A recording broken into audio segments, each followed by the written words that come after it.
Ladies and gentlemen, hello and welcome to Challengers Elite. It is time for the bracket. They've already battled for 2 weeks and 3 days to find out who is the best to qualify. But now we find out who's the best of the best. The big teams are going up against each other, Ton. They really are, and this is where the competition really does start when it comes down to Challengers Elite. You getting into the playoff bracket was the difficult part for a certain degree for some of these teams. Now this is really where your money is made. We only have a few teams remaining, 8 to be exact. They're going to all battle it out for what is a very hefty prize pool over these 4 seasons, and this is the very first one. Excited to see how things are going to go down. We're straight into the bracket. Let's talk about it. And look, we kind of have some surprises as far as the games that we are getting here, Brycey, and some I want to say there's not necessarily any easy games when it does come down to it in Europe. I'm specifically looking at some of those games. Signs against Treaty 1 Gaming, Dark Horse against Project 7. Not necessarily the way we thought it was going to all play out in a certain way when we did see these groups start up. We've got some really juicy games in there, and some games that we really do expect to go in one direction. We have it all to kick things off this evening. We certainly do, and it's always this part of the Elite series that I find the most interesting. We've had some games, you get some wins, you get some losses, but we have eliminated some of the weaker teams. It's no longer easy to do any work in these games. You are going up against teams who have made their way here. They have got rid of the weaknesses, and they've had some time to prepare. Now, of course, for today's schedule, we'll be taking a look at all of the 4 games that we have going on. On Alpha, though, we'll be covering Dark Horse Esports versus Project 7. Then on Bravo, Charlie, and Delta, you can expect to see Treaty 1 Gaming, Signs, then Clutch Rayn versus Hybrid Nations, and Night Vibes versus ROC Esports. After that, of course, we'll go on to Elimination Round 1, and we'll be having Winners Round 2 today as well. Oh yeah, we got a lot of games to get through today, Brycey, haven't we? We've got the 4 that are kicking off here, and then of course we're gonna, well, shut down the Charlie and Delta stream, but over on Alpha and Bravo we'll be covering absolutely everything we can when it comes down to those elimination rounds and those winners rounds. But yeah, we are positioned really nicely for a fantastic bracket play. The groups are really interesting. We kind of got to understand some of these teams and where we're expecting them to go in this playoff stage, but we also got some surprises in a certain sense. I'm kind of thinking of along the lines of P7 not necessarily looking as hot as we would have expected. ROC going through there nice and calmly. There's been so many different moments here for some of these teams that we weren't necessarily expecting, and it set us up nicely for the bracket stage that we've got coming now. It certainly does, and all of these teams, well, some of them expected to make it here, some had a little bit more of a fight going through, but one of the things they can now expect is it's going to be an even bigger fight to make it through our bracket and get into those upper echelons, and we are waiting for some of the big teams. Of course, 2 of them, Ton, went flawless in the groups, yes, and that does mean that they could be handed their first loss if and when they match up. Well, potentially. I think that's a conversation we can maybe have a little bit later down the line, but I think both those 2 teams, and this is important in a certain sense, that nobody has looked flawless. ROC finished top of their group. They didn't 3-0 anybody. Clutch Rayn, well, did manage to do that, but at the same time, they've been dropping maps as well. Neither team has looked their flawless record in a certain sense. They have looked good. They have looked like the best team in their group, but it hasn't been plain sailing for any of these teams. But Chat and Clutch Rayn, look, I mean, I think they've probably looked the most convincing out of anybody, I would say, but still, there is issues. That very first game that we've seen from them, their hardpoint didn't look necessarily that great, and that's something that they're going to have to work on, and will have an opportunity to work on. Their first game is one you would expect them to find a win during, but yeah, it's not all plain sailing for every single one of these very good teams. No, it certainly is not, and they'll be looking to make a bit of a fight as it goes through. There's going to be Rock Esports, and I think this is one of the teams that they really has put a little bit of, I'm going to say, engagement on the timeline. I've seen a lot of people talking them up.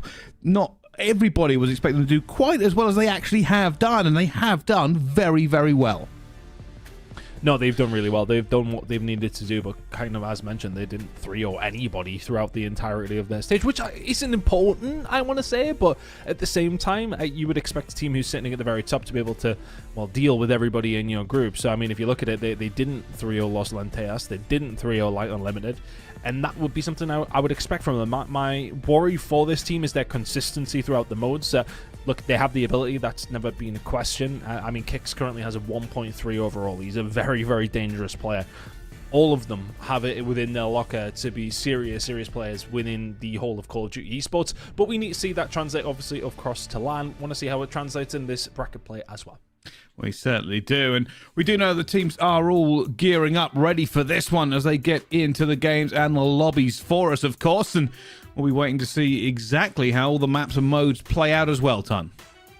Yeah, and another team that I think we're going to have a little chat on now is Synes. I think they're a team that has surprised me in a certain sense, and I just kind of wanted to cover some of what's been going on with them. They've really stepped it up as the season has went on. They're a team who haven't really played together all that much previous to this happening. They finished top 16 in the first cup, top 32 in the second. Then as soon as they made a couple of roster changes, third in the next one. And then adding Alpha into the mix as the elite kind of starts. That is a massive koi for them to a certain degree. Alpha has the second overall KD in the whole of EMEA.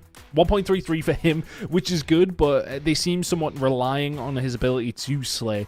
There's been a couple of comments as well, as he may be just being a bit over the top with the slaying side of things, but I mean, that's another one for somebody else to have that conversation. We'll figure it out as time goes on. But Alpha, big problem for a lot of these teams. They're going to have to try and deal with him, and particularly in Overlord with a 1.56 is typically how he's been running in that mode. And I think when it comes down to those kind of modes, you need somebody to be able to find those kills. You need somebody who's going to be able to push forward, kind of pierce through that defense to a certain degree. So, yeah, for Alpha at this stage, he's showing some promise. Let's see if it continues throughout the bracket. Yeah, that's probably the key thing here. I mean, we did see a little bit of stat padding maybe the other day in some of the games, but hey, all stats are good stats, and now the real issue goes. It's not all about KD, it will be about the wins, and this is how we are going to decide.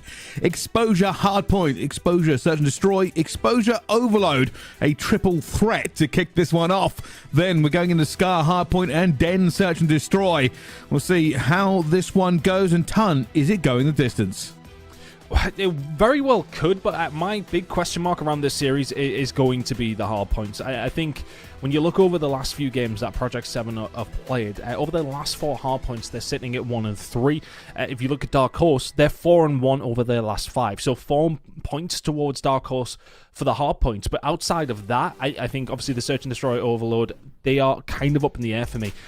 This is not a game I really expected to see. I really didn't expect Project 7 to be finishing down in third. I thought they'd probably finish first or second in their group, and going up against Dark Horse, this is not an easy draw for either one of these teams. But look at the names on this roster, Bryce. Mythics, Harry F. Denzer, Project 7, on paper, should be a serious contender, and they still are. That's the thing, right? I mean, look, how often do we have to beat the drum of, okay, it's all very well doing well in your group, you've got to do it through the side of playoffs. It's more important that you do it in playoffs. They have the opportunity to right the wrongs of what happened in their group. Yeah, that's probably the key thing. Realistically, you said it right there. On paper, we expect an awful lot out of this team, so it is high expectations for them every single time to come through. Definitely a fan favorite as well, but going up against Dark Horse Esports, it's not always plain sailing. Both of these teams have had their roller coaster run so far, and Dark Horse have looked pretty good. Yeah, no, they've looked really solid. They're a great hardpoint team, as I mentioned. Got a nice win yesterday, Trinity 1, to beat them 3-0.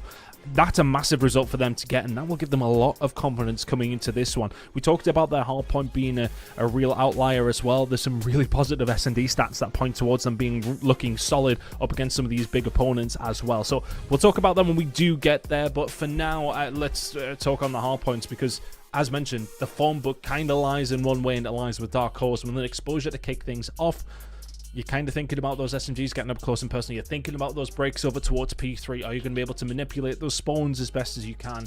There's a lot of questions to be asked over both these two teams heading into map number 1. Hopefully, we're heading into. Yeah, it should be as well. And this is one of the reasons we looked at this game. We knew it was going to be good. We knew these two teams had a bit of history in the way that they've played and been around the scene in so long. And the question for us was really who makes it further forward. The thing is, even the team that doesn't, we still expect them to go maybe a little bit further in the bracket on the lower hand side as well. So we are just kind of excited. This is one of our benchmark games for it as we go through all of them. I would say, you know, going through this winners round 1 as well, Ton. Teams like Clutch Rayn, who have been flawless so far, not without their hiccups and their hurdles, against Hibernation, you potentially put them ahead as well. Rock versus Night Vibes will be an interesting one. Again, Rock have basically been going to the wall every single game, but somehow also have a flawless record. Yeah, I think the more interesting one's the Rock Esports Night Vibes one here, because as mentioned, as you just said, Rock Esports haven't been that consistent. Night Vibes haven't either, but that's an all Saudi Arabia matchup as well. So, a lot of people would be talking about host, etc., etc. That doesn't come into the equation to a certain degree, at least anyway, for both these two teams. So that's going to be an interesting one to see how it play out. I do expect Rock to advance through quite comfortably at the same time, as well as for Clutch Rayn. I expect them to do the same. But Synes against Treaty 1, a Dark Horse against Project 7, both of these games could go either way. Very, very interesting matchups, and then you see which ones they're going to have coming up in Winners Round 2 for our final games of the day. We'll be keeping an eye on them. I'm kind of flirting with the idea, maybe a Dark Horse against Rock Esports, Clutch Rayn going up against Synes, maybe even. You could have Treaty 1 and Dark Horse dropping into the losers bracket to kick things off. But to kick things off here on Alpha, we got Dark Horse taking on Project 7. This one should be an absolute banger. Bangers across the board, though. You can keep an eye on every single game we have going on today across all of our different channels, Alpha, Bravo, Charlie, and Delta. You can watch exactly what you want to. We've got plenty of games to come this evening. Let's get into the first one. Dark Horse taking on Project 7 here. Map number 1, Exposure Outpoint. Well, it's going to be a hard-fought game for both of these two teams, but they know just what's at stake. Getting an early win in the bracket as well puts you in just a wonderful position for them, but realistically, it's P1, it's positioning, it's shaking off the rust of not playing in a full-speed, full-contact game, even though they've been warming up, and just trying to get your fundamentals right for that rotation. And yeah, just for both these two teams, honestly, one player I really want to keep an eye on is Aspect. He's been so good for this Dark Horse Esports team. He was fantastic last year as well. I'm intrigued to see how he's going to deal with the pressure that's going to be coming through from Project 7, who are having a decent start in the kill feed, haven't been able to get themselves too many points. P2 rotation coming in shortly, Mighty nearly finding 3. See already, Dark Horse are on, well, the right side of the map as far as 2 and 3 goes. Now making their way over. Sykes with a nice start. Can he find another through the mid? Not quite. He will get shut down. First rotation goes over towards Dark Horse Esports, and the lead alongside of it as well. Well, so far, so good. Dark Horse looking like they're in position to control the tempo of this game already. You can see push coming through the mid here as well. Mythic will find one. Can he get any more? Will be backed up by Lucifer, bringing it back to a neutral here as everybody goes back to the respawn and tries again to Tane, calling this one correctly with it as well. But it looks like they are losing out on the trades. I say that. Dark Horse hold on for a little bit longer. F-Dot's found a way through, though. He's found 3, the 4 for F-Dot to break it open all on his own. He had the backup, he had the bait, but he's the one that managed to land the bullets. Nicely done from F-Dot. The break comes through. Now they need to do step 2 when it comes down to P2 here on Exposure, and that is pushed through. I think if you're Dark Horse, you take that lead that you have. Yes, okay, if you lose this final 15, not the end of the world, but they're actually going to spawn out. Bricey spawn in for Project 7. That works out so well for them, all thanks to F-Dot popping off over towards P2. Oh, unbelievable. From 0 and 4 to 6 and 5. Really turning up, and maybe the catalyst they needed to bring this game back into and get his teammates firing on all cylinders as well. You can see now the push coming through. It's going to be a great positioning here from F-Dot in the middle of the map. He's going to catch some players easy as you like, and sometimes the spawns just go that way. Unfortunately, the rest of the team have gone down, but he might not need them.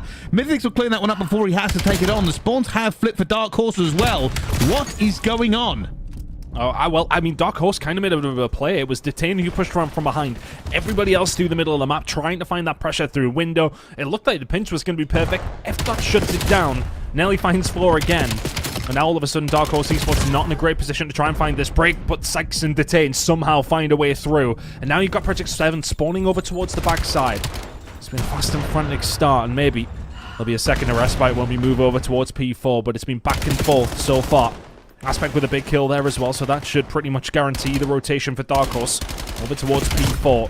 Still spawning towards the back of your Project 7. It is a disaster end of the hard point, and you could not be further away from P4. Well, after the back and forth and some very big plays out of F-Dot, somehow they've lost the lead again and really aren't in a good position to get anywhere near the team starting to go to work. Looking to slay out that middle map, delay this push as long as possible, and realistically has done a very good job. Going to be 20 seconds before they even look at it here, as Dark Horse Esports will quite happily soak up that time and now await the pressure. The squeeze is coming now, but that's, what, 25 seconds uncontested before you even got a sniff of it if you're Project 7. Mighty and Co holding over towards the backside, and that's just so well manipulated. I wasn't expecting them to find that break over towards P3, but they made the most of absolutely everything they could. The rotation over towards P4 has been perfect. The hold has been exceptional. And Dark Horse Esports looking like the informed team we kind of mentioned when it was coming into hard point. They're going to have themselves about a 50 or 60 point lead by the time we head over towards P5. Yeah, apart from that flurry, realistically, from the end of P2 to P3, there just hasn't been that much for Project 7. Going to have to think about stepping it up or maybe changing something, because every time Dark Horse ripped that tempo away from them. And now, here it goes. F-Dot is going to use what he gained earlier to try to break this one open. Already the players from Dark Horse have spread to the four corners of the map. He's going to find nothing but information, and it's not even great information. It's like, well, they're everywhere. You know, they've pushed across the map very, very wide. And Mighty does well to even find one. The trades are going to work in the favor of Dark Horse, or are they? Is that the break going to come through? 30 seconds still to play for here over towards P5. Denza will deal with his teammate, but the break will come through irrelevant. Mighty can answer back with a Hellstorm of his own self. And Project 7, yeah, okay, you find the break. The investment in the Hellstorm, is it going to do a great deal? Yes, it is. There's two going to fall through from Mighty. But at least if you're Project 7, you get that out of their hands. Yes, okay, you lose the point, but you kind of go 50-50 through P5. But it was the other hills that did the damage. Need to be so much better through 3, 4, and 5. And the second rotation of hills, they are finding themselves a good 70 points behind. Well, they're going to have to be a bit of a change in this next set of rotation time, and Project 7 are going to have to find it. It can't just come off of massive plays by F-Dot. A little bit more consistency on the rotations and the pinches. But still, if you were to say, you'd have to favour Dark Horse Esports. They just seem to be more solid at the moment in the fundamentals. I mean, they just kind of chained it together, didn't they? P3 was quite mixy, and neither team was really able to get the hold that they wanted. But as soon as Dark Horse did, that was where the problem kind of set off for Project 7 after that. Start spawn over towards the back. As said, you are quite literally miles away from P4. And Dark Horse are doing well just to pick up little bits of time here and there. They're on the right side of the map that they want to be on. They're rotating over towards P2. Project 7, it just feels as if, you know, you need F-Dot to start popping off to find anything. Lucifer and Denza nowhere near it over towards P1. Dark Horse in full flow right now. Just continuing to really push this tempo up, and you've got to say it, they just have everything going their way. Sykes looking for that fight, and I thought he might actually have it. Doesn't in the end. Mighty looking to continue this reign of terror. 23 and 10 on a 5 streak himself. Will eventually be taken down by Mythics here, and this is an opportunity for Project 7. They have the bodies, they have the numbers, and the positioning with the split off the map. And, well, Mythics dives in, and they can grab some time here. Well, Mythic's nearly gunning Mighty there. If you are Project 7, you do want to push forward. You want to make sure you try and get a hold of these spawns if you can. 30 seconds still. Over towards P2 though, so it's not panic stations just yet. Mighty slips in there. Oh, he can find one, no more. Sykes is there though, he can find 2 Mythics last alive. We'll hopefully pick up those final 20 seconds. For the side of Project 7, the respawns are there. And I think if I'm Dark Horse, yep, I'm starting to back off. I'm starting to make sure we get this rotation over towards P3. Aspect does a really good job there as well. Finds 2, backs them down. Those reinforcements for that are going to be coming from Project 7 ain't going to be there that quickly. Dark Horse have got time to set up over towards P3. They're going to have to find something a little bit magical here. Look at them. Keep an eye on the spawns. Already waiting. They have pushed one out as well. They're going to know somebody's hit this back here as well, and they do. Detained, puts the nade down before they can do any more. And, well, it's just Lucifer left alone. He's not going to have the bodies with him to break this quite yet. Reinforcements for Dark Horse Esports are pouring in through the window. And all this setup, all this time, just thrown to the wind as Project 7 still try to break. Yeah, and the thing is, they try to find a flank coming through alley, going in through the double doors down low, and find absolutely nothing. The only moment of respite is in 25 seconds. They're spawning on the right side of the map. You can see Detain pushing forward. They're quite happy to take these gunfights in the middle of the map. Bit of a parallel spawn, though. Both teams spawning over towards this backside, so these fights are important. In control of the hill, though, still Dark Horse. Mighty trying his best over towards the backside. And again, Project 7 starts spawning towards the back. That's unfortunate. Honestly, they kind of pushed out. They made themselves aggressive over towards P4. Both teams spawn towards the back. They lose the gunfights, and they are miles away from P4 once again. Well, this is not looking positive, Ton. Just not been Project 7's time or day. And again, they are far away from this. One player going to try and slip through a F-Dot, but it'll be a hero player if he makes it well. They've got the players out towards the back here. Somebody's going to have to break in. There's only about 21 seconds left for them to really have a go at this. And, well, everybody partying into it at the same time. Who comes out on top? It's going to be Dark Horse Esports, and that might be the game. It may well be. Honestly, it's been tough for Project 7. I think they maybe get a little bit unfortunate with the spawns last time around, and that could have been right back into the game, right? You take away this potential 60 that Dark Horse are finding, and maybe you put yourself within touching distance, but right now they are nowhere near. Dark Horse, first blood here in bracket play. They go 1-up over P7. They certainly do, and well, it was a dominant performance. That's the easiest way to put it. If you're a Dark Horse fan, they started off hot, had a little bit of maybe a dip from a P2 to P3 bounce around, but other than that, pretty plain sailing. Slaying was in their court. They broke well, they rotated well, they held well, and that's the difference in the scores. 250 to 114. A bit of a showcase for their first game as we jump over to Charlie and his Clutch Rayn and Hibernations. Yeah, and this is one that you would think is going to be relatively simple for Clutch Rayn. Whalers going up against his Frank compatriots, of course, and well, let's see what he can do, but right now the scoreline is not looking pretty whatsoever. Rotation over.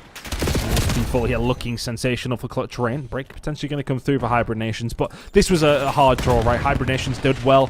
One of those teams that you can't kind of say through the groups, are they going to grow? Are they going to be able to put themselves in a position to qualify for playoffs? They do that, but now this is where it really becomes a little bit more difficult. But they find a break. 40 seconds to go here. And this would be some great time. You put yourself within touching distance. The problem is Clutch Rayn only need 10. And this is what we expected. Clutch Rayn have been very, very good, not without some few issues, and realistically, if you're a Hibernations fan, you're hoping for the S&D maybe to go your way, because Clutch Rayn have looked so good throughout some of the hard points that we've seen them in, and this does feel like a bit of a mismatch, but certainly not over. A best of 5 is a best of 5 for a reason. Well, that'll be that for Clutch Rayn. They will get that one done. Hibernation's going to try come back into that one some way, if they possibly can. But yeah, that's always going to be a really tough matchup. Clutch Rayn, I think, as we kind of said at the top of the show, probably the more consistent team, I would say, throughout the entirety of challenges in EMEA. I'm interested to see how they're going to do over the later stages of this bracket play. But we're just going to keep hopping around. Every other game has already started, already kicked off. This time around, we're going to be going in. Rock Esports taking on Night Vibes. This is one I would expect Rock Esports to win, but I mean, as mentioned, they just do not win 3-0, Brycey. So there'll be some trials and tribulations along the way. Steve Vortex's hairline's going to be getting even further back. If that's even possible is the real question, but is it possible for a 3-0 here for Rock Esports? That will be the big one. I mean, you are right. It's just not been clean at any point, and while winning is still winning, and that's always going to be the key, you would hope they would be a little cleaner considering they're now one of the favourites in this competition. At the moment, Hardpoint going pretty swell. They're going to be up by double the points. And I think, yeah, what shoe do you want the foot to be on? Wait, hold on. What foot do you want the shoe to be on? Speak for a living promise. I suppose for Rock Esports, like, if you are winning but doing it the hard way, is that better than just wiping through teams? Of course, it would maybe make your life a little bit easier, but the fact that you're able to do it through these trials and tribulations, you're able to win map number 5s, you're not shutting teams out, but you're still beating them. There's still positives to take from that, I want to say, but right now they'll be feeling positive about this hard point here on Scott. In a pretty decent enough position, finding themselves around 55 in the lead. P1 control belongs to them. Don't necessarily have the positioning over towards P2, but they've got 45 seconds to worry about that. Rixel just waiting for the player to push here. He's got some support on the inside as well, and that's a very important position. The kicks to hold. Gonna go the nade out here, but he's so weak he can't really hold it anymore as he goes all the way through. But the teamwork actually coming in, and well, kicks challenges because of course he does. Didn't really even need to push that one out, but this has been a fantastic hold so far on P1, something you don't see that often, Ton. It's been really influential. Rixel as well. How on earth he found that 5th? Oh, and all of a sudden it's just a free rotation over towards P2. It's a free final 10 seconds, and it's nearly a full 60 over towards P1. Rixel's a player, honestly, I don't feel like I've chatted about on this RSC Esports roster too much, but he's lighting it up right now. Hellstorm in the back pocket. 6 in a row from him. And the rotation for his team should be there. Shea trying to find a way through, so he will shut him down. And maybe just starting to heat up a little bit too much for the side of Night Vibes to deal with. Dom X has barely had to do anything. He's just positioning himself inside of the point. Everybody else slaying around him.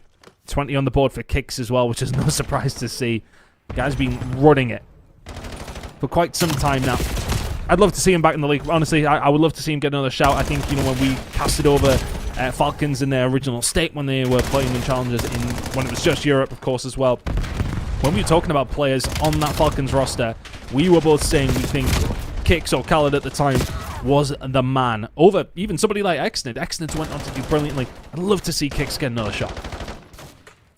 Well, he was still very much hyped up even when he did walk away, and if anything, this is only going to reinforce it. 22 and 13. A great showcase in this first hard point. And you've got to say, it's just heavy slaying on their side. To the point where Night Vibes just aren't even really getting an opportunity to play the fundamentals that well. They just don't have the bodies. Shay, though, who has been pretty stupendous most of the way through when we have been watching his games, struggling a little bit in this one. 16-20, not a bad scoreline, but the real scoreline, 200 to 100, is the problem. Oh, that's not pretty. Yeah, I know. It's one of those hills. But you're going to let people get Hellstones, just don't do it on Scar, realistically. It's wide open over towards P3. Are they really going to get a great deal for it, though? Let's find out. Dom trying to find a way through for Dead. So they will at least get those 18 seconds. Rotation over towards New is going to be paramount, and you can see one player holding over towards the middle, as Kicks will just hold it down over towards P3. Big fight's coming here. Night Vibe's going to have to find a way through, find themselves over 100 behind. And the rotation doesn't belong to them either. Looking sensational for Rock Esports here in map number 1. That's exactly what we were expecting, and if you are wanting to keep up with this game and Rock Esports and Night Vibes, it's going to be on Delta now. You can keep an eye on all of those ones. I do suggest you open another tab, as we will be jumping around covering all the games here on Alpha.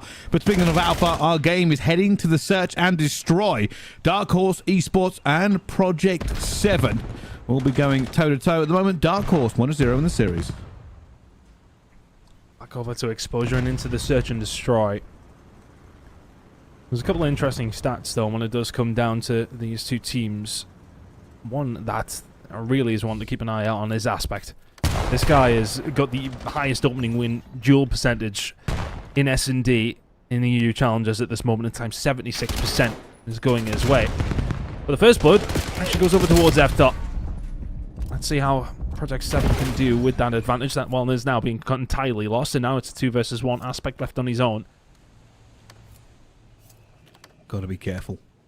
All about timing and, well, a little bit of a slide, a little bit of get caught sprinting, and that is all it takes to decide a gunfight at this level. You can even see it realistically with our X-ray vision. As soon as we saw that player sliding into the corner and the other player didn't have the gun up, it's pretty much already over. Denza gets that round.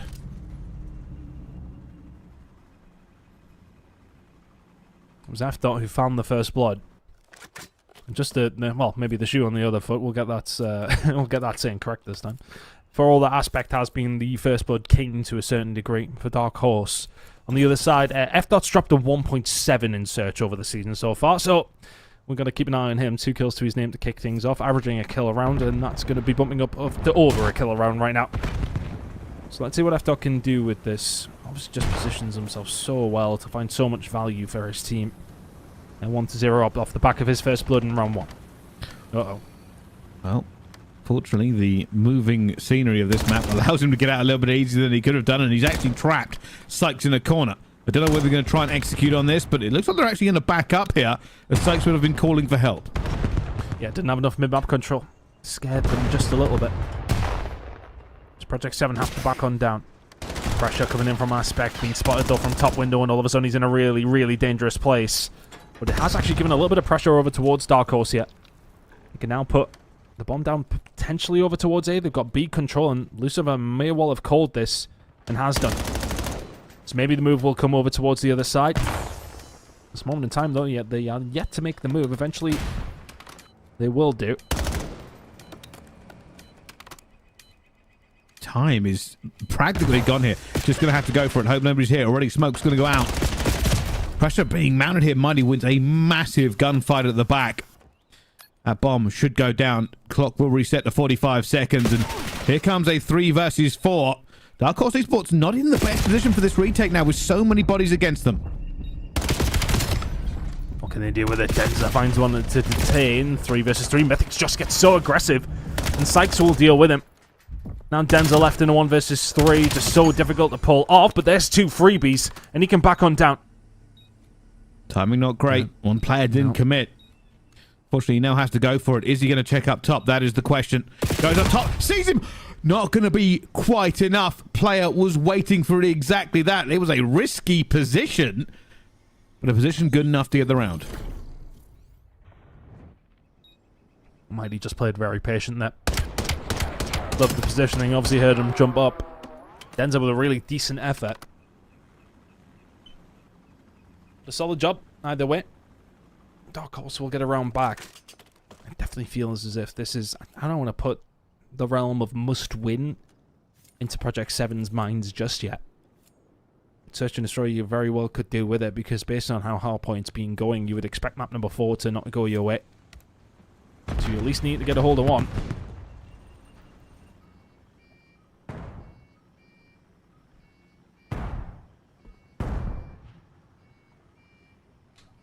Having a browse. Having a look.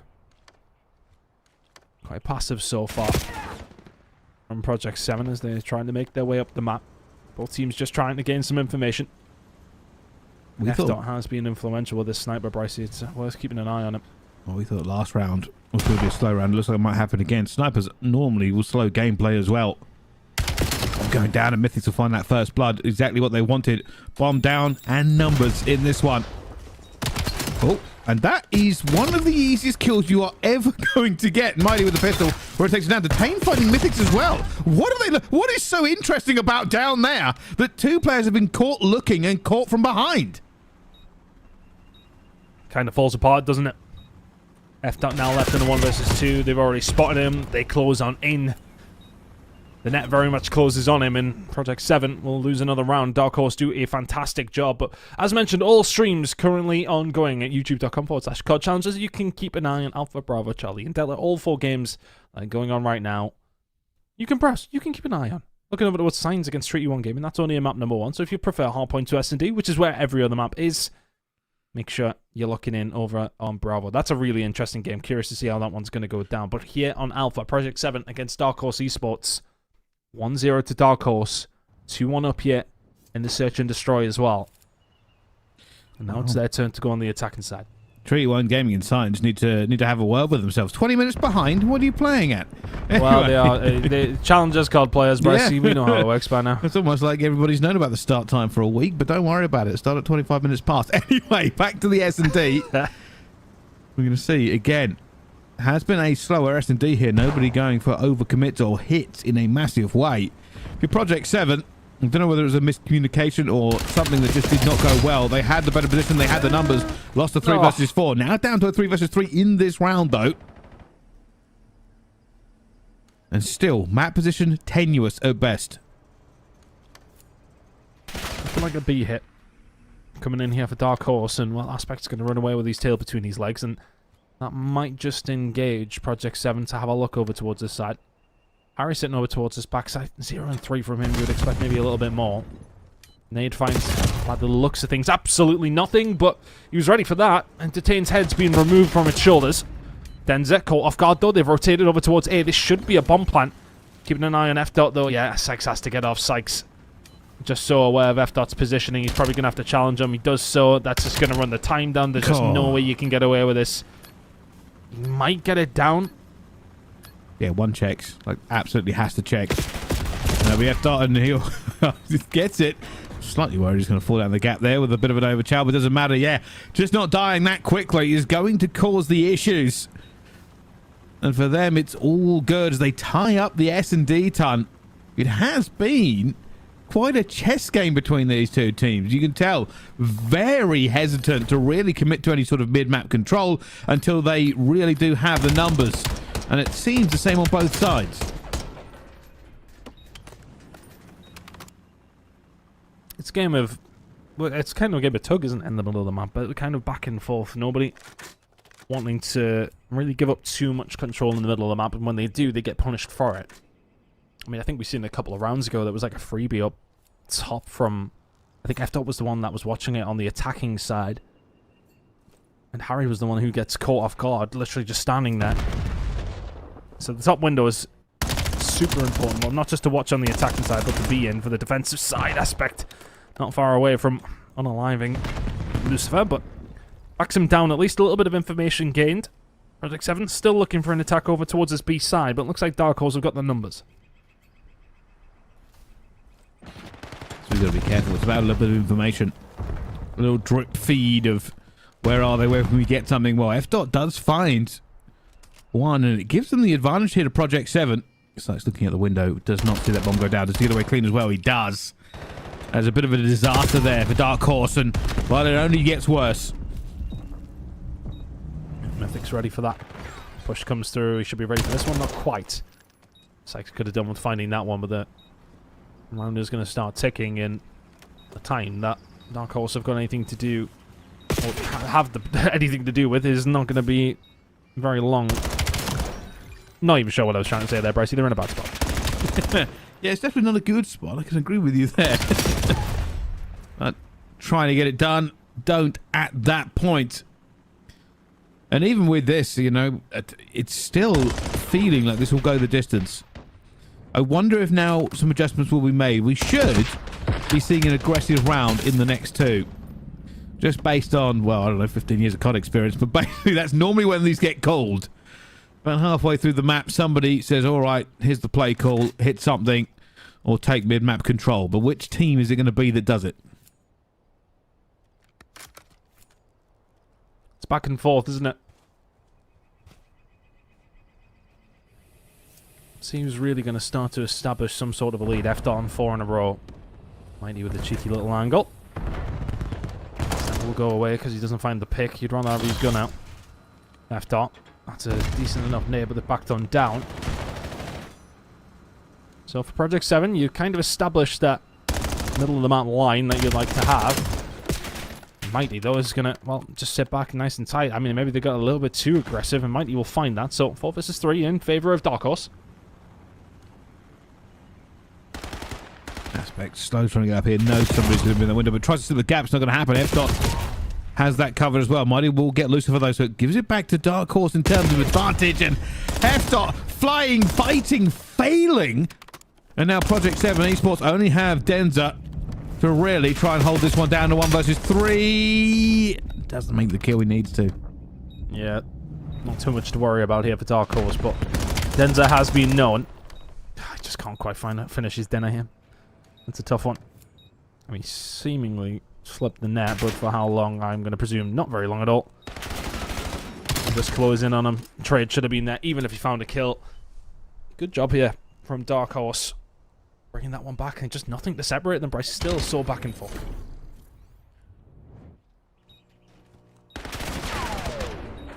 Wow. It's what we expected. We did say, I mean, realistically, the hard point was a little bit abhorrent from our plan. We were expecting a tight game from these two teams. And that's exactly what they are showing us in the S&D. Completely tied up 3-3, and if you're being completely unbiased about it, you can't really say either team is looking stronger. It's a tight one. Typical game of search. F-Dot's going to get caught by Mighty. And just not expecting the sniper to be on that other angle. Oh, Detain has to survive though. He's in a lot of trouble. He should be dead to rights, just trying to survive as long as he can, allowing his teammates to get in a position. And Project 7 answer the first blood that comes from Dark Horse with aggression. A lot of information here for Dark Horse. They know that they pushed up. They know they've got window, but what do you do about it? Oh, you chal it, apparently, and just get gunned. Okay. Bomb down. Sykes, though, he's found a way around. Oh, you gotta finish something. It's a disaster for Sykes. Bomb being planted underneath his nose, and Denzel will get away with it. Oh, Mighty. I mean, Mighty want to just try and keep this, but calls it correctly in the corner, but it was always a bit of a forlorn hope. And, well, if time has taught us anything, is that this should go back to 4-4 after this, but will this be the decider? Is it going to be 5-3 or 4-4? Those two feel a world apart when you play this game.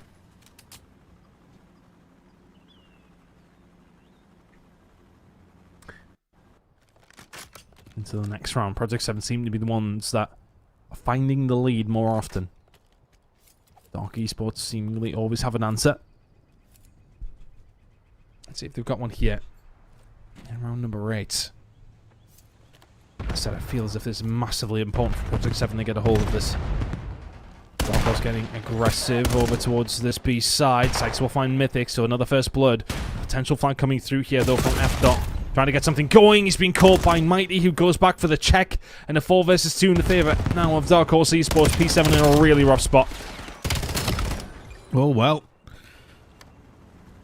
It is going to be the same thing again here, unless Denza can find a miracle. And, well, he's about as far away from this bomb site as you could possibly be. A pick at this point might just give him enough breathing room to try and make an actual play of this. But considering Project 7, sorry, Dark Horse haven't even planted, because the plant becomes harder now. And he's been seen. Sykes, he's really just throwing the shoulders. They won't even give him time of day, ton. No chance. Really nice job from Dark Horse to bring that one back. Bit scary for a second with the flank that was coming through, but as soon as Mighty finds F dot, this one's a wrap. And still, just you might as well send us to round 11 at this stage, boys. In all honesty. I don't even know if they have a choice at this point. It's been going back and forth, one round by one round. Who hits 5 first, though? It's been Project 7 for the last couple, and Dark Horse to catch up. Is this where a team just sends it? Just absolutely goes for it. Right now, the answer is going to be no. Doesn't look like they're going to go for the lower side control. Well, and Harry gets that first blood and the second from F dot. It looks like Project 7 in the driving seat for this round. They don't ever want to give up this lead, do they? Bomb going down. Mythics will deal with Aspect. The team. Pop it. Oh, that was all. His only opportunity was the ninja there, to be honest with you. 5-4 now in Project 7. And again, it's just these opening bloods putting themselves in such a good positioning. Bomb goes down. The team can do absolutely nothing about it, but really the round was done a few seconds before that. 1 round away from tying this series up now, Brycey. Oh, do we go round 11? That seems to be where we're heading, but Project 7 just turn it on its head and get it done now. That's what they'll be relying on here. Pressure really mounting for Dark Horse Esports. This is where you make a mistake sometimes. It's been known to happen. They're looking for a bit more aggressive control. I was wondering when it was going to come. Mythics is going to be here as well. But Detain more than equal to it. Already now have the advantage. 4 versus 3. Denza backing up. Nade going to go out. That will catch somebody.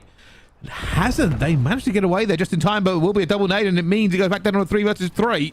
And I don't think they're expecting F-Dot in this position. Aspect, though, has put himself in a good spot, too.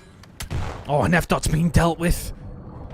It looked like he was in such a great spot to spoil the party, to spoil this aggression that came out from the side of Dark Horse. Now Lucifer left in a 1 versus 3. Bomb is down. And, well, it's felt inevitable for quite some time that we're heading over towards round 11. And that seems to be the case now, unless Lucifer can find 2 more. 28 seconds in a dream here for Lucifer. He found 1. He desperately needs to find 1 more. Unfortunately, there goes the shoulders. Aspect will probably throw a shoulder here as well, but the players are actually splitting up, looking for the crossfire. They're just not going to let him play. It's all about timing. And unfortunately, they have to make the move. Round 11 has called since the very start of this S&D. And it is now finally arrived. Let's see which team is going to be in the attack or defensive side. It's felt like a very attacking heavy win percentage in a certain way for the last few rounds. Where do we end up after what, as said, really did feel inevitable after even just a few rounds? Attack inside for Dark Horse. The attack has been the one benefiting him for the most part over the last few rounds, but that could change in an instant. Project 7 are set up over towards B here, but a lot of map control being taken. They are just running forward, but they're running into a couple of players here. They have to be careful. It's going out. Mythics is waiting for this push. Bodies for Project 7. Everybody Calling just out for a lot of help here. Aspect up top. It's huge for them. He finds the first on the second. Down to a 3 versus 3. Pressure still, though. They're taking control of the bomb site, checking every corner, crossing every T, dotting every I. They do not want to give away a single mistake here, and they may even push this out. They're worried about the flank, though. They can see that they're backing off, so they're worried about the flank. You can see Mighty already set up waiting for that, and they may well rotate out of this. Gotta presume he's up there. You gotta presume he's up there. Yep, they shoulder it. They can back him down. Not a lot of time. Dane's still waiting. He's hoping to catch somebody, and catch this. somebody he will. And now they've got to worry about the player in the backfield. It's all gone wrong for Project 7. Can they win the gunfight? They do. Down to 2 versus 2, but Mighty's here. He's gone for the trade. He's left the bomb site as well. It's given them everything. F-Dot will now have to clutch up. He's 9-6 so far. He's going to need to be 11-6 to win this S&D. 30 seconds. Just needs to catch one of them off guard. Is it going to be Mighty? Yes, it is. 1 versus 1.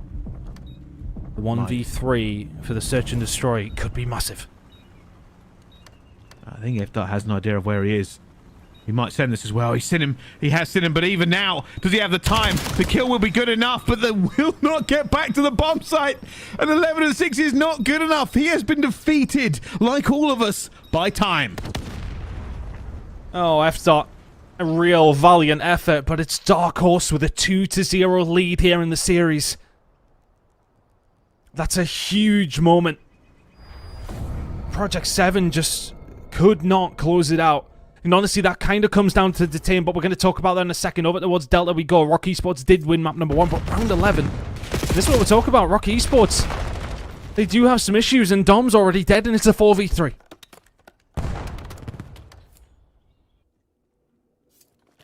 Just never a clean show with them, but Kicks will get one back. 3 versus 3. This is bold.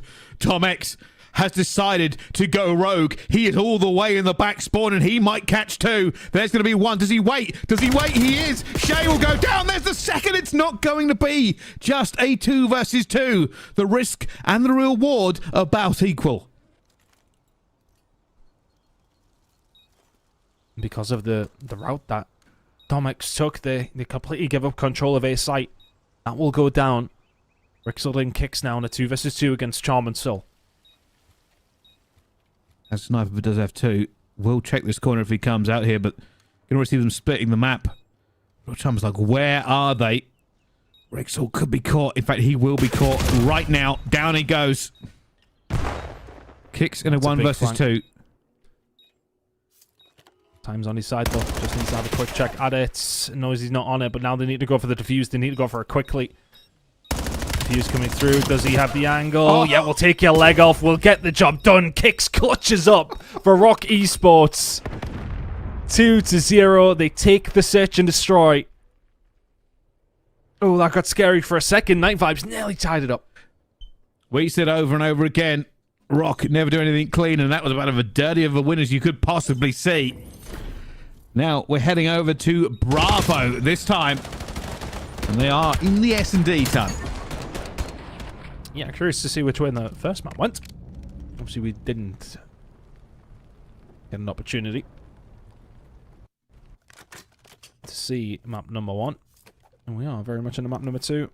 It's 1-0 to Synes. Doesn't surprise me that much, to be honest with you. They looked absolutely fantastic yesterday up against P7. In Treaty 1, they've already got their backs against the wall here in the Search and Destroy as well. Already a bit of pressure mounted, but they're actually sending it as well here. Henry trying to deflect. And he does get 1, but automatically traded out. Kez trying to find the second one as well here. A 3 versus 3 overlay pushing forward. I think Nanox is going to know he will find 1, but he's still going to be very weak. Doesn't matter. Doesn't matter. How on earth do you get that second kill with 23 health? It's a bullet. Gets away with it. Kez now left in a 1 versus 3, making a 1v2. Finds Alpha.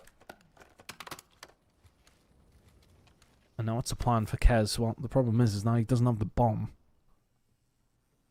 So inherently he doesn't have one until he gets a hold of it, but Alex and D3 in a really good spot to shut this one down. Obviously have cover over the bomb, know exactly where it is. And Kez is in a lot of danger. There you go, just so difficult. Signs will find another one. They're 3-0 up in that search. All rocking, all good. I'm going to ask something here. What was the score in the hard point in the end? Trying to find out if I can find it. There is actually a thread for this, so I'm going to have a little look. See if I can find it somewhere. At the moment, I don't think it's been dropped in, so we'll just have to wait to find out. Either way, it's not too much of a surprise to see Alpha towards the top of things. 4-1. 5-1 from Depper as well is always nice. 3 kills, well, between the 3 players on Treaty 1 Gaming. They need to find a couple more. Looks like Synes are going to be heading over towards this A side. Mid-map completely taken over by Treaty 1 Gaming, so they're the ones kind of dictating where things are going here. They should have information. There's nobody at B, there's nobody in mid. Well, you got to presume he's heading over towards this A side, and they have bodies here. So to Treaty 1, they have 2. Might be looking to bring back even more. That is the problem. Hopefully on a windowsill. And there we go. That's an easy pick. They just don't have control of this site to try and get a bomb down. And the other issue now is that the bomb is in fact down, but not planted. Overlay coming through as well. Synes now in a difficult spot, looking like they're going to lose their first round, and they are.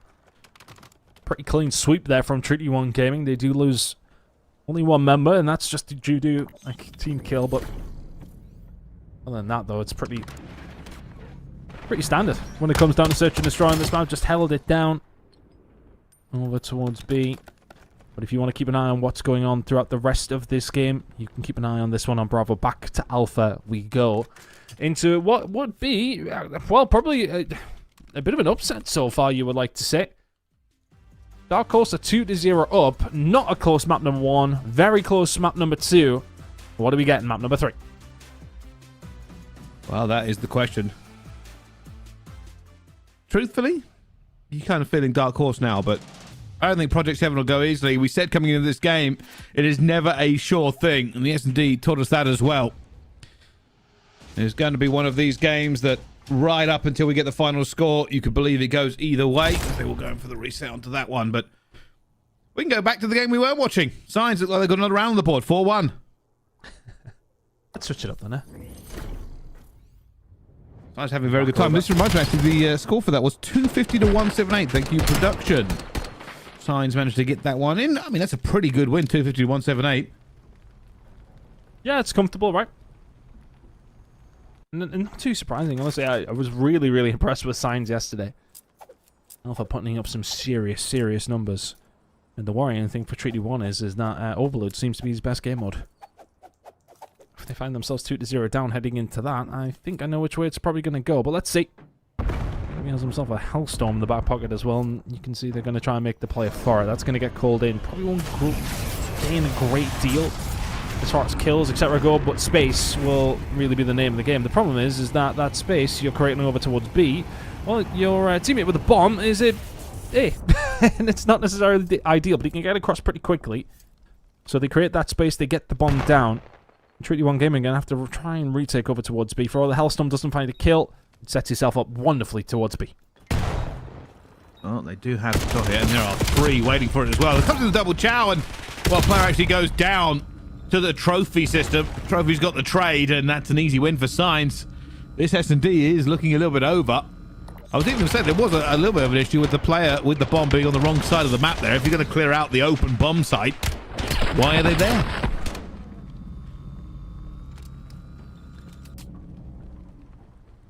Nicely done. Honestly, I think they just. I mean, you would have presumed that obviously B's the one that you would have opened up easier with the Hellstorm. Yeah. No, not really too sure why the bomb was over towards A either. That was my only critique. It doesn't really matter, of course, because they're playing flawlessly. But because if he gets caught by a big flank that comes through, then well, yeah. Good luck. Alpha finds the first blood though here in round number 7. This one might be done already as Depot will find another 3 versus 2 in favor of Synes. Well, still looking, still waiting, and here comes a bit of a pinch coming through. There's a little bit of a flustered moment. Alex comes in for blood, and he only finds 1, and well, that's it. Round done. Map done. Very one-sided this one. Maybe a little bit more one-sided than I was expecting. Yeah, I really was expecting this one to be pretty tight. Synes looking the real deal right now. Looks like a scary outfit. That one's going to continue over on Bravo, but we're going to head over towards Delta. Also waiting on Alpha getting things up and running, and while Rock Esports are very much up and running here in the Overload, 4-0 up at the half. Let's see if they can continue to give us the show that we've seen so far. Oh, 2 makes his score. Yeah. 20-6. Well, that probably tells us everything we need to know about how this game's been going. Oh, God.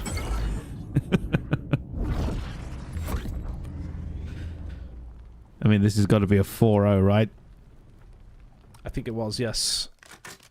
Oh, yeah. Yeah. I mean, Kicks, we need to lock in, buddy. What are we doing? All his kills completely stolen by Dom X. And he also has every single capture for his team. That is a performance. He's putting up numbers.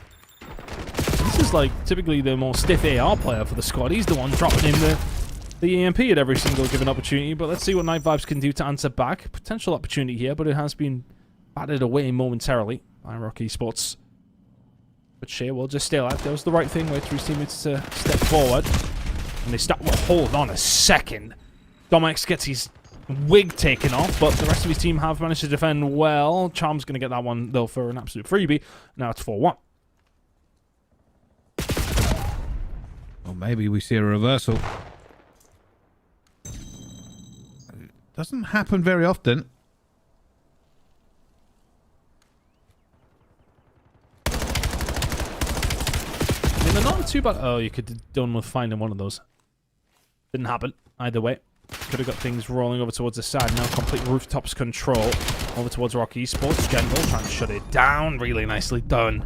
Domex and Rixel dealt with, but now all of a sudden Night Vibes could actually run it over towards the other side. They get one player behind them. Don't really have to worry about him. You have to worry about the ones in front of you, and you can't deal with them either. Rixel actually finds 2, so he's going to be the lead blocker for his team now. This could well be a capture if they find Shea. Now all of a sudden Rixel might just be able to run this one through freely, and does. 5-1. Really nice job from Rock Esports. Was looking scary for a second. Well, it looks like they're increasing the tempo. I mean, not entirely happy about losing one here at all, but still, Rock very much in the driving seat as Dom X finds another one on 4-3 himself, 27-10. And they're going to try and put this to the other side here. It's a little bit caught off guard maybe for Night Vibes. They're not really taking up any space, but that's good enough to stop this push. Every single time that Rock Esports do manage to move this one forward, it just, well, maybe signals the end for Night Vibes in this series entirely. Really nice shots from Real Chomp. Step forward, you need to find a couple more though. Yeah, butters them up, but that'll be that. It's Rock Esports just keeping things active down this roof side. I mean, barring a clean 4 dead, it's just very, very difficult for Night Vibes to get things going here. Gentle, now 14-19, haven't been able to keep up. Dom, he finds a couple in there as well, but again, all these kills coming through just slows down the opportunity for Night Vibes to bring this one back. 2 minutes left. Game is not over, but with 3 down, they're going to try and move this. Well, 4 down. That one's going in. There's nobody here to stop it at all. They're even waiting for it. That reset will go into the middle of the map here, and it does look like Rock are going to continue this reign of terror. Are they even going to get the relay, or are they just going to continue to slay out? I mean, both at this point. Just run it. Now they've got it set up over towards the B side. They've got them spawning exactly where they want them to. Dom can just back down. No need for him to get overly aggressive. Job is very much done. Minute 45. Oh, no way should you get away with that. What are we doing? Put him down. What was that? Sometimes it's too early to call, but I mean, they're actually going to get one back here. I have a feeling Rock Esports might just be getting a little bit over-eager with going for the slay.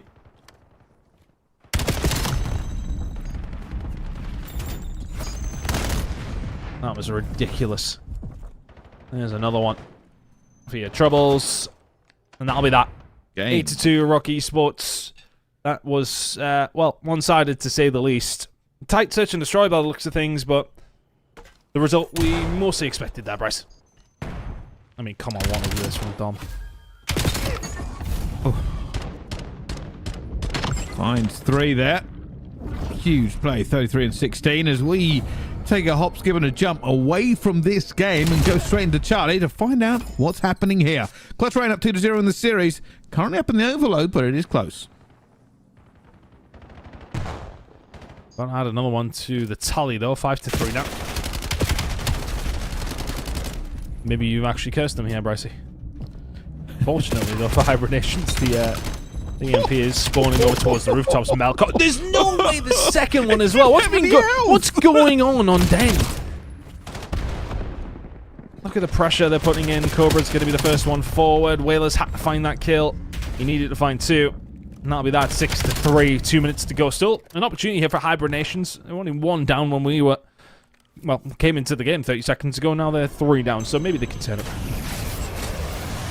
At the moment, all going their way. All pretty easy sailing. Can't really do much when there's streaks already in the skies. They're going to go for another push here with the EMP, and well, that's taken care of. Chunk did manage to get 2, but 2 is not good enough when there's 3 of them, and 7-3 ton, and you are right, I cursed it. It was close. So all complaints from Hibernations fans, please make your way to @Bracetacular on Twitter, because that's what everybody else calls it. Right now, they are, well, getting put in the blender by Rayn Esports, who are looking to advance through to winners bracket round number 2. Pretty much at a counter, 3-0 is going to be the scoreline, unless Hibernations have a hell of a relay. Well, they're not even going to get 1. Melko, great shots coming through. Willers will find 2. But this is looking more and more like Hibernations going down to the loser's bracket price. It certainly does. Just so little they can really do from this. Even now, the EMP has been moved by Clutch Rayn. Players will be in position. I think we hear another Hellstorm coming in, and well, that'll clear up a little bit here, but Whalers is now going to wait for the player just to stop this for a few seconds. But with 36 seconds left to go, I don't think a relay exists that makes this possible. No, it is not literally possible. Yeah, for Hibernations to do a great deal, apart from we'll die and maybe concede another. The 8th is maybe about to land. It's not, but Hibernations, well, not a great deal you can do. Clutch Rayn, a sensational performance. The 8th is going to land, and we are going to get this one cut short. 8-3. Sensational work from Clutch Rayn, and that is a very, very clean 3-up. Well, what we were expecting. There's the 3-0. Clutch Rayn are some of the big dogs in the Elite Series this time around. Who will they be facing up in this next round? Let's find out, of course, because we're going out of Bravo and see how that game's going on. This is Synes, of course, against T1. The best player coming in from D3, and they're up 2-0. I hazard a guess that they are currently up in this one. No, it is Treaty 1 gaming up in this. 2-1. Synes going to have to try and bring this one back. Treaty 1 on what I would call the preferred side.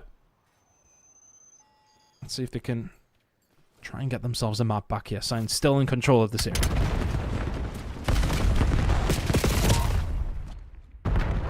Well,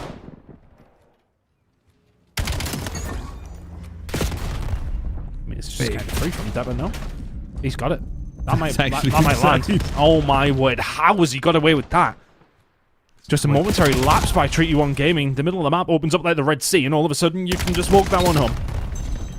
Really shouldn't happen, but happened that time. Oh, well, they have an opportunity here. Unfortunately, I believe the respawn will be a bit too close for them to do anything too much. D3 will try and cut this one off. But it's still pressure. Once you have this pressure, it's difficult for Treaty 1 to do a great deal about it.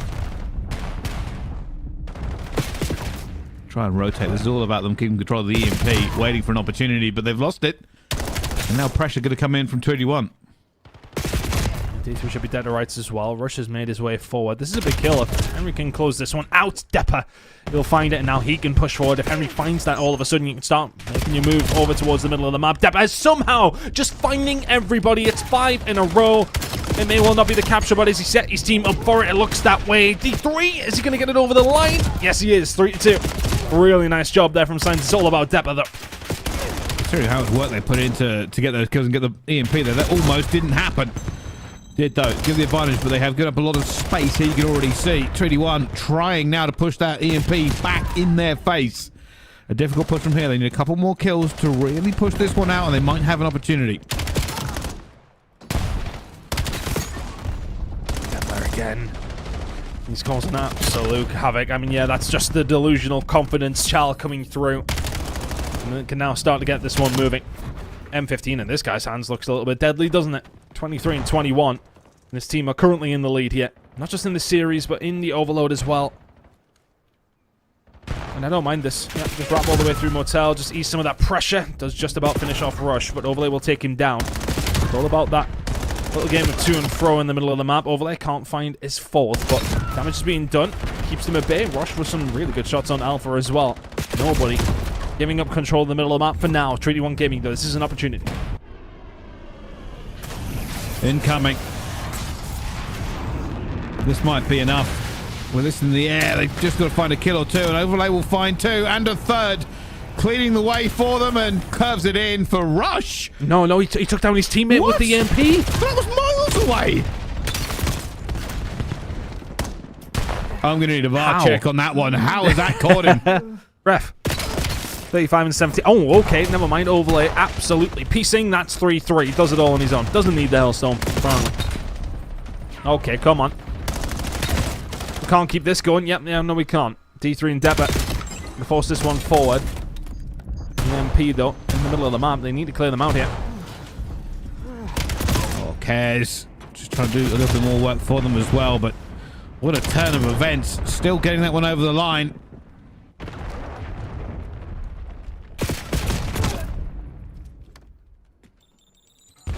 Let's see how this one continues on. Of course, you can keep this one on eyes on Bravo. Our Alpha game, he is now ready. A little bit of a technical pause there before it got going here, but we are going to jump in. Dark Horse, Esports versus Project 7. At the moment, Dark Horse up 2-0, Tom. Yeah, in a really nice spot, and I do worry for P7 now. Heading into this overload, they may be able to get one back here, but we got another hard point going to be coming up that they will have to win, and they have not looked likely. They've only won 1 of their last 5 now. Whereas it's 4 of their last 6 from the side of Dark Horse. It might even be 5 at this stage. Now I'm supposed to be the man with the stats, but it's a lot. The form books spells very different for both these two teams. I think he's going to try and get one landed in here for the rest of his team. Just trying to get this one set up. Aspect. Can't slow it down. Sykes can, though, and a little bit of pressure here for Dark Horse to try and deal with. 2-0 up in this series. They can't get complacent. Still trying.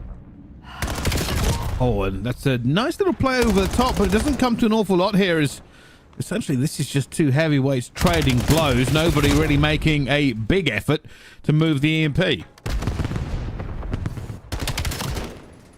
think it's all about just trying to get that control, though, isn't it? You don't want to make that move if it's just going to be at your detriment, right? See where the EMP player is. You want to make sure that you can set up and then maybe make that second wave of kills once you have the setup that you want. Right now, it is just a game of to and fro and just trying to get some control in the middle of the map. But Mighty will find Mythics. And all of a sudden, Dark Horse can maybe put themselves in a position. Mighty will find another. He's been really impressive in this series so far. 3 spree for him, if only momentarily. And now they can start to move this one forward. But the thing is, you've got to be so careful because you've given up this mid-map control. I mean, look, we know it. Project 7 could arguably just run this one forward a little bit. Well, they're trying to do something, but I'm so confused looking at the minimap. It's actually on my brain.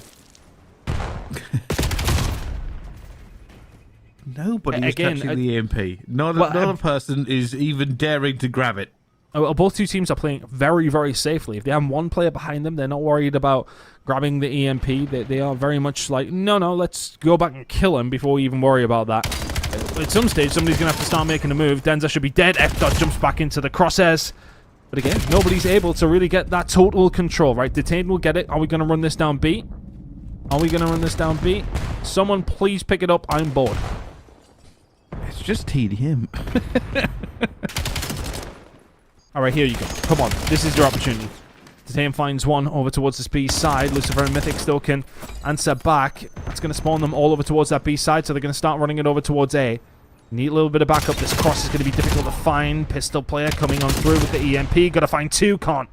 He finds the 1, but the pressure is going to continue to come through. Yeah.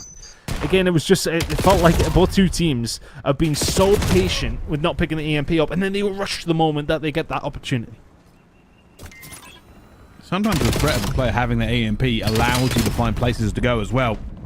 It takes a full gun off the map here, but if you have that much map control, you really want to start pulling apart the enemy team. Here comes the push this time around, though, and this is a way better push for them.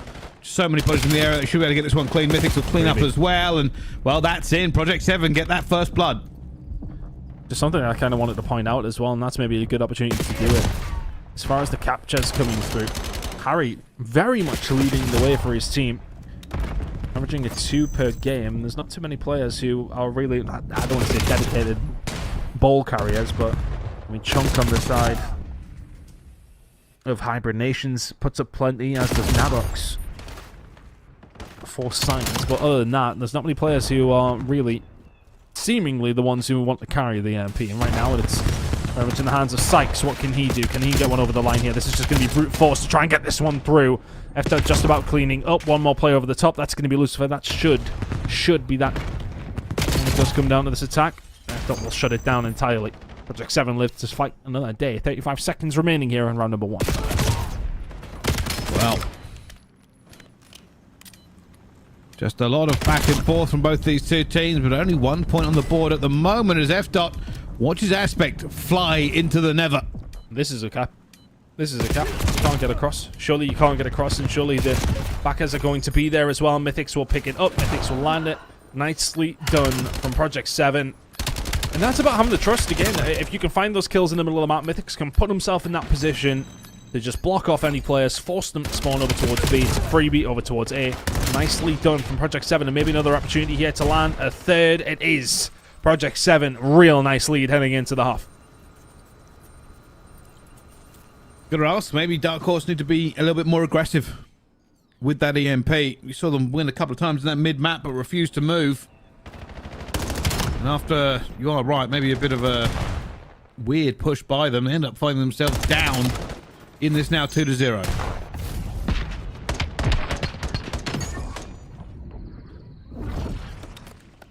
Looks like the comeback could be on the cards. But we know that this can turn on its head pretty quickly. Dark Horse are a good squad. It's been a real nice job by Project 7, who have just, scurried 2 over the line at the last. And now all of a sudden, if you're Dark Horse, it's a very, very tough road home. How do you manage to kind of find something back here? You need one pretty quickly. Because Project 7 can play this how the first 2.5 minutes kind of did play out in that first round. They can play as passively as they want to. Mythic's going to find 5, can just back off, and just continue to, really play TDM in the middle of the map, just cause issue. 5-0 is where it will end. F. should be in a lot of trouble here, and isn't. Can deal with 2, shuts down that attack pretty much immediately. Huge by F. Yeah, now they're looking to score again. They're in a good position for it as well. Don't have that player get there by themselves. They might have to slow this, get some reinforcements in the zone. And that's what they're doing. F. actually backing off here. So far, so good. I mean, they can play this game all day. They're really using the EMP as just a wonderful weapon in and of itself. Eventually does go down, but that was close enough to a cap that it puts a little bit of scaredness into Dark Horse Esports, and now Dark Horse have to go the entire other way if they want to get this in. Very unlikely to happen.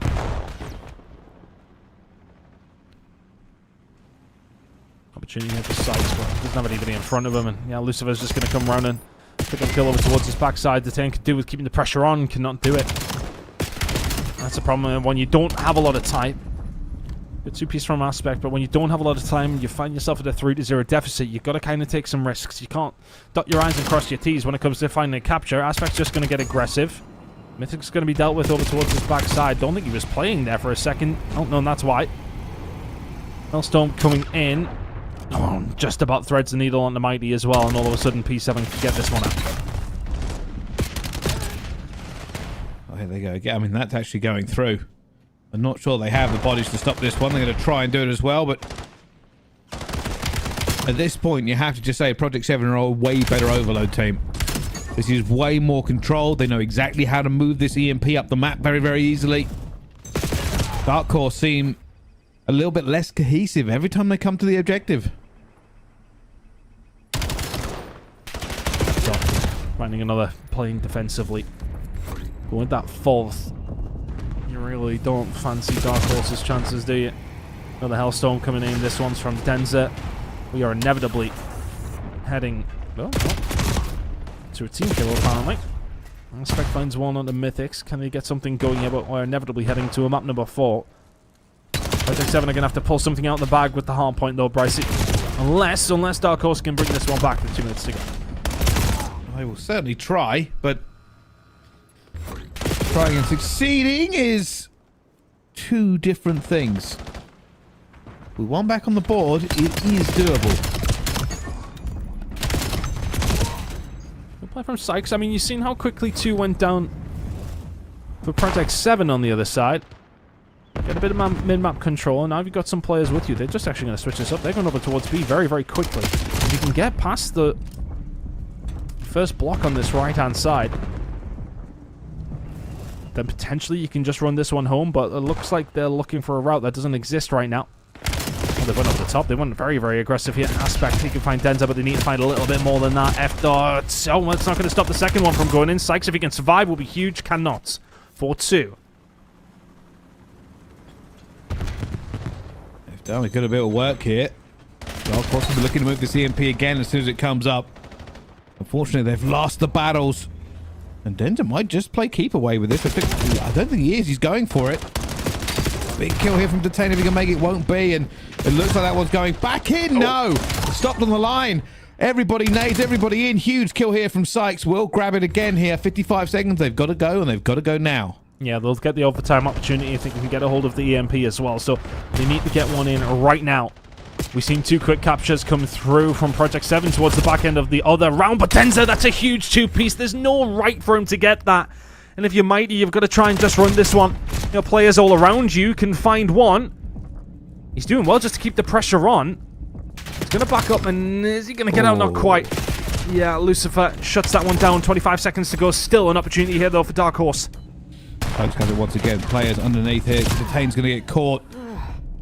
They are really trying to move this EMP. Desperate to get it into a position. I just don't think they're going to have the opportunity, and with that one going down, it looks like this one might be over. Dark Esports, they tried. They fought valiantly, but the slow start has cost them. They're out of time. Project 7, send it to a map 4. And Denza, sorry, does really, really well there, to be honest with you. He puts himself in a really fantastic spot where he needs to shut down those kills. Finds not 1, but 2 to pretty much solidify the game there for Project 7. And we have a series on our hands here on Alpha. Eventually, Ricey was feeling one-sided for some time, but nice to see them get one back on the overload. Yeah, 100%. I mean, you got to say that the start of that overload was, in a word, dull. I think realistically, neither team moving that EMP. Yeah. I said there's being patient and there's playing for position, and then there's not even using the EMP as a threat. And both teams started to do it as well. That was the clue. Both teams started to use the EMP as more of a threat, saying, hey, if you don't react to where it's going, we will grab you. And if you react too much, we'll also get you. And that's something that Project 7 were just better at doing the entire way through. Slang also a little bit on their side. Incredible work, though, from P7. And it's those 2 captures over towards the back end of the first half, which really do influence this game. To get one with the overtime as well is a nice feeling. Denza adding that one. And you would have presumed that the game was, well, definitely wrapped up at that stage, but Dark Horse did make it interesting, at least with a couple of caps, and I think had they found that kill on the Denza cleanly through the mid-map, then maybe they would have had an opportunity to do something, to maybe find a third, and they would have had an opportunity to find a fourth as well. Really nice job, though, from P7. Fantastic defense, and as I said, Denza really comes up clutch when he needs to.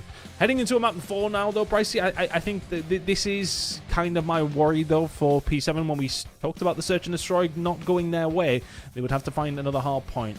Are they going to be able to do so, though? I'm not too sure. Who knows, but we'll find out right after this break. Map 4 here at Challengers Elite. Don't go anywhere. We'll see you right after this.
Ladies and gentlemen, hello and welcome back to Challengers Elite. It is time for map number 4 here in our winners round 1. And a lot of the games have been 3-0s, but not this one. This one is going a little bit further. Yeah, every other single game is being a 3-0. The team is advancing on into winners round 2 and of course into losers round 1, which we're going to be keeping an eye on in our next set of games. But we got this one to deal with first. Dark Horse Esports still in the lead in this series, and we head over towards Scar. Their hard point has been fantastic, and that kind of has been the story for Project 7 recently. Theirs has not been great. So they need to turn it around via a hard point and send us to a search and destroy. The first one went all the way to around 11. But they need to find a win on Scar if they want to force it there. Let's see if they can. We did say we thought these teams would be a little bit closer than they were from the first 2 maps, and now finally showing. Big performances some of these players throughout this series so far, but at the moment it's going to be Project 7 that gain that time on P1. Soak up all that time as much as you can. That's all you need to do. Really good job. That's some really good time, actually. 25 seconds still remaining here. Dark Horse yet to even get a touch. Barely even got a kill. Project 7 coming in this one with maybe a little bit of vengeance, Bryce. That's what they want. Didn't have a good time the first 2 maps. Better time in the third, and if they can grab this 4th, they'll send it to that map 5, which is definitely what they want to keep the series alive and give themselves at least the potential option to move forward in this bracket. This is a flawless start. 50 seconds going their way, and it's just an absolute smoke show right now. Dark Horse have had 0 answer. They barely got a kill between them. And Project 7 quite literally running this one up. Aspect eventually will break something down, so Aspect finding a way through. Denzel falling. Now, oh, okay, they're not really killing anybody at all. Lucifer finding 5 in a row. F-Dot finding 5 in a row. Map 5, I suppose? Things like this, absolutely. There's absolutely nothing from Dark Horse Esports at the moment. 82 seconds unanswered. A 12 streak for Project 7. That is pretty bad. Mighty fine 3. Doesn't matter. Yeah, and still shut down. 2 in a row from F-Dot. Right, if I'm Dark Horse, let's go to P3 and try and find a full 6. We've seen ridiculous comebacks before, Brycey. Maybe not so far in Black Ops 7, but 101-0. Not sure what to say about it, to be honest with you. Gotta find this kill if you're Sykes, and you do now. You can start forcing them over towards that church side spawn. Need to get some good time at P3 and hopefully find a good rotation, and you're back into the game. It's easy as that. Oh, 8 seconds on the board, and that's been taken away pretty quickly. At this point, might as well start queuing up map 5, because it's going about as bad as it possibly could do. They're just not really finding anything. I mean, it's just dominant. Utter dominance from Project 7. Now Titan can get himself up top to try and figure something out, but then you're really rolling the dice to get yourself into the point. Lucifer's 12-2 on another 5 spree. I mean, what do you even say at this stage? Nobody from Dark Horse is turned up to map number 4. And Project 7 are putting, well, their hard point wars to bed. Denza can't miss. Incredible work here from Project 7. They pretty much won the rotation to 1, 2, and 4 now. Just prevented Dark Horse from getting any more than 9 points over towards P3 when they won the rotation as well. This is a domination here from Project 7.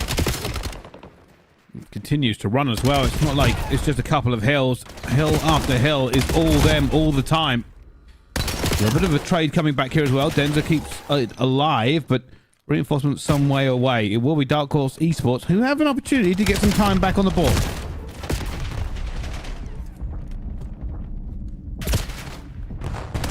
Find something. It's one of those moments, though, that we kind of talk about. You just need to find a full 60 out somewhere and give yourself some momentum. But even like what a full 60 would put you at 154 and rising to 84. It's just not enough. F-Dot now on the rotation over towards you. You're just not going to get that luxury. Project 7 will not offer it to you. They're 130 points in the lead.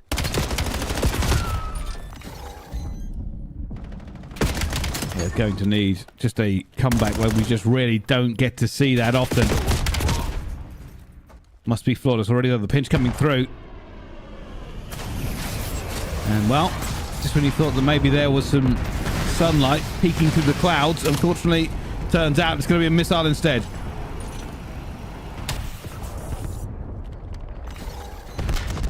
Not finding a great deal. This is some okay time now for Dark Horse Esports. Get this next 30. You're within 80. But then these are the steps that you have to take, right? You have to still think that it can be done. They're more than good enough of a team to find a way through. Just by trying to get rid of the trophies. Can't quite get it done, but Mythics and Core there to pick up the pieces. Some decent time here for Project 7. And all you really need to do is go even over the next 4 or 5 hills, and this game's done.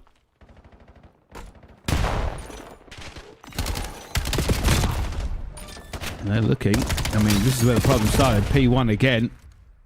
I mean, you've got to say, it's been a bit more even. Dark Horse are at least fighting back now in this second half of the game. But if they let it too late, you really can't have that many points going on the first 3 hills.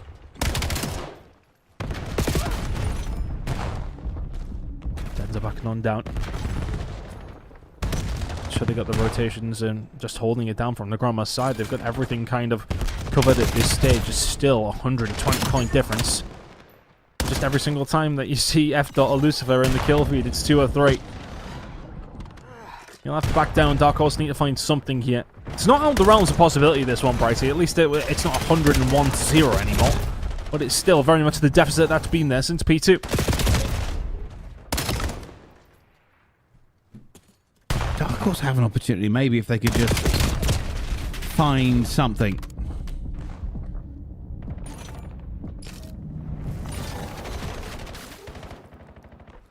Good time potentially on offer here. 60 seconds to go over towards P2. Still a 100-point difference. I mean, it's been a 50-50 game since the end of P2, right? I suppose. And then all of a sudden you get wiped. Project 7 running away with this one. Incredible work from them, and now starting to extend that lead. If they can get a rotation over towards P3, it could be done by the time we get over towards Gromos.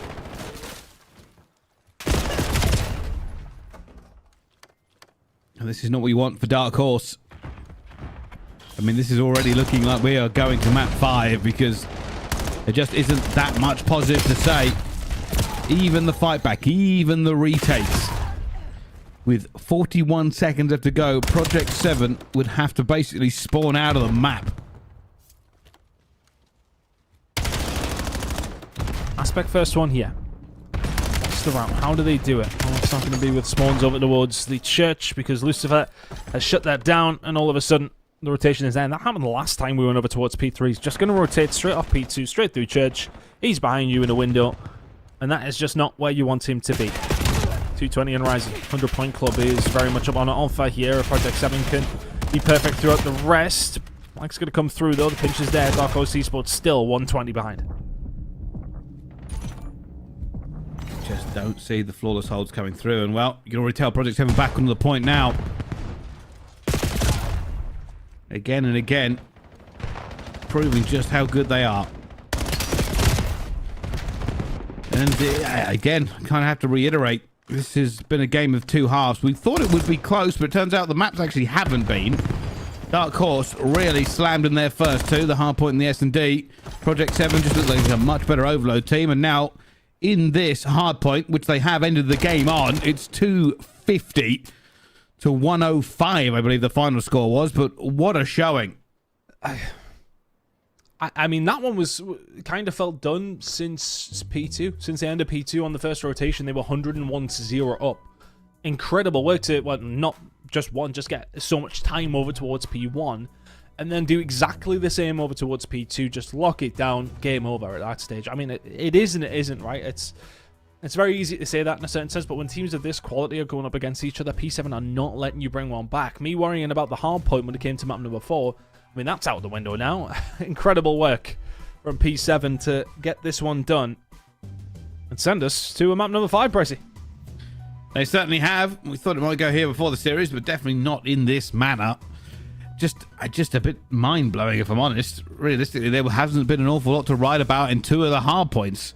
Just been so one-sided, but hey, you win some, you lose some, and that's literally the point of this game. I mean, yeah, we're going to get to see how it kind of totaled up. And this happened very, very quickly.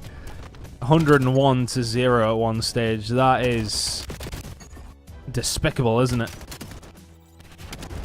just... I mean, I don't know if we needed all the highlights. There we go, zoom it out. Incredible work, though, from Project 7. Just further reiterated that, I mean, that is just one of the best starts you could possibly want when it does come down to Scott. And from there, you just never let it go. It was kind of the same deficit all the way through. They extended it towards the end.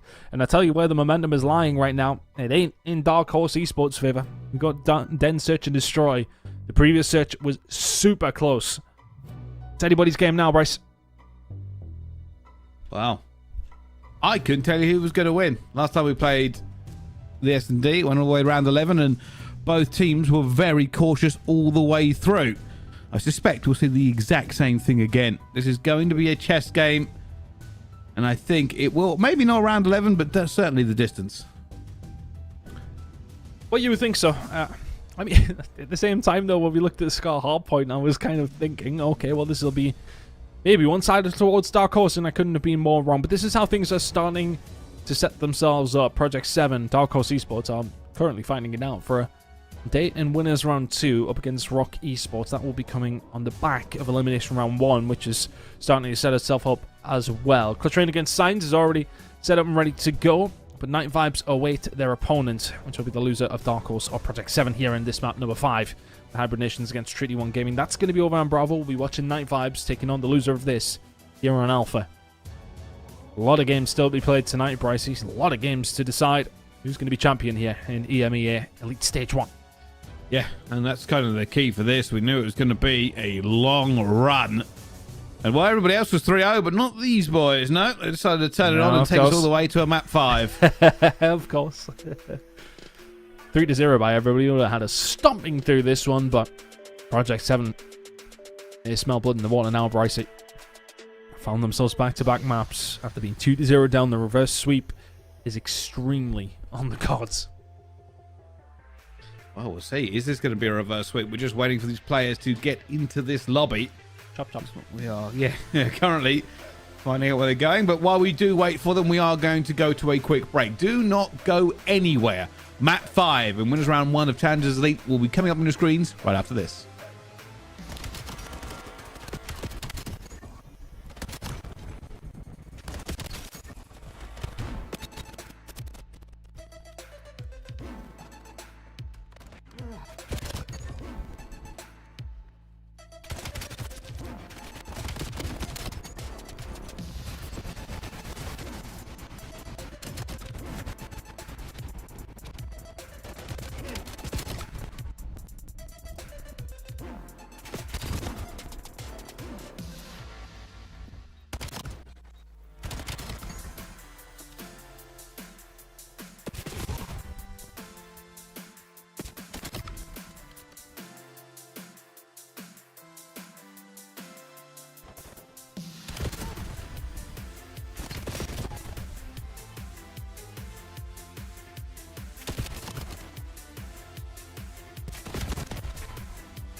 Ladies and gentlemen, hello and welcome back. We are getting ready for our Map 5 here in our Winners Round 1 of Challengers Elite.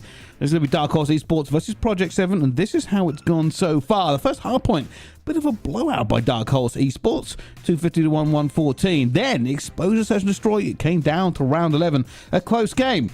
Then a bit of a reversal of fortune. Project 7, just a way better team on the overload. And then continued that respawn further into the next hardpoint as well. 100 points unanswered from them to kick the game off and ended 250 to 105 ton. Incredible work by P7 to turn this one around. Honestly, after those first two maps gone, I really worried which way this one was going to go. Oh, for P7 at least. 250, 105 though in map number 4. Sends us to this map number 5 and then Search and Destroy to kick off the night. And here we go. Do or die for both these two teams as we head into map number 5. Well, I say do or die. Do or drop into the losers bracket. I'm sure you'd want to stay in the winners bracket as long as you possibly can. But which way will it go on Den? As mentioned, it was such a close search and destroy between these two squads when they were going up against each other in map number 2. Is it going to be that close here in map number 5? All to play for. Well, let's see. If the last S&D has taught us anything, this will be a very cautious outlay from both. But I say that, and we do see players already heading into that mid-map.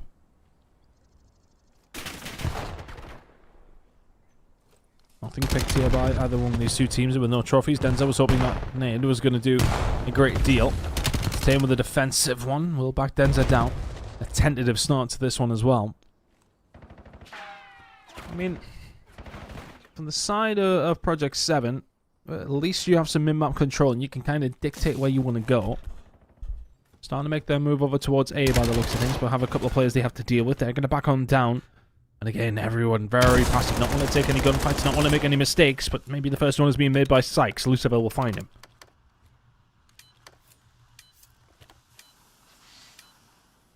There goes the bomb down.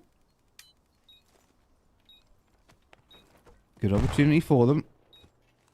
Already backing up. Trying to take a little bit of space here. Detain, and was hoping for a quick pick to bring this back into it. Unfortunately, they've lost all the players and Detain's alone. Slides out, goes down, round over. Good work here by Project 7. As soon as they find that first spot, they just manipulate the map. They move it around. And that's the thing with Den. If you want to try and take that mid-map control, it does allow you to kind of decide where you want to go, specifically on the attack, of course. After picking up the pieces there to finish off that round, which was well done for a few more seconds, then we got to see it towards the back side of it. But 1 kill for every single player on Project 7. No answer from Dark Horse there in round number 1.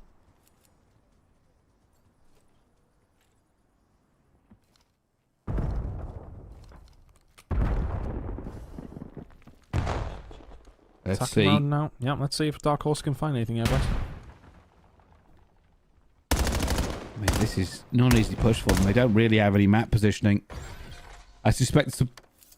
Well, that's a benefit for Dark Horse. You just fall off the map? Yep. I think so. Alright. Mythics. I'm going to find absolutely nothing. It was Denzu who found the... Oh, sorry, it was Mythics who found the pick. Scoreboard be damned. Now 3 versus 3. Lucifer in position. Somebody will slide out here. And he does catch one. Will he catch a second? No. Brings it back to a 2 versus 2. Now burning a little bit of time here. They will have to get this bomb down, but they're really expecting more pressure. Yeah, they can go for this plant here, but not bad positioning from Project 7. Be ready to kick into gear, and I think, you know, you look at the positioning. I believe from Mythic. Boys. Everybody's closer today. Oh, it's just not the time to make these mistakes, though. Detain holding tight. He needs to find this kill. He needs to save his team's blushes. I suppose Denza did make one, so we've evened it up. Bit of smoke to create some chaos, but he's smoking himself off from absolutely nobody. Pressure's going to come in from the middle of the map. Detain's done so well to find the first. Could have done with a teammate who was there for the trade for the second. Project 7. 2 to the good now.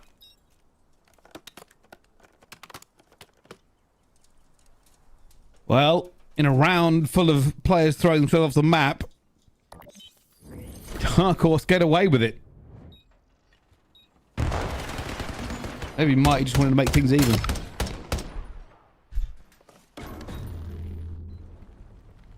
Just make it fair.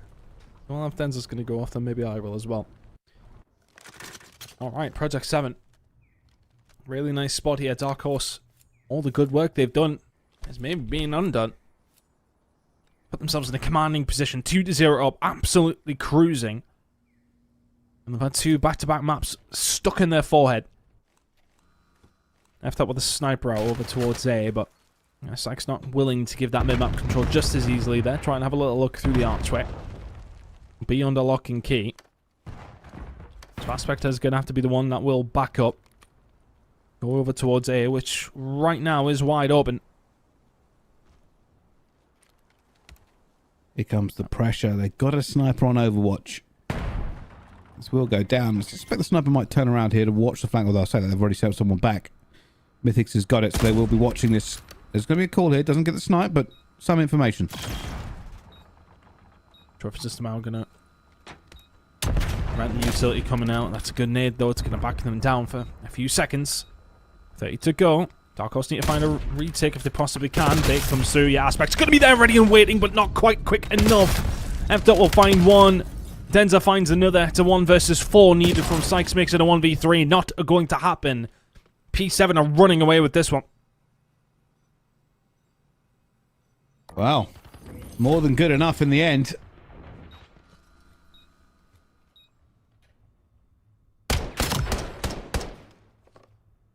And that was a very slow. You did wonder whether or not they were going to get that pick on the sniper, but I'll be honest with you, Lucifer found a kill that barely even saw.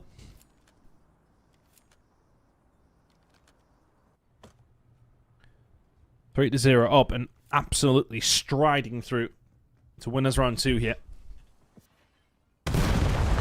F-Dot and Cole turned this one around really well, and it's going to be the reverse sweep if they can continue their form here in the search and destroy. F-Dot backs it up. Push coming from up top. The nade will slow it down. Information, not particularly. The team doesn't take any damage, but the stun will land. Like this positioning from Mythics as well. Extremely aggressive, and that's pretty much A covered now. Dark Horse going to have to get something done over towards this B side. That's the first one to find something, can find second as well. Really nice job, and once again, Dark Horse 1 versus 3 needed from Detain. Just not going to be an easy one to find, and they don't.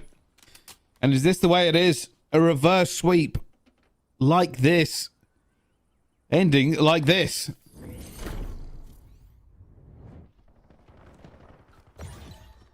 I mean, it's just not what we expected whatsoever. The first search and destroy was so close. The first map was a blowout in favor of Dark Horse. And since then, well, P7 have started to turn up and have pretty much called game. 4 to 0 up here in the search and destroy. 2 more rounds needed. Where did they get it from, though, Dark Horse? You've really got nothing to write home about. There's nobody in particular doing something well. All the first bloods are going over towards Project 7. Sykes is going to get aggressive. Should find a pick here and does. And take down Zenza. And now that's a good position for them to be in. They do have the bomb. They know where it is. They can take their time. This really should be around. It needs to be around. Just going to try and make a play with the sniper. Doesn't get anything here. I wonder if they're going to slide out on him. They going in. Oh! Hold on. My goodness! That is about as bad as it could have gone, and this is what we were saying. Dark Horse Esports, there's no luck. There's not much hope. And there's not a round. Or a prayer, to be honest with you. 5 to 0 now to Project 7. And you have to give them a lot of credit for all that Dark Horse seemingly have fallen apart a little bit here.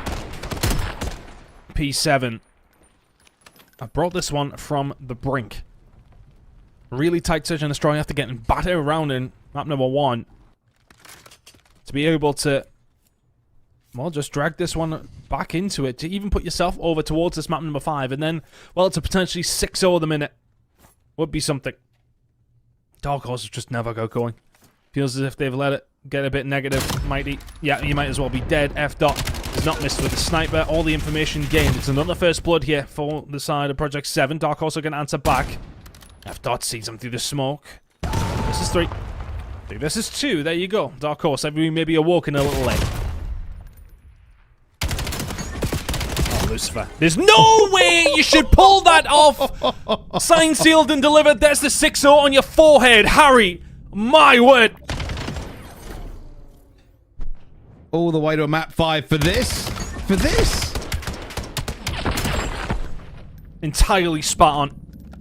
3 of them dealt with. Incredible work from P7, who look a little bit more on form now. They hadn't done heading into this series. They didn't at the beginning of it, but they closed it out where they need to. 6 to 0 in the search and destroy after nearly 100-point clubbing them in map number 4. Denza's clapping back in the game chat. Can't say I'm too surprised. That's a reverse sweep, and that is a breakdown. Well, we said a lot about this one coming into it. We did not predict anything on this magnitude. What happened? I mean, there was always the potential of a comeback. I mean, look, I think on paper, P7 would have been the favourites heading into this series. Really liked what I've seen from Dark Horse yesterday. We didn't get to see too much of the series, but the fact that they found a 3-0 up against Treaty 1 and a really nice spot, enjoying the COD that they're playing. 2-0 up in the series. Bish, bash, bosh.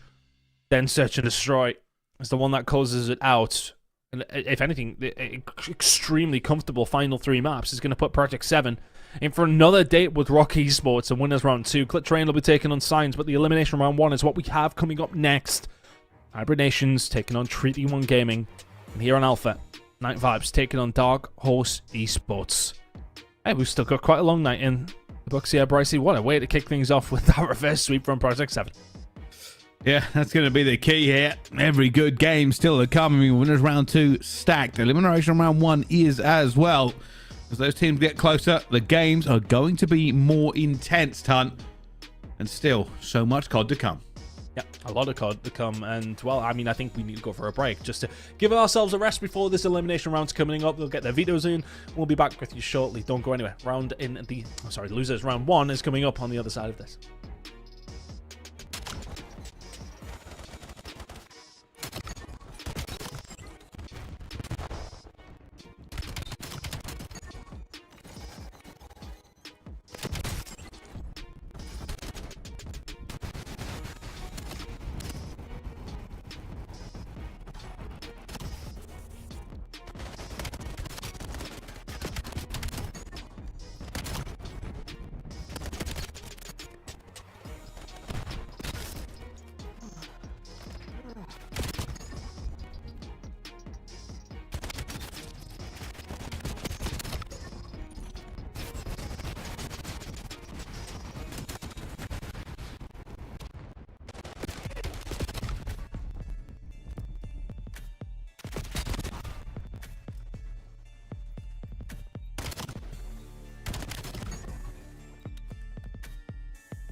What's up?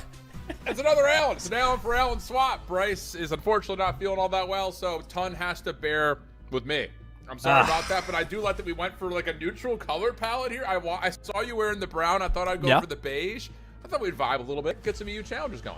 I'm keen for it. I like that we've actually coordinated accidentally. I'm all for that. No, we're excited to get in the losers round as well. But of course, for Brycey, we just want him to be feeling significantly better than he has done. He's battling through migraine through the entirety of that first series. And, well, the fact that nobody could tell is, I don't know if an indictment on his casting or how hard he is. It's one of the two. Oh, goodness. Oh, goodness.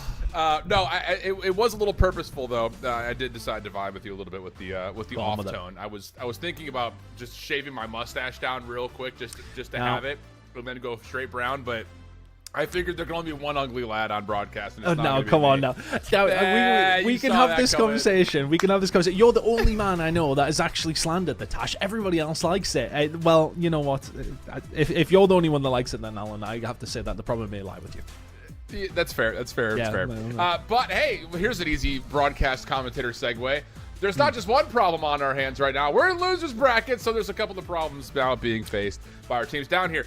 Take me through though, because hey, it could not been a little bit more one-sided in the upper bracket. 3-0s pretty much across the board. The Project 7 game took me a little bit by surprise. I thought P7 would kind of handle business there, but Dark Horse is throwing their name around the ring, and now we're taking a look in particular at Treaty 1 versus Hybrid Nations. What did you like from either the group stage or just this opening matchup from either of these two teams? I think, honestly, Treaty 1 surprised me a little bit in the sense that they didn't finish a little higher in their group. It was always going to be between them and Dark Horse. Hybrid Nations kind of the best of a bad bunch, I want to say, finishing in that fourth. There was a couple of teams who just really did struggle, but Hybrid Nations were able to deal with them.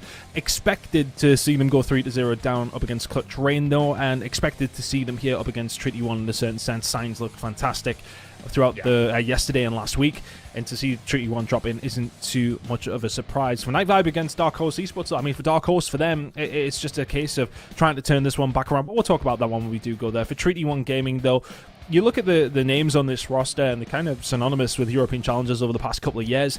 They've been in amongst it, probably expecting a little bit more from them than what we've seen this season, but maybe things are on the up. They're a roster who really haven't been together all that long. There was a couple of changes coming through. It was Julian, who actually retired around December time after a couple of the cups. He dropped out, and that kind of created this roster who, as time goes on, I should say, seem to be getting better, but they need to do it sooner rather than later now than the losers bracket. Yeah, I really like this overlay kid, man. I mean, I think we've known what to get out of Henry and Kez over the last couple of years. Henry in particular has been really at the forefront of EU challengers. Since we can probably even go back to like Black Ops 4, dude. He's been playing for a minute. But now you take a look at the other side, and hey, of course, you know Whalers is named. He has been in the mix, in and out, really, over the last handful of years, including that Black Ops 4 year. But Chunk and Twisted, Chunk in particular, I think really kind of popped up in the EU namespace last year. I think it was probably one of his better years in the last 3 or 4. Twisted, though, is another guy that I've been tracking for quite some time, and finally getting a crack at, an opportunity to really improve upon some of his best placements. So I like the idea of having the experience, the veteranship of Whalers mixed up with some players that are really finding themselves, in the namesake of EU challengers this year. Yeah, 100%. I think it is a nice mix of players, but realistically, their backs are against the wall. They did come in, again, for both these two teams, they were kind of new teams. They both ended the qualifier together in the sense that they hadn't played in any of the cups as a 4 together, both these two squads. So really, it is a case of learning on the job when it has come down to the elite. But here on your maps, Exposure Hardpoint, and then Search and Destroy, followed by Scar Overload, Den Double Dipper, if we do get to see it in maps 4 and 5. But I think for me here, though, Shift, I'm leaning towards Treaty 1. I just think as far as their group went, probably a bit of a harder run. Hybrid Nations really did beat who they should have and lost everybody else that they should have. Now going up against Treaty 1 Gaming, you would expect Treaty 1 to be able to take this one away, and to be honest, it's just difficult to really bat for Hybrid Nations, but we've seen crazier results already, haven't we, throughout Challengers League, and we always do, so you never know. That's what I was about to say, is like, it just feels like when we get to playoffs, everything that we started to see in week 1 almost goes out the window in a certain way. Like, I know it's easy for us to say, but like you play back-to-back matches over a couple of days and you start to really kind of get a firm grasp on like what you think a team is, and then you realize they go on break for 6 days, come back, and some teams I think really improve in that matchup between game 4 of the round robin to sneaking their way through a playoff opportunity, and then you start to make a bit of a run. Obviously that's not really the case for either of these two teams with the 0-3 starts that they had in the upper bracket, but this is, I think, one of those moments that you look at challengers and say, love the system, love the formatting, because it does give teams a chance to go back, look over a hefty amount of VOD, and improve. Just comes down to now, can you actually do the improvements and adjustments that you need as it matters most? Which, hey, we'll find out here pretty soon, especially with back-to-back exposures. I like your take, though. I like this Treaty 1 team. I think just based on what we've seen over the course of the group stage, plus also just with the names on rosters, it does feel like they have a little bit more weight to throw around the ring here. So we'll see if they can provide that here for map number 1. Yeah, I'm curious for Hibernations if they can bring something to the table. I like for them just try and get a couple of maps idea about, see what happens. So we will always know when it comes down to online Call of Duty. Crazy things can happen, but I mean, I wouldn't go as far as saying it was crazy if Hibernations went on to win this one, but you really do lean in the favor of Treaty 1 Gaming when we do eventually get into the game. Might be a good opportunity, I think, because I believe we went for a little bit of a false start to talk about the other one that is going on in the loser bracket side of things. I mean, look, for Night Vibes dropping down wasn't too much of a surprise. To be going up against Dark Horse, though, that's a real tough one to have to go straight into. Honestly, Dark Horse, I'll be looking at that series, though. I think Night Vibes' opportunity is that Dark Horse are still licking their wounds. It got reverse swept after being 2-0 up, pretty much cruising as well. Won their maps, first map very, very comfortably. Close search and destroy. Then Overload pretty close, but then get blown out of the water in maps 4 and 5 like crazy. It was insane. Like, especially, I mean, I don't know if you caught the full hardpoint. They were down 101-0 on Scar hardpoint, which I don't know how it's even possible at that stage, but to then do that after the first 2 maps you were in, to allow Project 7 to come back and beat you like that in maps 4 and 5, that's gotta sting. Yeah, I hear you on that. And, you know, I think the other thing about this Dark Horse team is, like, just based on the name alone, I think they actually represent that name well. Like, they definitely feel like, just looking at the names on paper, that they do kind of come in as an underdog in a lot of ways.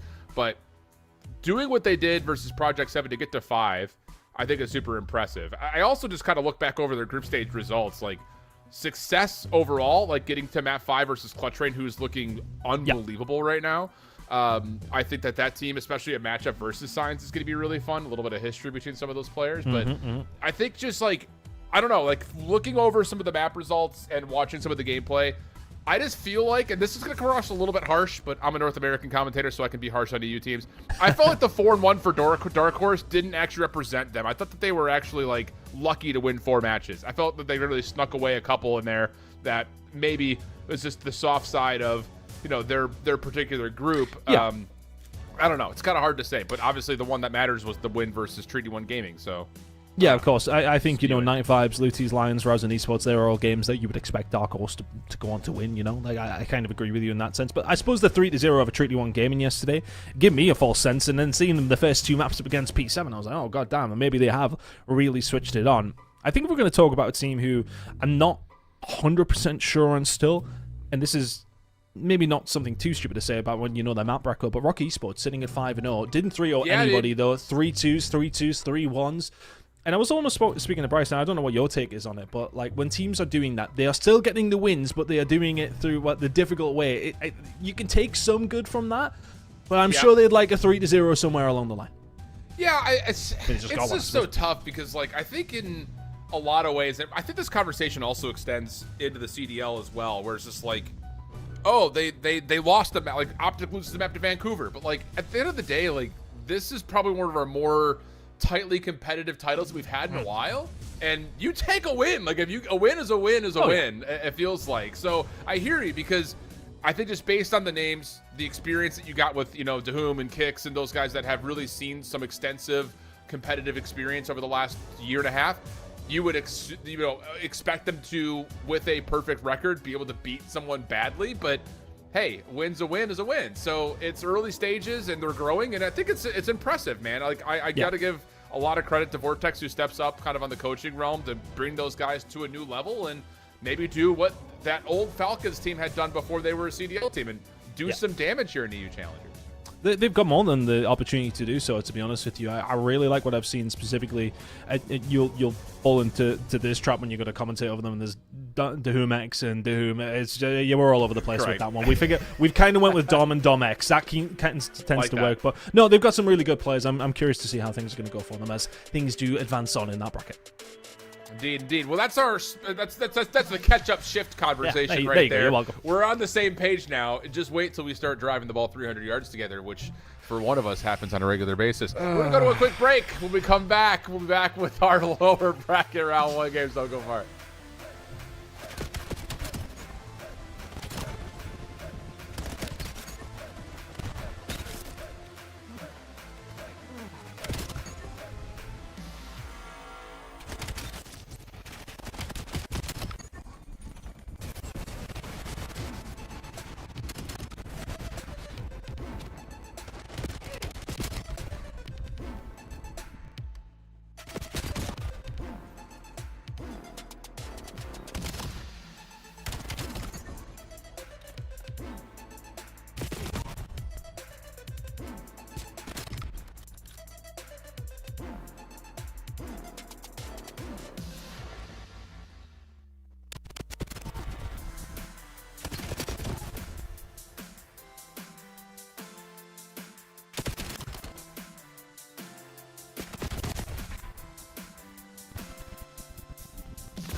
Welcome back. We are live and getting it to it. Treaty 1 game. You're taking a Hybrid Nations. Lower round 1 matchup. Here we go. Exposure, hard point, and Rush is flying 50 feet in the air thanks to a Semtex good opener. This team's really looking to see if they can swing things around. It's Scythe for the opening triple to get things hopefully trending towards Hybrid Nations. Yeah, you take some time as much as you can over towards P1. And really, they just want to try and push through the Treaty 1 gaming as quickly as they can. You'd rather have those the spawns for P3 when we do get through, but some time to go before we get that. 20 seconds here over towards P1. You soak up this time all day long, though, if you're Treaty 1 gaming. Yeah, it's really good mitigation of the hefty kill feed in favor of Hybrid Nations. They only allow them 4 points, and honestly, shut them down from any pinches. It's looking pretty good. But Scythe is still on his nonsense. Now 6-1, another 3 spree before eventually being shut down. And we'll get the little mad dash over to the tank overlay, able to find the first, and now it's just down to finding Twisted, who does get traded. Time to Treaty 1 early. Absolute chaos back and forth as we do eventually get some sort of hold from somebody, but Treaty 1 gaming still getting up some nice time. I think for them now, it's just about trying to push through. Scythe, though, has to be careful here. They're starting to pinch them. They've actually done really well. He needed the rest of his team to find these kills, and they do so. It's a lovely break coming through from Hybrid Nations, and some good time potentially on the board. I'm a little surprised Whalers doesn't fly forward to finish off that elimination. And it's going to come to cost them. Wow, that is a little inexcusable. Kez was down to a bullet. But Whalers holds his ground, doesn't chow forward. Now Treaty 1 will find an immediate break, 23 seconds. Twisted making the most of an opportunity for 2. But there you go, Overlay able to take away just a little bit of extra space on the solar corner. And Treaty 1 Gaming are, well, dominating right now after 2. Over towards P3, though, and I think that's maybe why Whalers was being so passive. They're making sure they get a hold of these spawns, but it's one of those. It's maybe a bit of a double-edged sword. If you get forced back here and you don't have control of the hill, you're in a lot of trouble. Chunk holding over towards his backside was so patient, finds one, doesn't find the second. It's a breakthrough from Treaty 1 Gaming over towards the front side. Whalers trying for the pinch there. He got a little bit of a rogue spawn over towards the back side. Seems like Hybrid Nations is going to hold tight, though. They get a hold of the hill and are in a good spot to get some good time. Absolutely the case. Just comes down to getting a read on where this Treaty 1 approach is coming from. Chunk is late to cross the middle. Whalers picks up, now 3 in a row. Headshot to Overlay has him low, but not low enough apparently. Whalers looking to do it all himself, but does get cleaned up. Free fire from Overlay comes a little bit wide. Rush to follow. No, not quite. 25 seconds, so we got a 50-50 battle in the hill. It's an absolute headbutt. Henry can find 2 over the top. Not going to get the third. But really good job from Treaty 1 Gaming. And again, the spawns over towards the back. Hybrid Nations fought to keep a hold of them, but this is where you don't want them. 10 seconds to go here over towards P3, P4 rotation. Pretty much guaranteed here from Treaty 1 Gaming. In a good spot to pick up some great time, and Hybrid Nations are going to continue to still spawn back here. It's a decent lead from Treaty 1 Gaming, and the rotation, as said, fully belongs to them as well. Yeah, it's just Treaty 1 has done a nice job of counteracting some individual moments from Hybrid Nations in the kill feed so far. I mean, we had The first 2 lives for Scythe were incredible. It doesn't really turn into anything. Even right then, Whalers gets on to 4 in a row. Doesn't matter. They only get about 18 seconds worth of time. So really good focus from Trinity 1 to stay in control and stay calm. Rush some trouble here, or is he able to clean up the first? And they still know that Whalers is behind them somewhere. Finally, they find him through Henry, and that's 30 seconds already gone and tallied for Trinity 1 Gaming. Nice break though. Twisted will find 2 around the back. So the break comes through, and that's just that 3 to 4. If you don't get the spawns right, you start spawning over towards the backside of P3. The P4 rotation ain't good. Twisted, he can find one towards the back. Henry's there to answer back himself. Into the hill we go. Trinity 1 Gaming, not going to get a hold of it. Well held by Hibernations. Nice from Scythe as well. Can force them away, and that's some good time. Some time they absolutely need there, Alan. Heading over towards P5 now. They're going to be the second ones there. Still 60 back. Yeah, really solid stuff right there to at least get that back 30. But once again, as we've said 4 times now, Hibernations late to rotation. So doing well to kind of keep the game tight, but we cannot continue to do these 40-20 exchanges. Whalers will find 1 for free. Also, you cut off 1 at mid, so the opportunity to try to hit. Puts Henry in a world of hurt, but he's good for the first. Not able to step away from the trade, and that's another quick break for Hybrid. And at least the distraction from Scythe. He doesn't win the gunfight, but it pulls a couple of players away. Allows everybody to push their down low. You got your top cover up top mid. You got everybody down low as well. It's going to be a hard break from Trinity 1 Gaming if they manage to find it. And Twisted's happy to take those gunfights through the mid. Henry can find 1 on the outside. Not going to be able to get a great deal done from it, but Rush can find 2. Scythe on his own. How long has that been the case? How has he found even 1? I'm not too sure, but Trinity 1 Gaming find the break with 10 to go. Yeah, he just pogo sticked into the stratosphere. That's probably about how. Whalers, no, not good over the top. And that will be just a touch of scrap time going to Trinity 1, but again, the lead continues to just get slightly worse every time we leave a hard point. Gaming will also, once again, be in the time initially. I feel like a broken record. Whalers, though, over the top does have an opportunity to pop a Hellstorm if things get tight, and, well, with that little bit of clearance, maybe a chance to push the map out a touch here for Hibernation. Well, coming in over towards the mid-map, and they are trying to get some time. Kind of was just waiting for the moment in the mid-map for Scythe to find, like, 2 or 3, and then just the team do nothing with it. That kind of would have been another rinse and repeat that we've been having consistently. Nice shots coming in from Whalers. Now just need to think about this rotation over towards P2. It's coming up in 25. Some time would have been nice from Hibernations here, though. They've pretty much cleared out the map. Pick up some time if you can. They may well do now, though. Scythe will find 2. Rotation over towards P2 now incoming as well. Twisted. Can't find it. Good play from Rush. That's a big 2-piece to find. And he can now push forward as well. There should be some decent time for Trinity 1 Gaming over towards P2. They'll at least have the setup for it.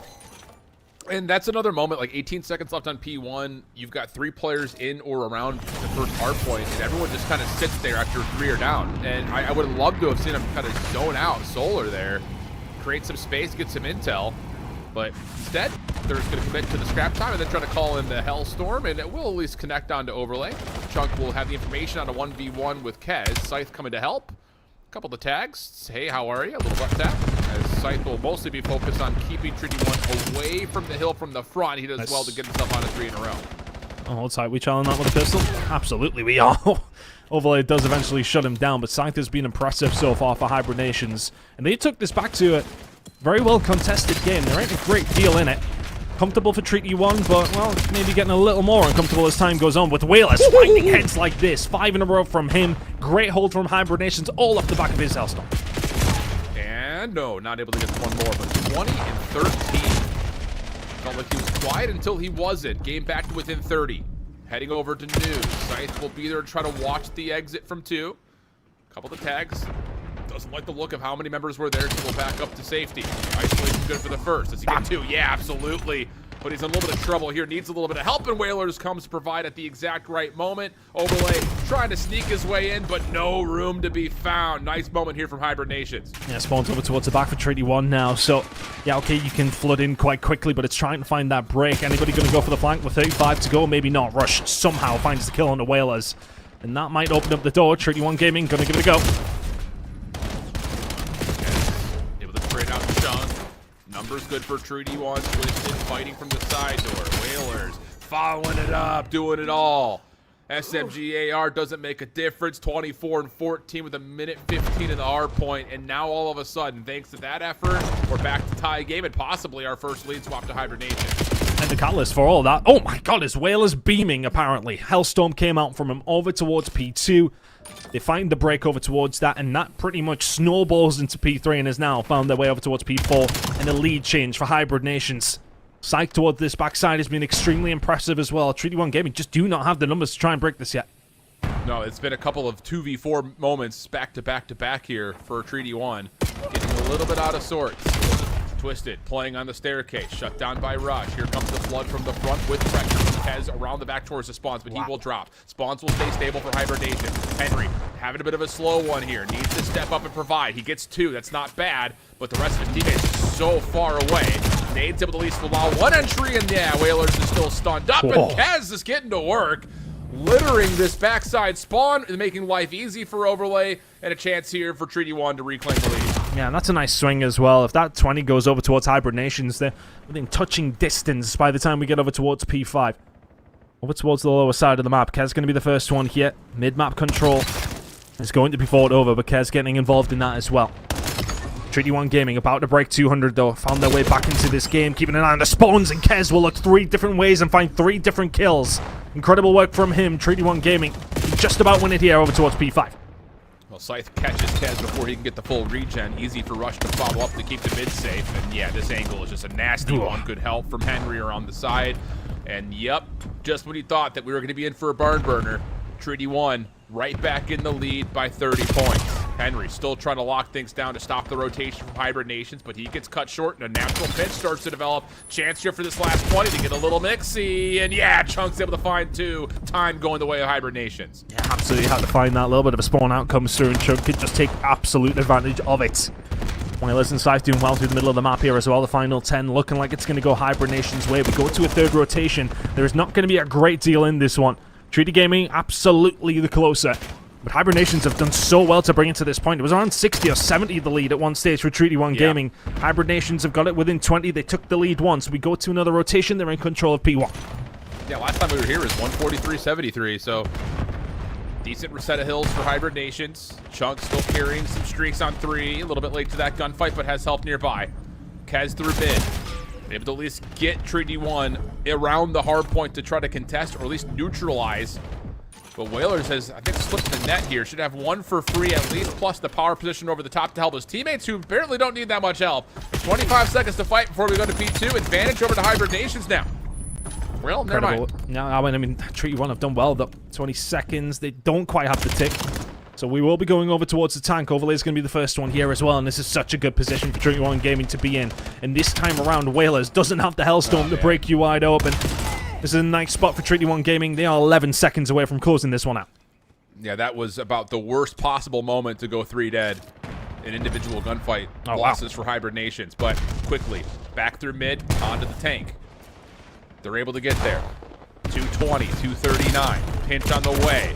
Head on a swivel if you're Hybrid Nations, but no, not going to happen. Rush able to find 1 from one side, Kez another, and the zone around this hill might be a little bit too significant to push through, and that will indeed be the case. So at one point, like you said, 70-point game gets back to within mere seconds of one another, but that last rotation from 1 to 2, it's the 3 dead immediately.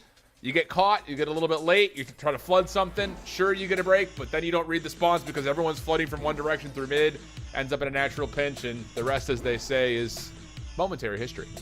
Yeah, and I think, you know, when you want to talk about Hibernation and how they were able to actually bring it to that point, it really was through individual play, right? We've seen Whalers pick up the spree, get to hold the Hellstorm, and they did well when they found themselves in those good positions to go from 2 to 3 to 4. I mean, we've seen it time and time again. If teams can kind of start snowballing it all together, you can put yourself in a really nice position, and that's why they found themselves within, well, pretty much spitting distance of Treaty 1, but they were able to close it out. A really nice hold over towards P5 on the last rotation of hills, and then it was pretty much just pick up 20 over the next 2.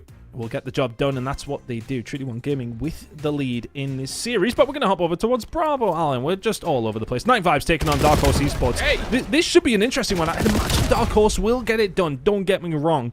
But Night Vibes impressed me on occasion, I want to say. In general, is a very, very solid player.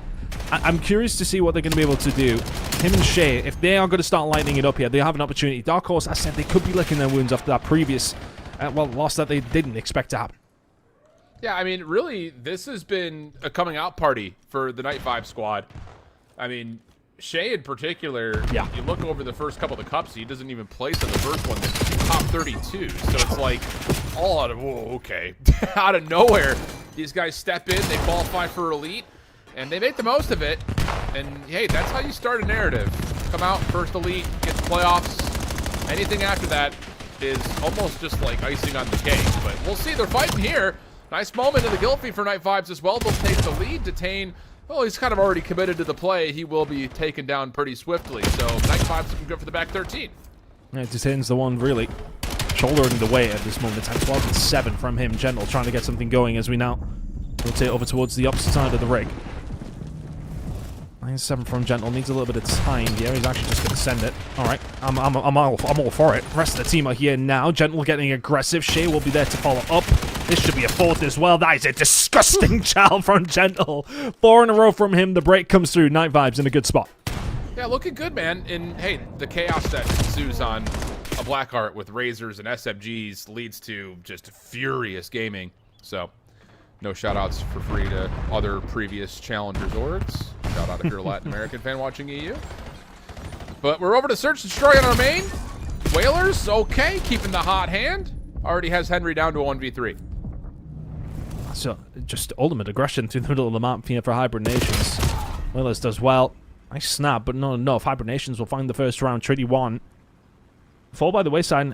Obviously, when it does come down towards the middle of the map here, it's whether or not how much you want to commit. And then you see players over, obviously, towards top window. It depends how much you want to try and get rid of that. But both teams actually just sent it through the middle of the map there, Alan, and got amongst it. But very much Hybrid Nations who came out on top.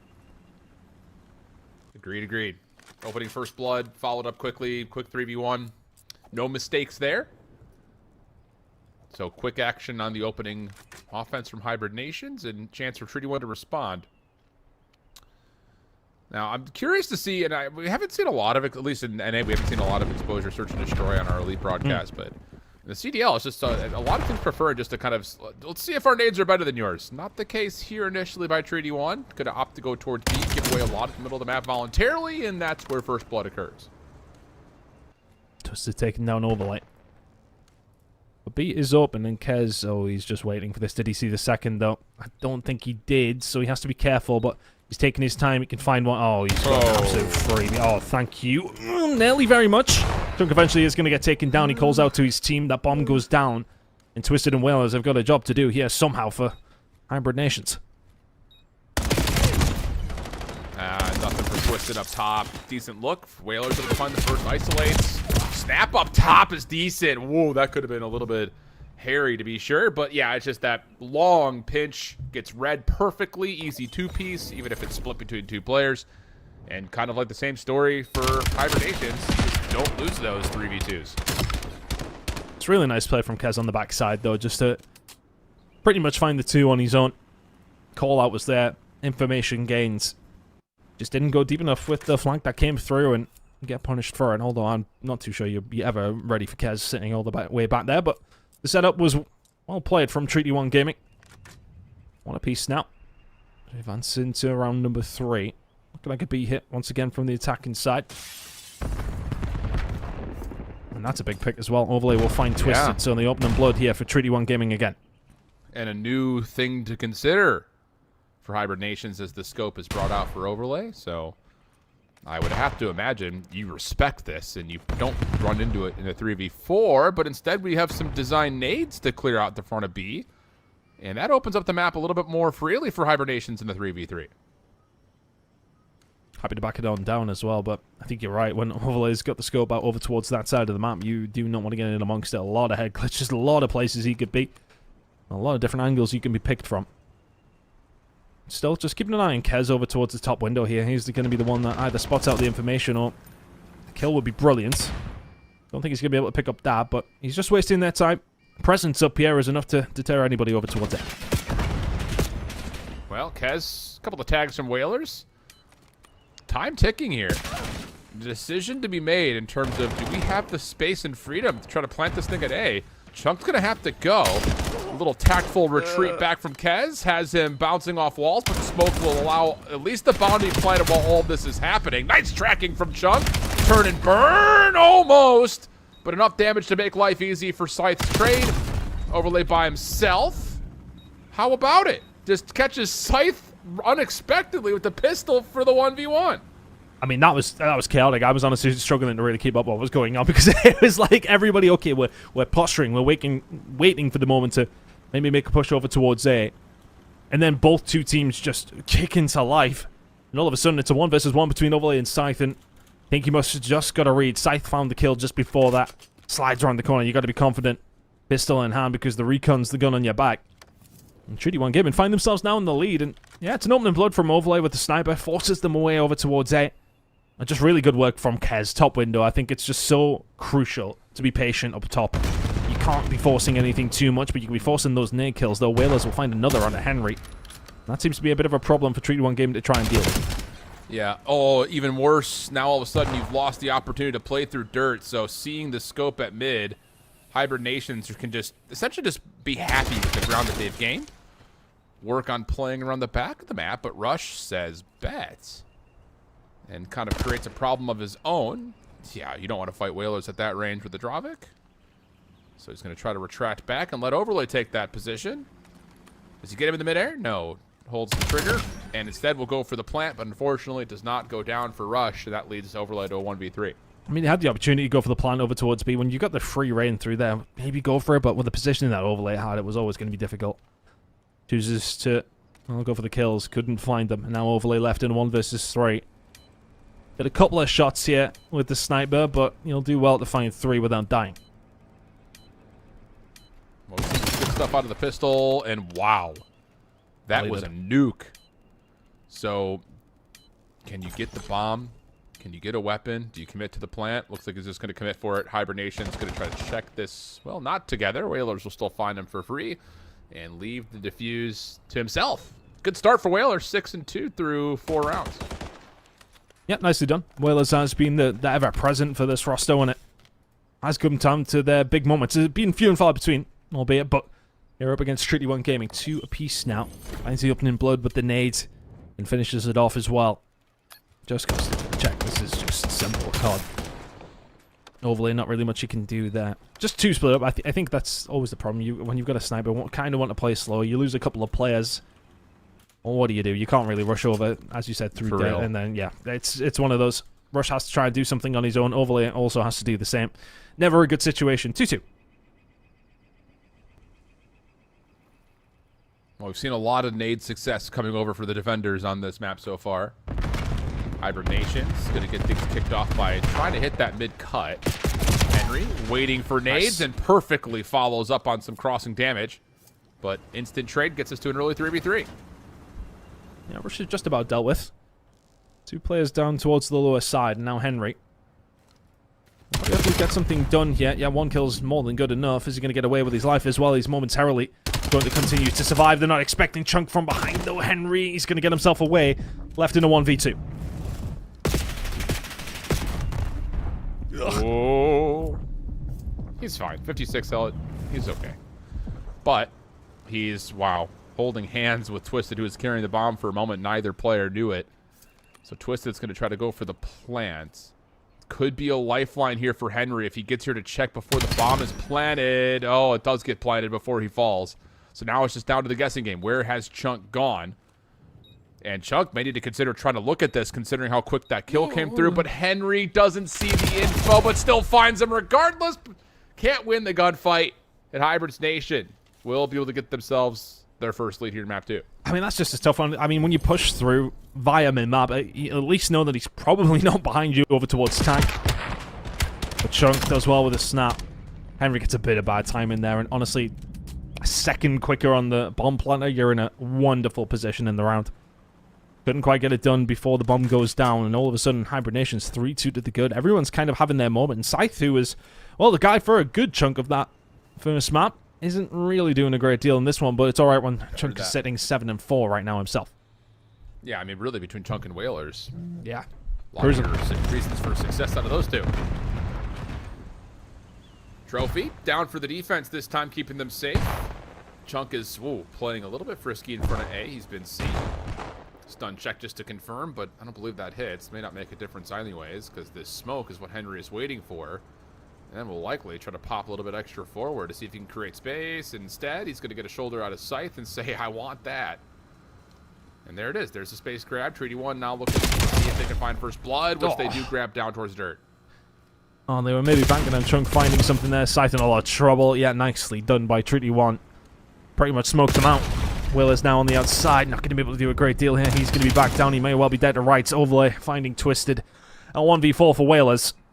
This Mandarin's been around a very, very long time, Alan. I'm not quite sure how he's still doing it. 6-3, not doing too bad. I don't think he's got the 1v4 in his locker, though. No, that would be a little different. But I like that play from Treaty 1 while we wait for this one to come to an anticlimactic finish. Just kind of, again, feel out. You get the trophy system information. Defenses could be playing aggressively, so you toss it early smoke. You try to clear out the close angles. All of a sudden, you see Scythe throwing shoulders. And you know for a fact he's not just going to continue to sit there. So you get that ground, you get a second member forward, you double chell him out. When first blood happens down towards dirt, it puts him in a possible spot. So really good kind of poke and prod right there to get us back to tie.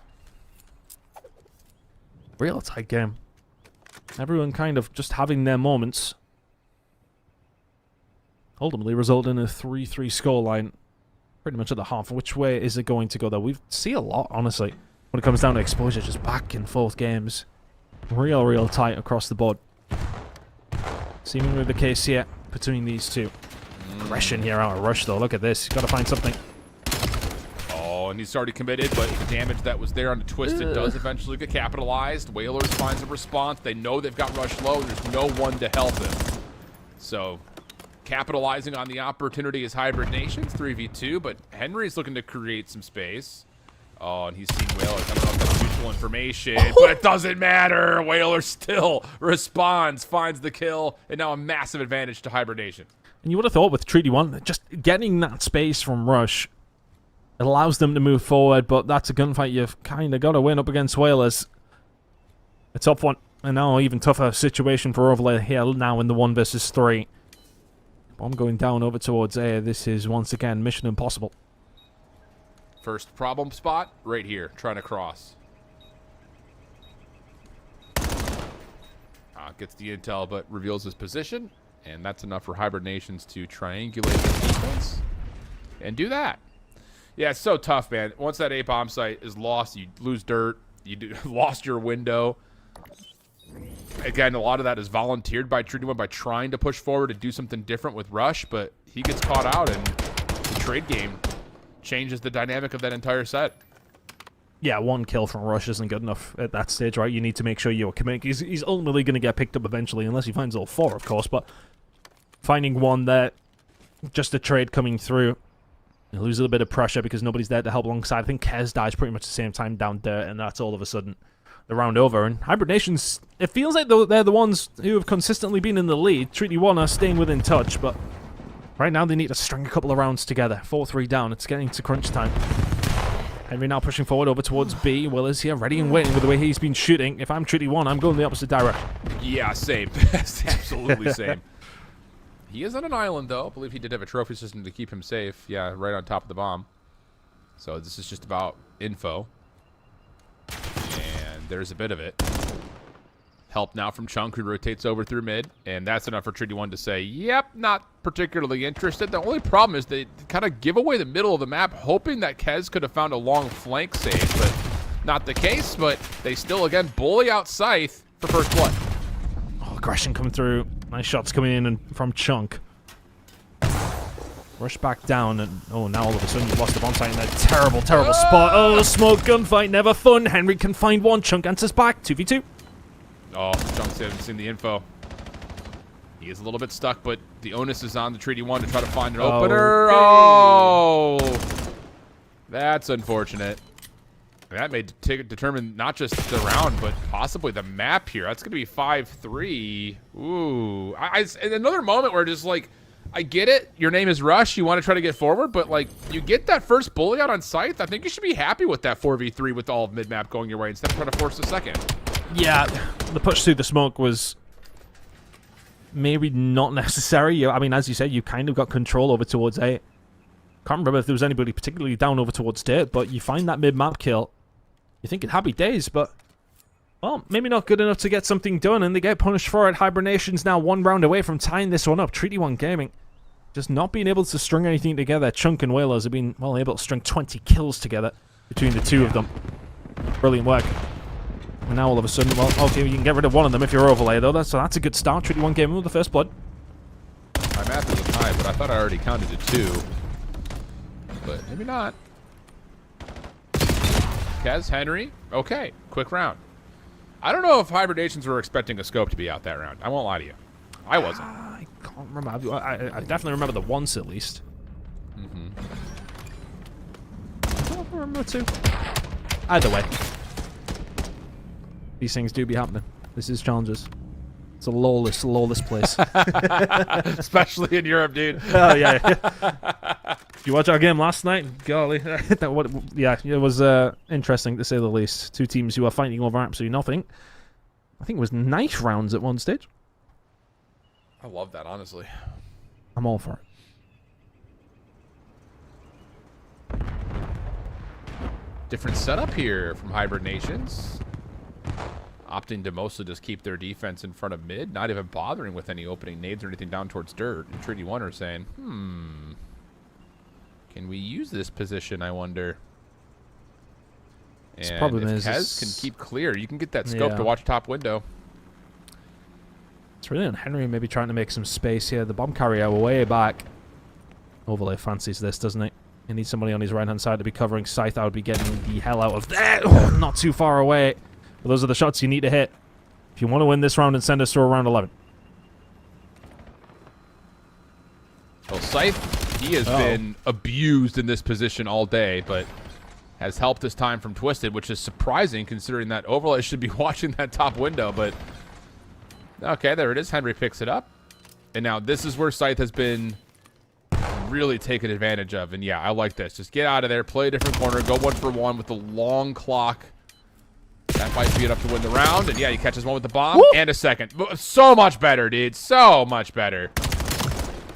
Backs it on down. Whalers gets aggressive on the other side. And nicely done from Hibernations. A really well put together search and destroy that one. 6-4. They find 11-5 from Whalers. And that is one apiece. Really, really good series out of these two so far. And that's a fantastic search and destroy out of Hibernations. Really like what we've seen there. Across the board, I mean, it always helps when two players are putting up like 22 between them, of course. But at the same time, you got to give them their credit. Where they were able to get it done, Hibernations ties up. Yeah, and that's just, again, Scythe, good adjustment out of him. You know, the clock is getting a little long in the tooth. You're down to the last 30 seconds. Like, guarding mid is useless at that point.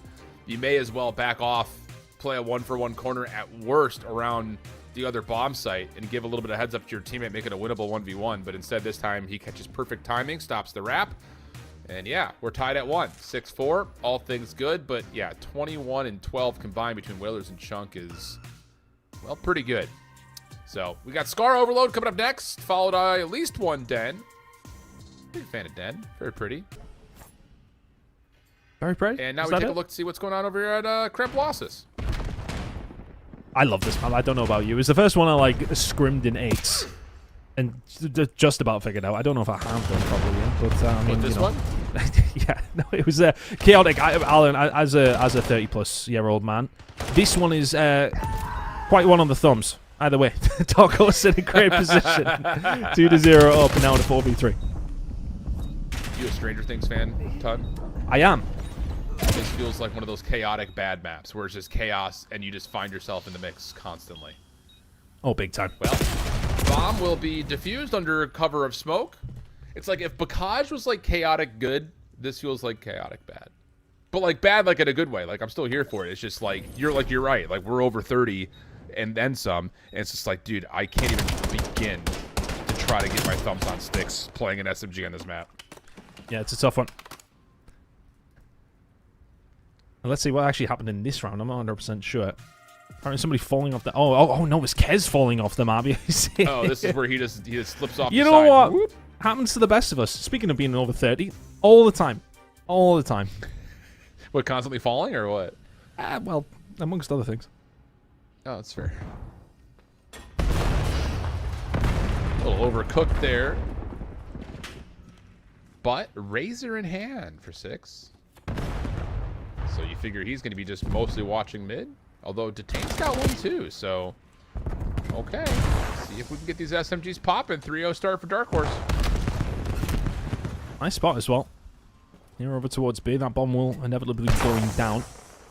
The rear quite covered yet, but Soul will get taken down. Maybe just a little bit one-dimensional from him there. Shea will find something though through the mid.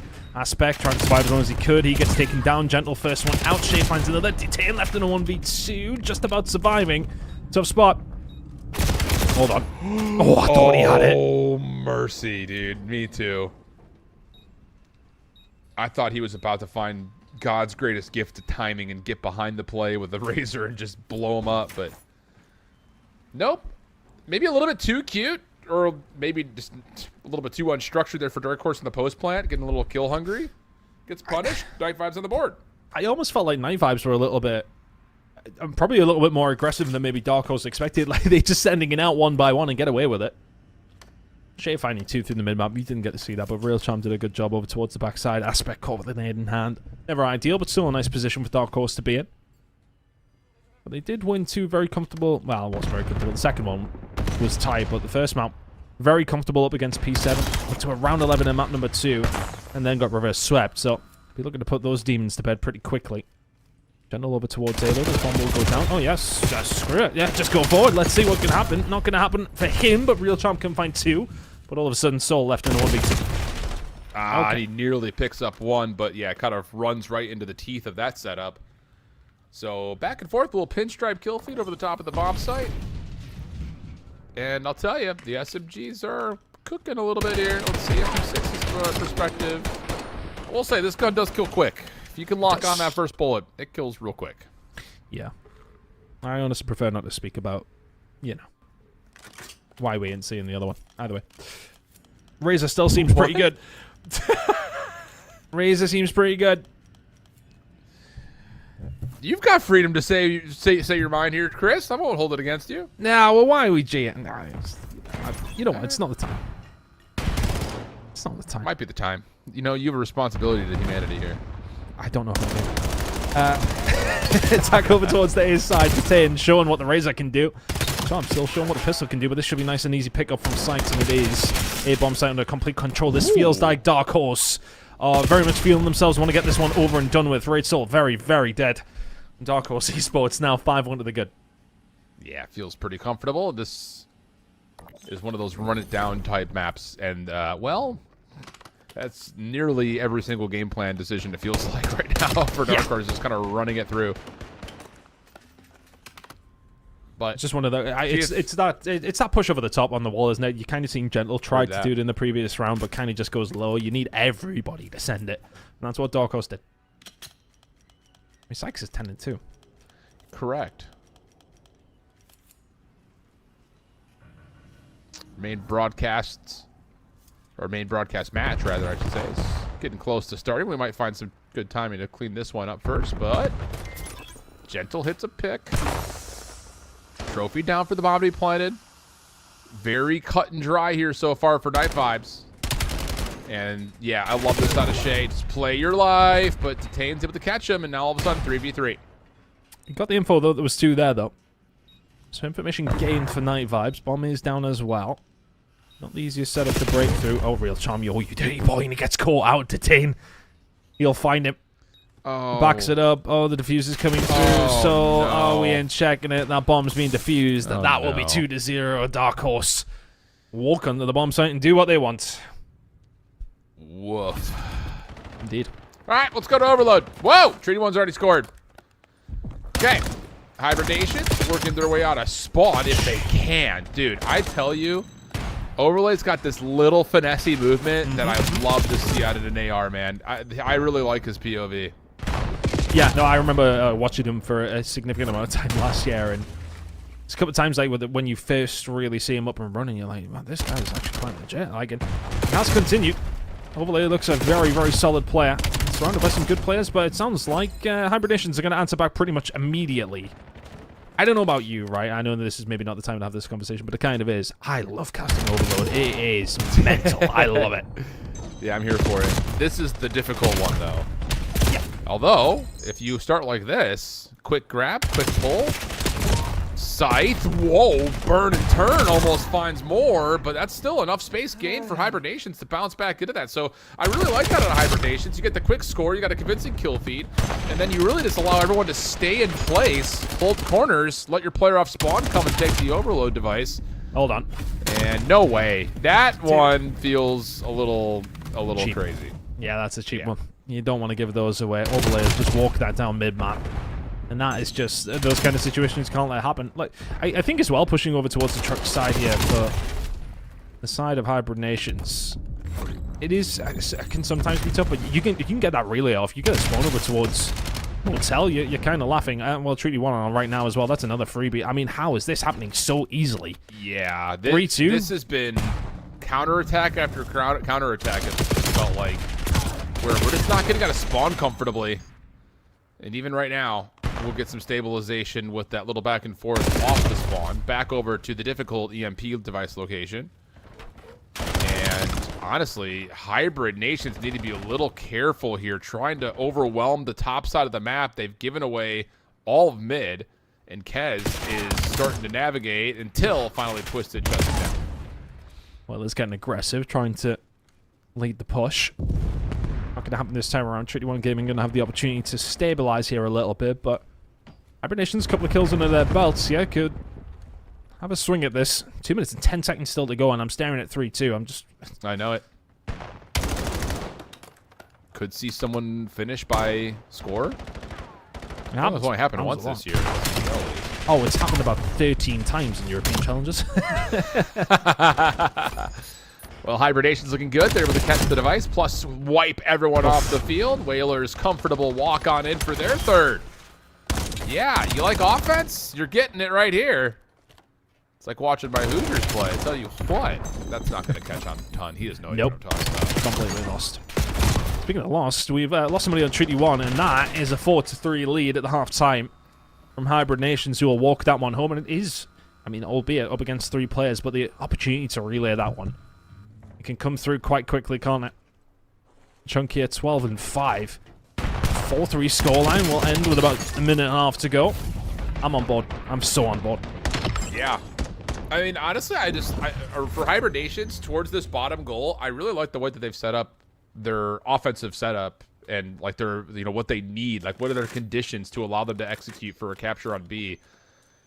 And get someone up top towards tower if you can, and then have someone on motel steps as kind of a secondary line of support. And looks like we will have a conversation about the player who had dropped. So we'll end the game and maybe restart at the half 4-3. That would make sense. How are you? Yeah, hi, man. Let me tell you something about the Indiana Hoosiers, Ton. Okay. You like offense and football? And I'm talking like American football. Okay. Let me introduce you to Kurt Signetti. That guy is nuts. These are all just words that you're saying right now that are That's just perfect. entirely over my head. Gone. Entirely. I don't have a reference for you because you're a Newcastle fan, right? Well, I mean, we could have. Oh yeah, golf doesn't really count in the sense of offense, does it? Yeah, Newcastle. No, we really score a lot of goals, but I don't really know if you know any Newcastle players. I mean, we could be here all day. Not a single one. Okay, fair. So we're kind of just mutually just ignorant, maybe, or just clueless. Isn't it great that we have the middle ground of the game of golf to keep us tied together? If we didn't have that in Call of Duty, we wouldn't be close to being friends, I don't think. No, not even remotely. I don't think we know each other existed, actually. Yeah. Oh, goodness gracious. Looks like we're going to have a little bit of a pause, though, trying to figure out if there's going to be any sort of a restart thing with the whole player dropping off of the last game, plus Bravo's in a little bit of a hiatus mode right now. So we'll head to a quick break, and we'll be back with more, because that's what we do.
welcome back. We find ourselves into map 3. We are hearing that our main broadcast will be going into a 4-3 count. We need to confirm it with the admins, but for now, take a look to see if Dark Horse can close out Night Vibes in 3. And we're here on Den. See how we get it. Let's see how it's going to go. I'd imagine Dark Horse is going to be feeling good about this. Nothing sensational in this series. Charm, yeah, finds 2 nicely positioned. I mean, that's a snapper for number 2. Tane's the only one who can find something, so imminent threat coming through from Night Vibes here. Looking for a little bit of pressure, but I think it's like, for me with Overload, it's about those players, how brave they can be, how much, your playmakers can do to try and set up opportunities, especially when it comes down to Den. You really do have to break through and have somebody, being your lead blocker, and, well, Shay tried to do that, maybe a little bit advanced of his teammates, and they've been punished for it. Agreed. I was about to say the exact same thing. If Shay could have waited an extra second or 2, he may get 2 there, but instead, Dark Horse, comfortable on the defense until... Hello? It almost felt like Dark Horse kind of just forgot about the EMP, said, oh, we got 3 kills, we're good to go. Well, Device Carrier's still alive, and Night Vibes find a sneaky score. I find another one here as well if they're not careful. One player on the flank, he's doing nothing. Send it out. Somebody else there to follow it up, Gentle. We'll keep that pressure on at least. Yeah, just childless with a pistol, why not? Setting himself up in the mid, and now waiting for the rest of his teammates to get here. And I think it's such a control game, isn't it? Just back and forth, just trying to find some pressure. They've got plenty of it here. This should be a second one, but it resets at the right time. Dark Horse might get away with that, maybe, if they can clutch up on the respawn. Soul still holding on to the backside garage 4 in a row. Eventually shut down, but Charm's able to get there to score for the second time. And wow, the pressure for Night Vibes is relentless. So yeah, we can be a little critical of that one small moment, but Shay is ripping them apart through mid-map. 3 in a row, still going back and forth by the window. But as much as this has been kind of a hero play for him, don't sleep on the fact that they're still around here for Dark Horse to contest the EMP. And this, I just kind of want to have to mention it because we kind of have to. He's actually on a Dark Horse Esports spawn as well. Night Vibes doing everything they need to. It certainly didn't look like that. I had to check it, Alan, because right now Shay and Gentle are gliding around the map. My word. Well, shut down play there on a Gentle. Leaves Charm trying to create something from the front. Not to be. Stun out. Soul, some trouble, will be shut down. An opportunity for the first time here for Dark Horse, but they don't expect Gentle to be that close. And can you get an angle in time if you're Mighty? Doesn't look like it. And Gentle finds himself the EMP kill plus the immediate repossession into a 3rd score. Incredible work from Gentle, and you just got to sense those opportunities. You get caught. Well, almost with your pants down there with the pistol in hand, and that is that. Night Vibes 3 to the go, and a minute and a half to go. Dark Horse, well, they've been punished every single time there's been an opportunity for Night Vibes to do so. And they haven't been able to get up to speed whatsoever. Not even close. No, not even remotely. I mean, they've barely passed the 50-yard line. Is that the halfway line? Just really good map control here from Night Vibes. Mighty for one trade, has more in front of him, caught on the reload, surely drops and will. Aspect has to back up to try to help out, finds the initial trade. Nades will largely miss him as Mighty blocks the front. Now you've got 3 dead. Charm cannot give away his life right there. Chance to possibly score if you're Dark Horse, but the defense is up and spawned. Yeah, the pressure is going to be there, though. It's going to give them an opportunity. They find plenty. Oh, that is tough. Mighty trying to just push forward, trying to keep that pressure on. So difficult to do so. Mighty, though. Or Sykes, I should say. Okay. The Razor and the pistol getting the job done. Now you can get a hold of the EMP and maybe run it, but one player on the flank here in Real Charm should shut this down. Never mind. Sykes, apparently, gunning everybody in and around mid-map. But for all the gunfights to be going the right way for Dark Horse Esports, there's not been a lot of movement. And Night Vibes are going to close this one out 3-0 at the half, you would like to think. Sure feels that way. Sykes. No, caught up. And that's just another moment, like you go back to the 4 down for Dark Horse after Charm passes up top at mid. Why are we trying to run it down mid? Like reflip back to Dojo or something? Yeah, it feels a bit like... We get a little bit of overtime, though. Yeah, it feels a bit like pick EMP up, run forward. And it's just like, yeah, we need help. We need to take second. Aspect doing that right now, but yeah, it doesn't really have a great deal of help. Unless We just wrapping this? Yeah, we are. Joe too here. He's in too much trouble, but there are kills on the board, and that will work. Okay, final score right before the half. That's better. You know, hey, we're showing force. We're showing force. We get a couple of kills on the other side of the map. Okay, rotate it. Just get that through mid. Yeah, but you're right. That one play that we saw from Dark Horse, maybe a little bit of frustration, maybe just like I don't even know what to call it, but like offensive anxiety. Like, hey, we got this. We got the device. Let's do something with it. And they just run it forward into the teeth of the defense. But at least they put one on the board. Nice to get one, because I think a 3-1 deficit feels a lot better than a 3-0. Getting something on the board when realistically you didn't look likely outside of those final 30 seconds in overtime. I think it's one of those modes that you can dissect it so much, but I think in certain occasions, especially I think for some of these teams who have been maybe on the lower side of things through their groups here in Europe, and EMEA I should say, it's been tough for them. There has been a lot of maybe just getting a little bit excited when you get a hold of the device, but yeah, for some teams it really could be the case of, well, maybe taking your time too much. We've seen a series beforehand before you jumped in for Bryce that teams are literally just fighting for control for 2.5 minutes and overtouch the MP. So I'm actually game to see this more so than a little bit of that. Well, we swap the sides and we go again. Aspect's going to try to take some control at window. Gets there. There are defenders nearby. Team shots are decent, but Charm stays up and active to at least help the B-side defense. And yeah, the pinch gets shut down, and you can kind of see it by Dark Horse. They're like, okay, we got 2 at mid. They're pushing people off. We got to go now, but there's no kills there. And the defenders on the B site made much more safe by the fact that their friendlies by mid are still up and active. Shea trying to push this one forward. Nice kill to find. Now the push through Dojo, you find this one, it should be a cap, not going to happen. Sykes can just do better than 1. He could find 3. Opens it up now, can push it forward. This should be a cap, I believe. Sykes should be able to get himself across. Oh, missed the window. Just about got it in. And they can string here too. Yeah, you've got Detained behind the play, I think. Or maybe that was Sykes. It's so hard to tell when there's not enough. Aspect will fall. Shea able to create enough space for Charm to move forward, but yeah, right off the respawn. Easy follow-up. Looking for a second. Oh, okay. Very fortunate that they didn't score right there because it looked like it was almost a 3v. That's the thing when they, yeah. Oh! Okay.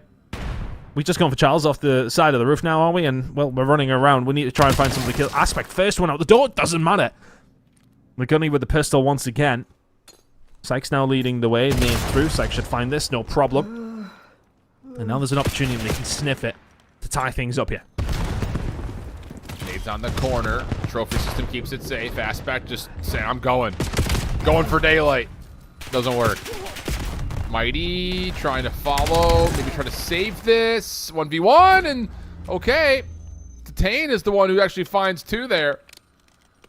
Scores and gets into a tie game with still 2 minutes and 35 seconds on the clock. I'm scratching my head on occasion at some of these offenses. It's just like, we haven't cleared anything, but I'm just going to put my head down and run. I almost respect it, but if Aspect's going to open things up like that, it's another one potentially on the board. Now you can set this up. Shea's got to do a hell of a lot of work to stop this from happening. Netley does well to find 1, but there's a lead change. Dark Horse Esports, lovely little relay. You find 2 in a row. Yeah, and Night Vibes are getting caught in the blender right now. I mean, you're seeing individuals get picked off spawn. They can't get together at all. Here at Couches. Oh my goodness! That is the Razor. Tell you what, Mighty for another, just holding off the spawn. Oh my goodness, plus the AR in the back pocket. Oh, it's getting ugly quick. Dark Horse are cooking, and they've got a couple of players on or close to streaks. I mean, it's been a sensational run of play, really, hasn't it? Mighty actually does need to get back in a position to stop this from happening. Great shots, great awareness. If he shuts it down, yeah, and that's a crazy one. You potentially could have seen go the other way, but Dark Horse Esports survived that momentary scare. 1.5 to go, 2-point lead. You're feeling good about your chances to close this one out 3-0. Yeah. And we're even going to call Mighty's Hellstorm in here. Catches 1. Keeps the defenders back into the site, and, well, a little bit of spawn protection there. Will at least keep the defense alive. They might just wrap this. They might just wrap this. I mean, they're going to presume that they will be here, but a couple of nades land.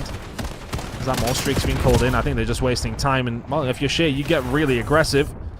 Don't find a great deal with that one either. And oh my god, that jump scare when you're coming out of the Hellstorm. Sykes just trying to survive and does so. Finds 2. Keeping them at bay. The rest of the team are now here through Dojo. Sykes might just run this. Sykes might just run this. He's got a little bit of backup now as well. And Dark Horse Esports are taking it slow. They're wasting the time. 35 seconds to go. Night Vibes need a miracle.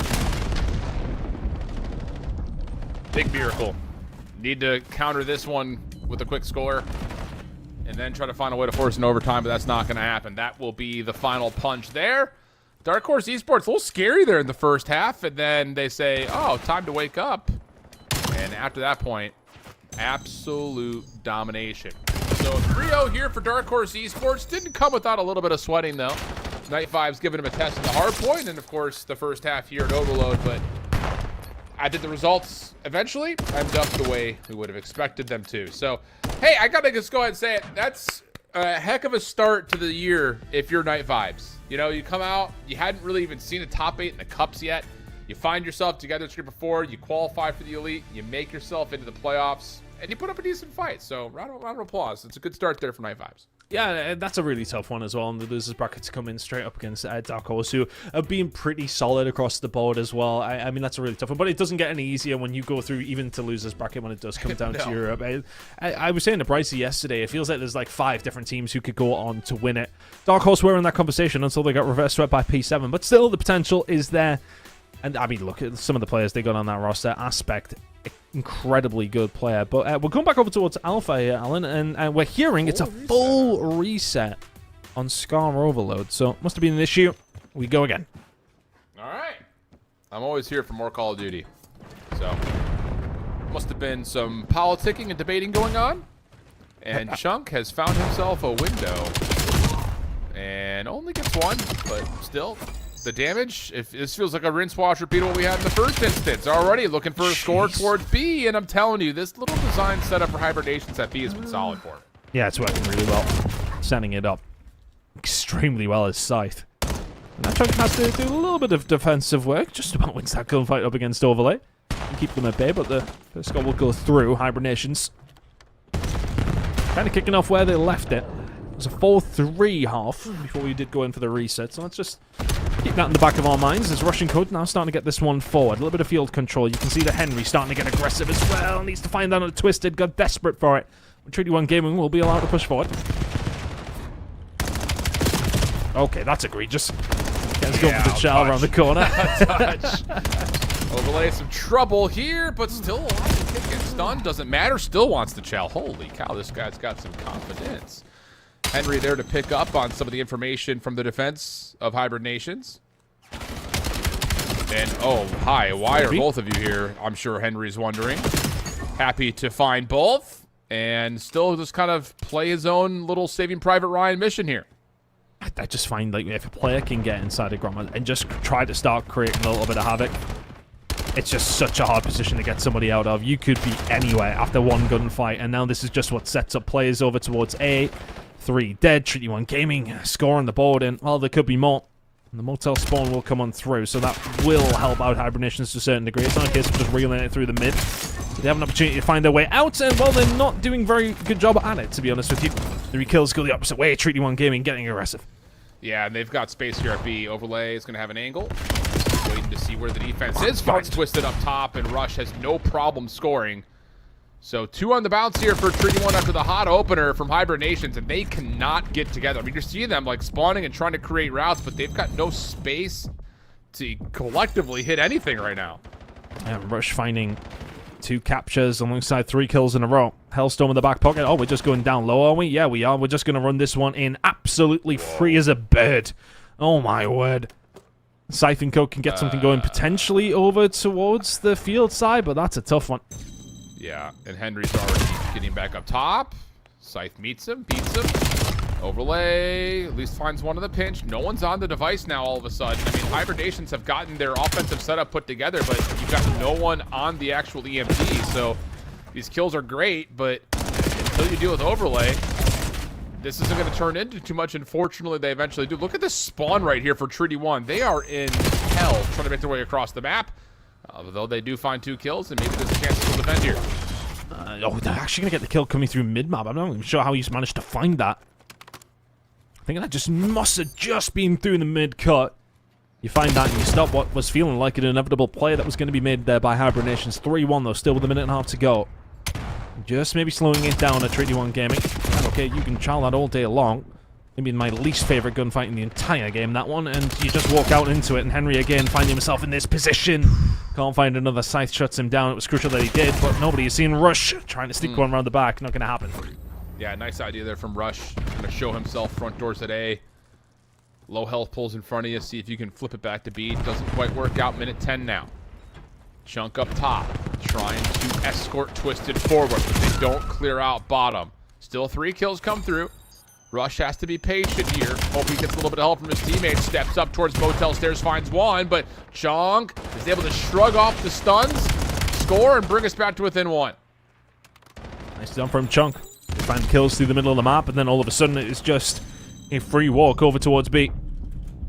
Scythe just trying to set up in the middle of the map and keep this pressure on. Fair play to Hibernation, because honestly, after the first couple of minutes from Treaty 1 Gaming, I was a little worried for them. And that was one of those moments where you have to find those kills in the mid-map. You have to make sure you do something with it. Boy, they did. 2 will be found, but they are in danger now. Henry and Co. starting to get something going via field. Yeah, you can take your time here if you're Kez. Whalers, nade comes out, and Hibernation, they're looking to see if they can swing the device back into their name before overtime. Henry cuts off one. Difficult gunfight for Scythe as Henry finds a second. And with 5 seconds on the clock, again, the kills continue to be exchanged, so I don't even know if anyone's able to grab this before the half. Twisted just barely, but immediately drops. No pressure there. Nice off again, though. Very attacking from both these two teams, and find ourselves now a 3-2 lead. Here for Russian Co. on Dark Horse, but Scythe, I mean, look, so often we were seeing them get over towards the top side in Church and try to do something. How long did that play go on for, though, when they were trying to lock it down, trying to get something going? Eventually did work for them. Over through the motel. Treaty 1, sorry, I should say. Honestly, lock in. Lock in, Chris.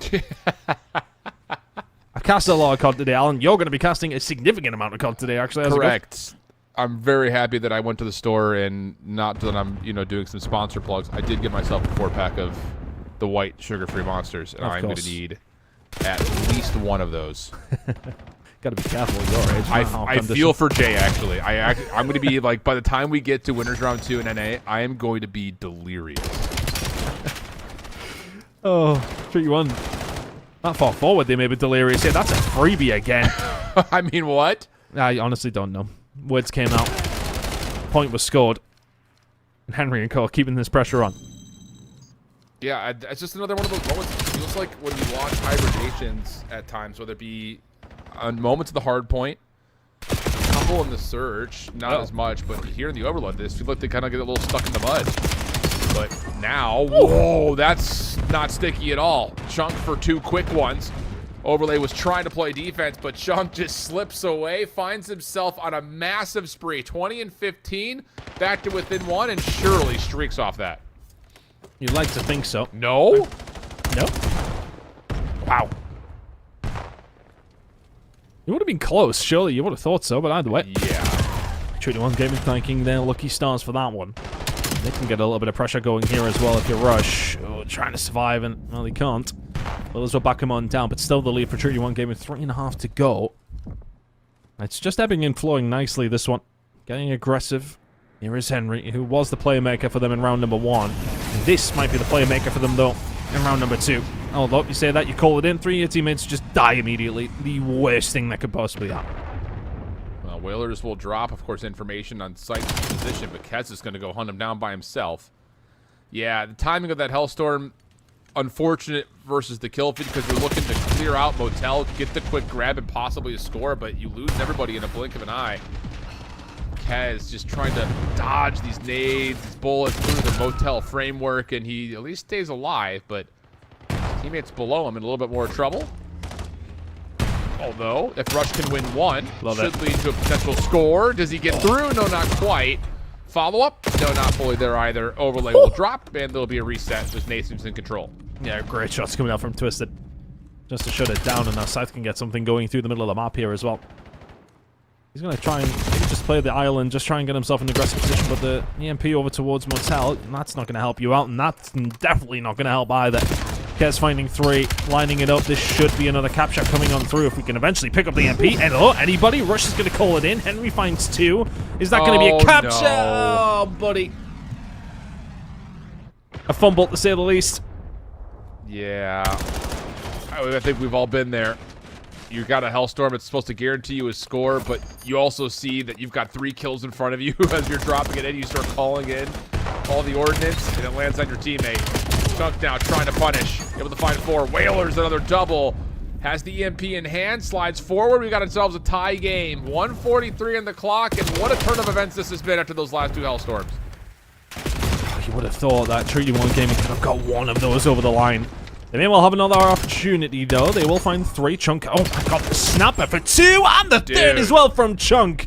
That'll shut that play down almost immediately. They can start to put the pressure on, and they could maybe win it here. 1:20 to go. Yeah, feels likely unless someone can step up defensively. But Scythe and Chunk find the opening double. Wow. No problem for the 5th score. Overlay gets 3 on the exit. So quick transition here for Hibernations. Moving over towards Plainside. The only real difficult battle is this one, and Whalers has already taken some damage. Nice follow-up as Overlay gets to 5 in a row, and he wants blood. He knows Whalers is low, pops up for kill number 6. Now he's got the pistol out looking for more, but his teammates beat him to the punch, but the device isn't here. You get all this space, but your carrier drops behind you, and now you're at 45 seconds. Oh, so painful. You're then screaming, where's the MP? Where is it? Well, it's in field, and it's now being run up over towards your site.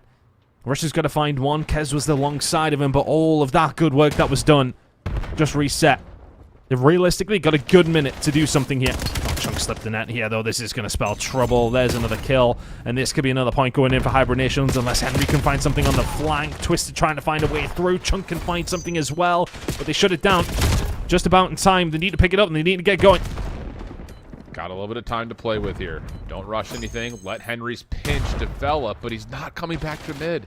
Now he does. Okay, now we're following it up. Oh, but we lose the EMP carrier at the worst possible second. Kill from Kez. He's got to grab. He's got to stay alive. Able to do the first of the 2. Overlay's got space over FB. Looking for potential overtime. Nades are landing, but the EMP carrier drops from behind. No, it's the final cross. You can kind of see him on Overlay's screen. He's like, again? Again?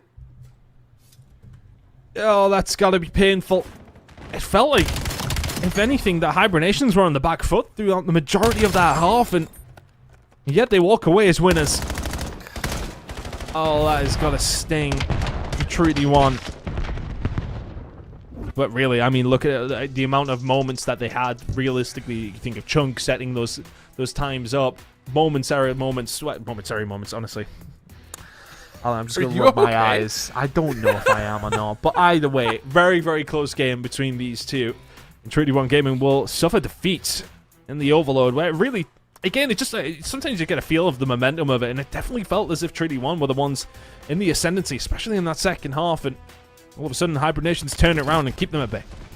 Yeah, man, it's really those last 2 moments for Treaty 1 in the second half where Overlay does everything you want and more, but he gets 3, and then you look behind you, and the EMP's by plane still. And then here at the end, it's overtime. You get nades to land. You get another 3. But the one player you don't find is the one that takes down the EMP carrier before you can cross from convoy to convoy. So it's just like, oh, it's got to feel so frustrating. And this one as well, like you said. I mean, I get it. I think we all do. But that's just miscoordination. Like, legitimately, if I'm calling in a Hellstorm and I see 3, stop moving with the device. You're guaranteed kills. Like, it's just, yeah, you give it right here. He's looking back. He's like, what do you mean you didn't get across? I got 3. Oh, mistakes. But Hibernation's up 2-1 regardless, heading into 10. That's them in a really nice spot now, considering that exposure was only a 30-point game. I think you got to give credit to Hibernations. Nearly brought that one back. But 2 close ones on Search and Destroy and Overload have sent us here with them in the lead. And heading over towards Den, how are they going to be feeling about that one? God, obviously as well, some winners bracket games to go off the back of this one. Oh yeah. Alan, I mean, you might even need 2 of those monsters. I don't know if that's advisable, but good thing I've got 4. Good thing there's no sugar in it. Yeah, It's the exact appropriate amount of consumption and caffeination that I need to be at my best, which is what you need. I wish we had do we have a Monster Splash, Ray? Can we hit it? Because I'm giving Monster so much love right now. If you need that little bit of extra caffeination, head over to your local gas station, kick yourself up. But instead, we've got the best we have is, hey, you're watching on youtube.com/CODChallenges. So we're going to go to a break. When we come back, we'll finish off the lower bracket and continue forward. Don't go far.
Hi there, welcome back. We've got EU challengers. I see some people in the chat. I don't often look at the Twitch chat, but I did on break for a brief moment. Someone said, "How do I play in this?" You got to be good. You got to qualify. You got to play in the cups every weekend. You got to get points. You got to find a team. Then you got to qualify. Do all those easy things, and you can find yourself right here in our arms, which is a dangerous place to be, especially when the two of us get together. Because wow, we go rogue. Hey, we got Map 4, brother. What are you feeling? You feeling a Map 5er? Or are you feeling a Hibernation's closeout? I'm feeling a Map 5, to be honest with you. I really like what Treaty 1 game we were doing the first map, of course. Then very, very different to what we're seeing on Exposure. But Hibernations, I think they just maybe put themselves in a bit of a hole, couldn't get out of it in map number 1. Let's see if we can be competitive all the way through, and they've got more than a good chance to try and get something done here. Map number 4, then we go. Fast and Furious from both these two teams throughout that overload, expecting pretty much the same thing here to kick things off. Okay, 4 dead. Hibernations, time on the board. Yeah, nice little moment there from what I believe is Twisted on the minimap. I still always get confused when there's someone running a number from an offensive lineman that is it actually the right number or is it a different number? Whoa, Chunk is cruising. 3-0 start. Twisted follows. And yeah, I love this out of Twisted. That's what I was going to say. He keeps tracking back, making sure the spawns are safe. And when you're up 30-0 with P2 at your backside, you're feeling pretty saucy. It's going to find this kill. So, yeah, they are frying right now. Hibernation's feeling good after that map 3 win. And putting themselves in the best spot possible to close this one out. I think a bit of a rogue spawn over towards the backside. I didn't see Henry find that wrap. Now all of a sudden, can you deal with it if you are Hibernations? Well, patience here from Treaty 1, making the most of the situation, but they are starting to stagger a touch. Chunk off the spawn. Turns it just down to the rush show. He will drop. Dude, this is a massacre. Finally, some sort of success from Roofs, but there's still a chance here for Hibernation with 40 on the clock to get together and try to re-break. Treaty 1 can maybe turn this around here. Close spawns coming in though here for Hibernations. You're not too far away on the rooftop still. Into Treaty 1, Overlay doing his best to survive. How long is he going to be long for this? Well, I'm not 100% sure. Back and forth we go though, because this is quite some time. Now we're going to be thinking about the rotation in 20. We're just trying to survive inside of the point, doing a sensational job, and eventually Treaty 1 Gaming are here to play here in map number 4. Yeah, it feels like monitors are on now. Controllers are plugged in.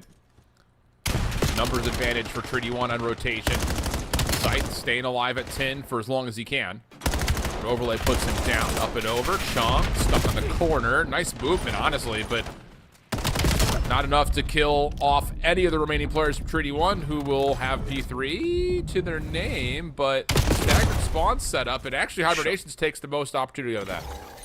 Push through Dojo is going to be aggressive. Henry, can you shut it down? I'm not too sure. Scythe, yeah, well, he's going to shut this down imminently. Amazing work from Scythe. Finding 3. Going to get another not quite. Spawns flipped once again. Treaty 1 Gaming now going to be pushing in through Dojo. 30 seconds time, they'll be in a nice spot for P4, but presuming they don't want this 30 seconons to go over towards Hibernations. Yeah, and again, it's just these individual peaks for Treaty 1 continue to get punished. Crossfire setup. Nice damage from Trump. Can't finish, but again, it's just they've got nowhere to go. And now you have a route developing. It's Whalers who's playing through mid. And if he finds one, he may flip spawns around here thanks to where Scythe is positioned. We'll see what happens with it. More kills continue the way Hibernations, and there you go. Treaty 1 spawn all the way out. Good moment here from Hybrid to blow the lid off this game. Yeah, 60 points really on offer here. Hibernations now have got so much time to set that one up. Big plays coming in from Whalers. Surprised me how well he's actually being played. Now, I don't want to sound that disrespectful. The man's been around for a long, long time. I swear he was literally trying to be pro in a different game last year. And here he is. Correct. Playing challenges. Overlay. Found around round behind, though. And all of a sudden, this could open up for Treaty 1 Gaming. Does so well to find the second 2 HP in a dream. And there's the break with 30 seconds to play for. Yeah, this map so far, I think you could classify as Hibernations doing everything correctly, but Treaty 1 Gaming making the most out of nothing. Something out of nothing, as they say. Finding these wild breaks with still 30 seconds to fight for, and okay. Somehow, some way, if this last kill comes through, we're going to end this rotation underneath the 40-point game. That's after Hibernations was up 60-0 in the first 2 hills. How quick it can change. That was just one play from Overlay around the back, right? Finds 2 or 3. Everybody else doing their job through the front of the hill, and it's a nice clean break for 30 seconds. You put yourself in a good spot, and you're getting some great time towards P1 as well. Hibernations maybe being a little tentative here. Don't want to go for the spawns, but we are a long way from home when it comes down to P2. That's getting aggressive now. Everybody else from the side of Hibernations trying to get in and amongst, but they can't do it. Twisted, got some work to do here. Not going to be able to. Treaty 1. 35 seconds remaining here over towards P1. They may well take a lead. Yeah, I really like what I'm seeing out of Overlay. He continues to just impress me with a little finessey movement that just gets him a little bit of intel before he takes a gunfight. Yep. Oh, okay. Not enough support to find the second, but a good first. Stalls out the rotation just a touch. And really forces Hibernations to have to hit right through couches, where Overlay is going to spawn up and just play spawn protector. Don't mind that 15 seconds they're going to get a hold of, though. Felt like the lead could have changed in. Maybe a change in mentality for Hibernations, but altogether, still with a 30-point lead. That's going to be brought right down, though, with Rush finding 2. Scythe trying to find a way through as well. Has been able to, and that may be the break. The spawn's coming through as well. Treaty 1 Gaming fall apart.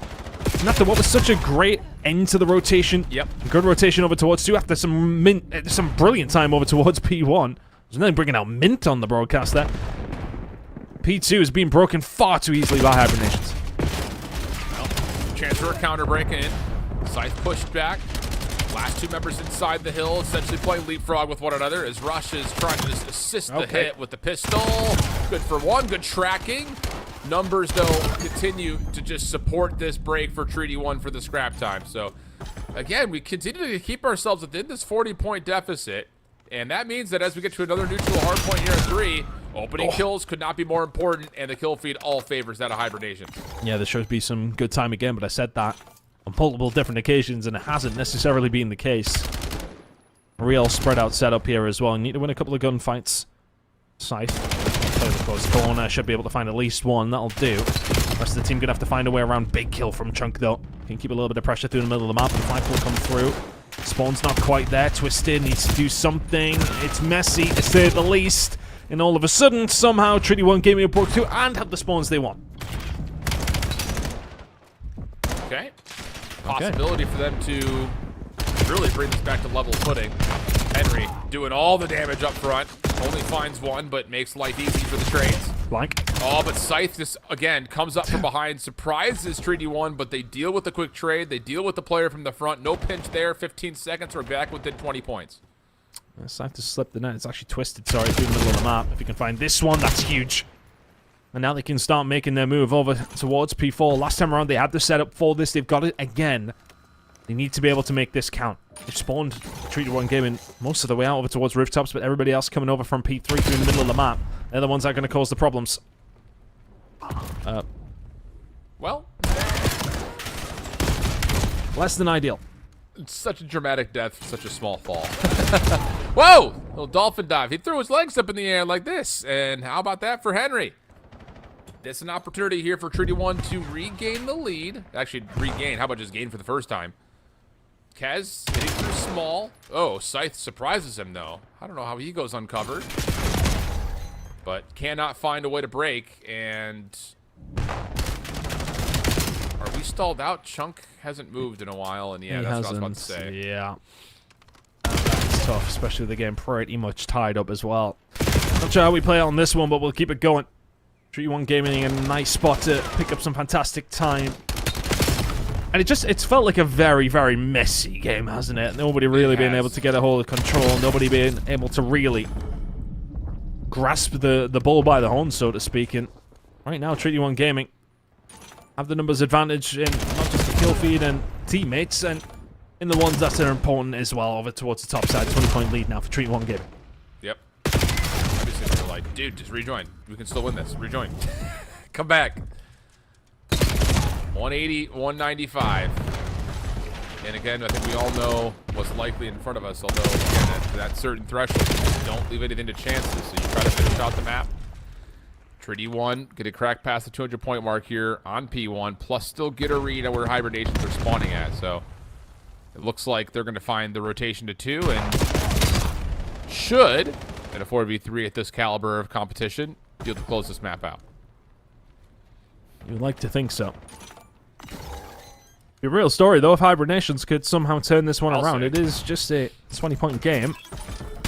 I have seen stranger things. Have you ever seen that happen? There's been a couple of times where we've had 3v4s and it's been close, but I don't think I've ever seen a team with 3 win. I think I've seen it search. I don't know. Well, I'm definitely not seeing a team with 0 win, so there you go.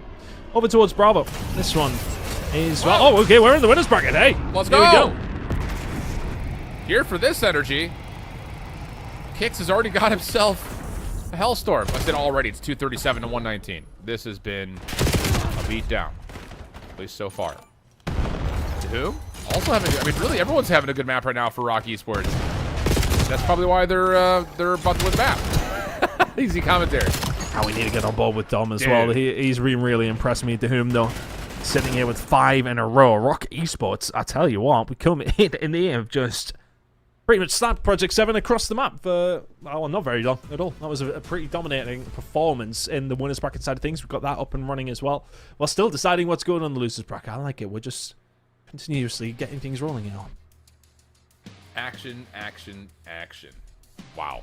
I'm excited for this winners round too, honestly. Yeah. Like, I think we're going to get some really good stuff there. I mean, Rock and Project 7, I still, like, when I saw who qualified for EU, I was just like, okay, this P7 team's good, dude. I mean, you've got all the right names in all the right places, right? Like, tons of experience across challengers. Obviously, you know what you're going to get out of a player like Harry or a.k.a. Lucifer. Just depends on what day of the month it is and which name he feels like going with. Denza's Denza. Mythics over the last 2, well, really, I'd say last 3 years has really kind of popped up as being a formidable force in EU. And F-Dot, I would say maybe last year and a half or 2. Obviously, there's been some controversy about him, like LAN appearances, but he's been really solid, man. I had a lot of expectations for this P7 team, and it's been a little bit strange to see them not at the top of the EU charts early in terms of like who finishes where in the groups. And you get that from ROC instead, but crazy scene. Here's a look at the bracket just to kind of give you a look at what happened. Like you already mentioned, they were able to find the reverse sweep versus Dark Horse and a chance to get to winners finals here if P7 can manage to come back here. Yeah, I mean, these two obviously faced up against each other in group stages as well. Went all the way to a map number 5. So that was a real big day for Rock Esports to find that. And that kicked off their campaign to go 5-0 in their group. So they'll be feeling confident going up against Project 7, but it was a very close game. An extremely close game. Back and forth. It was Rock Esports map number 1 win, if I remember rightly, in that series as well. And they start off the same way here in winners bracket round 2. Got to be feeling good about their chances, though. That was some way to start things up on Colossus, and that is a fantastic win for Rock to get on the board. Big time. Big time, big time. I'm trying to see if I can find I'm trying to find it. The previous results, scoreboard, yeah. The previous scoreboard. I've got it. You got it? Where are you? There you Hit are. me. I'll hit you. I'll tell you what it was. It was 250-71 on map number 1 for Rock Esports, but that was on Blackheart. Oh. Map number 2 was Project 7, 6-3 on Dense Edge to Destroy. Rock Esports actually winning map number 3, which surprised me at the time, if I remember correctly. It was a 6-2 win on Overload on Scar. I'll send you all these in a second. I just thought I'd read it out for everybody at home. Project 7 then 11-point win on map number 4 and a 6-5 Rock Esports map number 5 win. So, okay. I mean, we're expecting something relatively similar, I would presume, in this one between these two Map 5 teams. round 11? Is that what that yeah, means? Honestly, no, that's pretty much where we're destined for at this stage. It kind of feels that way every single time that Rock are on board. It's never going to be clean for the most part. Outside of of course, the winners bracket round 1 game, they managed to close out pretty quickly. It is rarely clean, Alan. So I'm all for it. It's chaotic to say the least. That's fair. I could have sworn. Oh, there it is. I was like, I could have sworn I got permissions to get into the EMEA template for the results, and I just couldn't find it. You say what? Oh, I thought you were looking at the stats. I'm not with you. No, I was looking at the one that we were given. I have not looked at that once. Oh. Well, okay, fair. I've been using other things. It's all right. I'm scoreboards. I didn't wait. They update this on COD Game PD? They do. They do. They're my guys. Look at my boys. Gosh, I love those guys over there. So again, just to kind of give you the lay of the land, we're waiting to see what's going to happen with that Den hardpoint in the lower bracket, and kind of keep our eyes on what happens with the Rock and P7. Here for it. We did, of course, just get confirmation as we look back over the series layout that it will be a full restart, which makes sense. I mean, it was a 5-point game, or roughly. So approved. Not that I have any way in on that decision, but approved. Den hardpoint back with us. Then again, I mean, really, let's just kind of categorize what just happened. Give us the spark notes, the cliff notes on it.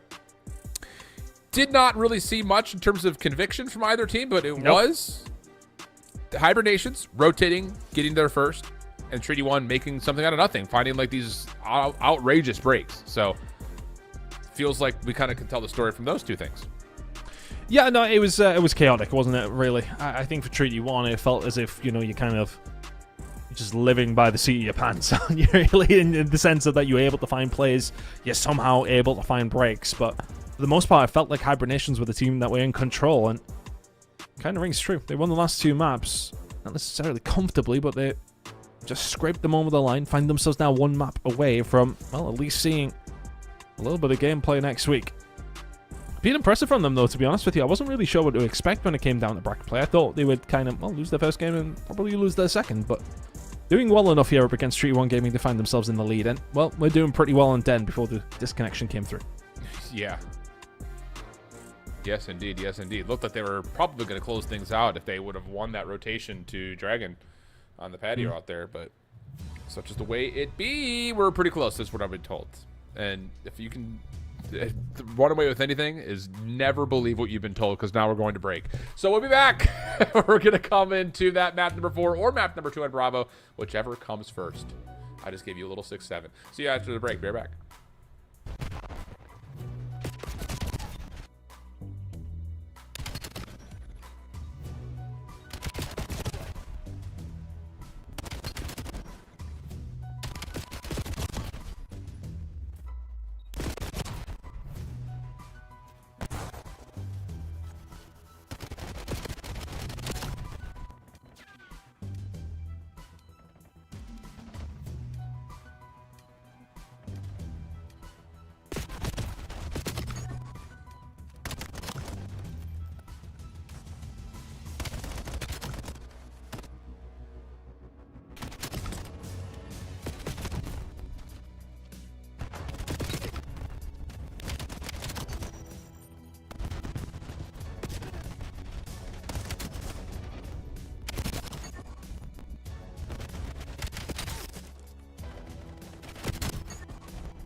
Hey there, welcome back. We're about ready to go. I know, we've said that 5 times, and you're going to think I'm a liar. I'm not lying. I just work here. Dead Hardpoint, map 4, coming up again to reset after what we had just seen get down to the wire. I mean, again, it got to like 170 to 180 before we had a dropout, unfortunately. So, see if both these two teams can kind of learn, adjust, have a little momentary kumbaya, re-look over the playbook one more time. Gain some of that little bit of confidence, because for Treaty 1, it is do or die. Hibernations, chance to close out without going 5, and this time the break off much better for Treaty 1. Go figure. I mean, it couldn't have been any better for them and any worse for Hibernations. What was it? Everybody found a kill apiece last time around. Clean ace. You got 30, 40 seconds completely uncontested. It's going to be on the opposite foot now. 30 seconds remaining on this one, but nice break back. Rush getting himself a little bit excited, but Hibernations forced them back. Some decent time going their way this time around. 20 seconds to go. Yeah, it's been a mixy one once again here, Alan. Yes, it has.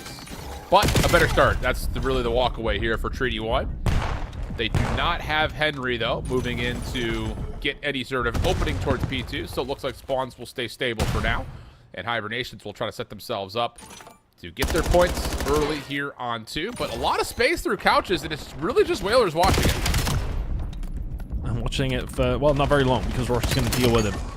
Like now come around the back. This is a lot better from Treaty 1, isn't it? And this is so often the case. One team who is maybe struggling a little bit. Restart comes through, and maybe they can do something with it, but Whalers will find 2, and break could be coming through here for Hibernations. Whalers sets chunk up, and all of a sudden, Hibernations find a way through. Treaty 1 gaming with a close spawns, though. Can they find a way back through? Yes, they can. Overlay and Kez combining so well. Yeah, this has been much, much better for Treaty 1 off the opener. Do you expect Whalers to spawn? Looks like Kez has seen them, and that turns the attention of Henry to keep things pretty clean. 20 seconds remaining on the hard point. Whoops, that's a teammate, but hey, job done. Damage is in, and Treaty 1 are storming away early, needing to put together a response to P3 as Hibernations. They already have 2 members here. Teammate, not respect the snapper. Overlay and Co, though, trying to find a way back through over towards P3. It's been a brilliant start for them, especially contrasting to what we've seen in the previous iteration of this one on Den Hard Point. Made from Overlay, though. That's going to create a little bit of space, but no teammates to help you fill it. Hibernations with a decent hold so far. Whalers put themselves in a little bit of danger, but it's a tight setup. Not going to be time for very long. Overlay on the flank. Yeah, and you can see just a late reaction there from Scythe and Chunk. Oh, they've done well. Twisted spawned out, but they still deal with it. And that has been a very good first 30 seconds. Now you're stabilizing. You've got to read. Chunk is second guessing if there's a long route. It's very quiet. But Scythe now alerting the troops as he finds 2 through Dojo, and that will free up possibly Whalers to hit an early route to flip the spawns around now. Whalers does find something through the middle of the map, but at least alerts Treaty 1 Gaming to his presence. Always going to get gunned down. That was a tough one. Hopefully just about finds it. So rotation. Over now towards New. A big win from Kez as well, and that's going to set them up very nicely. With a decent enough lead, you take those all day long. I mean, Hibernation are so far away here. Yeah. But they at least find an opener here to at least keep rooftops in their name. Whoa, spawn out. Kez is going to be deep off of this, and that was going to flip things around. You can see Overlay realizing that he's in some trouble, but Twisted turns it into 2, and just when you thought Treaty 1 had the perfect read, the perfect setup, it all falls apart. And now Scythe creating space as he does. Twisted keeping the hard point safe, and Hibernations could possibly reclaim the lead. Overlay. Getting Cameron out of his mind there, unfortunately. Scythe doing what he can. 4 in a row, 5 in a row from him. Chunk over towards the backside, and that feels like a turn of the tides, potentially. Just that spawn over towards the backside creates absolute chaos. Treaty 1 Gaming cannot deal with it, and, well, you know, fair play. It was a difficult thing to do. 6 in a row, 7 in a row from Scythe. A lot of damage done by him over these last 30, 40 seconds, and it's a Hibernation's lead because of it. I'm telling you, you get those first 2 shots in, that thing is a laser beam. Chunk up top, trying to clear out. Ooh, the front doors at lobby. Nothing to be found there. Twisted a little late to the trigger onto Overlay, gets punished as well. So Treaty 1 right back into the lead. Again, good recovery from Hibernations, though, considering how this map started. And they still have Scythe, who's making a bit of a mess, so the Treaty 1 spawns behind. Yeah, he's playing with them. A little bit weak right now, but just putting the damage down where it needs to be. Expecting the push. It comes and can't deal with it. Kez managing to find it, but he finds an opening there. Scythe, if anything, the bullet's in. Great a door for them to walk through, and Hibernations can get some time here. 18 seconds remaining over towards P1. You can see Treaty 1 Game trying to hold this down. They got the flank coming through from Henry as well, and that's going to get them off the timing. Now the pinch is going to develop. You need to move one way of your Hibernations, and that's just into, well, a grey screen. Scythe on his own, not going to happen. Lovely play from Treaty 1. And that moment right there, I think we can use as an example to why we said the first instance of this map was chaotic. It's just like, if you win one more gunfight from either side, it's either you get a chance to break the spawns apart, or you're very comfortable inside the hill. And instead it turns into a back-and-forth affair, which leads to neutralization in the first 15 seconds and a 4-man feed to follow on the break attempt, brother. I mean, it's just because Treaty 1 have to fight from the spawn. They're really barely even fighting from inside the hard point because of how chaotic this push has been. Scythe's trying to hold it down. Are we just going to have a break back immediately? Feels that way. Twisted, can't do it all on his own. Should be dead to rights. Whalers. Overlay will take them both down, and there's the immediate break back, and now spawns over towards the backside here for Hibernation. Somehow, Scythe's finding that gunfight. 2 HP and a dream will move forward, and then break it right back again. Nobody seemingly want to hold on to P2. Clean swap the Hibernations. But the rotation's been stifled. Scythe. Timing. Whoa. Whoa, that's a messy one. Walked right by Henry initially, but Henry turns to keep the spawn safe, finds Scythe, and now an opportunity for Treaty 1 to fight from in front of the hard point, which is not something either team has really done much of. But it's working out nicely in the first 15. See Henry and Whalers really just playing with each other over towards the backside, looking to try and find some sort of inroad on the spawns. Now Kez is going to try and turn around. The rest of the team may well find a push through that. Yeah, it's far too easy. Scythe, he can find one. Overlay answering back, as does Rosh. The push through Dojo, get him shut down. Nice break coming through from just about. You got... No, go ahead. No, I was just saying the break nearly came just about, but Hibernation's just about holding on. Yeah, I mean, for Treaty 1, you've got a player forward in front of the hard point and someone watching middle. We shouldn't be losing a 3-man feed like that so quickly. And they get punished pretty heavily, so it's another one of those moments that Treaty 1 have the perfect setup, but not the perfect hold. Scythe trying to slip around the back. Cause some chaos into Treaty 1, which Twisted capitalizes on. Trophy down for Overlay, but he's in some damage trouble as he's at least able to stabilize the spawns. But here comes the play to break, and it's Chunk and Whalers for the first 2.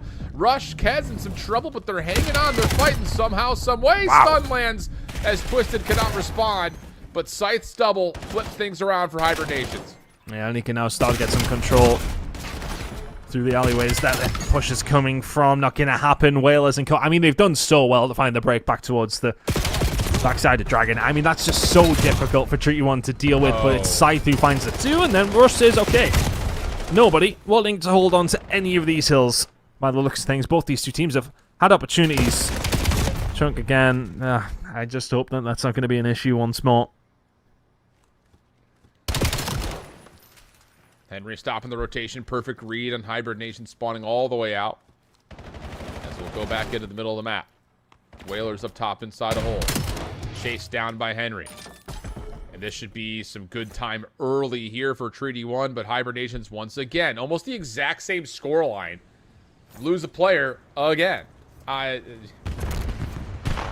just needs to win that series. We're already in map 2 of this winners round 2. Well, Rock Esports find themselves in a really nice position in the search and destroy. 4-2 to the good.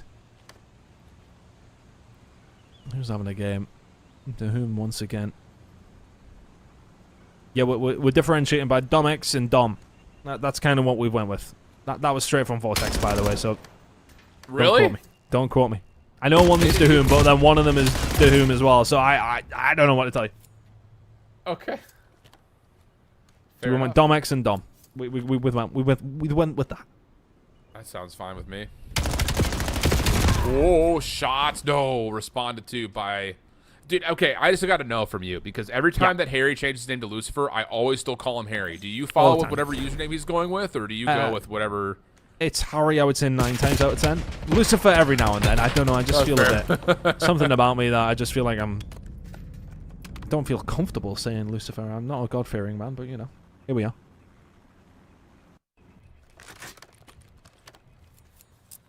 Got a little bit of a peek behind the religious beliefs of Christopher Tunn. Not one that we're going to necessarily dive into too late. It's not getting that late. Well, 4-3 the count here. Mythics on 6. Still not at Hellstorm range at the moment, but darn close. Killing assist most likely. Yeesh. Runs right into a double team setup, though, and Arak will have first blood. That's a weird forced gunfight, though, I'll tell you what. Yeah, that was an interesting one from Mythics. Very forced, to say the least. That makes 5-1 at the Dan's there, though, so Harry and F now left in 1 or 2 versus 3, I should say. Still not in the worst positions, but... Oh, Rexel. Yeah, he's found... Okay, he hasn't found anything. F had apparently seen him. What on earth was that? Couldn't tell you. Well, here is 2v2. Lucifer peeking, punished. Chased down from F-Dot, thinking about it. But they don't know where Kix is, and that's the issue, because he is about to win this round if he finds a single kill. Well, they've rotated over towards B. Dom-X just survived. Oh, he didn't see him. He didn't see him. But they've got an idea. Bomb is going down. Kix is going to be here. Kix is going to cause some problems. Finds one. And now just waits for his teammate. Lucifer left in a 1v2. Dom-X behind. Nicely done from Rock Esports. Very patient. That I think there's sometimes, you know, when you had those numbers advantages, there's the onus to maybe try and get the round over and done with. But very patient, very disciplined. 5-3.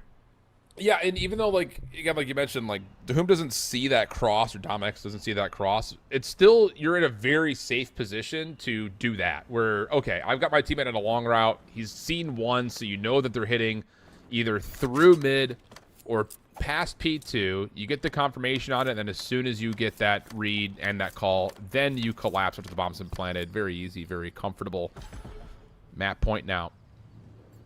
With nades and trophies at the ready, Rock Esports going to toss their utility. Nothing home initially, but Denza's shown himself. And a couple of tags will push him back as Kix is looking for a fight with F-Dot, but gets one with Mythics instead. That's what he was so good at last year and continues to provide in the search map through 2 here for P7. Yeah, he's been one of those guys consistently in European challenges, hasn't he, Mythics? If anything, he has been that guy. So many wins underneath his belt. Finds that first blood as well, and getting kicks off the map is never a bad thing to do. He's been absolutely frying, as you would like to expect. Love to see him get another shot. Honestly, I was kind of saying before, maybe not the time here and now in the middle of this S&D round. For me and their stint in Europe, He was the one that impressed me the most. That's some terrible timing from Mythics, but some good timing as well. Goes for the next one. Can't find it. Domix will shut that down. 3v2. Yeah, and that's a moment there where I will say, as good as Mythics has been, that's something I would like to see him kind of mature in this year. Is like, you've gotten 2 kills. You've got teammates nearby to isolate on the 3rd. We don't have to force to hit the gunfight with 2 bullets and then swap to the pistol midair. Rexold, good. And, uh-oh. This isn't what you want to see. F-Dot's on an island now. So you want to talk about cause and effect. I don't know, man. That little Mythics overheat may come to bite him as in 2v1 with the bomb planet. Yeah, Rexold had a bit of an angle there as well. Had an idea. F-Dot on his way over. We'll turn around. This is just such an impossible situation. And F-Dot, who's been so reliant, reliable, I should say, for Project 7. 2 and 6 right now. About to be, well, 3 and 6. Okay, chance for the 1v2. How has he won that? Oh, and Rexold is going to play timing. Well, hold on a second. If F-Dot sneaks this defuse without Rexold checking, no. No. Lose full! Okay. Dude, that little wiggle almost covered his toes. I would have lost all composure. My PC would have been out the window. It would have been gone. That's the kind of moment with Rock that I look at them, yes, okay, they're going to win the map. They absolutely have the talent. They have the gunny, and that is... They're kind of in the mold of what Falcons were in a certain sense to me. It's just, but then those things like that happen. It's like, oh my word, you need to just tighten up here and there, and tighten up big time. But they're letting it carry them through. Domix 11 and 5, big game out of him. Very, very steady AR, and 6 and 3 is a nice result for Rock Esports. 2-0 in that series. That is a brilliant spot for them to be in, heading into the Overlook. Could you imagine a world where this winners round 2 game finishes before the losers round 1 and they start the Bravo stream with the second winners round 2 game? Honestly, I can see it. Get them rolling for me. Get them rolling. Just for your sake, if anything. That's fine. I'm here for it. He's locked. Kind of getting there. It's always really funny, like going from North America to Europe and not the other way around, because it's like you start to build expectations, because like NA Challengers I think does kind of pretty closely replicate a lot of the things you see in the CDL, at least like at the lowest of levels. But EU's it's the Wild West out here, man. It's just like whatever happens. Sometimes good, sometimes not so good, but it's entertaining nonetheless. We're going to a quick break. We'll be back with more COD. Not sure which match, but one of the two will be on after this.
All right, we're still getting. Oh, okay. What we're doing? Oh, okay. I thought you ate Alan. I was trying to cover for you here, but I was okay. chewing. We're I was, just getting a little late snack in. Just trying to keep the energy, the satiation up. But satiation. How about this, Chris? You ever seen a first half of Overload end in 2 minutes? Because you're about to. Yeah, Rock Esports running it. And to be honest, they did this last time up against P7. It was some of the other particular maps that they couldn't quite take away, but they bodied them. And Project 7 are struggling to deal with it right now, this pressure that Rock Esports are, well, shoving down their throats, quite literally. They are aggressive consistently. And Mythics and Co are just struggling to deal with it. I'll tell you what, man.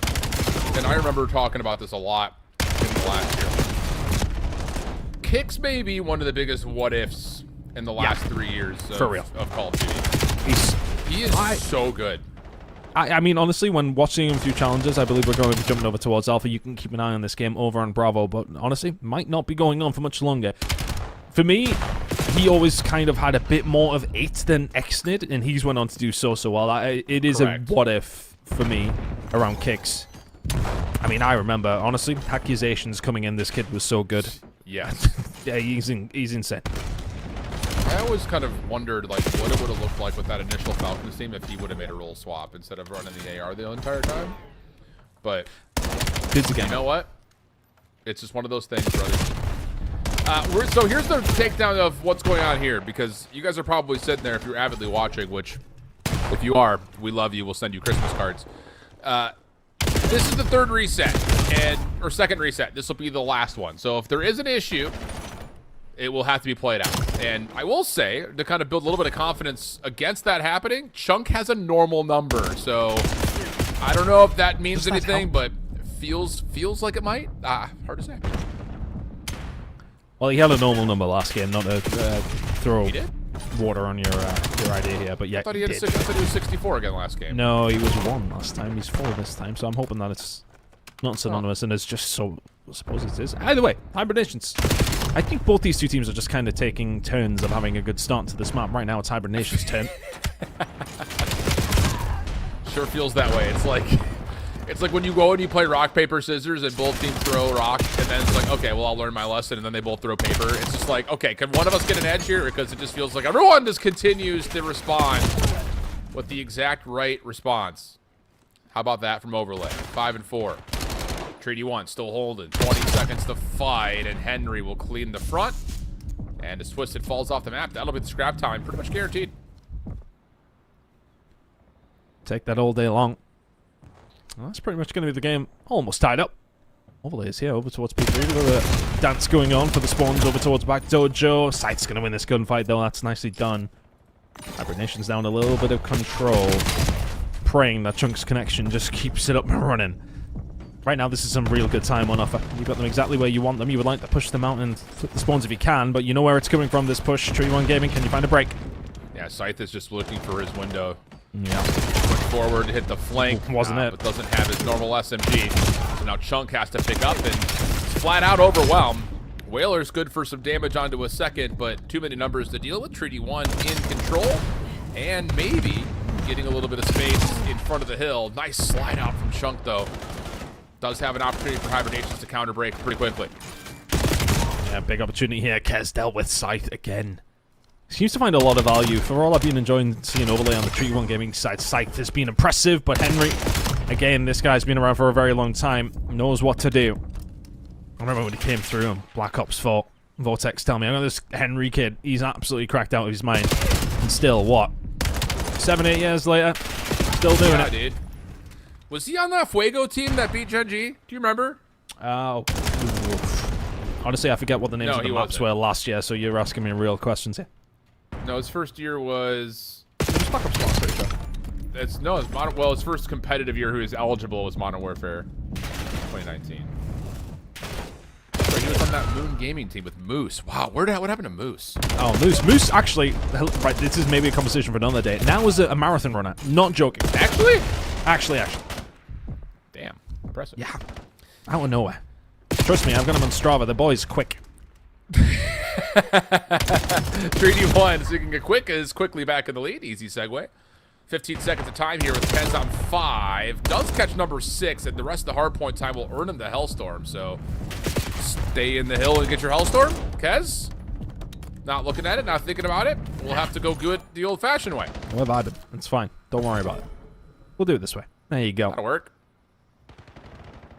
Just about got it there. Cyber Nation now find themselves 30 behind after that break that came through during story time, at least. Cyber Nation's though just going to find a way back through themselves, and here we go. Is this maybe some time? Not for has got something to say about it. Well, let's maybe slow down a little bit from some of his recent forays in the first couple of maps, but nice hold from Hibernations, back and forth, but nobody seemingly wanting this control. Delay sees one over the top, pulls the trigger early, still able to find Scythe, but is there enough help from Henry? No, not quite. And how about this? This is the perfect time. I was just looking it up. Do you want to know who one of Henry's first teammates were back in the day, Modern Warfare 2019? None other than Whalers, who just found the kill onto him. So how about that for a little full circle action? As Treaty Gaming will find themselves in a momentary lead, but possible to switch until Overlay finds the double. Whalers get stuck trying to mantle over the jump wall, but has help, and will stay even as we go to new.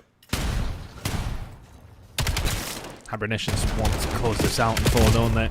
Rush, well, trying to prevent that. Scythe will find one over towards the back side, so potential pinch being set up here. Twisted. Oh, he's done so well to put the damage down, and Scythe is here. Well, very much to the rescue. Henry can't find it. Scythe deals with him. Now Rush, is he the next one on the chopping block? Yes, he is. Chunk will deal with him, and it's just one by one from Treaty Gaming, and eventually they're punished for it. Potential hold here for Hibernations. Well, just comes down to can they deal with the quick proximal spawns. So far, so good. But now it's just down to Scythe, and he's been good for a couple of individual moments so far, but this moment is won by Overlay. Henry, right through mid, just barely able to get the gun up in time, but no transition to 3. Rush 1v1 with Chunk. Tough gunfight over the top of that little railing. And that will lead to a 20-point plus lead. We head over to P3, but Hibernations are there first. They need some of this time. Tree One Gaming did well to break back through. And this is going to help. Let's go in the Hellstorm. And if you're Hibernations, you need to kick into gear, and you do exactly that. You do what you need to do. And we will find one. Whalers answers back. Kez should be able to find something with this and does take down Whalers. But for all the Hellstorms brought in, gets you absolutely nothing. And Chunk just adds a further fuel to the fire. 5 in a row from him. This is much better from Hibernations, looking to take a lead. There's another Hellstorm here for Chunk. Wow. This could get deadly quickly. Such a bailout tool, especially at this point in the match. And Chunks will find it. Well, not fully. Just again. A foot into the hard point away, or an assist, or a 1v1 win with Rush. Tight moment. Has help with Whalers. Slides forward into the mix, and he will lose out on it. That's tough, but still, momentary lead for Hibernations, and they have spawns for new. Chunk aware of that. Freebie. Is he going to be able to find a second here as well? Not quite, because his teammates have lost a couple of gunfights over towards the hill. Still spawns over towards the backside, though. Twisted could do with finding this. And now can you find anything else over towards the point? Is everybody else going to engage? Yes, they are. Overlay with 3. No way has he managed to pull that one off. Spawns towards the back. Rush will say welcome to the hill. And 35 seconds remaining here. Treaty One Gaming want to send us to a map number 5. Insane play out of both these two teams. Being chaotic again. Still only a 20-point game, though. Yeah, back-to-back pop-offs right there between Overlay and Rush. Henry now getting his feet wet over through P2. Time looks like it's going to be a guarantee for Treaty 1 in the scrap at Old. So Hibernations need to put together a response. Between 1 and 2 would be ideal. But Whalers drops already. Overlay on 5. Gets a read towards 6. But Scythe wins the battle, steps away from Henry, and Hibernations will get to 150 plus. Both teams have been on to do some decent work over towards P1. Getting some good time. More than possible. And well, you may get a little bit more than good time here if you're Hibernations. There's a 3-man wipe. Chunk and Co now setting themselves up. Bit of a split spawn coming through for Treaty 1. So it's going to play with Hibernations just a little bit, but still in the time. Whalers. Oh, doesn't get the response late to Kez. And every second is a good second here if you're Treaty 1. So pressure on. Scythe catches one. What's teammate? May not make a difference, though. He slips from Henry. What in the heavens? I thought Whalers had him dead to rights. Henry just absolutely smokes him. And now there's a chance here for Hibernations. As long as they can catch Overlay cleanly, which is easier said than done, they should have the rotation to 2, but Overlay will not be denied. Nice little shoulder again, as he's got teammates spawning nearby, trying to jump into the hill, but Hibernations find the opener. Just comes down to how long can Scythe survive, and it's not long enough. Yeah, not long enough at all, and Whalers can find one, but if the trade's going to come through, Whalers can find the second. Hibernations have closed that gap. Kez, tell me he was weak. Doesn't find the second. Twisted will be there. Big moment here for both these two teams. The 40 seconds on offer. Overlay can find one. The reinforcements are going to continue to stream, but into the gunfire of Scythe and Chunk, who break through, but Kez is there to maybe find another. The two-piece not going to happen. Scythe on his own momentarily. Needs to find something. Tense moment between these two. There's not much in this out. Scythe, goodness gracious. His survivability is next level. 32 and 23, 5 in a row. Now getting to work to play for rotation. He is doing it all. He might find perfect timing here. It's Overlay in front of him, plus 2 others. That's the issue. And Whalers, who's also about half committed onto this battle, will try to find an exit to stay alive as Twisted is dealing with some pressure at Dojo. Finding something needs Whalers to then start to engage from the middle of the map. They're a little slow to it. Chunk is here with him now, though. Overlay, how have you won that gunfight? Scythe can find one. He gets shut down. So Whalers picking up some, well, probably valuable time. Get everybody else streaming into the middle of the map. Somehow Whalers has found 2. Isn't going to get the 3rd, but Twisted will. And the Dojo spawns are there for Hibernations. They're 25 seconds away. Oh, big win from Twisted. Keeps that mid cut in the name of Hibernations. Pistol off for Chunk. Continuing to lay down the damage as Hibernations are over 235. Kez's double limits how much Hibernations have to hold as a quick route develops through mid. Too many to deal with for Whalers. Lots of team damage coming through as Scythe connects onto 2, and he's going to find 3. They can still win here. They need last-ditch effort, but unfortunately, Kez dives in a little bit too soon, so now it's just one by one they come, one by one they fall, and there will be no map 5 here. Hibernations survived Treaty 1 gaming in a 3rd instance of dead hardpoint, and Chunk has something to say about that. What a map, brother. Holy cow. So back and forth. I mean, as you said, it's kind of the survivability from Scythe, especially over towards P2. So back and forth, nobody really wanting control. Absolutely. I feel like we've been watching this map for an hour, and it was just the same every single time between those two teams. Every single time we're on it, it's chaos consistently, which is always good Call of Duty to watch, but it is Hibernations who advance on through for Treaty 1. That is massively disappointing. Considering some of the names on their roster, you'd expect them to be able to advance through. They couldn't get it done. Hibernations, Scythe, Twisted, Whalers, and Chunk advance on through. We'll see them next week. Hell of a map from Chunk. 36 and 28. 27 non-traded with 17 assists. Wow. But Scythe, dude, 19 objective kills. I don't think we say that stat line enough, but 19 of 38 is insane, dude. That's half of his kills are inside the hill. That's ridiculous. Great Incredible stuff out of Scythe at Hibernations.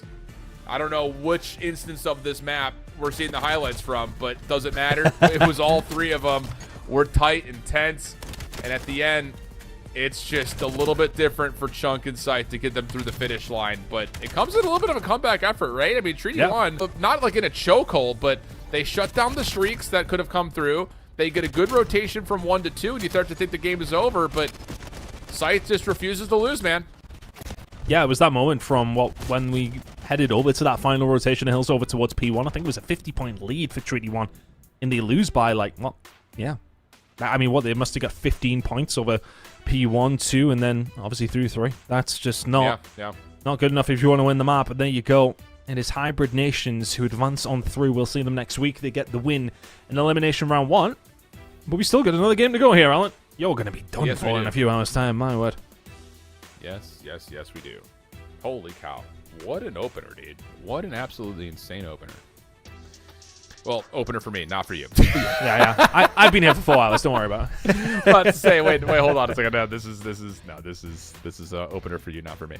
But hey, we got to look at ROC and how they were just absolutely hitting P7 over the head with a sledgehammer. I mean, absolute smoke show. I cannot imagine we'll see the same thing in this upcoming matchup, but to put it plainly, these are two teams, two sets of players, I should say, at least, that know quite a bit about one another. They have seen each other by organization and name quite a bit, but more so, they've seen each other a lot in the last couple of years, in elites in particular. So I'm just interested to see what kind of comes here, because Clutch Rayn have been, would you agree, like not far in a way the best team in EU, but just based on results through cups, I think that they have been like the best average placers. Yes. I mean, they haven't finished outside of a grand finals at a cup yet. They come out of their group stage perfect. Like, they feel like they're setting the tone in EU. Would that be too crazy of an assumption to think that they have this series in their hands? No, I would say so. I think that's a very fair, but again, though, they haven't necessarily looked untouchable. I know, obviously, they've came through 3-0 up against Hybrid Nations. They are now, of course, in winners round 2, but I remember casting their very first game up against Dark Horse, and I think they got like 50 point clubbed in both their hard points. It was insane. So, like, they absolutely do have some weaknesses.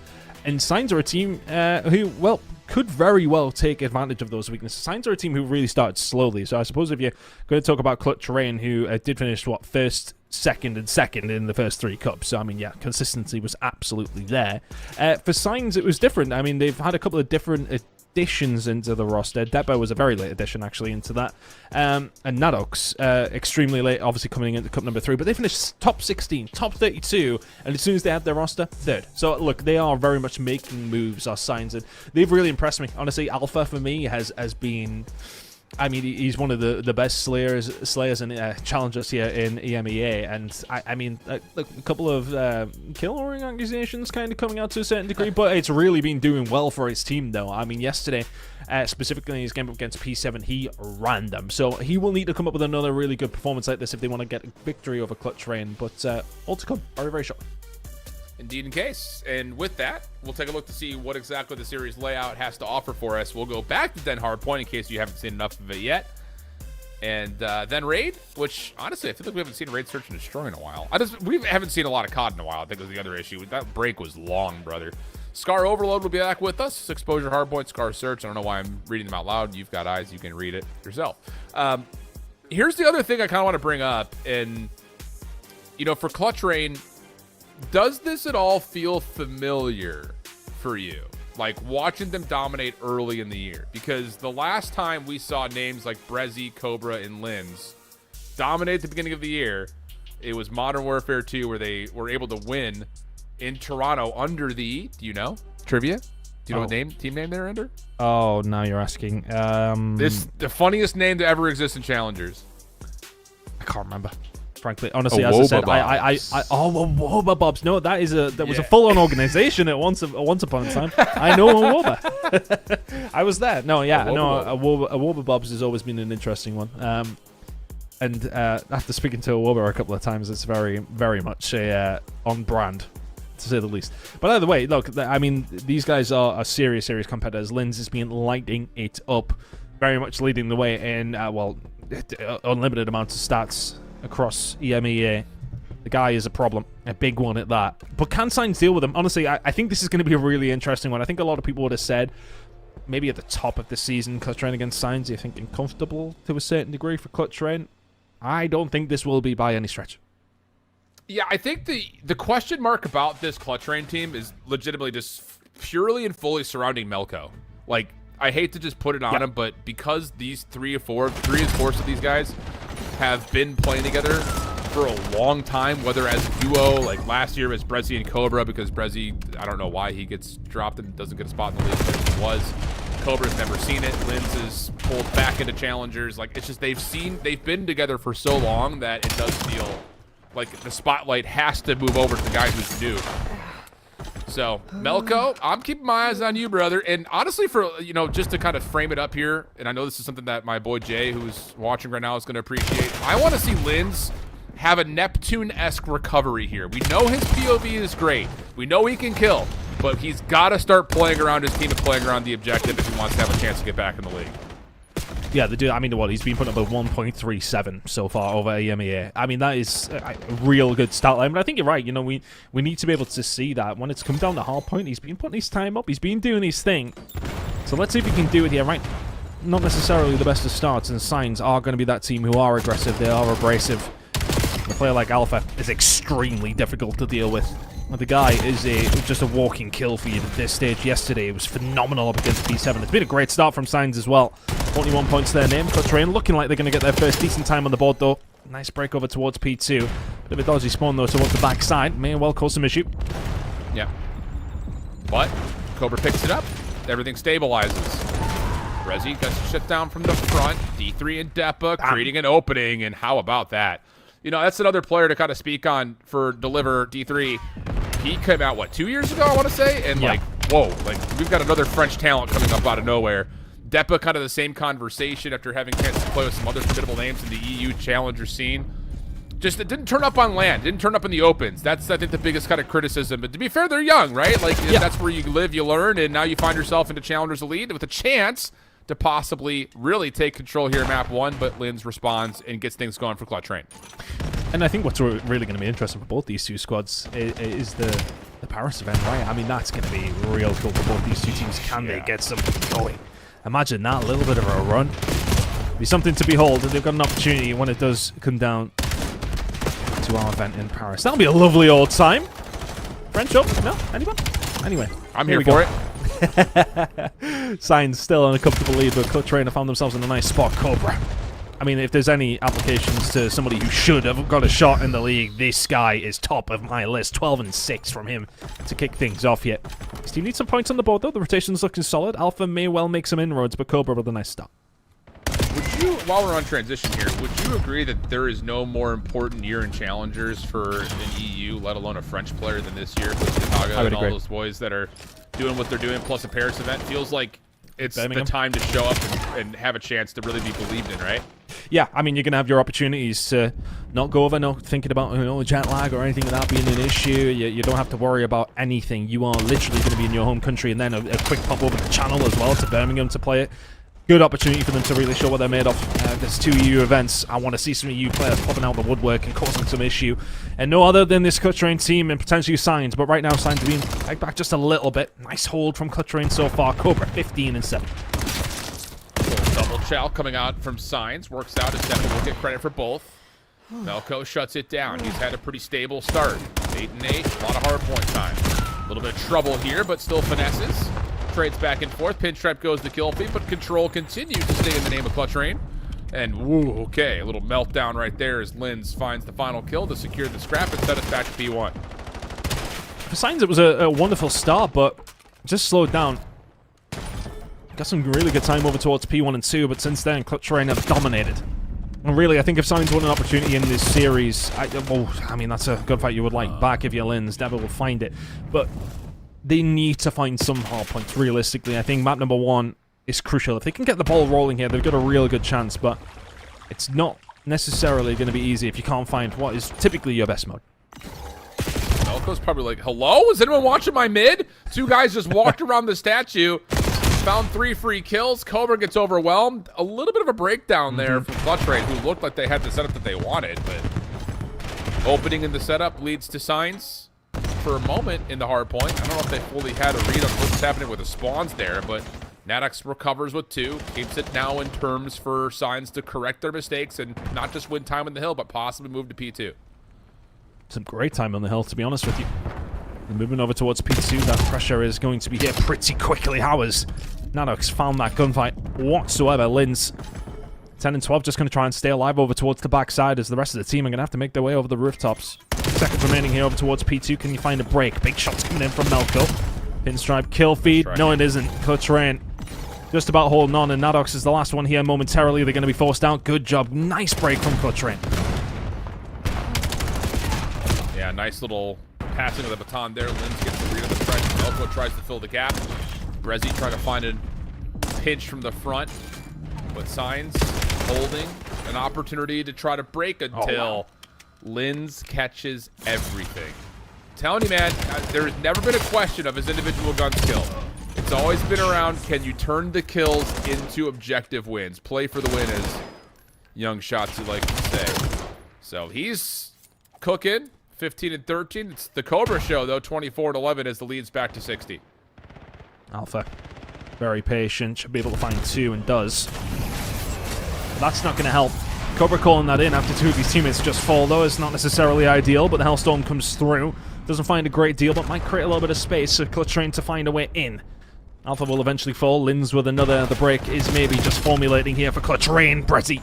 Big gunfight win. Forced back into Dojo now after Synes, and Clutch Rayn find a break far too easily. Feels like they're really hitting their stride now. And that's a little bit more like it from Lins. I feel like old Lins last year in particular would just ran into a 1v2 right then.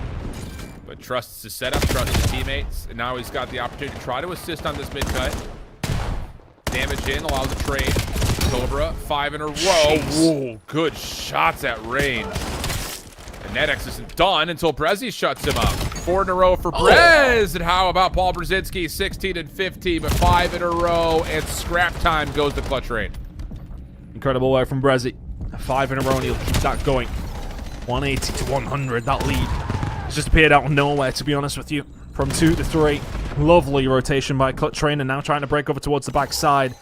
D3 is going to be dealt with by Cobra, and it just feels like the inevitable is coming. Lins has done well to find the break. Is the pressure going to be there from the rest of the team? Brezzy and Co doing well. Ready for the flank as well. Not quite. Nadux will find 1, but he's dead to rights. Clutch Rayn. What a break with 35 to go. Perfect timing on that break attempt. Rooftop control for Clutch Rayn, trying to respond to the close spawns for Synes. Nades at the front doors. Unfortunately hitting teammates, and Cobra is just letting them have it. Easy iron up moment from him. 31 and 13. Brezzy. Oh, goodness gracious. May have just put the exclamation point on this map. It's 210 to 104, and Synes are coming up empty. Cobra with another. That's 32 and 13 to his name. Oh, making light work of this one. Give him the 3rd as well. Cobra is disgusting. It's 5 in a row from him. And Clutch Rayn are running this one up. Synes started this one nicely, but they've been blown out of the water on that rotation. We said it from a couple of years ago. That Cobra, when the rest of that Wobabob's team was picked up, he should have been right there with them.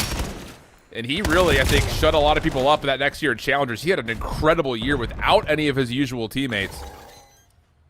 And is continuing to pack a punch here for Clutch Rayn now that he's been rejoined with his former comrades. This has been comfortable.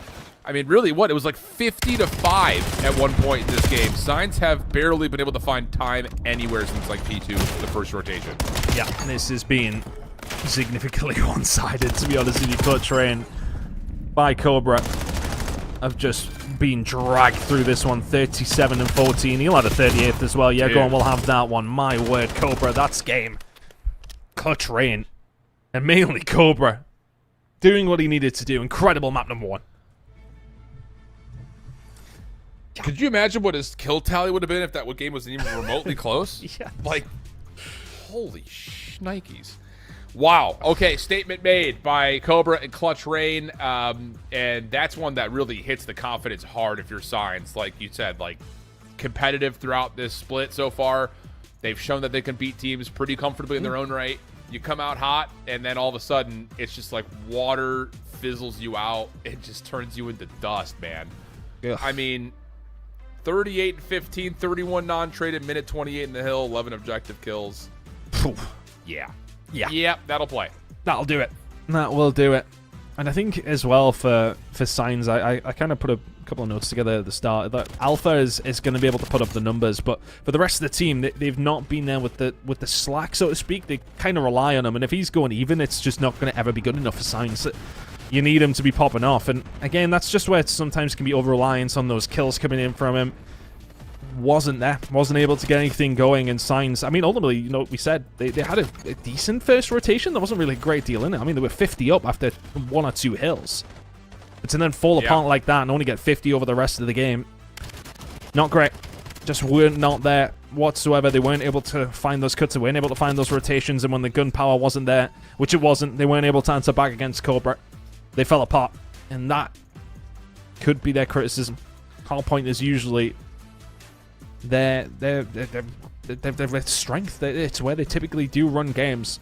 They'd be blown out of the water in map number 1. It really felt like since the second rotation at P3, there really wasn't another full structured moment from Synes trying to break anything. It felt like it just kind of got into tatters, right? Like, so many individual gunfight wins that just turned from 1 to 2 to 3 to 7 in a row. Like, it just felt a little too piecemeal. So, see if we can get together as Rayn hits us next for map number 2, Scar Overload, which I'm excited to see. I think in particular this Clutch Rayn team play just from, again, the familiarity that they have. You would think that they would be able to kind of run through and figure it out quickly, but we'll see. I don't know. Any thoughts over the next 2 maps before I think we go to a quick break? To be honest with you, I think with the way that Clutch Rayn win that hard point, that's going to give them so much confidence heading into this one. They would have known that Synes would have been feeling good about it. But now into the search and destroy. Of course, a complete change of pace as we will head back to raids. Always a pleasure to see it. A couple of little nerfs to the map as well, so we're not necessarily going to see anything too crazy through the mid-map. But either way, Clutch Rayn will be feeling very, very positive about that. Not just beating Synes in the hard point. They would have known that would have been a dangerous moment. But, I mean, blowing them absolutely away. They'll be feeling confident heading into it. See what we get. Opening attack for Clutch Rayn. Cobra going to get a little bit of a read. Cooked up a nade in Natix's direction, and that will land. Wow. That's about as good as it gets to open things up. First blood plus a contact nade leads to a quick planet beat. Teppa may well have a bit of timing here. Yeah, gets it. Takes down Linz. And Cobra sitting very, very deep. Expecting the flank to maybe come through. But Melko watching the front. You've got one top bedroom. This is still a good setup for Clutch Rayn. Yeah. Just nowhere to go here. Nope. Alpha. Good isolation for 1. But Brezzy is in a pretty simple spot to watch over this bomb. Yep, quick shoulder.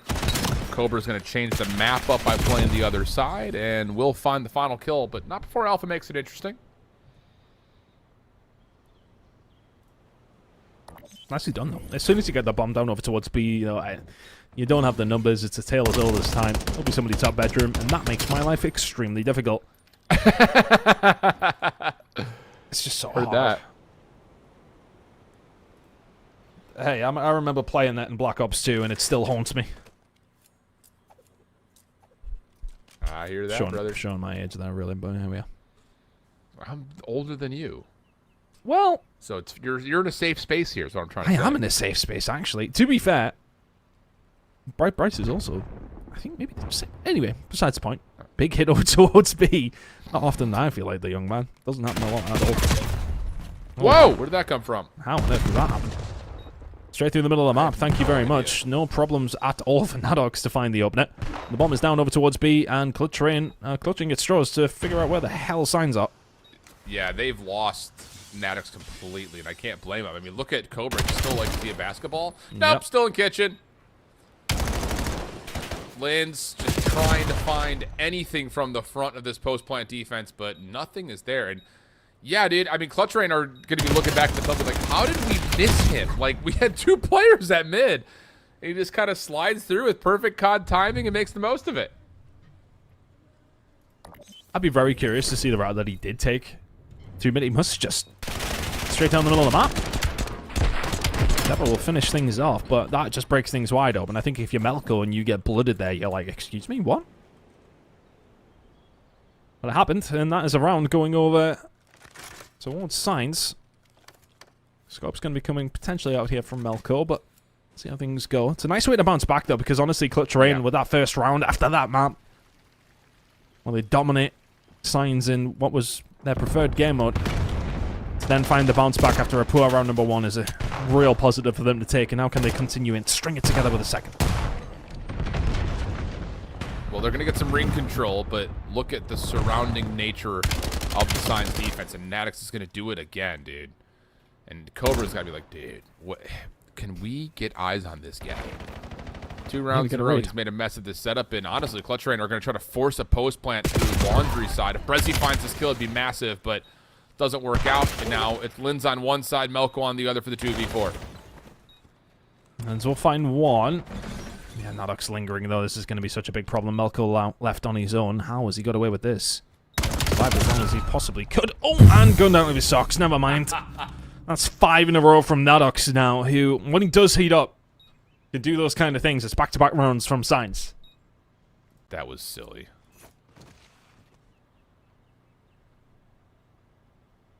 Oof. Okay. So Synes up 2-1, 2 convincing rounds thanks to just map presence, legitimately. I wish I could give you more, but Nadox gets behind enemy lines twice and wins the round and comes with 5 kills. That's about as simple as it can possibly get. So if you're Clutch Rayn, stop letting that happen. Cover your bases, whether we're trying to do something slow, make sure we got everything covered, or maybe we hit with some aggression of our own, and that just kind of takes Nadox out of the picture. But this time he's got the scope. So he's in your back line with the sub. He's at your front looking at you with the scope. He's just doing it all right now. 6 in a row. An assist away from finding himself a Hellstorm early. Which is a difficult thing to deal with on Raid. Synes lighting this up. Yeah, Alpha gonna find Lins. Falling apart for Clutch Rayn a little bit. They don't know what to really do. I mean, Nadox switched it up so efficiently as well. Now he's coming over towards B. Doesn't hit the shot. Ambitious pistol Chal, but this should be the round irrelevant of what Brezzy can do. Nicely done from Synes. Catching Clutch Rayn off guard on multiple occasions. Okay. This has been calm and collected and convincing. In other words, that's what we're seeing as well. Cool. Colossal. Replay doesn't start with a C. Ray Reese producer. In shock. But this is pretty sweet. Tell you what. Yeesh. Oh, shot in the elbow. That inserted rock and roll in there, too. I know he's cheesing right now. It's a good C word.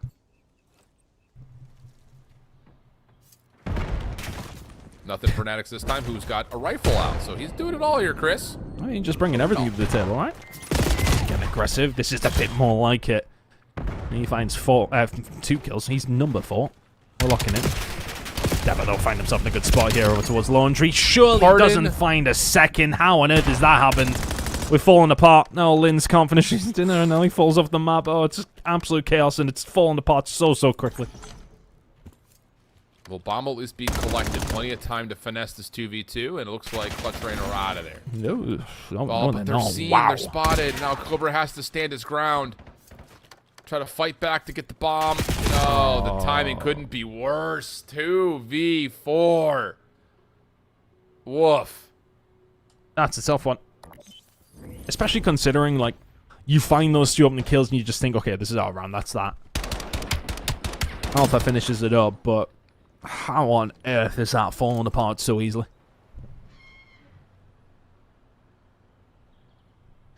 I mean, initially you think that Brezzy gets away with murder, having 2 from a tight corner, but it's just another moment of just calm response. 5 for Depa, 5 for D3. And this map is getting out of hand quick. Surprisingly, to be honest with you, honestly, with Clutch Rayn start, it's one of those things where you feel as if you're rolling with the punches, but right now it's, well, shoot on the other foot. Synes seemingly can do no wrong. Opening bloods, 2v4s, everything working in their favor. I'm going down here over towards A. You got some decent positioning from Clutch Rayn, but I love this from Deba. Yeah, he's aggressive. He's going to shut down anybody who pushes. Keep in mind here, Chris, Lins has a rifle, so these are 2 ARs that have to try to clear Laundry out. And that's what the problem looks like. I mean, that's just straight compositional stuff. Like, if you're going to have Lins on a rifle, he cannot give up Laundry like that. Because now Cobra's trying to force something around Ring.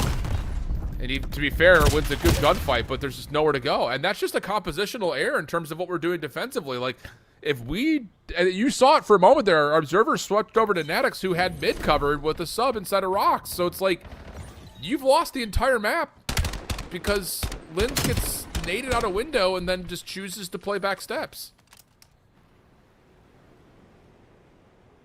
It's tough for Clutch Rayn right now. Can't get anything going. It feels like, you know, Nadox just having those moments in those first couple of rounds where he found a gap. It's just completely made Clutch Rayn honestly readjust to a certain degree, and now they can't deal with anything. It seems as if they're just trying to see what happens and not being proactive, just kind of trying to be reactive, and it's not working out for them. All right, this map should be over with the Hellstorms locked up. Nadox didn't get one, but Deba does. Yeah, D3 may have as well. I'm not sure. Yeah, possibly. Oh, here we go. Bomb down. Wouldn't surprise me. Is there maybe going to be a Hellstorm? Well, there doesn't need to be one now. Lynn's being dealt with. Brezzy there for the trade. Deba. Managed to find another, so the advantage with Synes once again. Yeah, wait on a second. Yes, D3's calling one in, so he wasn't a part of this retake effort. Cobra's going to get to safety in Art. Forces a 1v1 with Depa, which Cobra wins. Hold your horses. It's a long road, but this one's looking pretty good for Clutch Rayn. They're going to get their second. Okay. And it feels like a round and a half, really, doesn't it? You get rid of the Hellstorm, you get the round as well. Positive signs for Clutch Rayn in this moment in time, but you need to be able to do that, well, another 4 times in a row.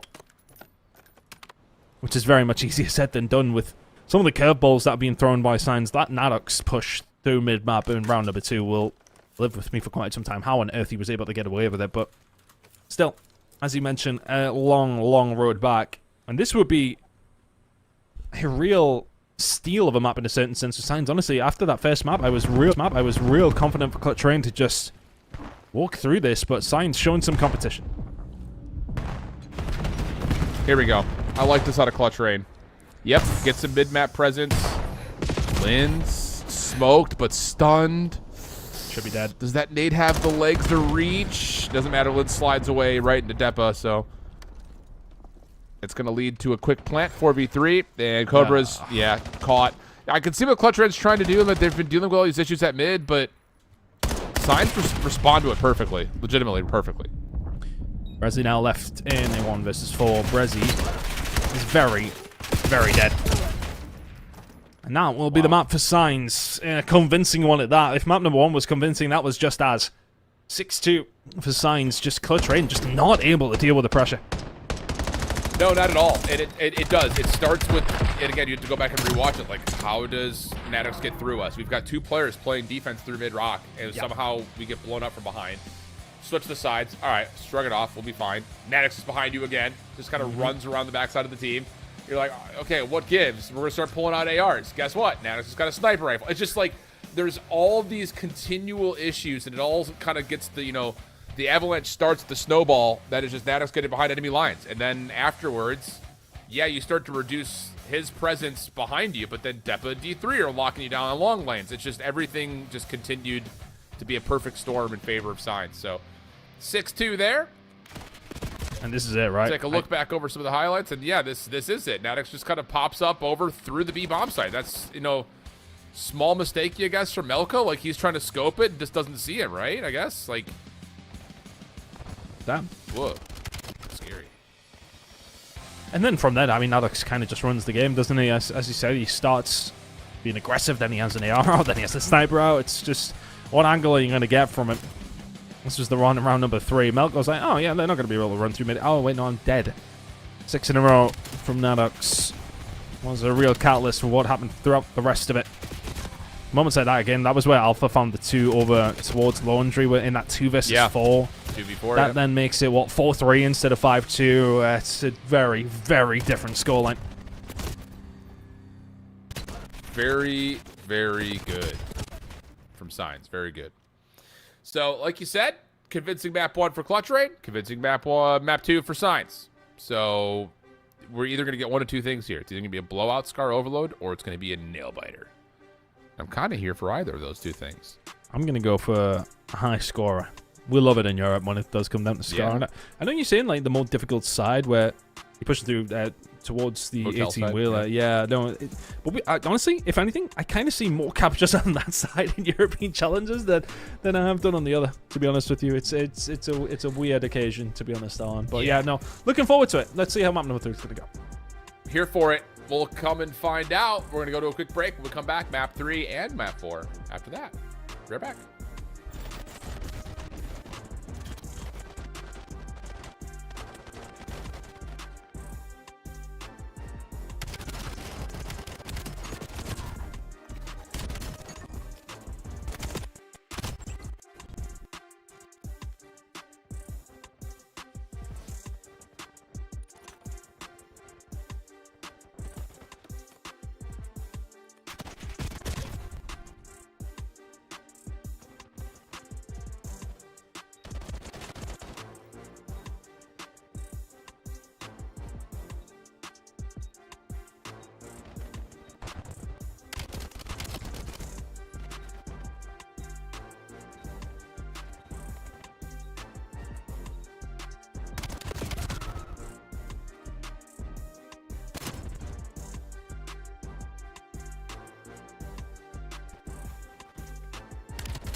Hi there, welcome back. We're going, and we're going quick. We're finding our way over to the overload on Scar. And it will be Clutch Rayn trying to respond to dominance in map 2. And whoa, that's one way to do it. How about a quick 4-man feed? Give me that EMP, give me that spawn track, give me that score.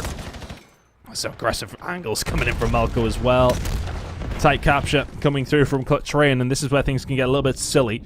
I think if you're Synes, you're fortunate that the EMP is going to be spawning over towards the airplane, but look at this. Lynn's just taking his time, waiting for his moment. D3 had to find that kill.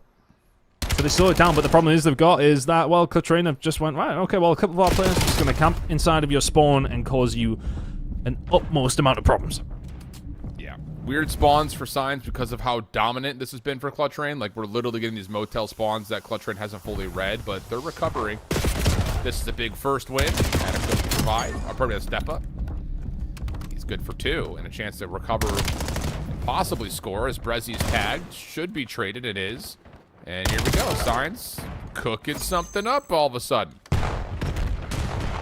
Definite opportunity here. Alex going to get things going as he finds his way up top. Yeah, good kill coming through. Cobra and Brezzy trying their best to do something. How on earth as Lynn's found 2 there? And they shut it down almost immediately. Malco then starts to get aggressive. He'll be the blocker. He'll be sending his way forward. They're just taking their time. Malco just covering the cross through the mid. The rest of the team doing his job from up top. Thank you very much. There's a freebie. Have another. Not quite. Nadox with a big win. And good work from Synes to slow that one down. That was looking inevitable for a second. Not done yet, though. EMP still in hand. Nadox is working on a route, and woo, just gets a little bit caught by Malco. Alpha still holding by plane side. They're trying to see if they can swing this EMP one side or the other. But you've got Nadox actually returning back to mid. In that moment, it's all kills going to Clutch Rayn. So that's all of a sudden device on the ground. Nice moment from D3 to kind of keep things neutral, but map starting to tilt in favor of Clutch Rayn. Lynn's always just being a little bit awkward, and I think that's where there's so much room for so many different play styles when it does come down to overload. That awkward player from behind you is Lynn's. You can only find one. No, Alpha should be traded and is. Honestly, I just knew at the beginning of this year, a player like Shotzi is just like, if you can, like, I mean, try to copy that kind of play style, but you know what I mean. It's playing that sneaky, you know, the playmaker kind of archetype, if you want. Really is going to be beneficial for a lot of these teams when it does come down to overload, and right now Lynn's is trying to do that, but they're going to have to go on the defensive. Alpha, I love to see that. Over the top, is it going to be enough for a score? Not quite. You're very, very late to the party if you are D3, but he's on his way. Okay, Malco's double. Clears the space in front of the zone. Recovered now by Clutch Rayn. Double hit over through Motel, but they missed Nadox initially. Malco was able to find him, but still largely defended comfortably. And not only that, they also find a player forward, Depa, able to find the EMP, get the kill, quick grab, quick score, 1-1 the score. Depa trying to keep this pressure on. Does so well. I don't know if he found the first. Never mind, survived as long as he did. And now with the EMP in hand over towards Motel. Two decision plus. You've got to be careful if you're Alpha here. If you lose a little bit of map control, now you're in trouble. Alpha going to have to just try and survive. Just try to wait on his teammates getting themselves back up. Cobra and Cole. He's done well. He's done incredibly well, if anything. Oh my, hold on a second. The snapper with the pistol, and now all of a sudden, that's another point on the board. I mean, Alpha has done phenomenally there. And could be doing more. I mean, you've got D3 still continuing to have Clutch Rayn in pieces right now. Brezzy putting some pressure over towards the Synes spawn will help his team get out of spawn in their own right. D3 still sneaky. Good for 2. Not quite the third, but Synes can grab. Nadox does get shut down quickly, though, and now all of a sudden Clutch Rayn is looking for possibly a quick counter pull. Although Melko's going to have to do something here at mid, and wow, wait, how's he gotten the first? D3 hasn't fully responded. Did he have some help there? Very well may have, but that stun doesn't land, and now they don't think he's here, and that's enough for D3 to get 2. Cobra with the transition. Woo! Finds 3. Should be a grab. Just comes down to can they score? The spawns are close. The nades are over. Here we go. Got it. He's got it. He should have it. Oh, he can't quite get it over the line. Cobra doesn't land anything, and the stuns are enough to secure that one. Why have we picked it up? Looking for an overtime score, brother. I don't know. It's a risky one. No, why not? If it's hit the ground, it's over. I suppose so. Yeah, okay, No, we half managed to over. take it out. I thought they would have just let it run at that stage. I don't know. Hey, this is all you got to know, Ton. It's the pessimist. You miss all the shots you don't take, all right, brother? You can't make a hole in one in a par 4 if you lay up. You know what I mean? I'm always laid up whether I want to or not. Ugh.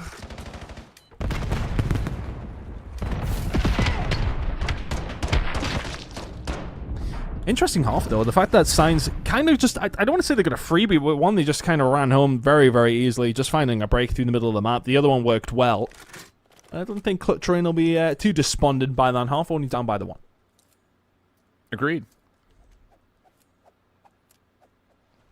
Especially considering that, you know, for the most part, you were in control for the vast majority of that. It just came down to one heroic move, really? I mean, a couple of unbelievable pistol kills lead to that second score, so back to work. Lynn stunned. Goodness, the concussions just have you locked into place, don't they? Cobra not able to find the win versus Natix, so Melko's got to kind of stand tall here, and he does deliver the first. Off spawn is Cobra close, No way. but he doesn't get the kill in time. Synes able to get over the threshold, find their 3rd point. There's no way. How have Synes managed this one? One just slipped through. Melko then just going to die to a car in his spawn. I mean, it's just unfortunate moment after unfortunate moment. That's another score. Synes are going to land this one in as well. Yeah, Nanox gets it over the line. And Synes just all of a sudden running away with 2 points over towards A as well on this side. Yep. I'm not saying it's necessarily unheard of, but That's it's movement. not. Yeah, it's not likely. Well, this has been a disastrous start to the second half for Rayn. It's not getting much better. Bold to try to assume you can pick it up from there, but goodness. G3 is on 22 and 13. It's like everywhere you look, someone's frying. Natix able to find the pickup and the score again, and we're at 5-1, and it's all of a sudden desperation time for Rayn. Yeah, one more. And that'll be that.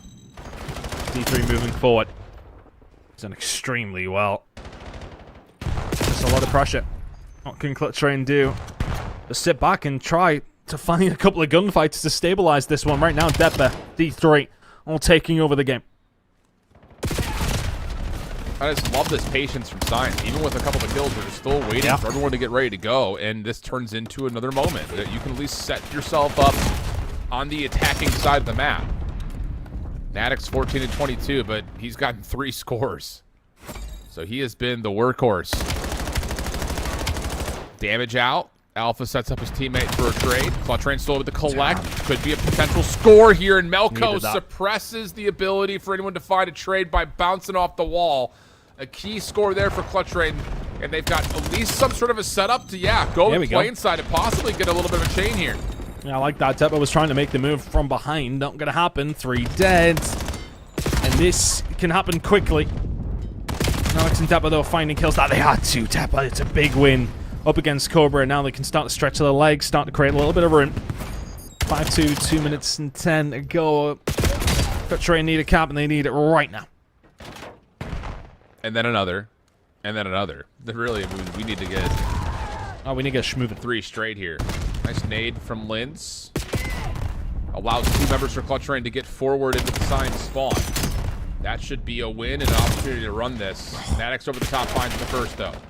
You've got try. more. Trying to play deep. Natix still alive and kicking. Cobra forcing the pickup and will score. Plus a little bit of help from Linz. They could actually try to relay this one as well if they can find one more kill. Cobra wants it up top.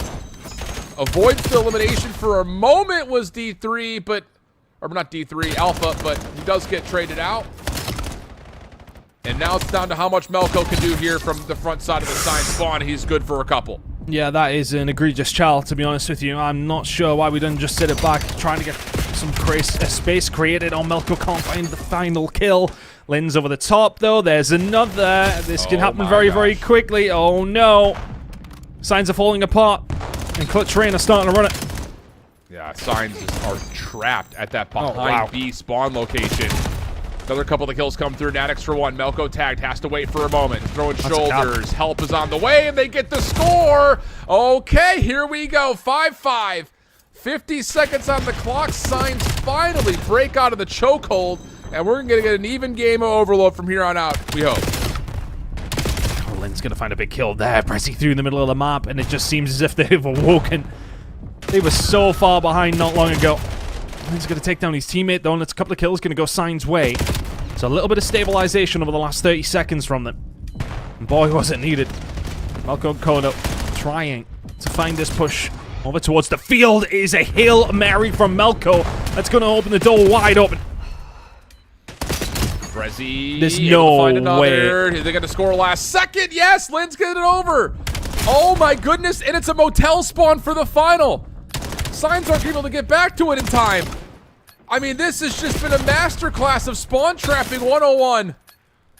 Do you get there in time if you're D3? Melko trying to play defense, wow. doesn't need to. And Clutch Rayn are going to score 5 straight within 2.5 minutes to win 6-5. I have no idea. Incredible game. I mean, fair play to Clutch Rayn. We said it. What was there, like 2.5 minutes to go, and they were 5-1 down? Yes. To bring that back like that is incredible work. And again, it's just, as you said, it's keeping that spawn pressure on there. And it was almost the moment, I think it was when the third went in, and Cobra stayed alive. And that's half the battle. When you get the score down, okay, it's great. But keeping the players alive up top in the house, I mean, it is something that you just have to try and deal with. They couldn't. They couldn't get them clear. Incredible work. How on earth it happened, I have no idea. I mean, at a certain point, you look at Signs and say, it's frustrating, it's annoying, but you got to find a way to move the map around and not just be choke slammed in your spawning behind B like that. And I don't know if it's we need to just all wait for all 4 of us to spawn up and then we just go 1 kill at a time, or if someone spawns close to motel and needs to hit a route back through mid shops, or what. But it just felt like a little bit of chicken with their head cut off. Yeah. They kept pushing and running right in the same positions every single time. And that's a confusing one, to be sure. It really is. Because even in this first half, there were a number of moments that looked like that, where Clutch Rayn are a step away from scoring, and this could have been a very different story from the get-go, but at the end there, we just need to be able to make better quarterback calls right now after Signs and be like, okay, we got to get out of this spawn trap. I mean, there's a couple of those nades as well, like Lynn's finds 2 over towards plane. There was a moment over towards the back end where Melko finds 2 as well. But just every time there was a minor opportunity, and Clutch Rayn took it. It was the nade that came over towards the backside, and that was the 6 that landed in. Just nothing you can do if you're D3. You can't get there quick enough. Clutch Rayn in the lead, heading into an exposure hardpoint. With how map number 1 went, they'll be feeling extremely confident. Scar Search and Destroy will be map number 5 if we need it. Honestly, Signs have shown a real good account of themselves, especially in maps 2 and 3. But can they send us to a map 5 here in the Scar Search and Destroy? I don't know, man. But I've been doubting them since, well, the end of map number 1, to be honest with you. And yep, we're still here. Somehow, some way, but that's a huge missed opportunity for Signs in the swing map. And after what we saw in the opening hardpoint, again, I know exposure doesn't play the same way as Den, but it got out of control quick. And Signs just looked a little bit lost in terms of sticking together and rotating as a squad. Cutting your losses, finding some sort of a response back. Full blue kill feed, but that's only because Melko's nade blew up just outside of him throwing it. Brezzy, though. Goodness. Is he 18 again? I feel like every year I ask that question. Is he 18 again? Let's see it. Keep it rolling here for Brezzy. 3 in a row, ready to kick things off. He'll eventually get taken down. It's been a nice start from Clutch Rayn, and Signs kind of needed a moment like that. Bring it back, get some time on the board. How's Nadox nearly won that one? Oh, Melko sitting at 0-3 right now. Now the rotation over towards P2. Coming through in around 15 seconds time. It's really about the later moment of that rotation over towards P3. Nice kills coming through here, though, from Clutch Rayn at the right time. P2 should be there. And they also get an exit kill. That is the worst possible spawn with only 3 seconds before we open the new hill for Signs. Cobra staying a little bit reserved, playing on top of the hill. You've got an opportunity if Linz catches info to possibly hit a quick pinch, but you need to resist this first push for Clutch Rayn. Otherwise, Synes may just push you completely well and out. Cobra for 1. Back and forth kill feed we go. Linz coming back to the play from mid. Has a little bit of trouble tracking what it needs to be looking at, but they eventually find the kills and now the spawns are split. And it's just head on a swivel moment that D3 has the presence of mind to just hit the pause button, wait to find a free kill, and Synes have broken.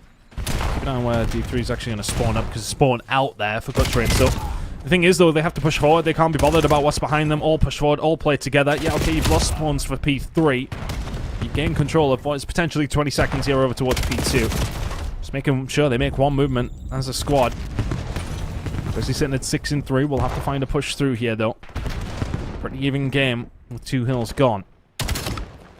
This could be a big moment, though, if they can find the push over towards the backside. They got some pressure coming in from mid-map too. So the pinch is there, but you got spawns over towards the backside as well, towards dirt. This is an awkward one. D3, he knows he needs to pop up and try to protect this pinch, but he doesn't expect Brezzy taking the long route pistol now out for Brezzy. Good damage, finds another elimination, swapping weapons.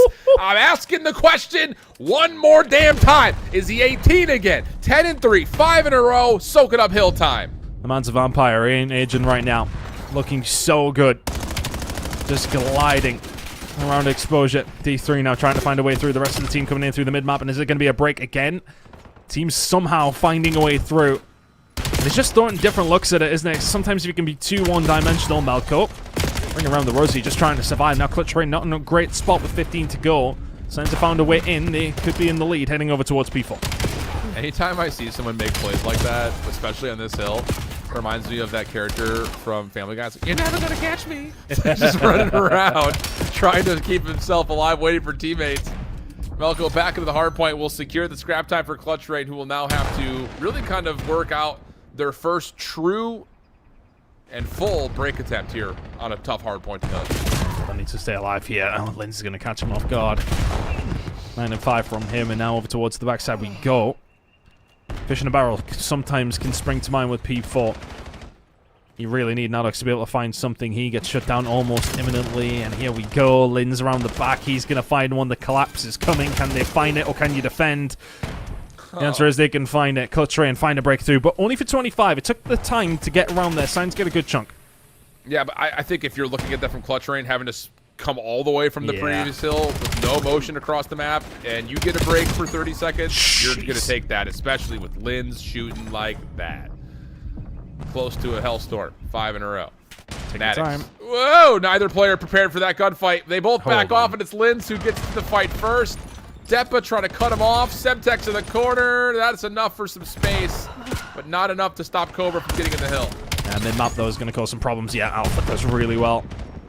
Now we can force them away. I need to get a little bit more mid-map control, but it's literally going to only be a tight game by the time Clutch Rayn get themselves back over towards the point. Taking their time here. Oh, okay. Well, Depa's panicked, and he's fallen off the map, and that is why Linz calling it in. Finds 1, and technically 2 with the movement that he had to create. And there you go. That might be a full wipe, but Alex can answer back. Not with just 1, but 2.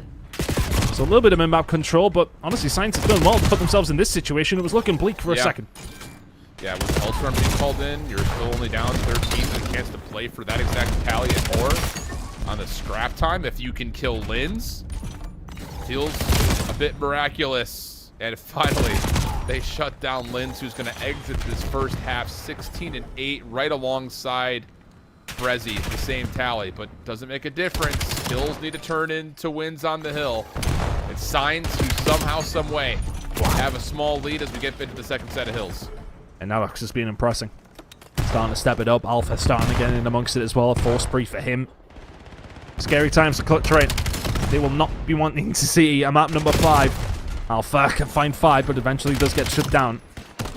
Potentially some time on the board here for Clutch Rayn. Depa trying to shut it down, and it's just back and forth into the mixer over towards P1. Neither team really able to establish control. Pretty par for the course here on P1. Maddox finds an opener for 2. Brezzy responds with the same in kind. 15 seconds to scrap time.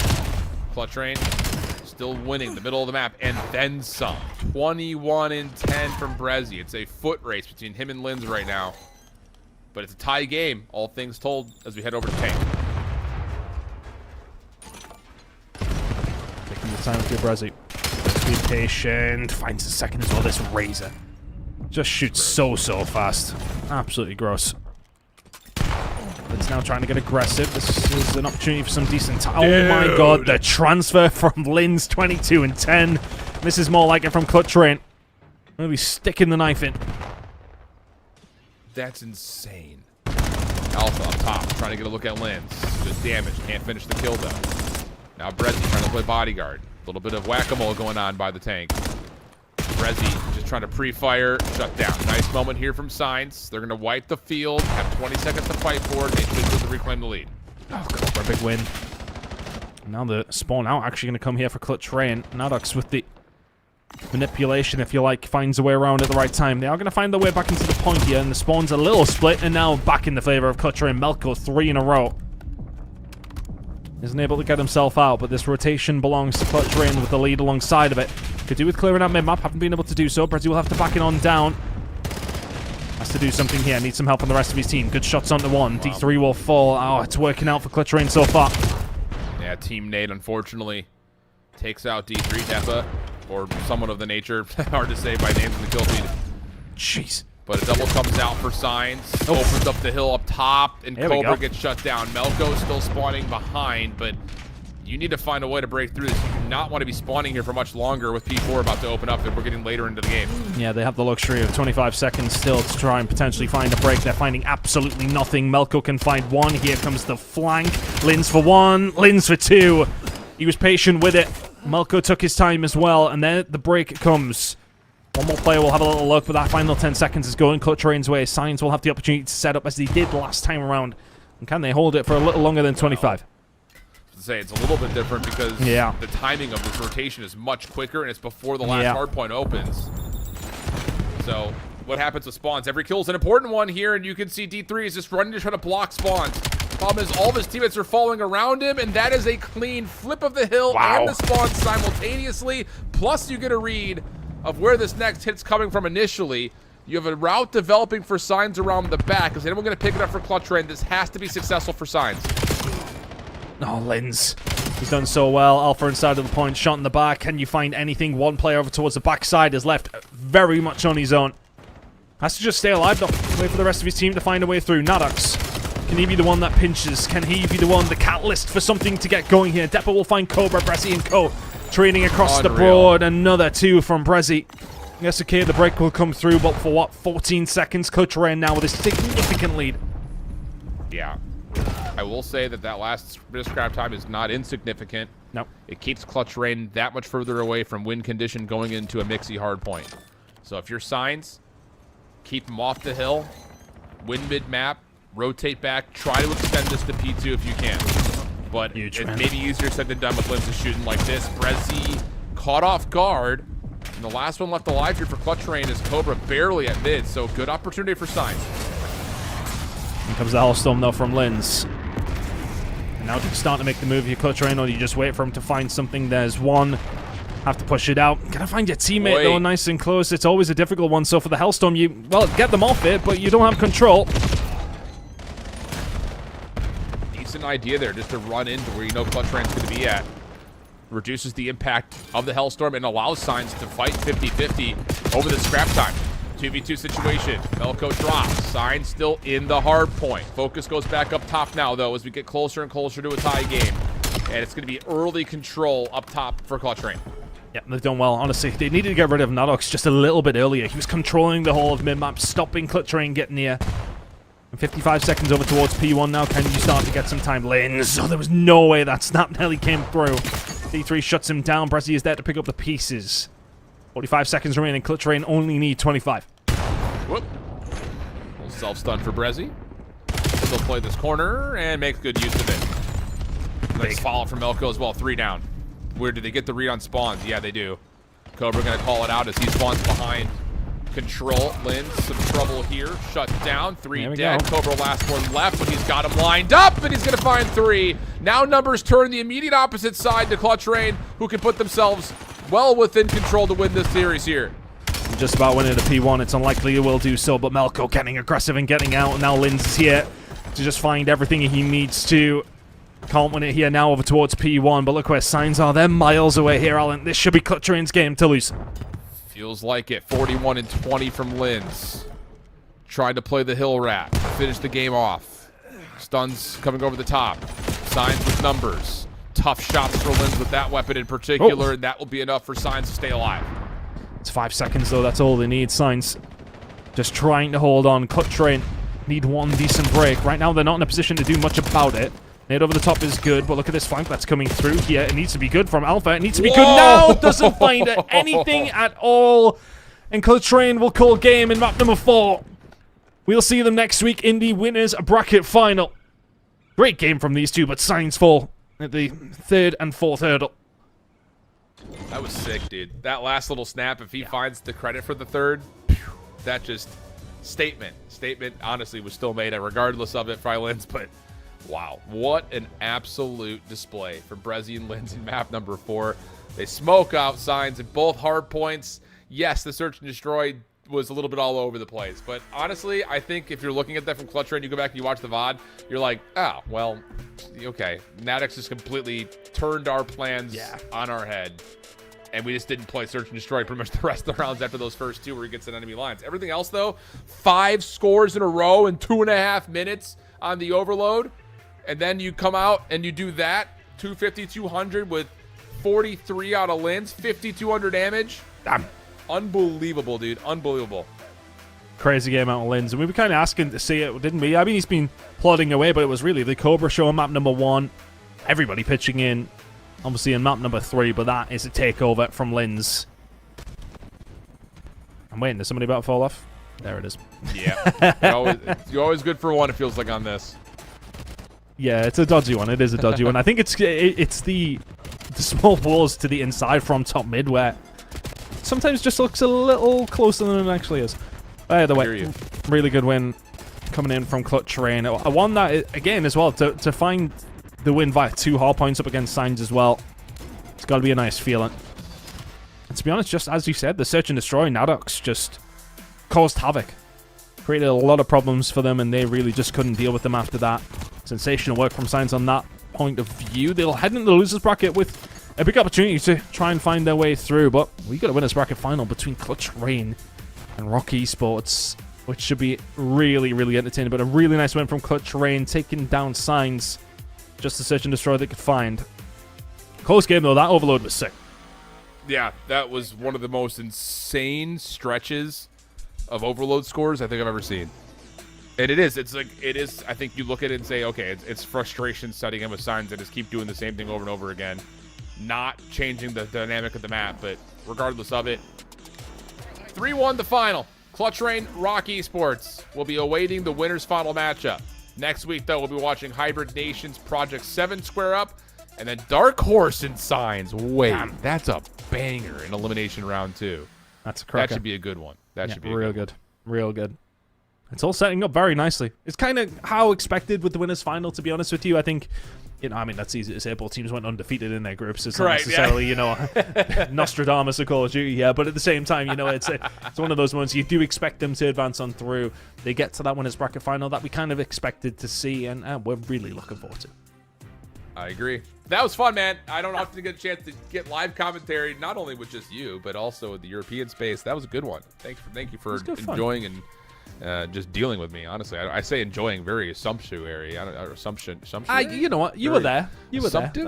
there. I was there.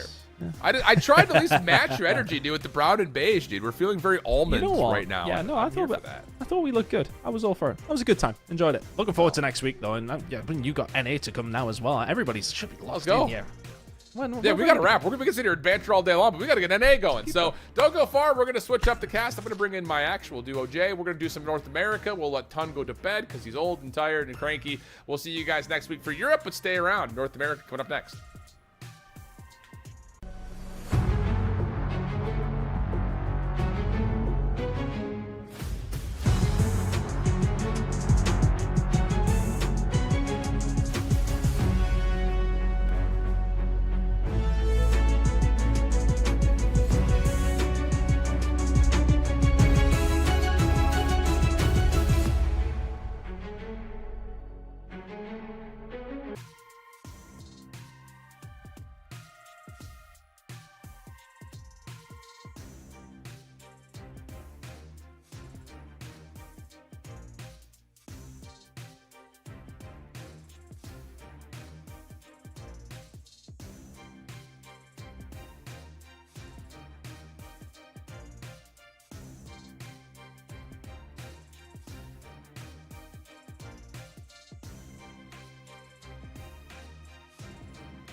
Welcome back. Wow, we just have a day of challengers for you. We're in the playoffs. We had an extended day of Europe, and now we get to follow it up with back-to-back-to-back matches here in North America.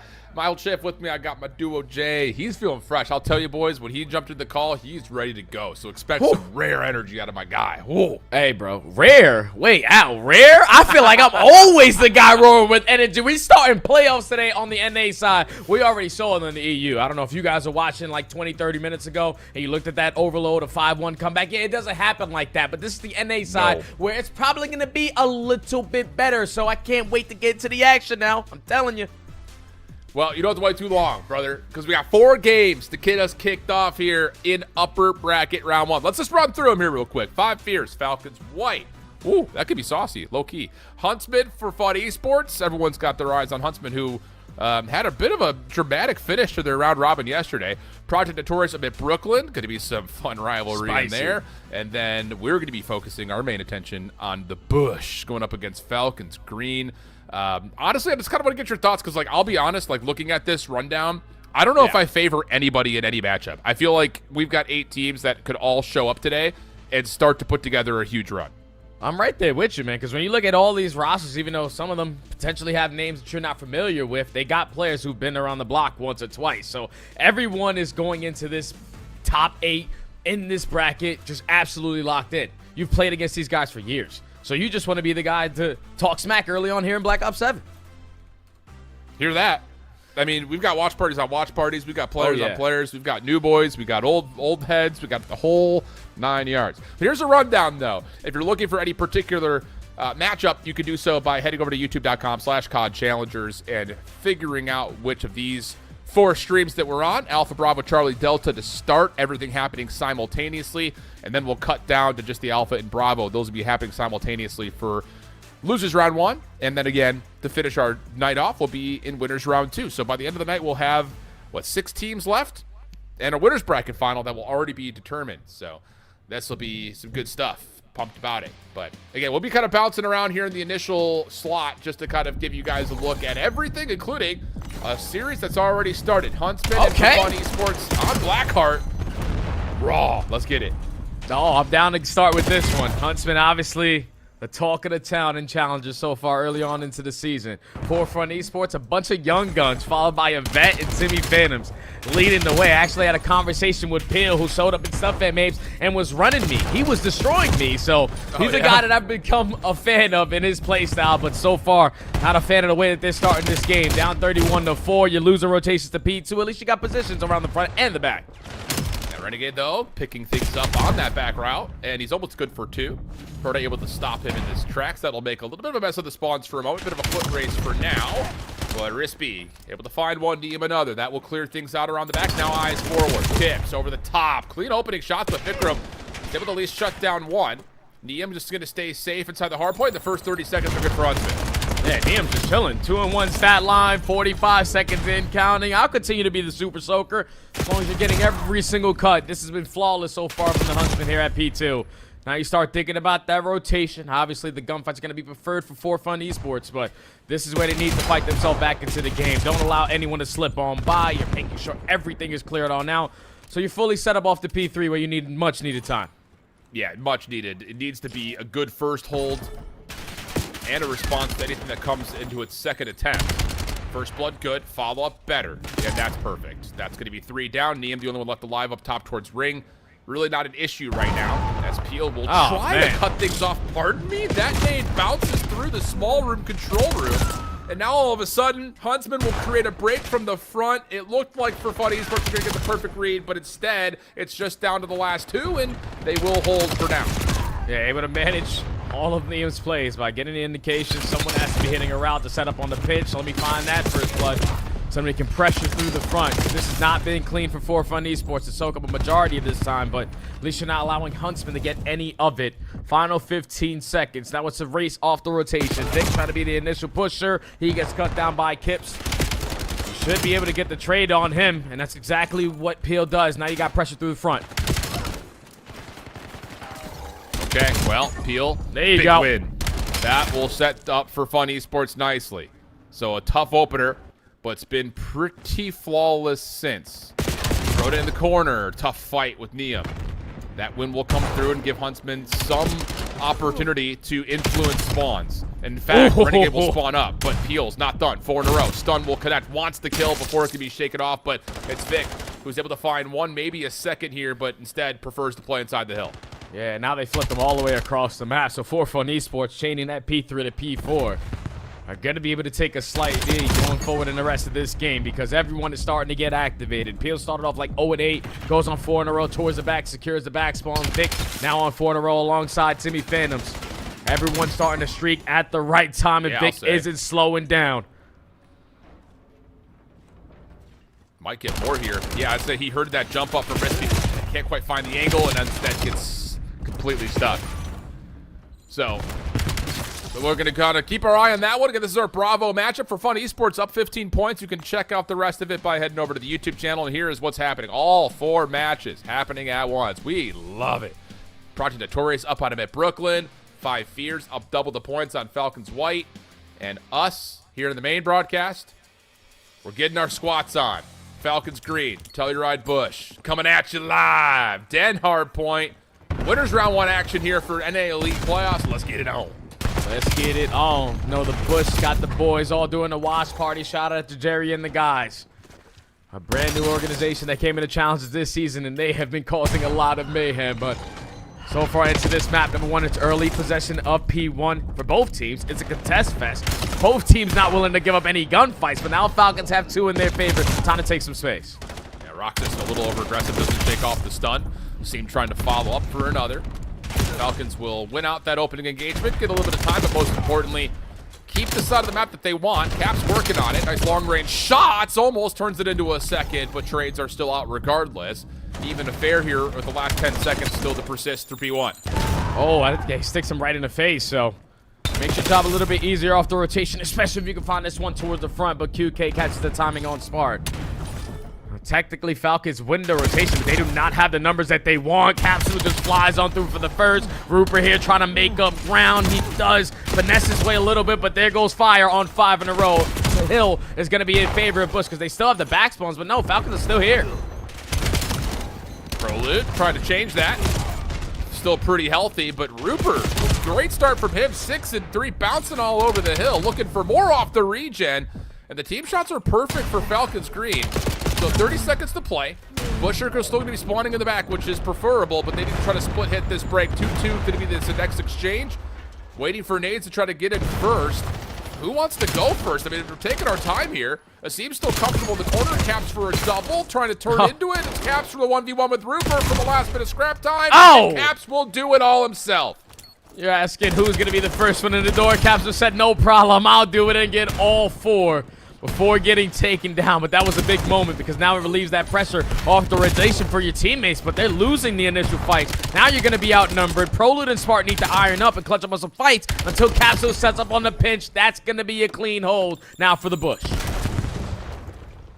And a read on where these spawns are going to be for Falcons. At least initially. Fire is still feeling things out of Dojo. Caps making sure mid-cut stays safe. Good for 1.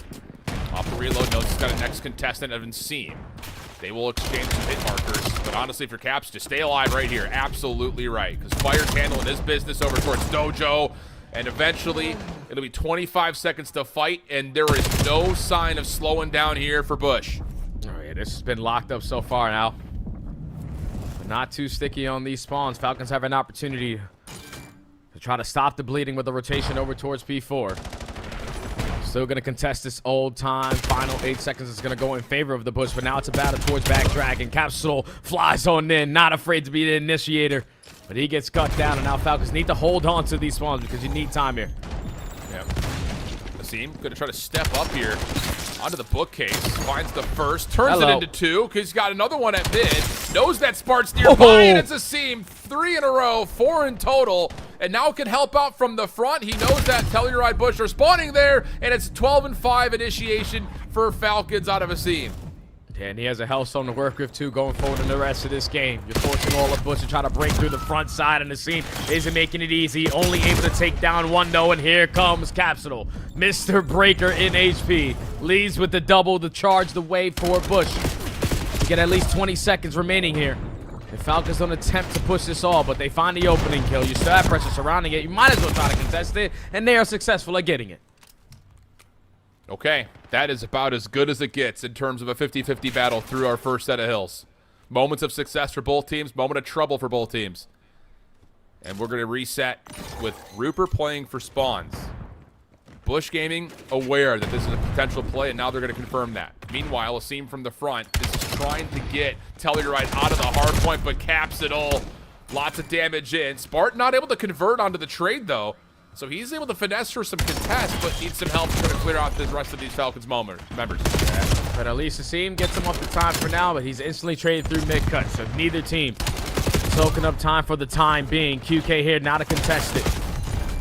Smart watching over. Cover fire is good with the AR, but Falcons for now have the bodies, have them in map control. They just can't get anyone on time. Cuts are being open, and Telluride Bush are capitalizing on every single fight. Yeah, nice control here from Fire. Just a little bit of damage, holding off Falcons from rotating, but he's going to need some help clearing them out of the hard point. Proloot the one looking to do that. Good for one. Contest is out. Stun actually works out for another kill. Proloot now, his turn to do it all. That's 3 for him. And meanwhile, Fire off the respawn's got a trophy to try to set up this defense for P2, which has worked out for a first blood here. Yeah, this would be a little bit different now with trophy systems in play. You know where the pressure's going to come on in, but Proloot just gives up the head glitch. Thankfully, you set up the bait and switch for Spart, but no one blocks towards the back, so now Spart has to pop all 4 on 4 in a row. Give me kill number 5. Pressure still towards the back. I only got 9 bullets, but I don't care. I'm challenged. He's got help now, too. Proloot's in the mix with an SMG. This is something that we often see from Spart. His staying presence inside a hard point. Tags through the wall, looking good. Rupert in some trouble. Stun lands, though. Gives Rupert a second lease on the gunfight. Capsule following it up, though. Able to turn that into essentially a team double. 140 to 82. Kills continuing to come for Telluride Bush. And with 15 seconds left, now you can rotate through couches and try to beat Falcons to do. Yeah, you got to get there. You got to get there early on, because now Falcons need to try to invest this Hellstorm so they can get the map control back. You're down by almost 80 points.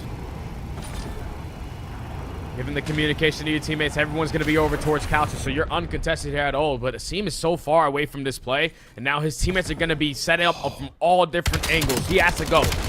Yeah, but Jay, that works out beautifully. He just pauses the Hellstorm for an eternity, and then coming out of the tablet, he's right behind enemy lines. Absolute beautiful manipulation from Asim. 20 and 12. Stuns, nades, going to be affecting Roxas in this forward position on Dojo. Trying to play the off angle. Catches one with a nade out. Good team shots for another. And the second attempt completely stifled. It's Falcons green all over the hill.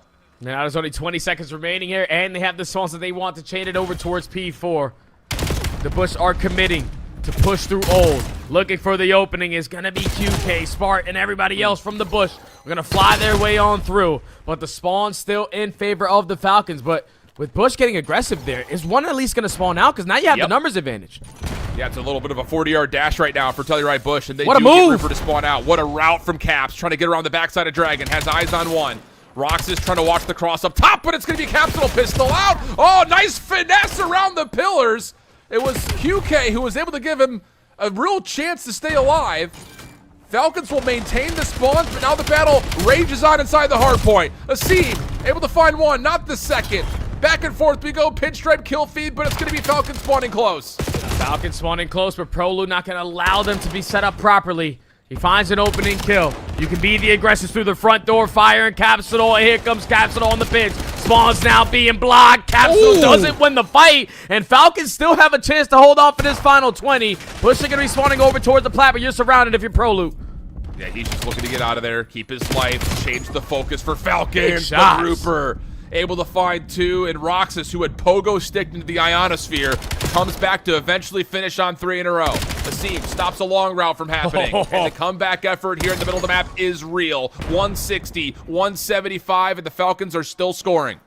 Yeah, Falcons have all the map control. They know exactly where they're going to be spawning over towards P2 side. Asim would have loved to stay alive and towards Broken, but now look at the route developing from Prolu. He knows it's going to be very difficult to just break from couches, so I got to set up one of these long pitches, but he gets called out and cut down by Asim coming off the respawn. 3 in the feed. Falcons have the lead. Roxas and Asim are a problem right now. Lead swap to Falcons, up by 10. Roxas, good awareness on the Capsule and almost turns it into 2. Rooper up top, try to provide some oversight on the member inside the hill in QK. Both weapons to play with if you're Rooper, and both weapons are connecting. Neutral goes the time, though, but the kill feed continues to string together green after green, and now an opportunity for Falcons to move across the map. Yeah, and there's 2 players that are going to spawn out, so this is where you have to hit the heavy go button, and it's Rooper not going to slow down, finds the opening. You just got to trade Prolute, but he's able to stay alive. Telluride Bush in the same position that they were in the previous P2 to basically lock it down for a full 60. I'm calling it, Jay. We're off for a photo finish here, map number 1. It's just been string after string for either team. Prolute bouncing off the walls, trying to find something. Can't get it. Capsule following up.